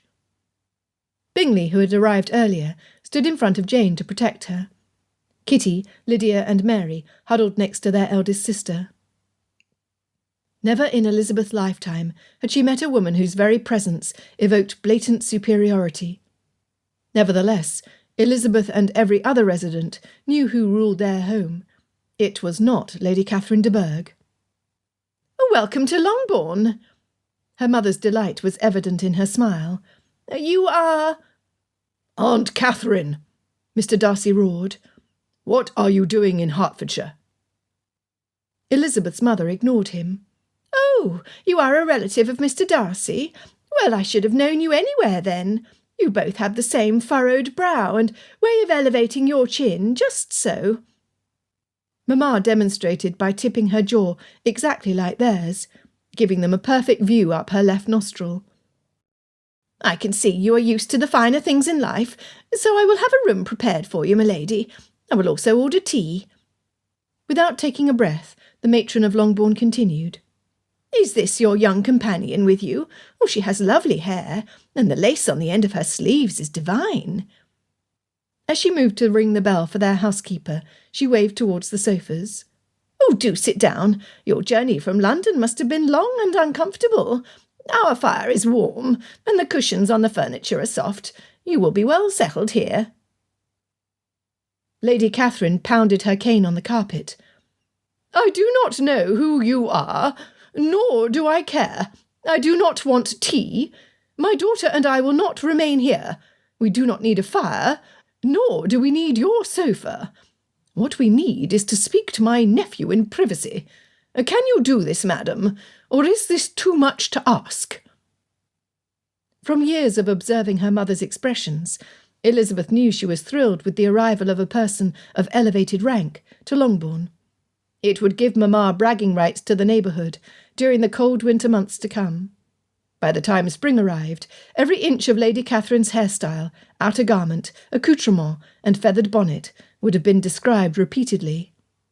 Whatever verbal exchange that took place between the two women would have rendered them the closest of friends. That was, until Lady Catherine played the master in Mrs. Francine Bennet's home. Her mamma stopped in her tracks, then slowly turned to face Lady Catherine. With a slight lift of her chin, Mamma walked past her to the younger woman. Curtsying, she said, "Then you must be Miss de Bourgh. I am delighted to make your acquaintance. Is there anything I may offer for your comfort? Are you weary from the journey? Do you need a moment to gather yourself before I introduce you to the ladies of the house?" "Mrs. Bennet!" Lady Catherine bellowed. Mamma ignored her. Leading the younger woman close to the fire, she said, "Oh, pray do be seated. I will arrange for refreshments right away. Or do you need to lay down? The room can be readied right away where you can have both privacy and silence. And no one," she glanced in Lady Catherine's direction, "will bother you there." "Anne, come!" Lady Catherine ordered. To her consternation, the young lady sat by the fire, where Mamma grabbed a lap robe from the back of the sofa to drape across Miss de Bourgh's lap. There, you shall be comfortable here." Approaching the three of them, Mamma told Mr. Darcy, "Sir, I'm sure it would make your cousin more comfortable if you and Lizzie sat in the chairs next to her. I imagine she would enjoy some pleasant conversation."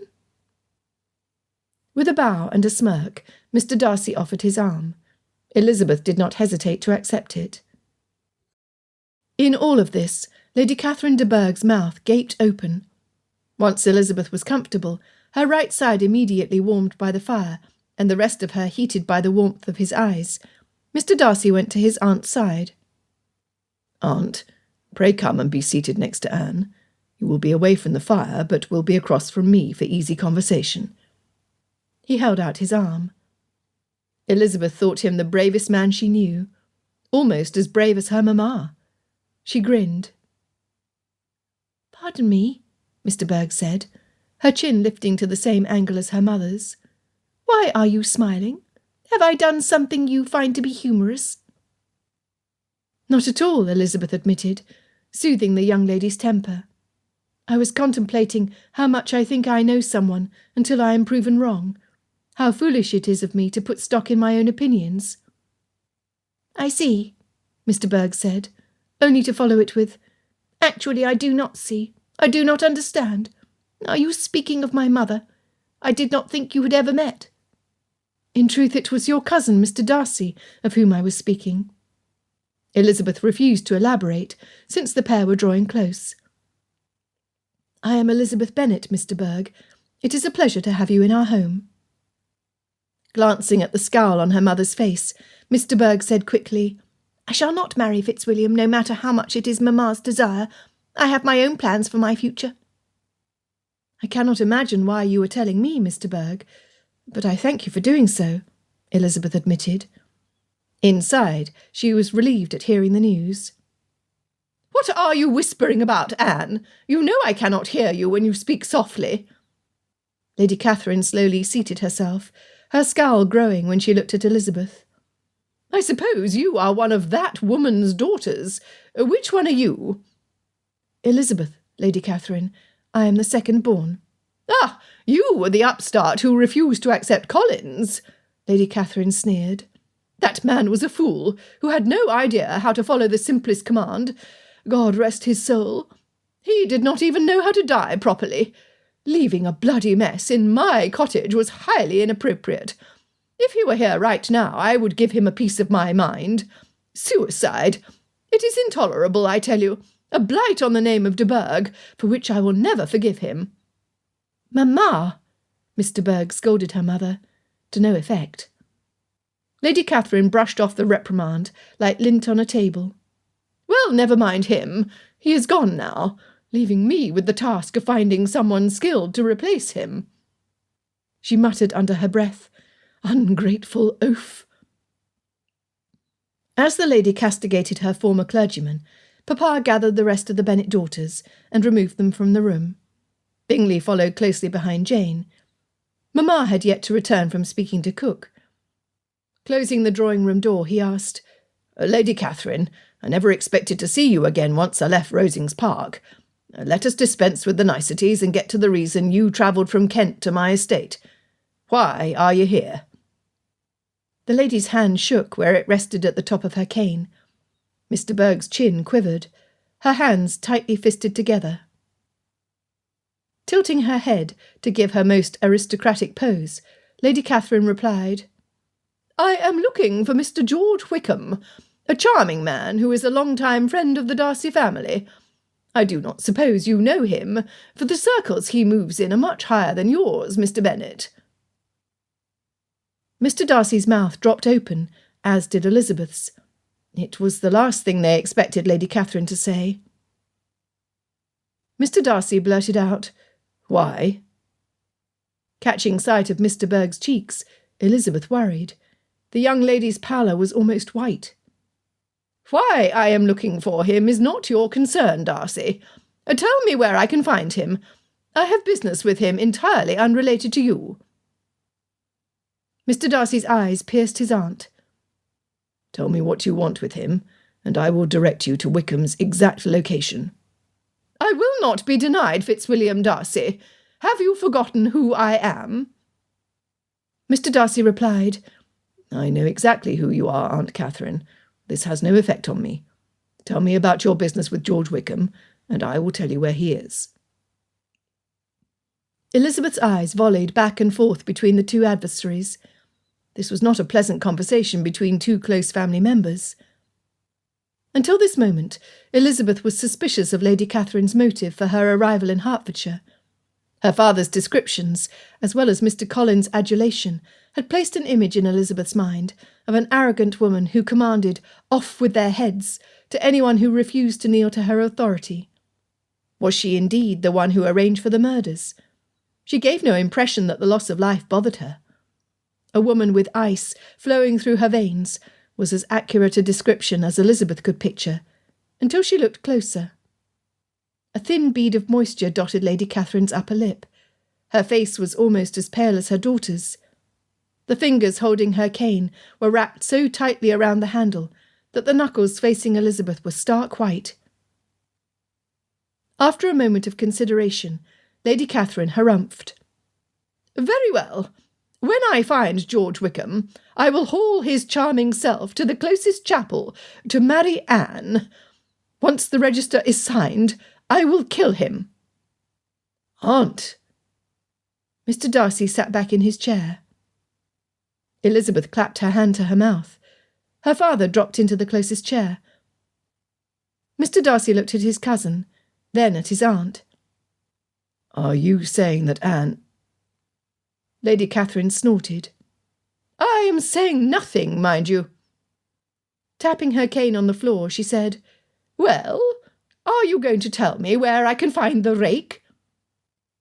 Mr. Darcy ran his hands through his hair. "You truly do not know, do you?" "Know what?" Lady Catherine insisted, recovering her strength of mind. Where is he?" "Lost," Mr. Darcy exclaimed. "Oh, do not curse in front of Anne," his aunt sneered, her haughty attitude firmly in place. Before answering, Mr. Darcy turned his attention to his cousin. "Are you well?" Mr. Berg raised her brow, the corner of her mouth tilting up at a memory no one else shared. "Well enough, I suppose." Shaking his head, Papa spoke.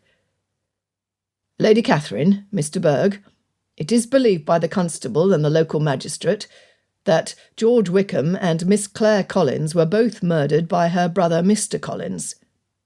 "No!" Mr. Berg's hand went to her throat. "How can that be? When you were at Hunsford, you spoke only of the death of Collins' sister. Not one mention was made of Wickham's demise." Lady Catherine's shock was visible in every pore of her body. "Mr. Collins murdered George Wickham? It cannot be." She glanced at her daughter. "What are we to do now?" "Lady Catherine, you asked where he could be found." Her papa directed his attention to both ladies. "His body was transported to Pemberley to be placed next to his parents. Your nephew and many others can confirm the truth of this account." The lady's chin fell almost to her chest, before she suddenly snapped her jaw closed. "You will marry Anne tomorrow, Darcy. She needs a husband, and you need a wife." "I will not," Mr. Darcy insisted, to Elizabeth's intense relief. "Yes, you will," Mr. Berg demanded. "I need a husband, and you will do as well as any other." Elizabeth was stunned. What happened to the declaration, only a few minutes before, from the same young lady's mouth, that she would never marry her cousin? She wanted to laugh, although nothing happening was humorous. With the horrible farce playing itself out in front of her, any suspicions that Lady Catherine or Mr. Berg had arranged Mr. Wickham's death vanished into thin air. Mr. Darcy stood. "Aunt, cousin, you can have no further business in Hertfordshire. I will escort you to the inn, where you may stay the night before returning to Kent to decide what you will do for Anne. As for me, this is not my concern." "You will do as I say, Fitzwilliam Darcy." Lady Catherine rapped her cane on the floor several times, to no avail.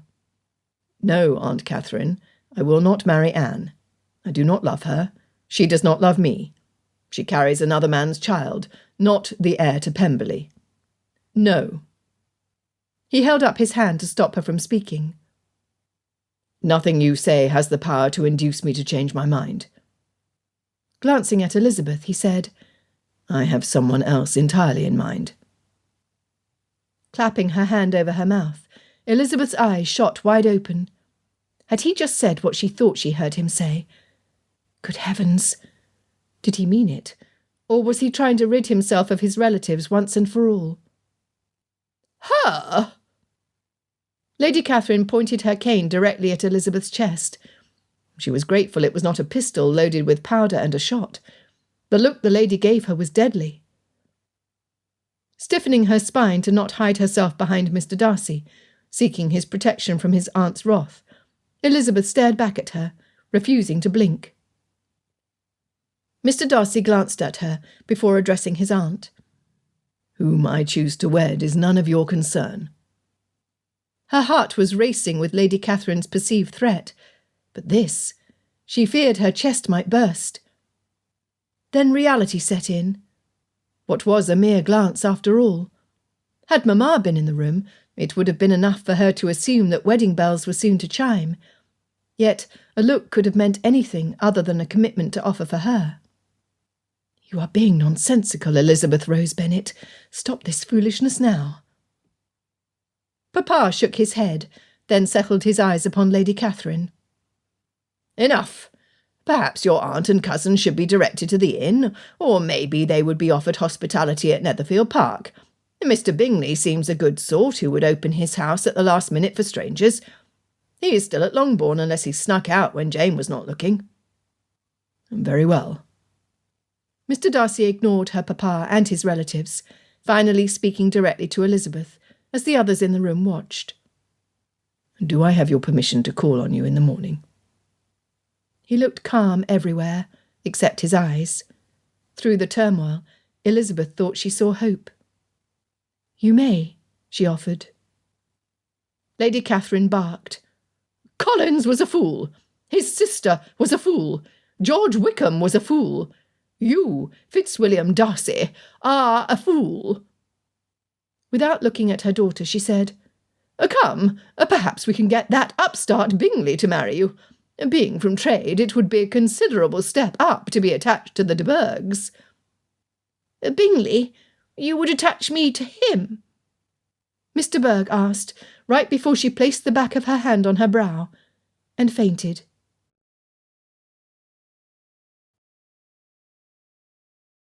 Chapter 28. Charles Bingley slumped into the leather chair next to the fire in his study. The hour was late. Netherfield Park was quiet. Finally. "I shall not offer for your cousin." Sipping his brandy, Bingley boldly looked Darcy in the eye. "Rosings Park is not enough of an inducement to propose to her, I'm afraid. Besides, in comparison to Mr. Bourgh, Jane Bennet is an angel, is she not?" Bingley sighed. "No, I said that wrong. In comparison to any female, Jane is an angel."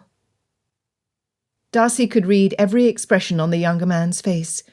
It had gone from a sour look to Bingley's eyes glazing over as he stared into the distance at nothing. Darcy knew the feeling.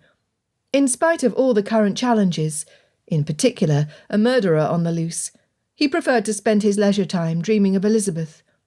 For in that moment, standing alongside her while confronting his aunt, he knew that she was the only one for him. For a certainty, he had not been smooth in stating his intent. Bingley sat up in his chair. "I have been thinking of taking a wife. I will need a mistress of my home." Darcy truly looked at Bingley to discover he was serious. "You need a wife to take care of you. You have a button missing on your infernal green waistcoat." Darcy smirked. "Tell me, do you wear the same one daily, or do you have a dozen that you rotate?" Bingley patted his chest, where the button was gone, grinning from ear to ear. "I will have you know that your very own sister told me that the green in my garment brings out the blue in my eyes." "Georgiana? She commented on your eyes?" Darcy was stunned. His sister was naturally timid. It spoke well of Bingley that she was able to relax enough to share a personal observation. If anything, Bingley's grin grew in width. "Oh, yes, she did. Caroline admired the blue you often wear, wanting me to purchase the same fabric from your tailor. Even though Caroline can be a fearsome thing, your delightful sister, who has an artist's eye for colour, noticed that the dark green of the chair I was sitting on at the time complemented my colouring. I immediately went to your tailor, who agreed with Miss Darcy, and ordered 6 vests made to your design." Darcy did not know what to say. Learning these small details about his sister recalled to his mind the conversation Elizabeth had with them the first time he saw her at Oakham Mount. She discussed with Bingley the importance of small beginnings. The little details he had learned about Elizabeth over the course of the past several weeks had grown into a complete picture of possible future felicity. Unless he was mistaken, she felt the same. "You need a wife to care for you," Bingley snorted. "Not that it is likely to happen now that Mr. Bourgh is... Well, I am sorry to say that matters will not go well for her. Nevertheless, with her out of the running as the future mistress of Pemberley, you are unlikely to find a female on the planet who can meet the high standards of Fitzwilliam Darcy. Oh, they will want the position, but I cannot see you wanting them." Darcy pondered Bingley's comment. He knew why Bingley said it. He knew how others viewed him. He expected much out of others, but even more so out of himself. Even Richard teased him about having a solitary life, since no one could possibly measure up to Darcy's requirements for a wife. "You might be surprised, my friend." Darcy smiled behind the brandy snifter he lifted to his lips. Bingley's eyes shot open, his mouth the shape of an oval. "What is this? Has the great Fitzwilliam Darcy finally met his match?" "I might have," he admitted, joyously watching Bingley's reaction. "Do I know her?" Bingley slapped the arms of his chair, then leaned forward. You do? Who? Bingley boldly asked. Not willing to play games or tease about a topic so important that it would be life-changing to him, he replied, Should you marry Jane Bennet, there is a chance we could be brothers. Bingley's brows almost jumped to his hairline. Miss Elizabeth, are you going to offer for her? There is no entail on Pemberley. Once I wed, the property would pass to her should something happen to me. I trust her to care for myself, Georgiana, and Pemberley. Well. Bingley relaxed back into the leather. Well, I did not know you, well, you know, considered Miss Elizabeth with enough affection to offer a courtship, but, well. He swallowed, breathing in and out several times. I am happy for you, and for her. She is a lovely lady, with an angel for a sister. There is nothing I would like more than for us to be brothers, in fact, Darcy. Yes, I am indeed happy for you, and for Miss Elizabeth. Bingley stood and offered his hand. Pleased at Bingley's response, Darcy accepted his best wishes. With Richard out of the country, perhaps Bingley would stand up for him. Of course, he needed to ask Elizabeth first. He would ask. Tomorrow. The early morning sun struggled to fight its way through the chill of the morning. Low clouds dampened the air. The grass was heavy with dew. Pulling her shawl tighter around her shoulders, Elizabeth smiled at Jeanie's antics, until she realised the crow was taunting a small field mouse, scurrying between the trees. Choosing to help the furry rodent, Elizabeth stomped her walking boot on one of the apples that had fallen to the ground. Almost immediately, the crow changed direction to scavenge the fruit pieces. All the Bennets knew Jeanie had a sweet tooth, or a sweet beak. Leaving the bird behind, Elizabeth chose the path cutting through the trees to avoid the area by the old oak grove where Claire lost her life. The senselessness of the ending led Elizabeth's mind back to where it possibly all began. When Mr. Wickham flirted with Sarah Collins, had she been flattered at the attentions of a handsome, indulgent man? For a certainty she was. Having lived under the oppressive oversight of a negligent father, then an uncaring brother, the promises of a rogue must have seemed like the only opportunity for future happiness. Elizabeth understood why Claire would have taken justice into her own hands. The law would never listen to a young lady of less than noble birth, even if she possessed a written note from Mr. Wickham confessing to his crimes. The truth of the matter was that Claire would have been patted on the head like an errant pup, then sent home to do as best as she could under her circumstances. Stepping over a mud puddle, Elizabeth longed to strike out at someone over the inequity of a man reporting a crime and a woman doing the same. The first stirred a constable to action. The second was viewed as nothing more than an annoyance, no matter the seriousness of the complaint. What would she have done in Claire's situation? Would she have been able to see her way forward, to carve out for herself a means of living to sustain her life? Having been raised in a noisy household, Elizabeth simply could not imagine what it must have felt like for Claire to be so alone. Contemplating the choices open to a female with little education, other than what she obtained from books, Elizabeth stopped in her tracks. She was a female with little education, other than the books she read. Like Claire, who Mr. Collins reported had no opportunity for training in those areas of the arts common to young ladies of higher birth, Elizabeth had never been taught by a master. Stunned, Elizabeth made the final turn down the path leading to the spring. Seating herself on the rock next to where the water trickled forth, she considered the prospects of each of her sisters, including herself. Not one, not even Jane, possessed the minimum required to qualify as an accomplished lady. None painted well, was beyond rudimentary in their drawing, was fluent in a language other than English, played an instrument, or sang with any great level of skill. Burying her face in her palms, she groaned. How had she come to think so highly of herself? She, who had already been proven wrong about her judgment of Mr. Darcy's character, and who had misjudged her own parents as lacking when they both proved capable of protecting their daughters when under threat. How could she have mistaken their true identities? Even worse, how could she have mistaken her own? Who was Elizabeth Rose Bennet, other than a pretender, believing she was knowledgeable when she was not? Shaking her head, she wanted to laugh at her own foolishness. Humility tasted bitter on her tongue.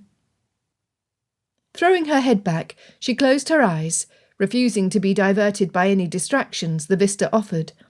Savouring the smell of the damp Hertfordshire air, Elizabeth pictured in her mind when Mr. Darcy poured from his heart the account of his sister with Mr. Wickham.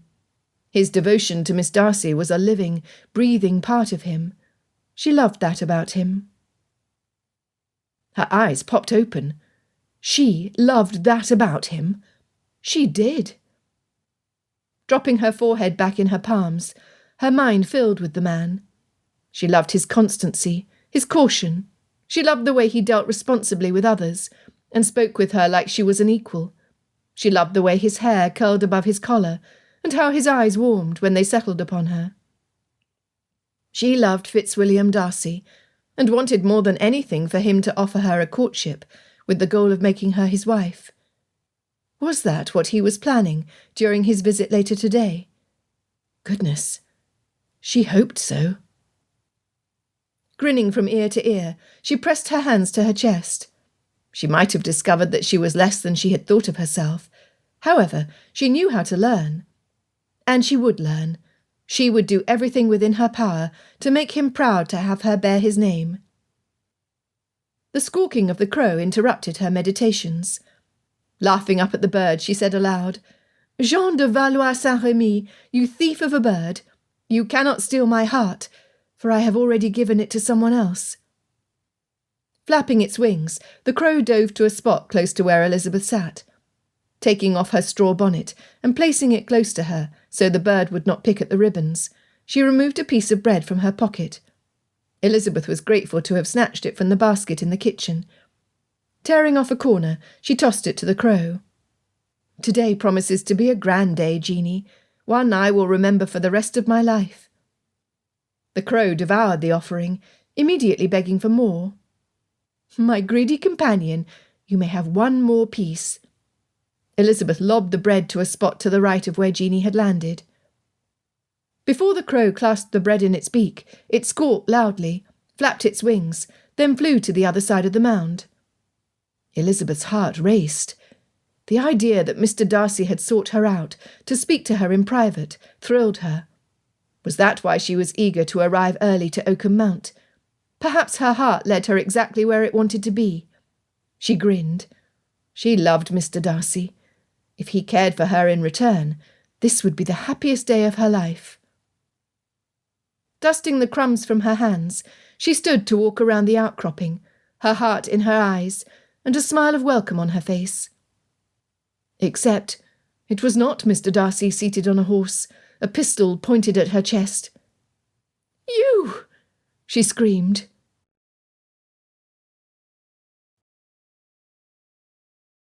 Chapter 29. Darcy tugged on the bottom of his waistcoat, examining himself closely in the mirror. He had never proposed marriage before. For Elizabeth, he wanted to look his finest. "Sir, since I was able to clean all of the mud from the seams of your newest boots, would you like those, or were you planning to wear either of the ones you prefer for your daily use?" Parker held the shafts of 2 pairs of the footwear in each hand. Darcy shook his head, his heartbeat suddenly racing. "Pardon me. Of what are you speaking, Parker?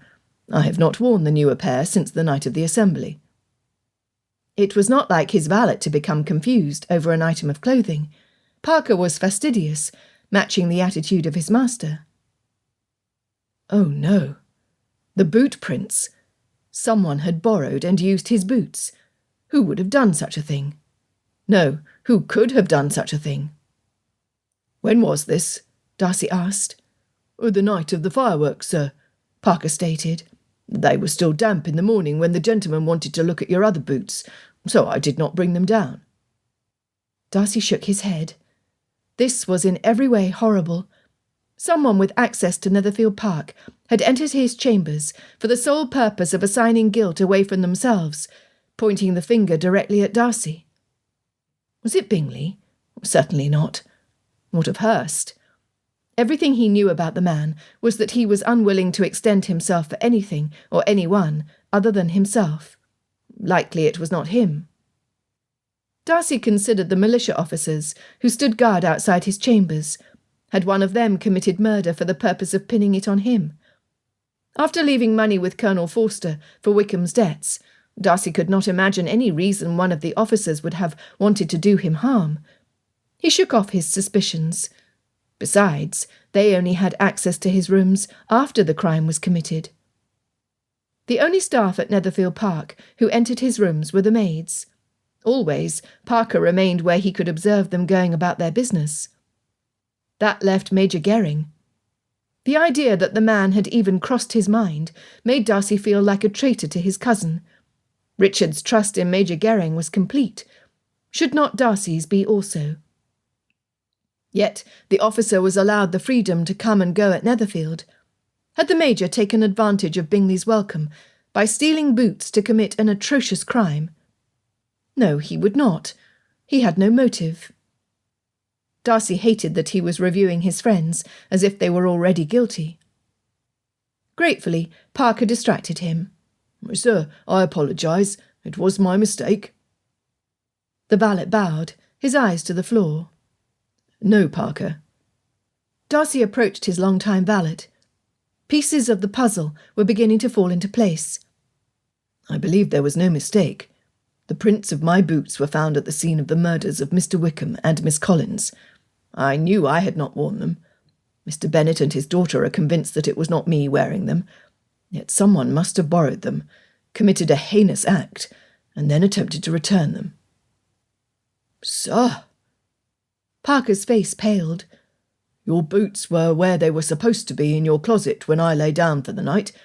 The next morning they were on a mat in the kitchen. At the time I had assumed you had retrieved them, mistaking them for another pair in the darkness of the room, then left them for me to clean, which I did. Gather my greatcoat and order my horse, Parker. I need to speak to Mr. Bennet right away." Stuffing his feet into his well-worn boots, Darcy wrote a quick note to Major Gering to meet him at Longbourn. If there was a slight chance the officer was guilty, Darcy was determined to find out. Rushing downstairs to see that his note was delivered immediately, Miss Bingley attempted to draw him into the breakfast-room. She was alone at the table. "I thank you, Miss Bingley. However, I am needed at Longbourn immediately." Shoving his arms into his coat, he grabbed his hat and gloves from Parker. "When Bingley wakes, pray tell him where I am. I would ask that he arrive at Longbourn as soon as possible. Do not leave the house. It is not safe." "My brother left Netherfield early this morning, along with Hurst. They plan to raid the coveys. We shall have quail for supper." She smirked. "Mr. Darcy," she whined, "your aunt and cousin are expected down soon. You will want to send them on their way, I am sure." Wanting rid of her, Darcy said, "They are fully capable of leaving without me to wave them off. I shall return as soon as I am able. Good day." Before she could reply, he was out the door. Almost as soon as Darcy entered Mr. Bennet's study, the Major arrived at Longbourn. Darcy could not help himself. He studied Major Gering's face, his posture, and his hands, even his feet, looking for signs of guilt. Either Darcy was blind, or the Major was very skilled at hiding any cues that would indicate he was involved with the crimes. "You requested my appearance, Mr. Darcy," the Major said. "Was there something you discovered that we needed to discuss?" "I have." Darcy blinked to regain his focus, observing him even closer. Did he appear eager, nervous, concerned, fearful? Looking the Major directly in the eye, the Major did the same to him. Being cautious with his wording, Darcy said, "My boots were borrowed by the murderer, then returned with mud on them after the deed was done." "What?" Mr. Bennet exclaimed. The Major's mouth gaped open. If he was the guilty party, his acting ability would have rewarded him on the Drury stage. The Major leaned back in the chair, his face toward the ceiling, his eyes closed. He slapped his hand on his knee. "I have been a fool." Darcy sat up in his chair. "Pardon me?" The Major straightened his posture, then explained. Mr. Darcy, your protection was not my first reason for coming to Meryton, although it was impressed upon me by Colonel Fitzwilliam that he would have my head if something were to happen to you. Go on. As your cousin, Colonel Fitzwilliam, might have told you, the person leading the ring of spies was a female with the skill and intelligence to easily avoid detection. One of our operatives happened upon a series of articles printed in The Times that appeared to contain details matching the identities of various agents of the British government. The source of those articles was traced to Lucas Lodge. While the War Office suspects the major players are in London and on the continent, they felt the need to check the link in Hertfordshire. Charlotte, Mr. Bennet muttered. Yes, her characters of Eloise, Trinette, Irene, Solange and Catrinelle match the now familiar introduction of Napoleon's general, Karl Schulmeister, the chief of intelligence. Voici un homme, tout intelligent et sans cœur. Here is a man, all brains and no heart. HTISC, Mr. Bennet murmured. Homme, tout intelligent, sans cœur. I would not have thought it of Charlotte. Likely it was something my daughter helped her choose to tweak the noses of the more informed readers of the newspaper. The Major cleared his throat and pulled at his collar. Yes, Mr. Bennet. Miss Lucas, with the help of Miss Elizabeth, has led the British government on a merry chase, only to learn that she is exactly who she is, the eldest daughter of modest circumstances with a brilliant mind brimming with humour and wit. I fail to be surprised, Darcy said. Yes, well, Miss Lucas was reluctant to share the role Miss Elizabeth plays in getting her writing to the newspaper. Nevertheless, once the secret was out, she revealed that Miss Elizabeth edits and embellishes the articles, with the approval of Miss Lucas, of course, before seeing them delivered to London, either in person or via your butler, Hill. Mr. Bennet chuckled. Charlotte and my Lizzie are both far more than they appear to be. It is the lot of a genteel female to seek their fun where they can. Charlotte shares a small percentage of her income from her writing with my daughter, which Lizzie sneaks back into Charlotte's account whenever she is in London. Neither of the girls are aware that I know what they are about, but Hill told me right away, in case I did not approve. Miss Lucas will never become rich from having these little tales published, but it gives both Charlotte and Lizzie a sense of accomplishment and independence, of which I heartily approve. Be that as it may. The Major's cheeks reddened. I allowed myself to be distracted from my secondary purpose. That your life is still endangered, and I have done little to mitigate your exposure to others, is a confession I will hate to make when Colonel Fitzwilliam returns. He paused, then said, You have my full attention, Mr. Darcy. Was the man in earnest? Darcy was not yet certain. Darcy suggested, Perhaps we should utilise the brilliant minds of the ladies to lay out every bit of information we have concerning the victims and the details we know. With all of us working together, we can bring the perpetrator to justice and get on with our lives. Well said, Mr. Darcy. Mr. Bennet stood to summon his butler. Hill, have Lizzie come downstairs. I shall retrieve Miss Lucas, the Major offered. Within minutes of Major Gering leaving for Lucas Lodge, Hill returned downstairs. I'm sorry to say that Miss Lizzie is not in her chambers. I've searched upstairs and downstairs. She's missing. What do you mean Elizabeth is missing? Darcy was dumbfounded. Did anyone see her leave? Mr. Bennet replied, his voice shaking. Until this moment, I did not know she was gone. Hill replied, Sir, apparently Miss Lizzie left Longbourn not 60 minutes past. A cook said she greeted the kitchen staff with a smile before pilfering a slice of bread. During the entirety of the butler's comment, Darcy's heart fluctuated between fear that something devastating happened and embarrassment at the possibility that he was worried over nothing. Except this was not nothing. There was a murderer about, likely one known to all of them. Mr. Bennet's lips pinched tightly together. He groaned. Stupid me. I told my girls last night that we would not be allowing anyone inside Longbourn whom we might not trust. I said nothing about stopping them from going out. Darcy did not like it. Elizabeth knew he was coming. She had agreed to see him. Was her leaving Longbourn an indication that she was undesirous of his suit? Was that why she left, and had not yet returned? Did she not want him? The weight of that thought almost crushed him. He was desperate to see Elizabeth, to see her lovely eyes light with mirth at his fussing over her, to see whether she welcomed his suit or not. We must find her. Darcy stood to leave. From behind him, Mr. Bennet addressed Hill. Let no one in or out until we return safely with Lizzie. When the Major and Charlotte arrive, direct them to join the search. Without waiting for a response, the two men hurried out of Longbourn toward the stables.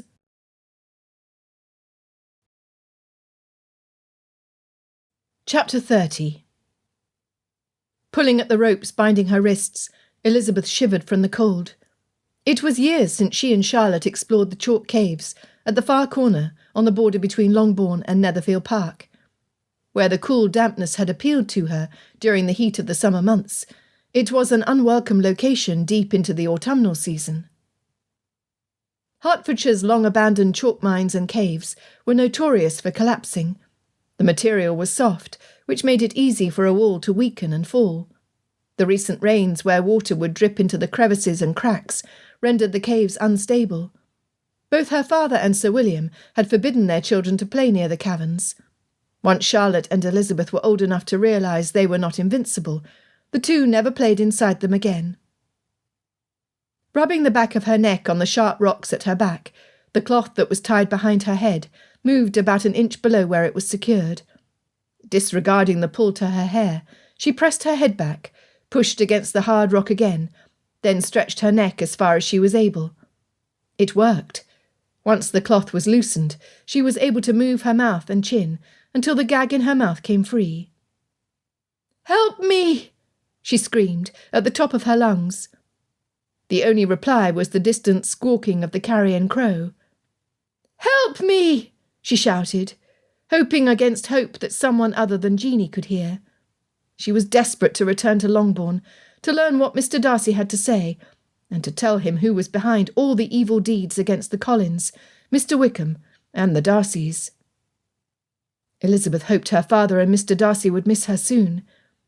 As soon as she realised the threat, she was grateful she had removed her bonnet, leaving it on the rock at Oakham Mount. Surely someone would see it. The crumbs of bread she crumbled in her fingers as she walked in front of the horse would leave a trail as long as Jeanie did not eat them. She needed to be rescued so she could warn Mr. Darcy and others. She sighed, wondering how she had ever thought him to be arrogant. She needed a hero. She wanted it to be Mr. Darcy. Without a word, Mr. Bennet and Darcy mounted and rode like the wind to Oakham Mount. Darcy, whose horse had taken the lead, saw the bonnet when he was still 20 feet from the rock. "Elizabeth, where are you?"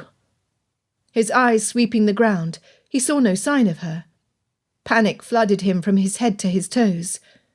Swallowing, he held up his hand, reining his horse to a stop. "Let us walk from here," he directed.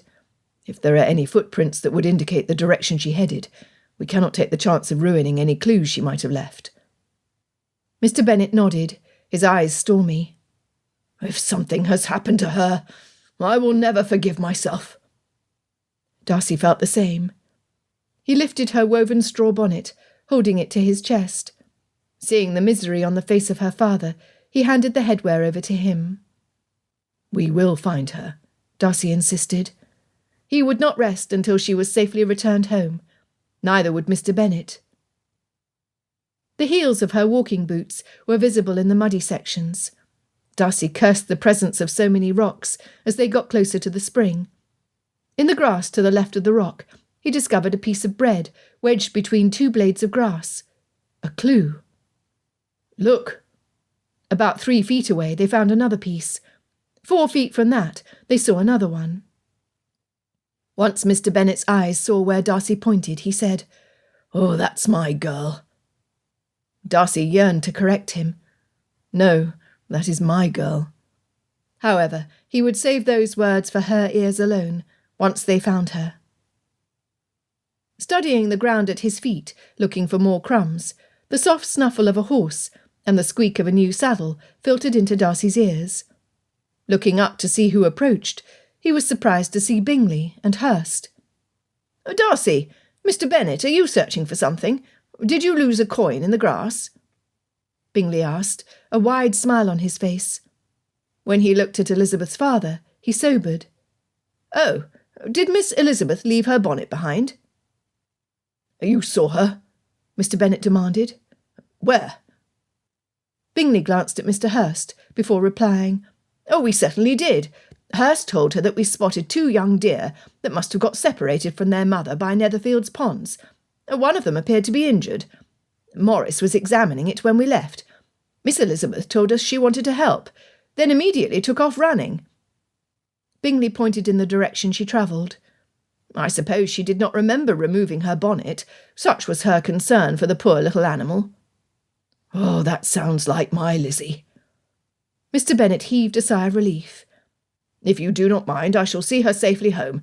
Mr. Darcy, will you be joining me?" He remounted his horse. Something unidentifiable held Darcy back. Bingley had never lied to him before, and he had no reason to do so now. However, that glance between him and his brother-in-law unsettled Darcy. That, and the fact that the 3 pieces of crusty bread led away from Netherfield Park and behind Oakham Mount, not towards it. "No, I believe I will ride along with Bingley, if I am welcome." "Suit yourself." Mr. Bennet mounted, then raced across the field towards the large house in the distance. There were 3 ponds in front of Netherfield, 2 small and 1 large. All 3 were lined with trees and brush that had yet to be removed. He would have a difficult time finding her, if she was there. Looking up at the 2 men, Darcy asked, "How long ago did you see Miss Elizabeth?" "Not more than 10 minutes ago, perhaps 20, Hurst answered. "She said she wanted to visit the caves one more time before the hard rains of winter set in. I suppose she changed her mind." This made no sense to Darcy. There had already been enough rain to make the going rough for a lady on foot. Then there was the bread. Bingley added, "Hey, it will not take much time. Why not go see what caught her interest? Morris showed us where they are. It is not far from here." Without saying anything, Darcy retrieved his horse. From his height, he could see 2 more pieces of what appeared to be breadcrumbs directly south of the others. Riding closer, not drawing attention to the clues, Darcy followed behind the 2 men, his gut beginning to ache.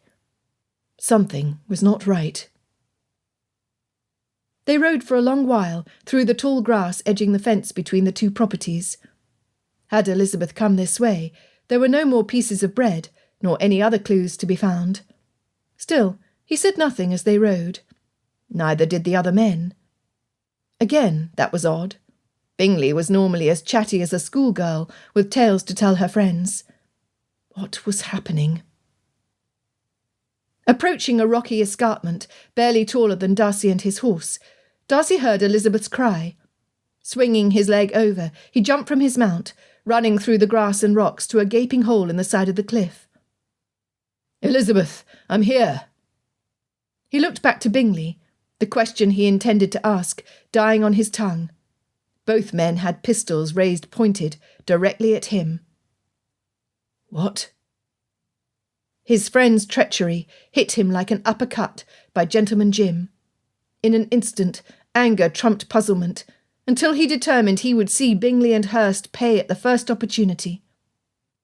"If you do not go inside peacefully, I will shoot her in front of your eyes, before I kill you," Hurst declared without wavering. "Why?" He could not stop himself from asking. "Why would you do this? Hands in the air!" Hurst barked as he slid from his horse. Bingley followed, his weapon still aimed at Darcy. Hurst instructed Bingley, "You aim at his heart. I've got him between the eyes if he makes one false move." To Darcy he said, "Go." From the depths of the cave he heard Elizabeth cry out, "Mr. Bingley is the murderer, along with Mr. Hurst. Please, Mr. Darcy, use caution. They are dangerous. They mean to do you harm." The warning was too late. As soon as he turned his back to them to enter the mouth of the cave, one of them used the butt of their gun to hit him between the back of his ear and his jaw, dropping him to his knees, then the ground. Before his face smashed into the rocky floor, he heard her scream. Then his world went black. Holding her breath, Elizabeth heard the thud. The excitement of knowing Mr. Darcy was close, mixed with fear at what happened to him. Had he tripped trying to make his way to her? No. With the striking of a flint on the rock and the lighting of a torch, Elizabeth knew Mr. Bingley and Mr. Hurst had found Mr. Darcy. She was livid when the two men dragged him inside, roughly dropping him on the ground in front of her. His hands were bound behind his back, and his feet were together, like they had done her. She hissed, "You will not get away with this." "You think not?" Hurst guffawed. "That's a pretty bold prediction from someone in your predicament, I am thinking. Oh, do not be concerned with us, Miss Elizabeth. As soon as Caroline and Louisa bring Miss Darcy from London, and she becomes Mrs. Bingley, we will be just fine." "You wretch!" Elizabeth growled. Looking directly at Mr. Bingley, she said, "Your perfidy will break my sister's heart." Bingley shrugged. Mr. Darcy groaned, his muscles twitching. "How did you get Claire and Mr. Wickham to come to the orchard?" Elizabeth boldly asked. Hurst sneered. "A note to her that Mr. Darcy arranged for her to have her say with Mr. Wickham had her scampering to the orchard. Wickham's note promised him a tryst with your youngest sister, Miss Elizabeth. He was as eager as the lady." "You disgust me." Elizabeth spat the words. "Why? Why have you done this? What has Mr. Darcy and the others done to you?" Mr. Bingley replied, "Caroline said that Darcy has everything my father raised me to have. Once he let Caroline know he would not marry her, the only other way to get what my sister says I deserve is for me to marry his sister, which I will do as soon as we get to Gretna Green." "Ugh," Mr. Hurst snorted. "Tell her the truth. She won't be able to tell anyone else." "I will." Mr. Bingley pulled at the bottom of his vest. "The cost of leasing Netherfield Park was excessive, as were the items Caroline and Louisa purchased to bring it up to snuff. Additionally, I owe nefarious men a large sum of money. They are after me to pay for my gaming losses. To be honest, at this point, Caroline said it was a choice between my life and Darcy's. With him out of the picture, I gain Pemberley and Georgiana Darcy's dowry of 30,000, which will settle all of my debts. Miss Collins, her brother, and Mr. Wickham's deaths were a means to an end. Caroline said they had to die."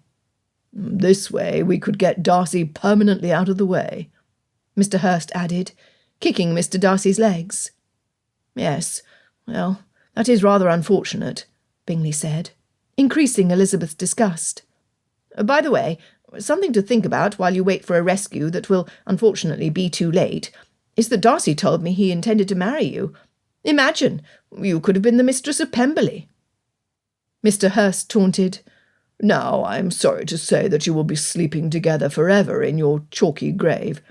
These walls are fragile, Miss Elizabeth. Once we block the entrance, you will never be able to dig yourself out without burying yourselves. In essence, if you try a bid for freedom, you will kill yourself. So nighty-night." Elizabeth's mouth dropped open at the gall of the men. "How could you? How dare you share private information from a man who only ever treated you as a friend? You are no gentleman, Mr. Bingley. And you, Mr. Hurst, you are the devil himself." Elizabeth's rage shook her. Never in her lifetime had she imagined she would want to do another person harm, like she did at that moment. Now. Mr. Bingley's tone was extremely condescending. "Hurst is right.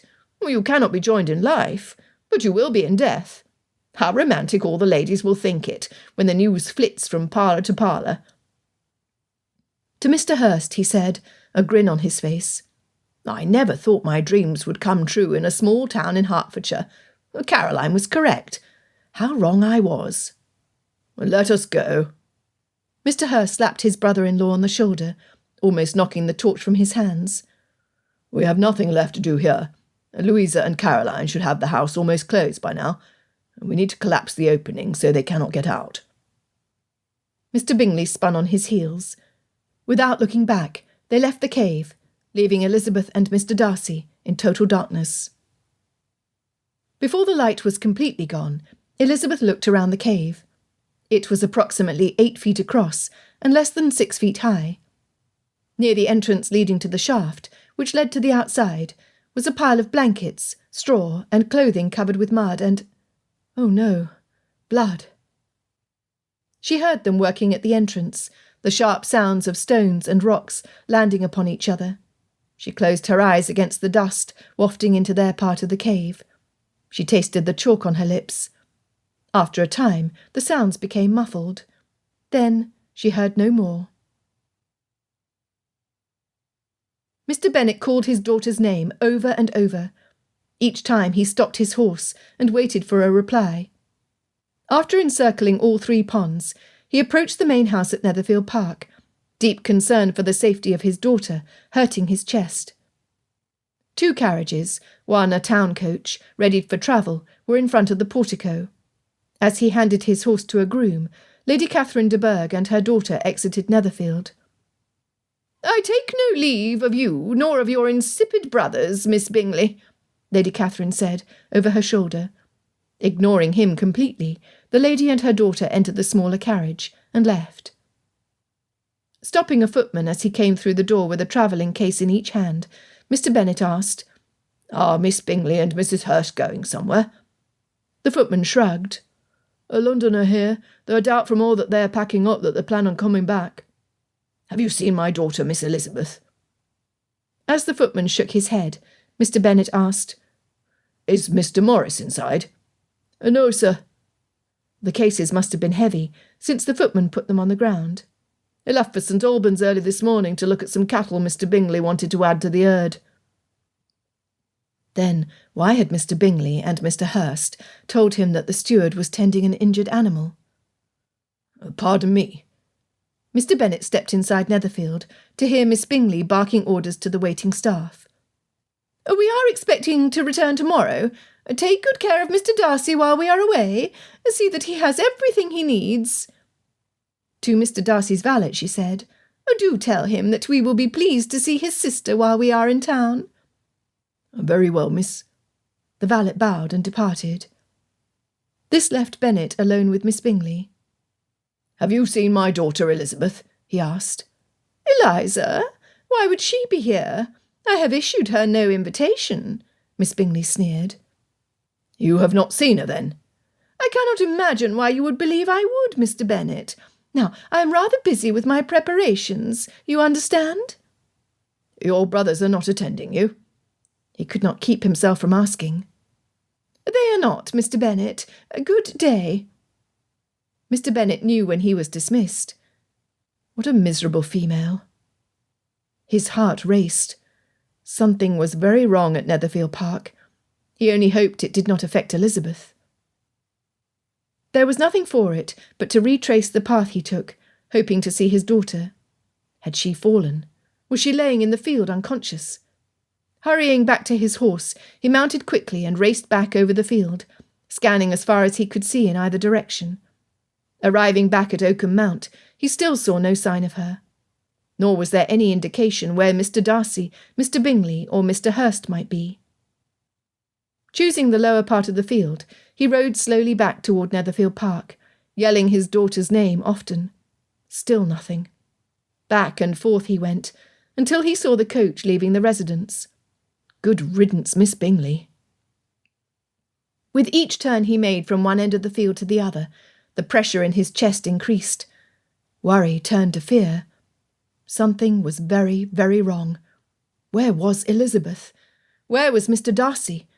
Where were Mr. Bingley and Mr. Hurst? When the Major and Charlotte in her pony cart joined him to search, the panic he felt inside at not having located anyone he was looking for almost did him in.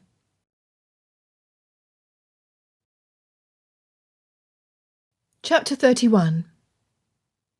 "Mr. Darcy," Elizabeth said, her voice echoing in the cavern.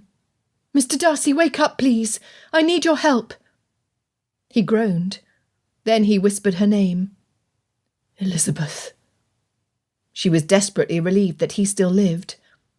"Mr. Darcy, I will not ask you if you hurt, since I saw the way they treated you. Disgusting men. We need to figure out a way to escape." She wished there was even a trickle of light coming in from the sky. As it was, there was nothing but blackness. "One moment, please," Darcy whispered. He coughed several times, then tried to clear his throat. She heard him shifting his body on the loose gravel underneath of him. "Elizabeth, I have a knife on the inside shaft of my right boot. I'm aware it will be difficult, but can you reach it?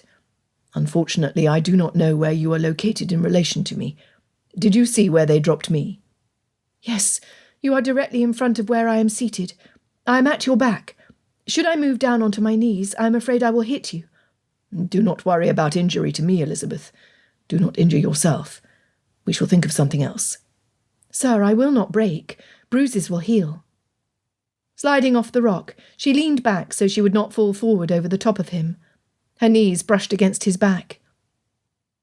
"Mr. Darcy, if you would position your legs so I can have access, moving your left foot forward, I will put my back to you.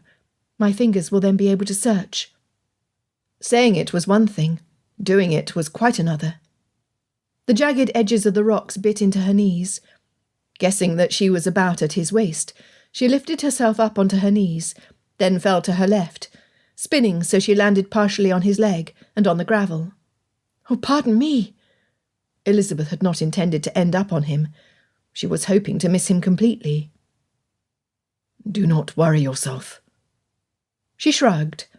Her shoulders ached from the position of her arms, yet the first touch of her fingers to the fabric of his trousers set the tips on fire. Good heavens! Her reputation would never survive even if she did. Her heart raced. All moisture left her mouth. He groaned again. The poor man. His pain must be tremendous. She needed to hurry.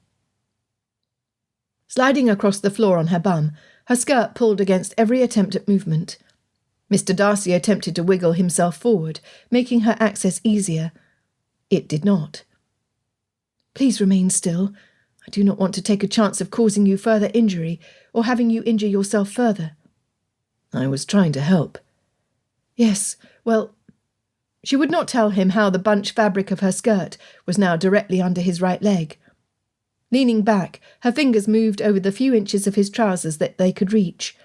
Ignoring the lightning bolts shooting up her arms and the intense embarrassment at feeling a man's body, she leaned to the right again, whereupon she finally touched the smoothness of his leather boot. Lifting her hands as high as possible meant bending forward to ease the pressure on her shoulders. With her palms pressed together, she fisted her right hand to allow the fingers of her left to slip under the surface of the boot. "You are close," he said. "If you hold your fingers still, I will twist my leg to bring the knife to you, so you can retrieve the blade." With his movement, she felt the hardness of the hilt. "I have it." Pushing against his calf, she wiggled the knife from its holder. Passing it to her dominant hand, once it was free of the boot, she considered how best she could cut the ropes binding Mr. Darcy's hands. Before anything came to mind, he spoke. "Elizabeth, I will attempt to sit with my back to you. Do not be concerned about nicking my skin. Like your bruises, any injury will heal." She heard his boots scrape across the surface, and a grunt or two. Elizabeth could not imagine the strength it would take to sit up without being able to use his hands. There would be nothing to wedge himself. Oh, he was using her. The weight of him almost knocked her backwards. "Oh, I apologize," he mumbled as he pushed away from her side. "There, I think I have it." She waited for her heart to calm before she used the fingers of her left hand to reach out to find Mr. Darcy. Her right hand continued to grip the knife. Her heart pounded. Perspiration beaded her brow. Hurting him was unavoidable. The fingers of her left hand clasped his. The knot at his wrists was sizable. Gulping, she began. He was going to die, and it had nothing to do with his current injuries. Every touch of Elizabeth's fingers sent a current through him that threatened to stop his heart. Pulling his hands apart as far as was possible, he felt the first nick of the knife. Clamping his teeth together, he vowed to do his best not to make a sound. "Mr. Darcy." Elizabeth paused before continuing, her left hand squeezing his fingers tightly. "Yes, Elizabeth," he grinned. "Mightn't you consider calling me Fitzwilliam or even Darcy? I believe we have passed the requirements for two polite individuals from our sphere." She chuckled, the sound a delight to his ears. "Why, I wonder what Lady Catherine would say." "Oh, you think of her now. How could you?" he teased, pleased it was her he was stuck with, rather than someone who would weep and wail while doing nothing to help the situation. "Elizabeth," he hissed, and flinched when the blade found his skin. "I am terribly sorry. I wish—" She pulled on the rope, making the knot tighter. "I wish we had some light. However, I do not know how much ventilation this cave has. I believe that Mr. Bingley and Mr. Hurst knocked the rafters from the opening, collapsing the entrance." "What?" "Blast! He would personally see those men paid as soon as they could get out of the blasted cave." "Fitzwilliam, are you familiar with chalk?" He gloried in hearing his name on her lips. What had she asked? Oh, yes, chalk. "I am." "Then you comprehend the task we have to get out of here, do you not? Without the support of the beams, the whole roof could cave in on us. We would never make it out alive. The risk of trying to dig ourselves out of here may be more dangerous to us than waiting for help. Do you agree?" His admiration for her grew by the minute. She was a marvel. He felt the knot loosen. "I believe you almost have it, my dear." She put pressure on the knife, making her slices more sure. She bore down even harder on the knot. He felt emotion as the blade slid back and forth. "Dear?" She cut through the bindings. "Oh yes, we have done it, Fitzwilliam." Pulling his hands in front of him, he rolled his shoulders to stretch his muscles. Pulling off his gloves, he turned in the darkness, his fingers searching for her. He touched her hair, rubbing the silk between his fingers. Resting the side of his face against hers, he whispered, "I love you, Elizabeth. With my whole heart, I am yours." Drawing her so close that a blade of grass could not have passed between them, he lowered his face to hers, his lips finding her forehead, her cheek, and finally that soft, welcoming place that held dreams and— By Jove! He doubted he could remember his own name. Tasting her, he lost all sense of— He sighed. She moaned. Good God in heaven, he was undone. Running his hands down her arms, Oh, good Lord, she was still bound. "I am a selfish beast." Trailing his fingers down to hers, he lifted his knife from her hand.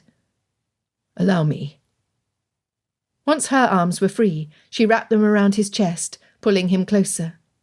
In the dark, they bumped noses and foreheads. Neither minded. For the longest time, they drew comfort from tender words and caresses. Boldly, Elizabeth kissed his cheek, his jaw, then the tender spot between his high collar and his ear. "I love you too, Fitzwilliam. My heart is yours." Could he be any happier? Pulling her to his chest, she rested her head on his shoulder, while he leaned back against the rock. Brushing his lips over her hair, he felt the roughness of the chalk dust. "Elizabeth, we are in dire straits, I'm afraid." Before intertwining his fingers with hers, he used his knife to cut through the bindings on his ankles, then did the same for Elizabeth.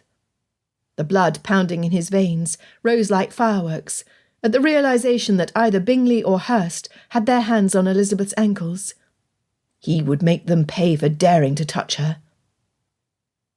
Breathing in and out slowly to calm himself, Darcy said, "Bingley and Hurst told your father and I that you had gone to the ponds in front of Netherfield. I doubt your father noticed the trail of crumbs you left, and fortunately neither did the crow." She squeezed his fingers. I left my horse at the entrance of the cave. Will the animal stay? I doubt it. Without me in his view, he will head to the stables at Netherfield Park. Bingley's treachery hit him anew. Why? Did Bingley or Hurst say anything to you that would indicate why they plotted this course? His heart ached. Elizabeth lifted their joined hands to her mouth. Brushing her lips over his knuckles, she said, "He wants Pemberley. With the support of his family, they plan to lure Miss Darcy from town, whereupon Mr. Bingley will marry her at Gretna Green. All he needs is for you to die to take ownership of your estate." Elizabeth added, "Mr. Bingley told me that the leasing of Netherfield Park drained his funds. By the time his sisters finished refurbishing the property and he paid for the staff, his inheritance must have been almost gone. However, it was his gambling debts and the men pressing him for payment that motivated his course." Gambling debts? The fool! What does that have to do with me? Marry my sister to pay for his greed? Never! Darcy almost shouted. I have warned him repeatedly that he needed to take Miss Bingley in hand. She has long coveted Pemberley, where she would rule as queen. Darcy spat the words into the filthy air. Never! Elizabeth interrupted his thoughts. "My dear man, Mr. Bingley had a choice. Easily he could have decided to imitate you, to be led by you. How different his life would be now had he done so. I do wonder, why did we not figure out ahead of time that it was them who were guilty of the murders?" Darcy grimaced. Because I simply did not want it to be them, and I suspect neither did you. I believe you are correct. The clues were there. Your boot prints at the orchard. Bingley stole my boots, then had the temerity to return them without cleaning them first. The brass button? Darcy said, I incorrectly assumed it was the one missing from Wickham's waistcoat. It must have been from Bingley's ugly green vest, one of which was also missing a button. The mud in Beatrice's hooves? What mud? Darcy asked. Do you not recall in the third note I sent you? I told you that the groom had to clean the dark mud from the orchard from her hooves. No, Blast! Bingley took my mail, which explains why I received no letters from Georgiana, my uncle, or the Bow Street runners. I doubt the letters I wrote to them ever made it out of Netherfield Park. Darcy growled, his anger and frustration boiling over. I trusted him, Elizabeth. After Wickham's disloyalty, I vowed to keep only as friends those whom I could rely upon implicitly. I thought Bingley was that sort of man. For 5 years I helped him and shared the bonds of friendship with him, despite loathing the family that was attached to him. She hugged him tighter. He deeply appreciated her empathy. Losing someone's trust hurt. She asked, Mr. Collins? Bingley was gone to London for 2 days. During the week I was confined, I never saw or heard from Hurst. It was then that they went to Kent. Did you see the so-called suicide note? He admitted, No, I'm afraid I did not. Papa told me it was covered with ink blotches and crossed-out words. He assumed Mr. Collins wrote it after he was inebriated. I had not thought of it until now, but Mr. Collins' letter he sent in advance of his visit was neatly formed, with letters so small and tightly written that it was next to impossible to read. Then Bingley wrote it. Had I seen it, I would have known immediately. I would not have recognised Hurst's handwriting. He should have written the note. That was a foolish mistake on their part. Fitzwilliam, had Claire and Mr. Wickham not been in Meryton, what would Mr. Bingley have done? Darcy sighed. Distractedly playing with her fingers, resting on his chest, he mused, I cannot think that Bingley started down this path on his own. He hid his greed well, so well that I wonder if he was aware of its existence. He has always been an open book, easy to read. He impressed me and Jane the same. Which means that there was a mastermind pushing, scheming and convincing him to act. I cannot see him doing it on his own. Miss Bingley? Elizabeth asked. He nodded. When I look back on the sequence of events, I can almost put my finger on the exact moment their plans began. I firmly rejected her dreams of becoming the mistress of Pemberley. Miss Bingley does not handle disappointment well, then? Not at all. Darcy shuddered, pulling Elizabeth closer. One of her most unappealing characteristics is her inherent belief that she belongs in a position of elevated rank. As the daughter of a merchant, she should have remembered her roots. Mr. Bingley, with Mr. Hurst's support, also felt entitled Fitzwilliam. From his own mouth, he said that being the master of Pemberley was what his father raised him to be. He is deeply in debt, and felt having Pemberley was the only solution to the problem he created. That explains it all. He was more like Wickham than I could have dreamed. He was disgusted at the knowledge. However, the overall plan sounds decidedly like Caroline Bingley. Darcy sneered. He shook his head, closing his eyes. Bingley might have dreamed of having my estate, but I cannot see him following through on his own, no matter how desperate he became. He would act if his sister took the lead, and he could follow her orders. He harumphed. I knew she was ambitious. I knew she was willing to do whatever it took to gain my regard. What I did not know was the extent of her desires. Elizabeth kissed his chin. Speaking of desire, Mr. Darcy, will you share with me how you possibly managed to avoid her and fall in love with me? He grinned, grateful for the change of subject. It is inconceivable for me to admit this, but even when I feared you were attempting to kill me, I was attracted to you. She pulled her head back and exclaimed in disbelief, You, attracted to me, then? How is that possible? Gently pressing her cheek back to his shoulder, he kissed her brow. You have a way about you, Elizabeth. I had a list of requirements for the mistress of my house. You waltzed into my vision with your pert attitude, your lovely eyes, and your kind soul, and I knew right then that I was in danger. When you set aside propriety for the sake of doing the right thing, I realized my heart belonged to you more than it did to me. When I found out you were missing, I realized that there was nothing I would not do to see you safe. If the murderer offered me a trade, Pemberley for your life, I would have given it all to him with no regret. Oh, Fitzwilliam. He felt her sigh on his lips. Her passion melted his brain and sapped his muscles of strength. Mid-kiss, she pulled back, pushing against his chest. My father, he will be looking for me. When he realizes you are gone, he will look for you as well. Let us ponder the clues they will use to find us. Even though he wanted to continue kissing her, he saw the wisdom of her idea. Very well. You begin. Elizabeth tapped her fingers against his chest for quite a while before she spoke. Finally she said, Your horse. Papa will either see it galloping back to the stables at Netherfield, or will think to check there when he does not readily find you. He will next contact Charlotte and Major Gering for help. Both Charlotte and my father know this area. It will be no time at all before they see the disturbed entrance of the cave, with debris scattered outside. Mr. Bingley stated the truth when he said it would be dangerous to attempt a rescue, but my papa will figure it out. We shall be rescued in no time. He hoped so. Then he would go after Bingley.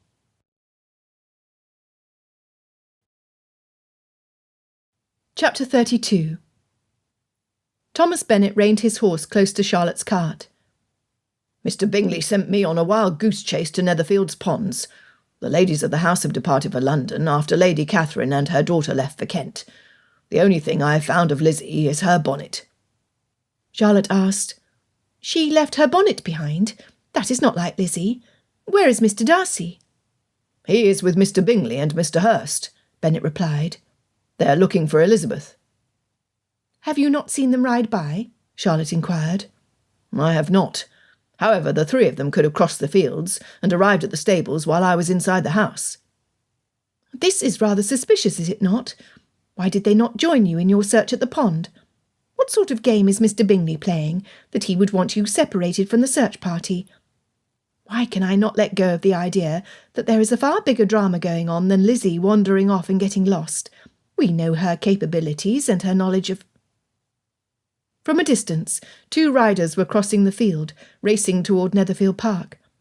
Charlotte flicked the reins of the cart, turning the pony towards the fence line between the estates. She never looked back. Waiting until the others were out of earshot, she said, "Lizzie is not at the pond, nor was she on the main road to the north, or Major Gering and I would have seen her before we arrived. Returning to Longbourn would be a waste of time, in my opinion. That leaves south." "Well, the caves," Mr. Bennet muttered, having already reached the same conclusion. "Lizzie would never go there alone." The Major said, "If they are chalk caves, I have confidence that neither would Mr. Darcy." Bennet could not wait for the cart to navigate the rougher terrain. Kicking his horse, he charged ahead.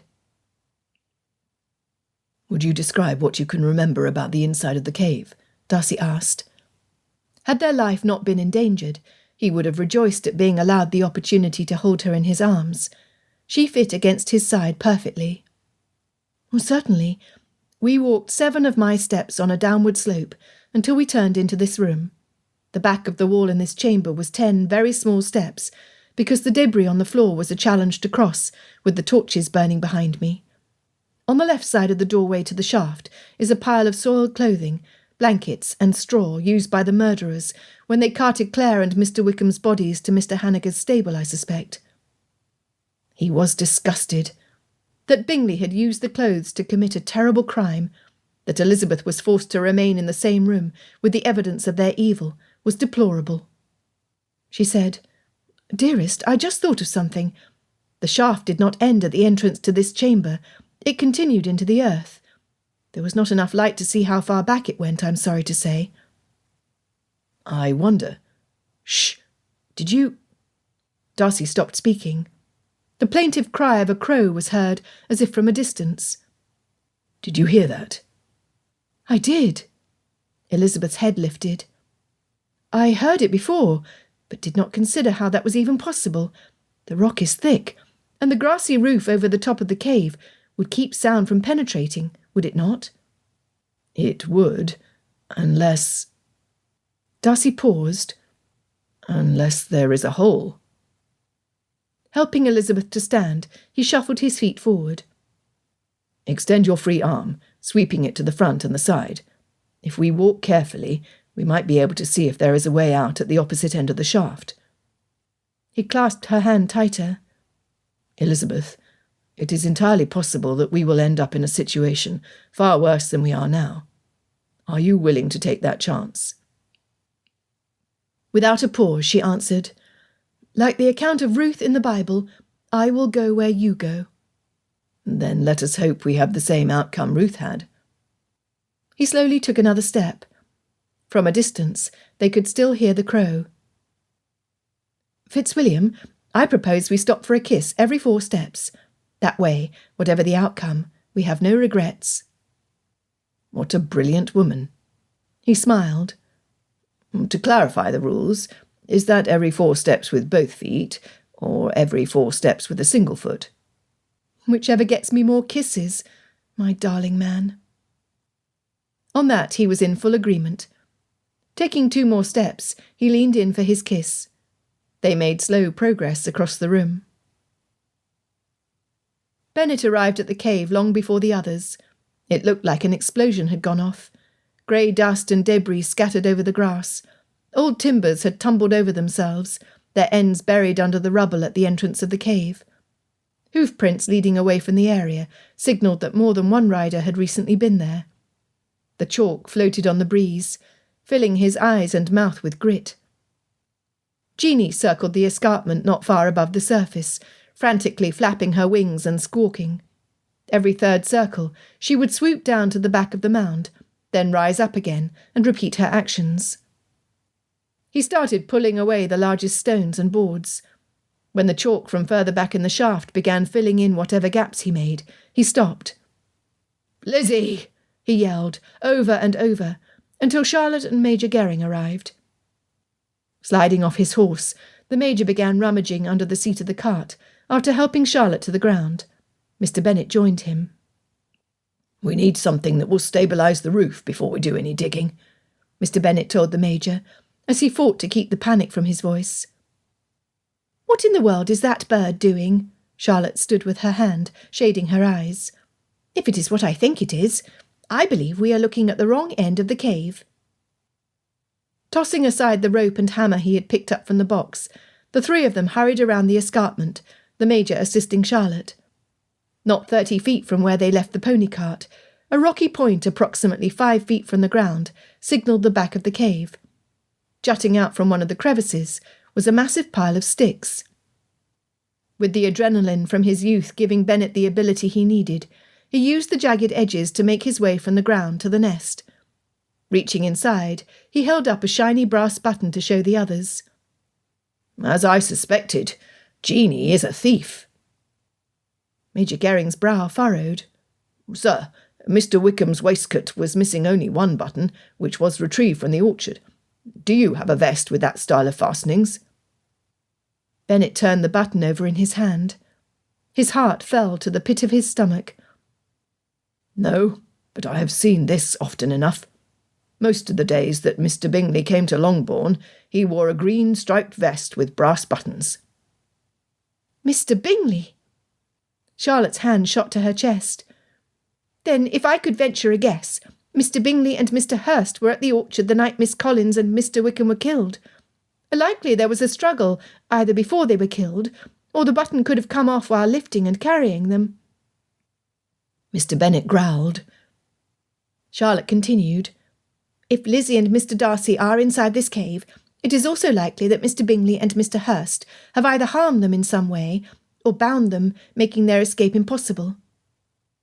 Major Gering added, By chance, are either of you familiar with this particular cave?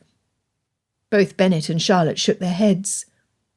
Then we do not know where they are in relation to us.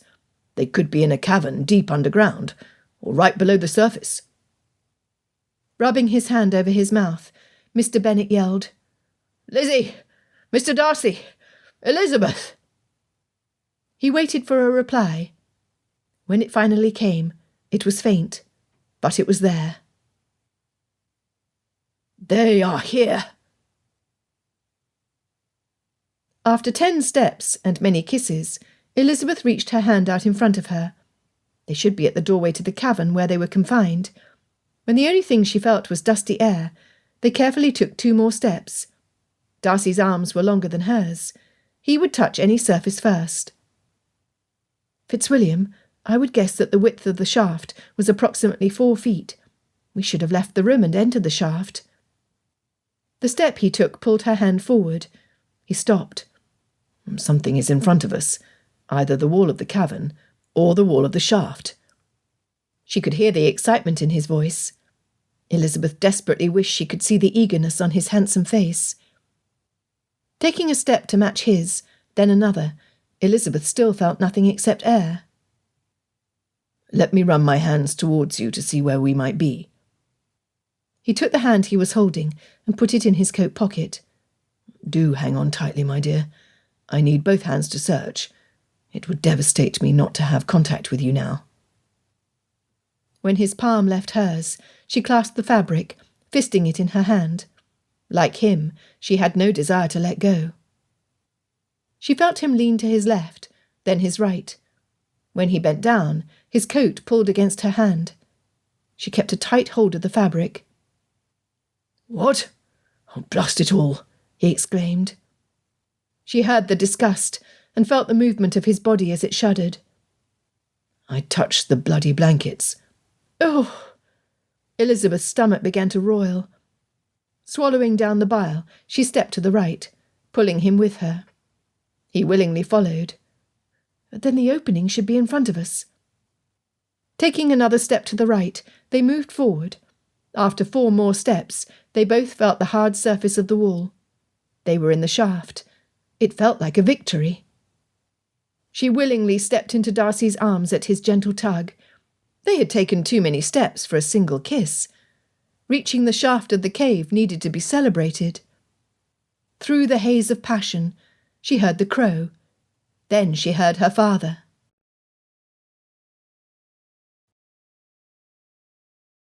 Chapter 33.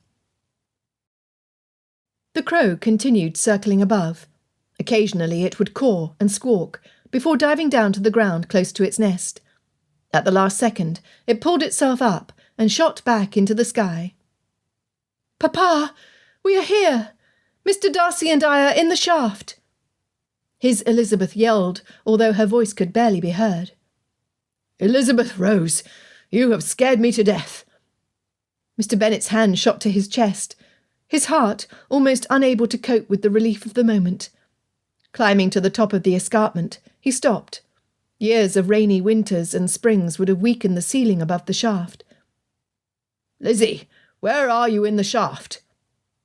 Darcy answered, "In truth, we do not know. We can see nothing, only feel the surface beneath our palms. At which end of the shaft are you?" "I am opposite the entrance that has collapsed." "Good. Then we will come toward you. Can you see any way to access the tunnel from where you stand?" "Not yet." Bennet surveyed every inch of the area in front of him with his eyes. He did not dare put his weight on the roof. Looking back, he saw where the Major had laid out all the tools from the box in the cart. "Major, see if you or Charlotte can find a strong enough stick that I might puncture a small hole in the roof without collapsing the whole of it." To Darcy and Lizzie he said, "Do not come any closer. I will try to tap a small hole in the roof. If I am able, it means the whole structure is weak.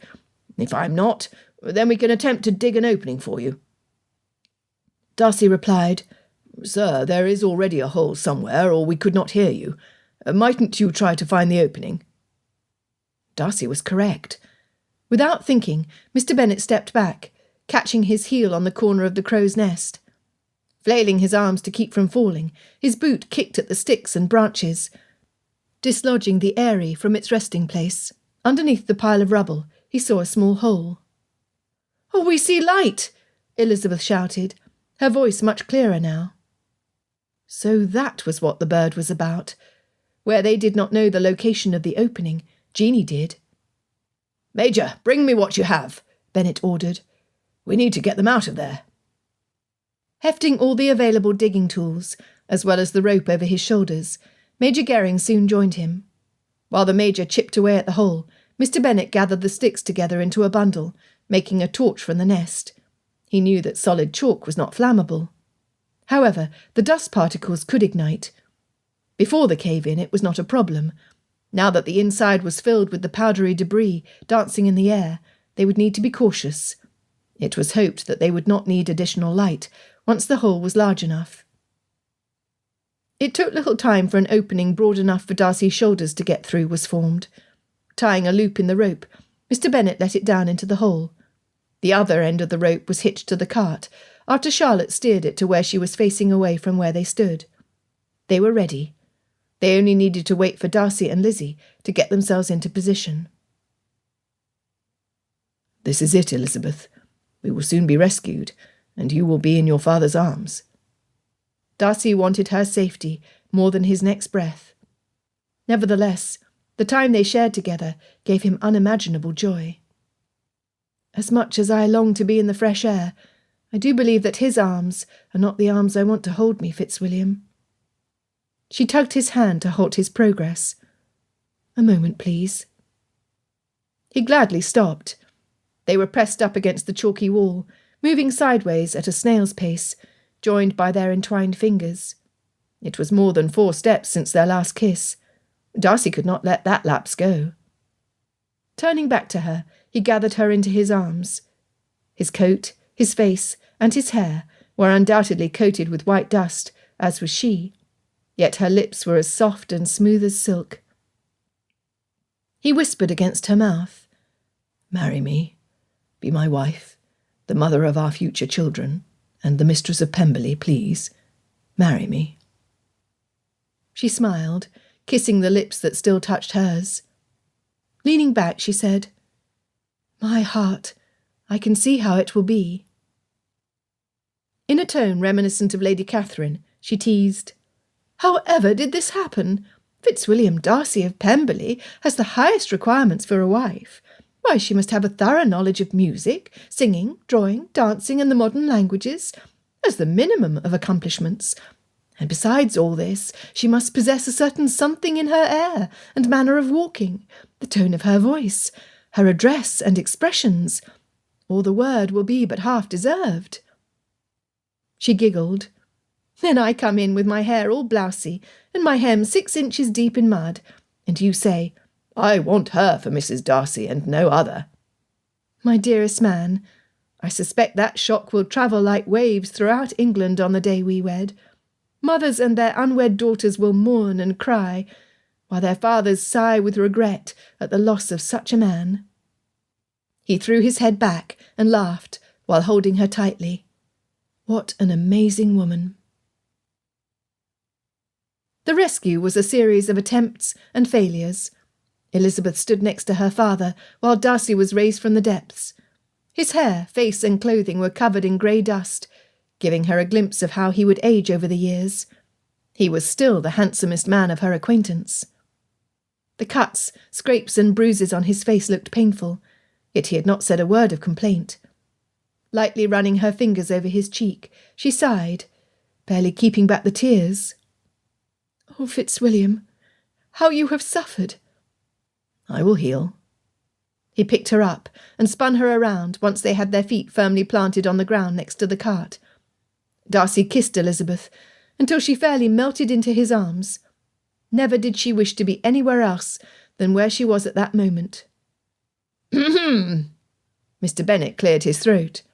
"You have until our arrival at Longbourn to settle your future and decide the details of your wedding, or my wife will be as frazzled as she has ever been. I say this for my peace, not yours." He smirked before jumping into the back of the cart. "Does he have to come with the marriage?" Darcy asked, a twinkle in his eye as he wiped the dust from his face. Elizabeth burst out in laughter. "I love you, Fitzwilliam Darcy." The carrion crow flew above them halfway down the fence line before turning back toward the cave. Her father chuckled, then said to no one in particular, "I shall need to take from Longbourn's budget enough to repair and maintain Jeanie's nest for the rest of my days or hers." Darcy immediately offered, "All of my resources are at your disposal, sir. Jean de Valois-Saint-Remy and her progeny will be forever welcome at Pemberley, should she choose to fly north." Elizabeth grinned at both men. Despite the difficulty of the day and the agonizing turmoil to come, the sun warmed the November air, and her heart nearly burst with love for the men seated on either side of her. Her father for his diligence in rescuing them, and Darcy for being the best man in England for her. Instead of Longbourn, they headed to Netherfield Park. The staff was closing up the house, with word from their master that he did not expect to return. Mr. Darcy's valet, groom and driver were waiting in the front drawing-room for his arrival. "Sir!" Parker stood at attention when Darcy hurried through the door. He had one thing on his mind, and that was the need to get to London before the Bingleys to protect his sister. "Have my horse saddled. The Major and I will ride to town immediately. Follow in my carriage." Kissing Elizabeth, he hurried to where his horse was being readied at the stable. Parker followed. After shaking out his coat and brushing the dust off his hair, Darcy was ready to ride. He cared not that his face was bloodied or that his hair was a mess. Within minutes, he and the Major were racing toward the junction of the Old North Road, turning south toward town. The Major yelled at him as he pulled alongside Darcy. "Sir, they probably are close to 2 hours ahead of us.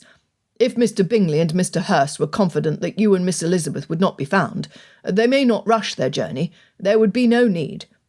"Fools," Darcy muttered. His determination to protect his sister, see justice done, and return to Elizabeth, growing until it consumed him. "They should know that I would be hard to kill, especially when Elizabeth is involved. They will pay, Major Gering. You mark my words." They caught up to Bingley's town coach, not 5 miles from London. Bingley was in more of a hurry than the two men expected. Rather than taking justice into their own hands, Darcy chose to follow at a distance to see where the Bingley family headed. Had they directed the coach to Matlock House, where Georgiana was staying, Darcy would not have hesitated to make his presence known. However, the coach went to Bingley's townhouse, which was less than a quarter mile from Darcy's residence. After Mrs. Hurst and Miss Bingley exited the carriage, it was driven to the alley at the back of their house to be stabled. Bingley and Hurst left their mounts on the street for the grooms to take away. It appeared to be a merry party that entered the front door of their residence. Bitterness at Bingley's betrayal burned in Darcy's gut. "Major, I suggest we go to Darcy House to plan our next step. I will send a note to my uncle to not allow Georgiana out of his sight and to keep her safely protected in his home." "Yes, sir."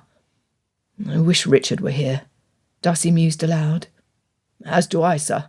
Your cousin enjoys nothing more than to seek out evil and determine the perfect justice and see it through to the end. Your enemies would not stand a chance." Arriving at Darcy House, he apologised to his butler and housekeeper for not letting them know of his arrival. "Your cousin is in your study, sir?"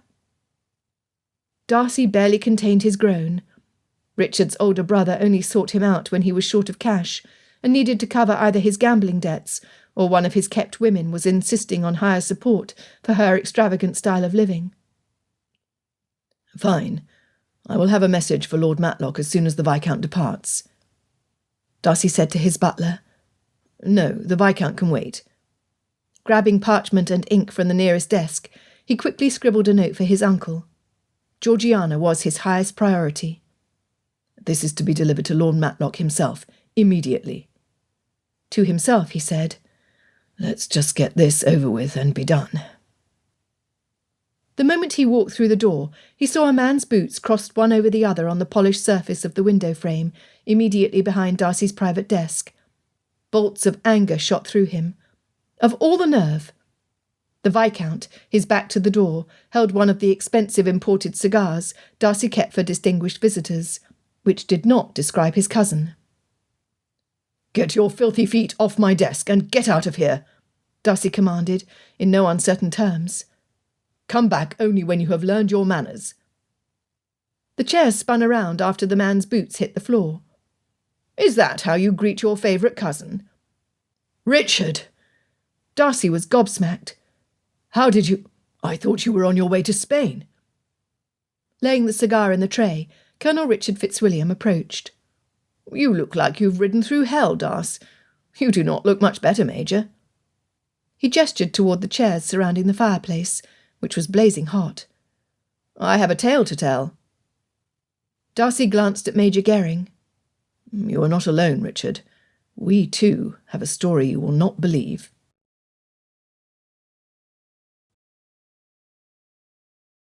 Chapter 34. Jane listened to their tale in silence. A tear gathered at the corner of her eye, but through sheer force of will, her sister blinked it away. Both Charlotte and Elizabeth attempted to temper the sorrowful account of the Bingley family's treachery. However, the facts were too horrid. The blinders were ripped from Jane's eyes, to where she could no longer see good in everything, especially their former neighbour. Elizabeth felt terrible at having caused her dearest sister pain. Her own heart ached for the destruction the Bingleys had left behind. At the same time, she rejoiced in her own personal future as Mrs. Darcy. "You may have thought that I loved him, Lizzie, but I did not," Jane admitted. Elizabeth was stunned. "You did not?" Shaking her head slowly, Jane admitted, "Although I believed Mr. Bingley to be all a gentleman should be, I worried about the power his sisters held over him. Until I could settle in my own mind that life with them in control was endurable, I refused to give him my heart." "Well done, Jane," Elizabeth and Charlotte blurted in unison. Comprehending that sharing their excitement would not be to her sister's detriment, Elizabeth said, "Dear Jane, I do have news." "You do?" Jane dabbed at the corner of her eyes with the square of linen she was handed. Elizabeth looked directly into her sister's tear-stained eyes. "I have gone and done the unthinkable, Jane dear." "You have?" Jane glanced toward Charlotte. "Do you know?" Charlotte nodded. Without a pause, Jane blurted, her face turning scarlet. "Oh, no, Lizzie. Please say you did not sneak a peek at Cook's petticoat to see if it was pink lace with ruffles." All three burst into laughter until they each needed a handkerchief of their own. Elizabeth wrapped her arms around her middle as she fell backwards on the bed. Their mirth was a relief. "That was funny, Jane," Charlotte snorted. Moving her arms above her head, Elizabeth's fingers toyed with one of the strings tying the quilt. "I have fallen deeply and hopelessly in love with a man I admire so much that my knees melt just thinking of him." Jane's mouth gaped open. "Who?" Elizabeth sat up, a sly smile on her face. "Guess." Before Jane could reply, Charlotte said, "I too have fallen deeply and irrevocably in love with a man I admire so much that my heart beats in tune with his." "What?" Elizabeth was stunned. "You are in love with the Major? When did that happen?" Jane leaned closer to where the two others sat on the bed. Elizabeth bumped Charlotte's shoulder. "Was it when you were helping him interview our neighbours to find enlistments for the regulars? Was it when you were plotting to uncover the murderer and see to Mr. Darcy's innocence? Does he know you write for the Times?" "The Times?" Jane asked. "Yes, Lizzie." Charlotte smoothed her skirts, her chin buried in her chest. When she looked up, she radiated happiness. "Major Gering is a clever man. He earned my appreciation by the manner in which he approached our neighbours. He was kind, but firm. He earned my confidence when he repeatedly set aside his personal comfort to seek the truth about what happened to Miss Collins and Mr. Wickham. He earned my trust with his devotion to duty and his loyalty to his assignment."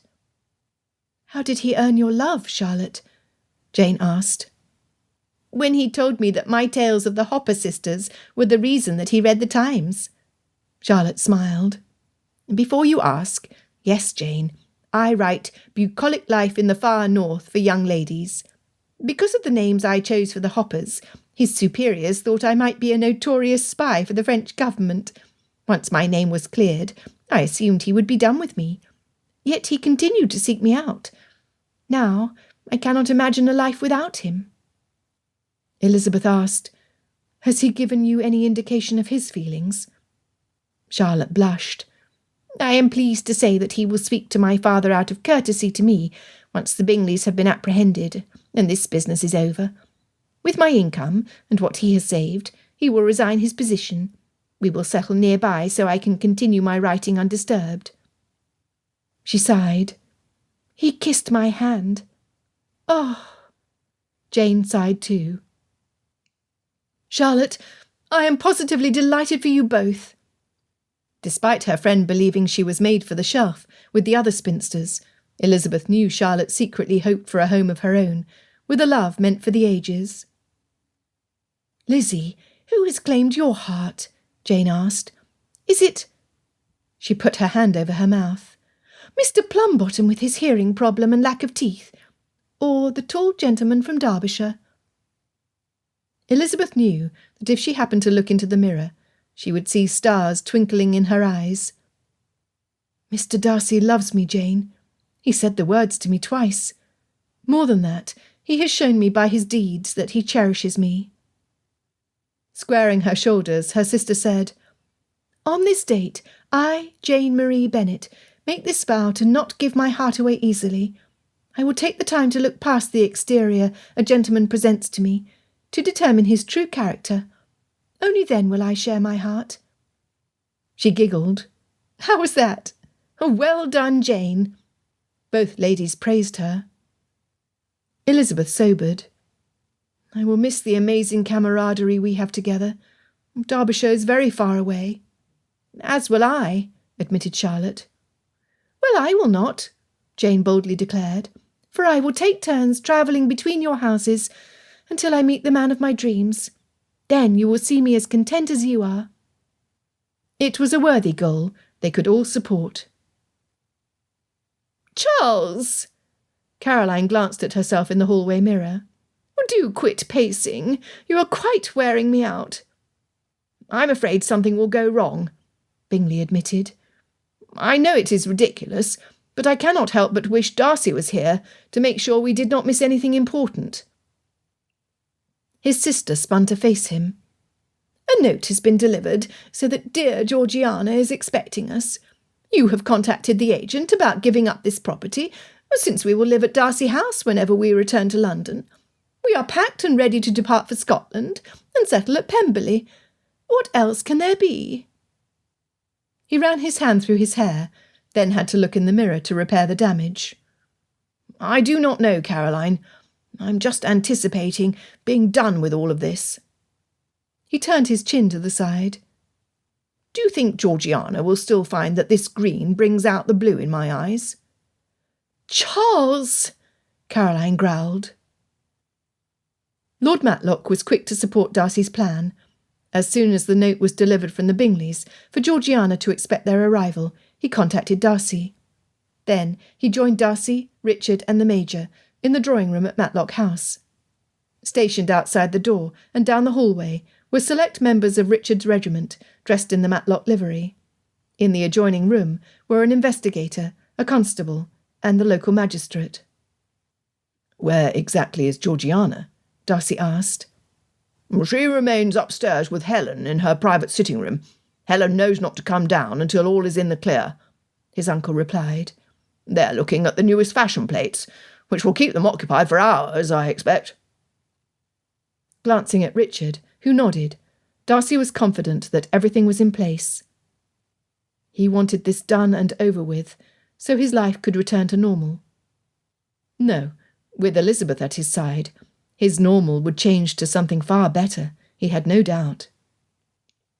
"What is this?" Richard asked. "Frowning Fitzwilliam Darcy is smiling." He teased. "Could it be that his mind has happily travelled to Meryton, to the home of a particular lady?" Darcy rocked back on his heels, his hands at the lapels of his coat. "Tease all you want, Richard, I do not mind. Once you have met the lady, you will see that I have every reason for my future happiness, as I seek ways to see she is happy as well." 2 taps on the door ended their conversation. It was the signal that the Bingleys' coach had arrived. Darcy, Richard and the Major moved into place in the adjoining room with the other men. Lord Matlock would be the Bingley family's first contact. "Welcome to Matlock House," his uncle greeted the arrivals. "Is it only the 2 of you? I had assumed that Mr. and Mrs. Hurst would be joining you."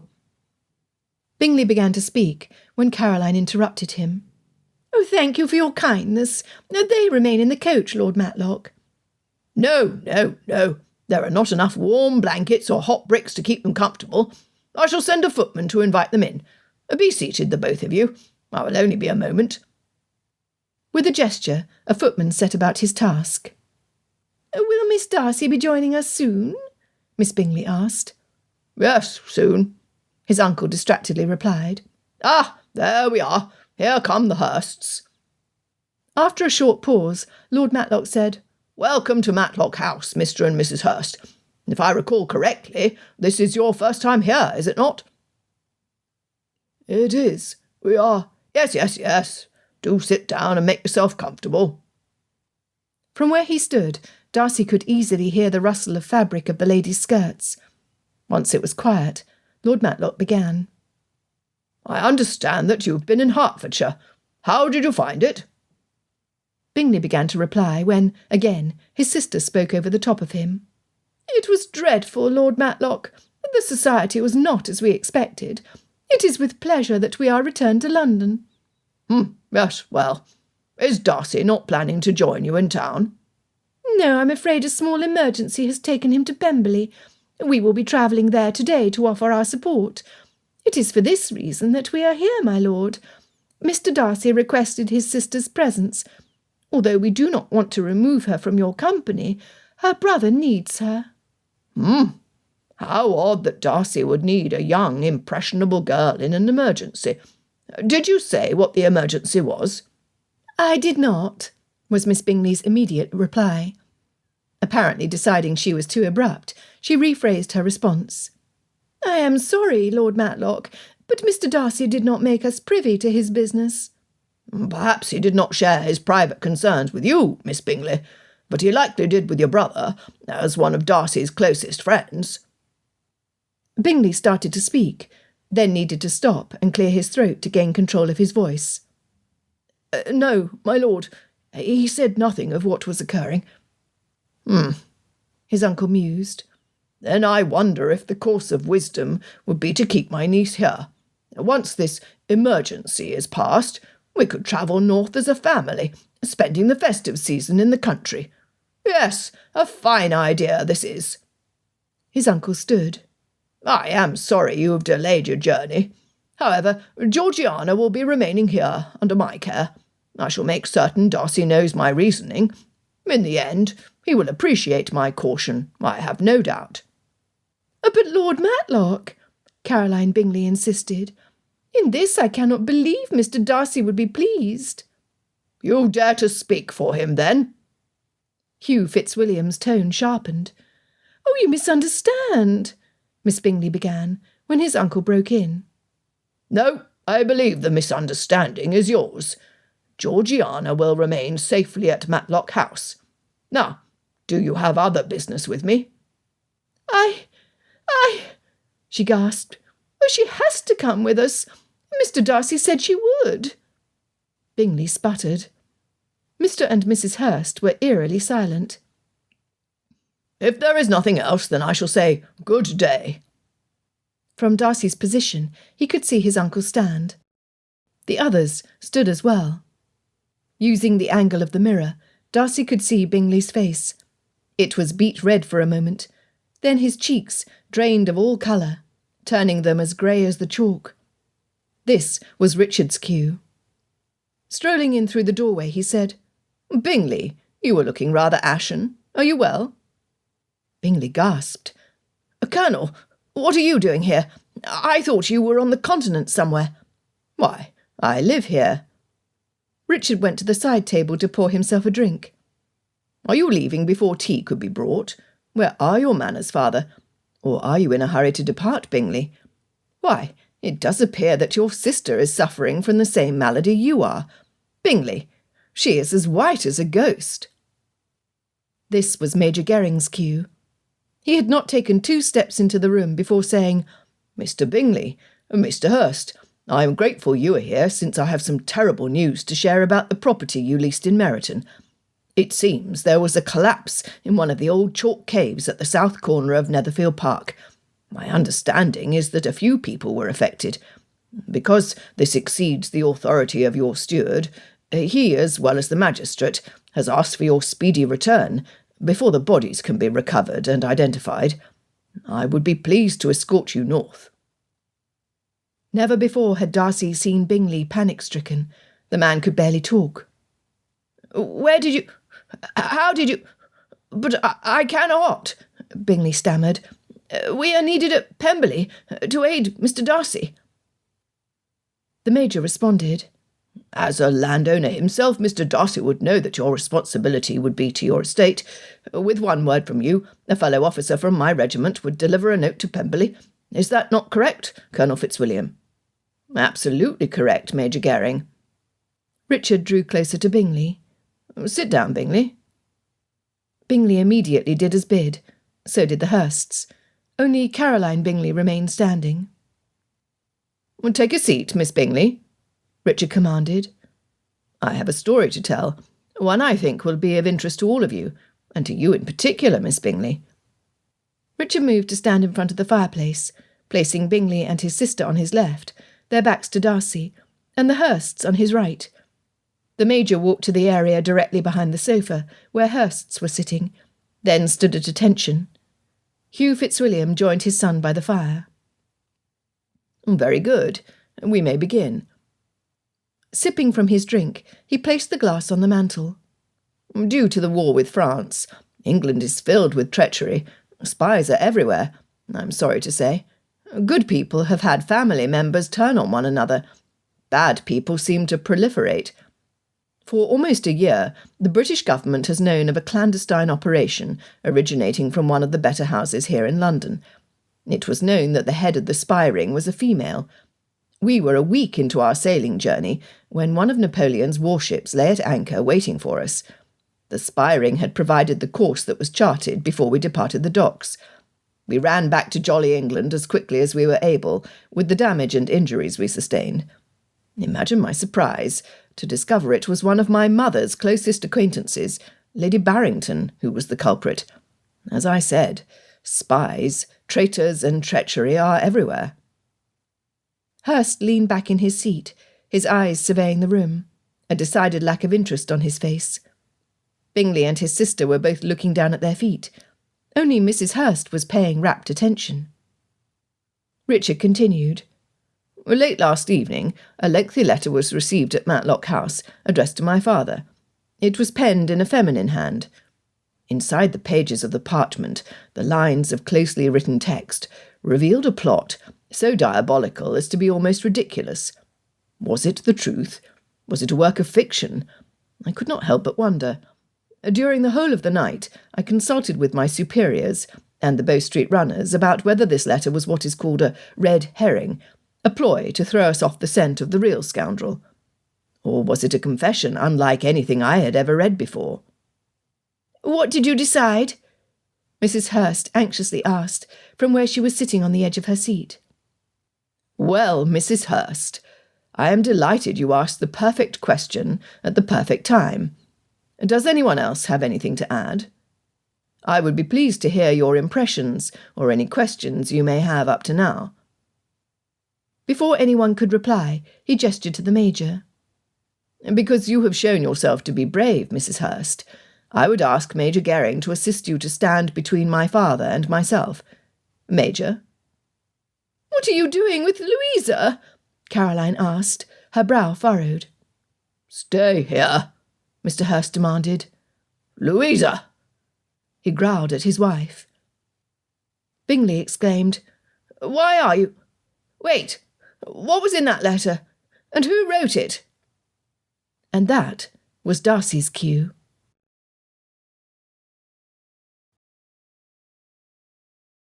Chapter 35. Fitzwilliam Darcy strolled into the parlour, his eyes on Gilbert Hurst, who was the first to see him. "What? How? Where did you come from?" Hurst blathered with his demand for information he did not deserve to know. Both Caroline and Bingley's heads swivelled toward him, dumbfounded shock on their faces. In his hand he carried the letter Richard had mentioned. Standing next to his cousin, Darcy cleared his throat and began reading. To the Right Honourable Hugh Fitzwilliam, the Earl of Matlock. Dear Lord Matlock, help! Your nephew, Mr. Darcy, has been the victim of a nefarious plot to end his life, whereupon your niece, Miss Georgiana Darcy, will be left vulnerable. With her co-guardian, Colonel Fitzwilliam, away from England, she is particularly in dire straits. I will confess that the plot sounded exciting to me at first. If carried out properly, it would guarantee my future and that of my family. However, what was supposed to be simple turned bloody with the bullets from my husband's gun. I do not often participate in the family conferences, since my husband, brother and sister deem me to be less intelligent. Nevertheless, I do listen and easily recall what is said. Caroline Bingley shot from her seat, her finger pointing at her sister. "How dare you, Louisa? You, who pretended to agree to all that was done, are a traitor of the worst sort. I despise you. I loathe you. I wish you had never been born." Darcy gave her his most scathing look. I do not believe you know the definition of the word traitor, Miss Bingley. Would you be seated so I may finish? "No," Hurst yelled as he jumped to his feet. "It is a lie, all of it. Nothing but a pack of lies and finger-pointing at anyone other than herself." Darcy pretended to give his comment due consideration. Really? Sarcasm dripped from his tongue. I do not think so, Hurst. Now, sit down. Bingley's skin went from pasty white to a light mossy green. You say nothing, Bingley? I'm not surprised. I will continue. Darcy paused, waiting for the accusations to come. He was not disappointed. "It was Charles's idea," Miss Bingley announced, now pointing at her brother. "He was the one who realised that Miss Collins hated Mr. Wickham, and they both hated you." Bingley thumbed his chest. "Me? How dare you, Caroline? All of this comes back to you. I only wanted out from under my debts. Pemberley, the respect of my peers once my rank was elevated, and a comfortable wealth to live on for the rest of my days. It was your idea to kill Miss Collins and Mr. Wickham." He turned toward his brother-in-law. "And it was your plan to kill Mr. Collins and make it look like suicide, so the guilt would transfer back to Darcy, or you would blackmail him for the rest of his life. Power was what you wanted, Caroline, not me." "How dare you!" both Caroline Bingley and Gilbert Hurst proclaimed at the same time. "Enough!" Darcy bellowed. Everyone quieted. "How dare you, Bingley? You, whom I once considered a friend. Even if you did not fire the gun, you planned to benefit from the demise of others. You attempted to steal my good name, my property, and my sister. Good heavens, Bingley, you stole my boots." "I only borrowed them." Bingley's voice wavered. Darcy glared at the younger man. "Are you so weak that you hide behind the skirts of your sister? Can you not, even now, see that your silence when she acted was a decision in itself? That your inactivity was a choice that you made? You were the master of Netherfield Park. You were the man in charge. Blaming her or anyone else for the consequences of your actions demonstrates the inherent weakness of your character. What would happen should you have been successful with your plans? Would you have been a responsible master of Pemberley? No. Would you have been a good husband to Georgiana? I cannot bear, even in my imagination, to think of you having anything at all to do with my sister. How could you?" Darcy sneered. "You, your sister, and your brother-in-law deserve what is coming to you. I will see it done." But, Louisa," Bingley whined, "she was in on it too." Lord Matlock, with all the authority given him at birth, stepped into the fray. "Young man, that is enough from you. I have heard no attempt at an apology, no regret for what you have done, nor any evidence of repentance from any of you, except Mrs. Hurst." He gestured toward the room where Darcy and the others were hidden. "It is time to pay the piper, Mr. Bingley, Miss Bingley, and Mr. Hurst." Waving his hand toward the men entering the room, he said, "A constable, they are all yours." "You cannot do this! Do you not know who we are?" Caroline Bingley screeched. "We are the Bingleys of Netherfield Park." She turned toward Darcy's uncle. "You want an apology? Fine, I apologise. There. Are you satisfied?" "Where do you get your arrogance?" His uncle mused, shaking his head. To the others he ordered, "Take them away." As the three were escorted from the room, Mrs. Hurst moved to join them. Darcy stopped her. "No, Mrs. Hurst. Although there will be consequences, your confession has saved your life. You have options available to you that your family does not." The lady dropped her head, her shoulders drooping. Finally, she looked Darcy in the eye. "I do thank you for your mercy, Mr. Darcy, for that is what it is." She sighed heavily. "With that said, my letter was too little too late. I do not know how you escaped from the cave, nor do I know if Miss Elizabeth lives." "She does," he reassured her. "I am pleased, sir." Mrs. Hurst swallowed. "None the less, the right thing to have done would have been to write to Lord Matlock before they attempted to kill you. I knew their plan, and I said nothing. I knew my husband shot all 3 victims, and I did nothing. I knew what they had in mind for Miss Darcy and Pemberley, yet I kept silent until last evening. While I admit that your kindness is appreciated, and your empathy is generous, it is simply too much, Mr. Darcy. I have known the principle of community responsibility and culpability from my youth. I know exactly what I deserve." Without allowing them time to comment, she hurried to follow the others. Darcy was gutted.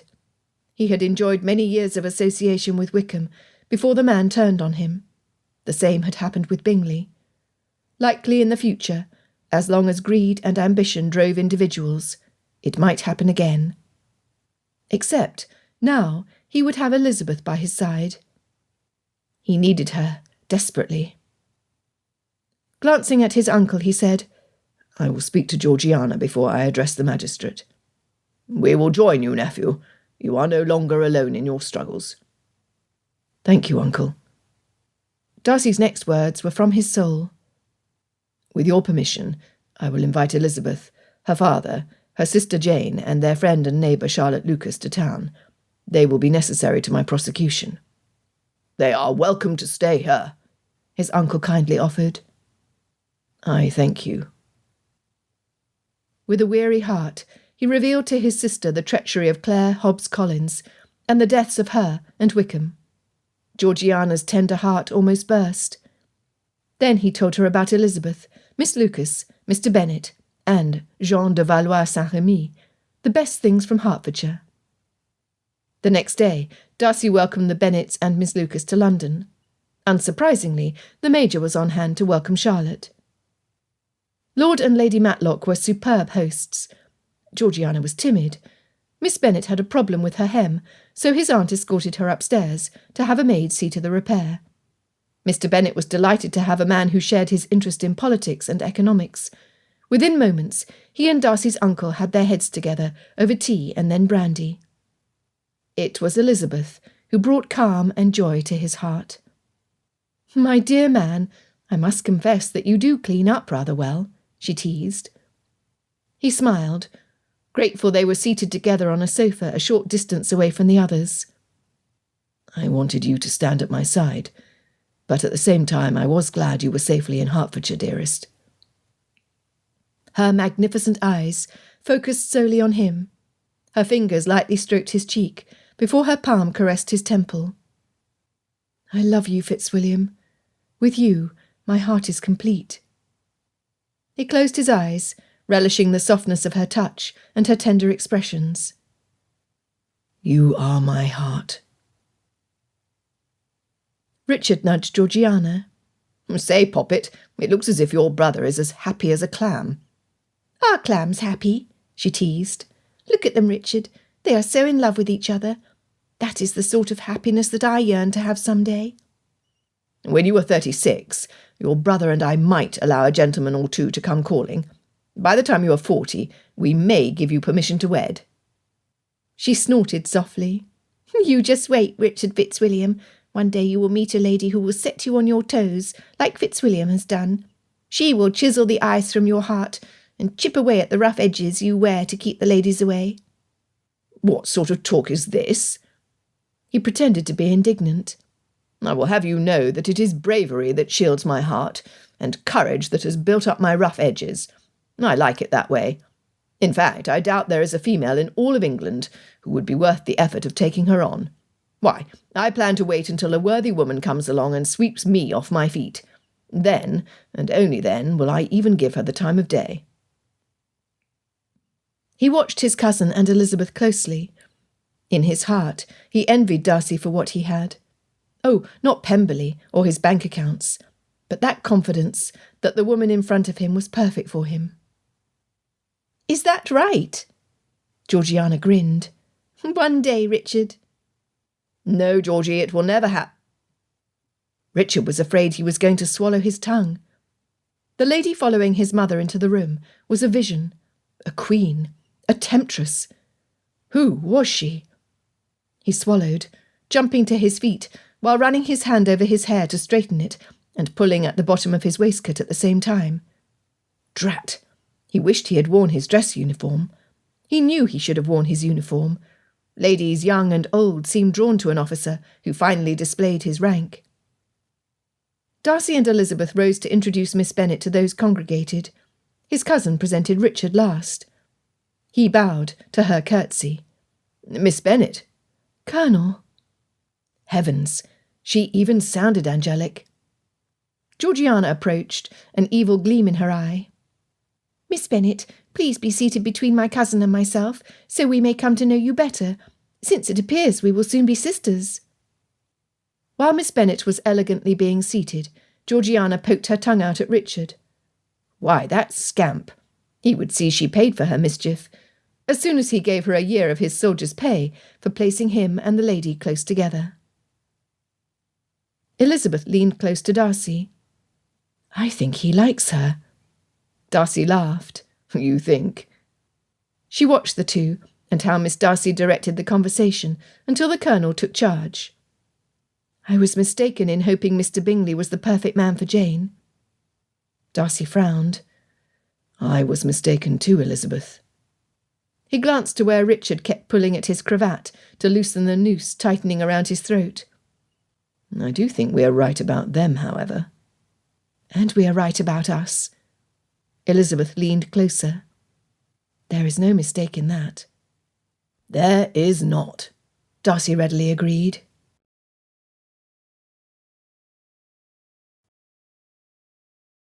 Epilogue.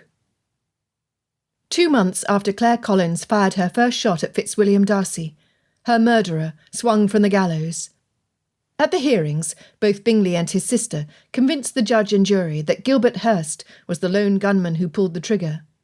Found in his chambers at Netherfield Park was a pistol with the bore matching the 4 bullets he had fired at his victims. There was no mercy for him. It was discovered during the proceedings how deeply into his pockets Charles Bingley and his sister had dug. Once their assets were sold, they had little on which to survive during and after the long trip to the Australian penal colonies. Louisa Hurst would be starting over in the wilds of Canada. What she did with her life after leaving England, the Darcys did not want to know. On the first Wednesday morning of the year 1812, Darcy took Elizabeth for his wife. Putting the final flourish on the register, Elizabeth teased, "From this day on I have a new name, a new identity." "Mrs. Darcy." He kissed her thoroughly. "You will forever be my Mrs. Darcy." She smiled and kissed him again. Because Lady Catherine was away from Rosings Park, caring for her daughter during her confinement, neither Darcy nor the Colonel needed to go to Kent that spring. Instead, it was Darcy who stood next to a nervous groom when Jane Bennet walked down the aisle. Charlotte and the Major had wed the fortnight prior. Since they had purchased a small property close to Meryton, they remained for the wedding. Elizabeth was delighted for her sister. Richard was a good man, and he was gaining a wife who was perfect for him. As soon as the carriage with the newly wedded Richard and Jane Fitzwilliam departed the wedding breakfast at Longbourn, Mr. Bennet had the groom hitch Beatrice to the cart. Darcy clasped Elizabeth round the waist and helped her in the back, where a blanket covered the load. Before his father-in-law could flick the reins on the pony's back, Darcy jumped in alongside his wife. "Do you have it?" Bennet asked. "I do," Darcy grinned. During the months they were at Pemberley, he and Elizabeth had discussed in detail how wrong they had been about Bingley, about Elizabeth's parents, and about each other. They vowed to be more cautious in their opinions. As the cart moved closer to the caves, Elizabeth pulled the cloth bag from behind her. "I cannot believe that you and Papa insisted on keeping one of Mr. Bingley's horrid green vests." Darcy snatched it from her. "Ha! Little do you know, darling wife, that we have planned this moment since shortly after we were rescued from the cave. As Aesop says, one good turn deserves another." Elizabeth shook her head at him, her smile lighting the sky. "I simply cannot believe you intend to carry this through." Draping his arm across her shoulders, he pulled her tightly against him. They rode that way until they reached the entrance to the cavern where Bingley had confined them. After helping Elizabeth to the ground, Darcy pulled the blankets back, revealing an assortment of sticks in various sizes. Jean de Valois Saint-Remy circled above them. Elizabeth pulled out a biscuit from her pocket, breaking it into pieces and tossing them to the ground. When the bird alighted, she commended her for her help. "Jeanie, because you have saved my life, you will have a new home worthy of the masters of Longbourn and Pemberley." Her father climbed the rock to the nest. Darcy carried an armload of the wood next to where her papa stood. Placing them on the ground, he dropped the bag holding the vest that was cut into small strips, along with the brass buttons the crow could use to decorate her home. "Uh-oh," her father said, when he finally peered into the nest. Stepping back, he jumped to the ground. "I believe we should leave these materials here and allow the birds to redecorate their home without our help." Birds? Darcy asked. Bennet chuckled. It seems we have been mistaken all this time as to the sex of Jean de Valois-Saint-Remy, for he is not a she at all. Inside there is a lovely little female hovering over 3 small eggs. Elizabeth's laughter at having mistaken the identity of the carrion crow was infectious. Bennet shook his head at having been wrong. I will never attempt to guess the sex again. Well, that is too bad, Elizabeth said, her beautiful eyes sparkling. Clasping Darcy's hand in hers, she asked, "Would you help me to the back of the cart, my dear man?" He did it with pleasure. Could a man be any happier? Mr. Bennet climbed up onto the driver's seat, then put Beatrice in motion. They had not gone 20 feet before he pulled the pony to a halt. Swivelling around, he said, "What did you mean, Lizzie? That it's too bad?" She lifted her left brow, in time to see her father's chin drop, and his eyes widen to the shape of saucers. Oh! The poor man stammered, unable to put his thoughts into words. Darcy had felt the same when Elizabeth had told him she had missed her courses for the 2nd month in a row. A tear gathered at the corner of Bennet's eye. His mouth finally snapped closed. "If it is a boy, Phillips has told me that it will break the entail on Longbourn." Darcy set him straight. "If it is a boy, he will be the heir to Pemberley. The next son can have Longbourn." Bennet flicked the reins. "Then you both had best get busy." Laughing at his own humour, he set the cart towards Longbourn, and never looked back. When her lashes dropped to her cheeks, and her hand came up to cup his jaw, Darcy knew they would take his father-in-law's advice seriously. Of that, there was no mistake. The end. This has been Mistaken Identity, a Pride and Prejudice variation, written by J. Dawn King, narrated by Stevie Zimmerman. Copyright 2021 by J. Dawn King. Production copyright by Quiet Mountain Press, LLC.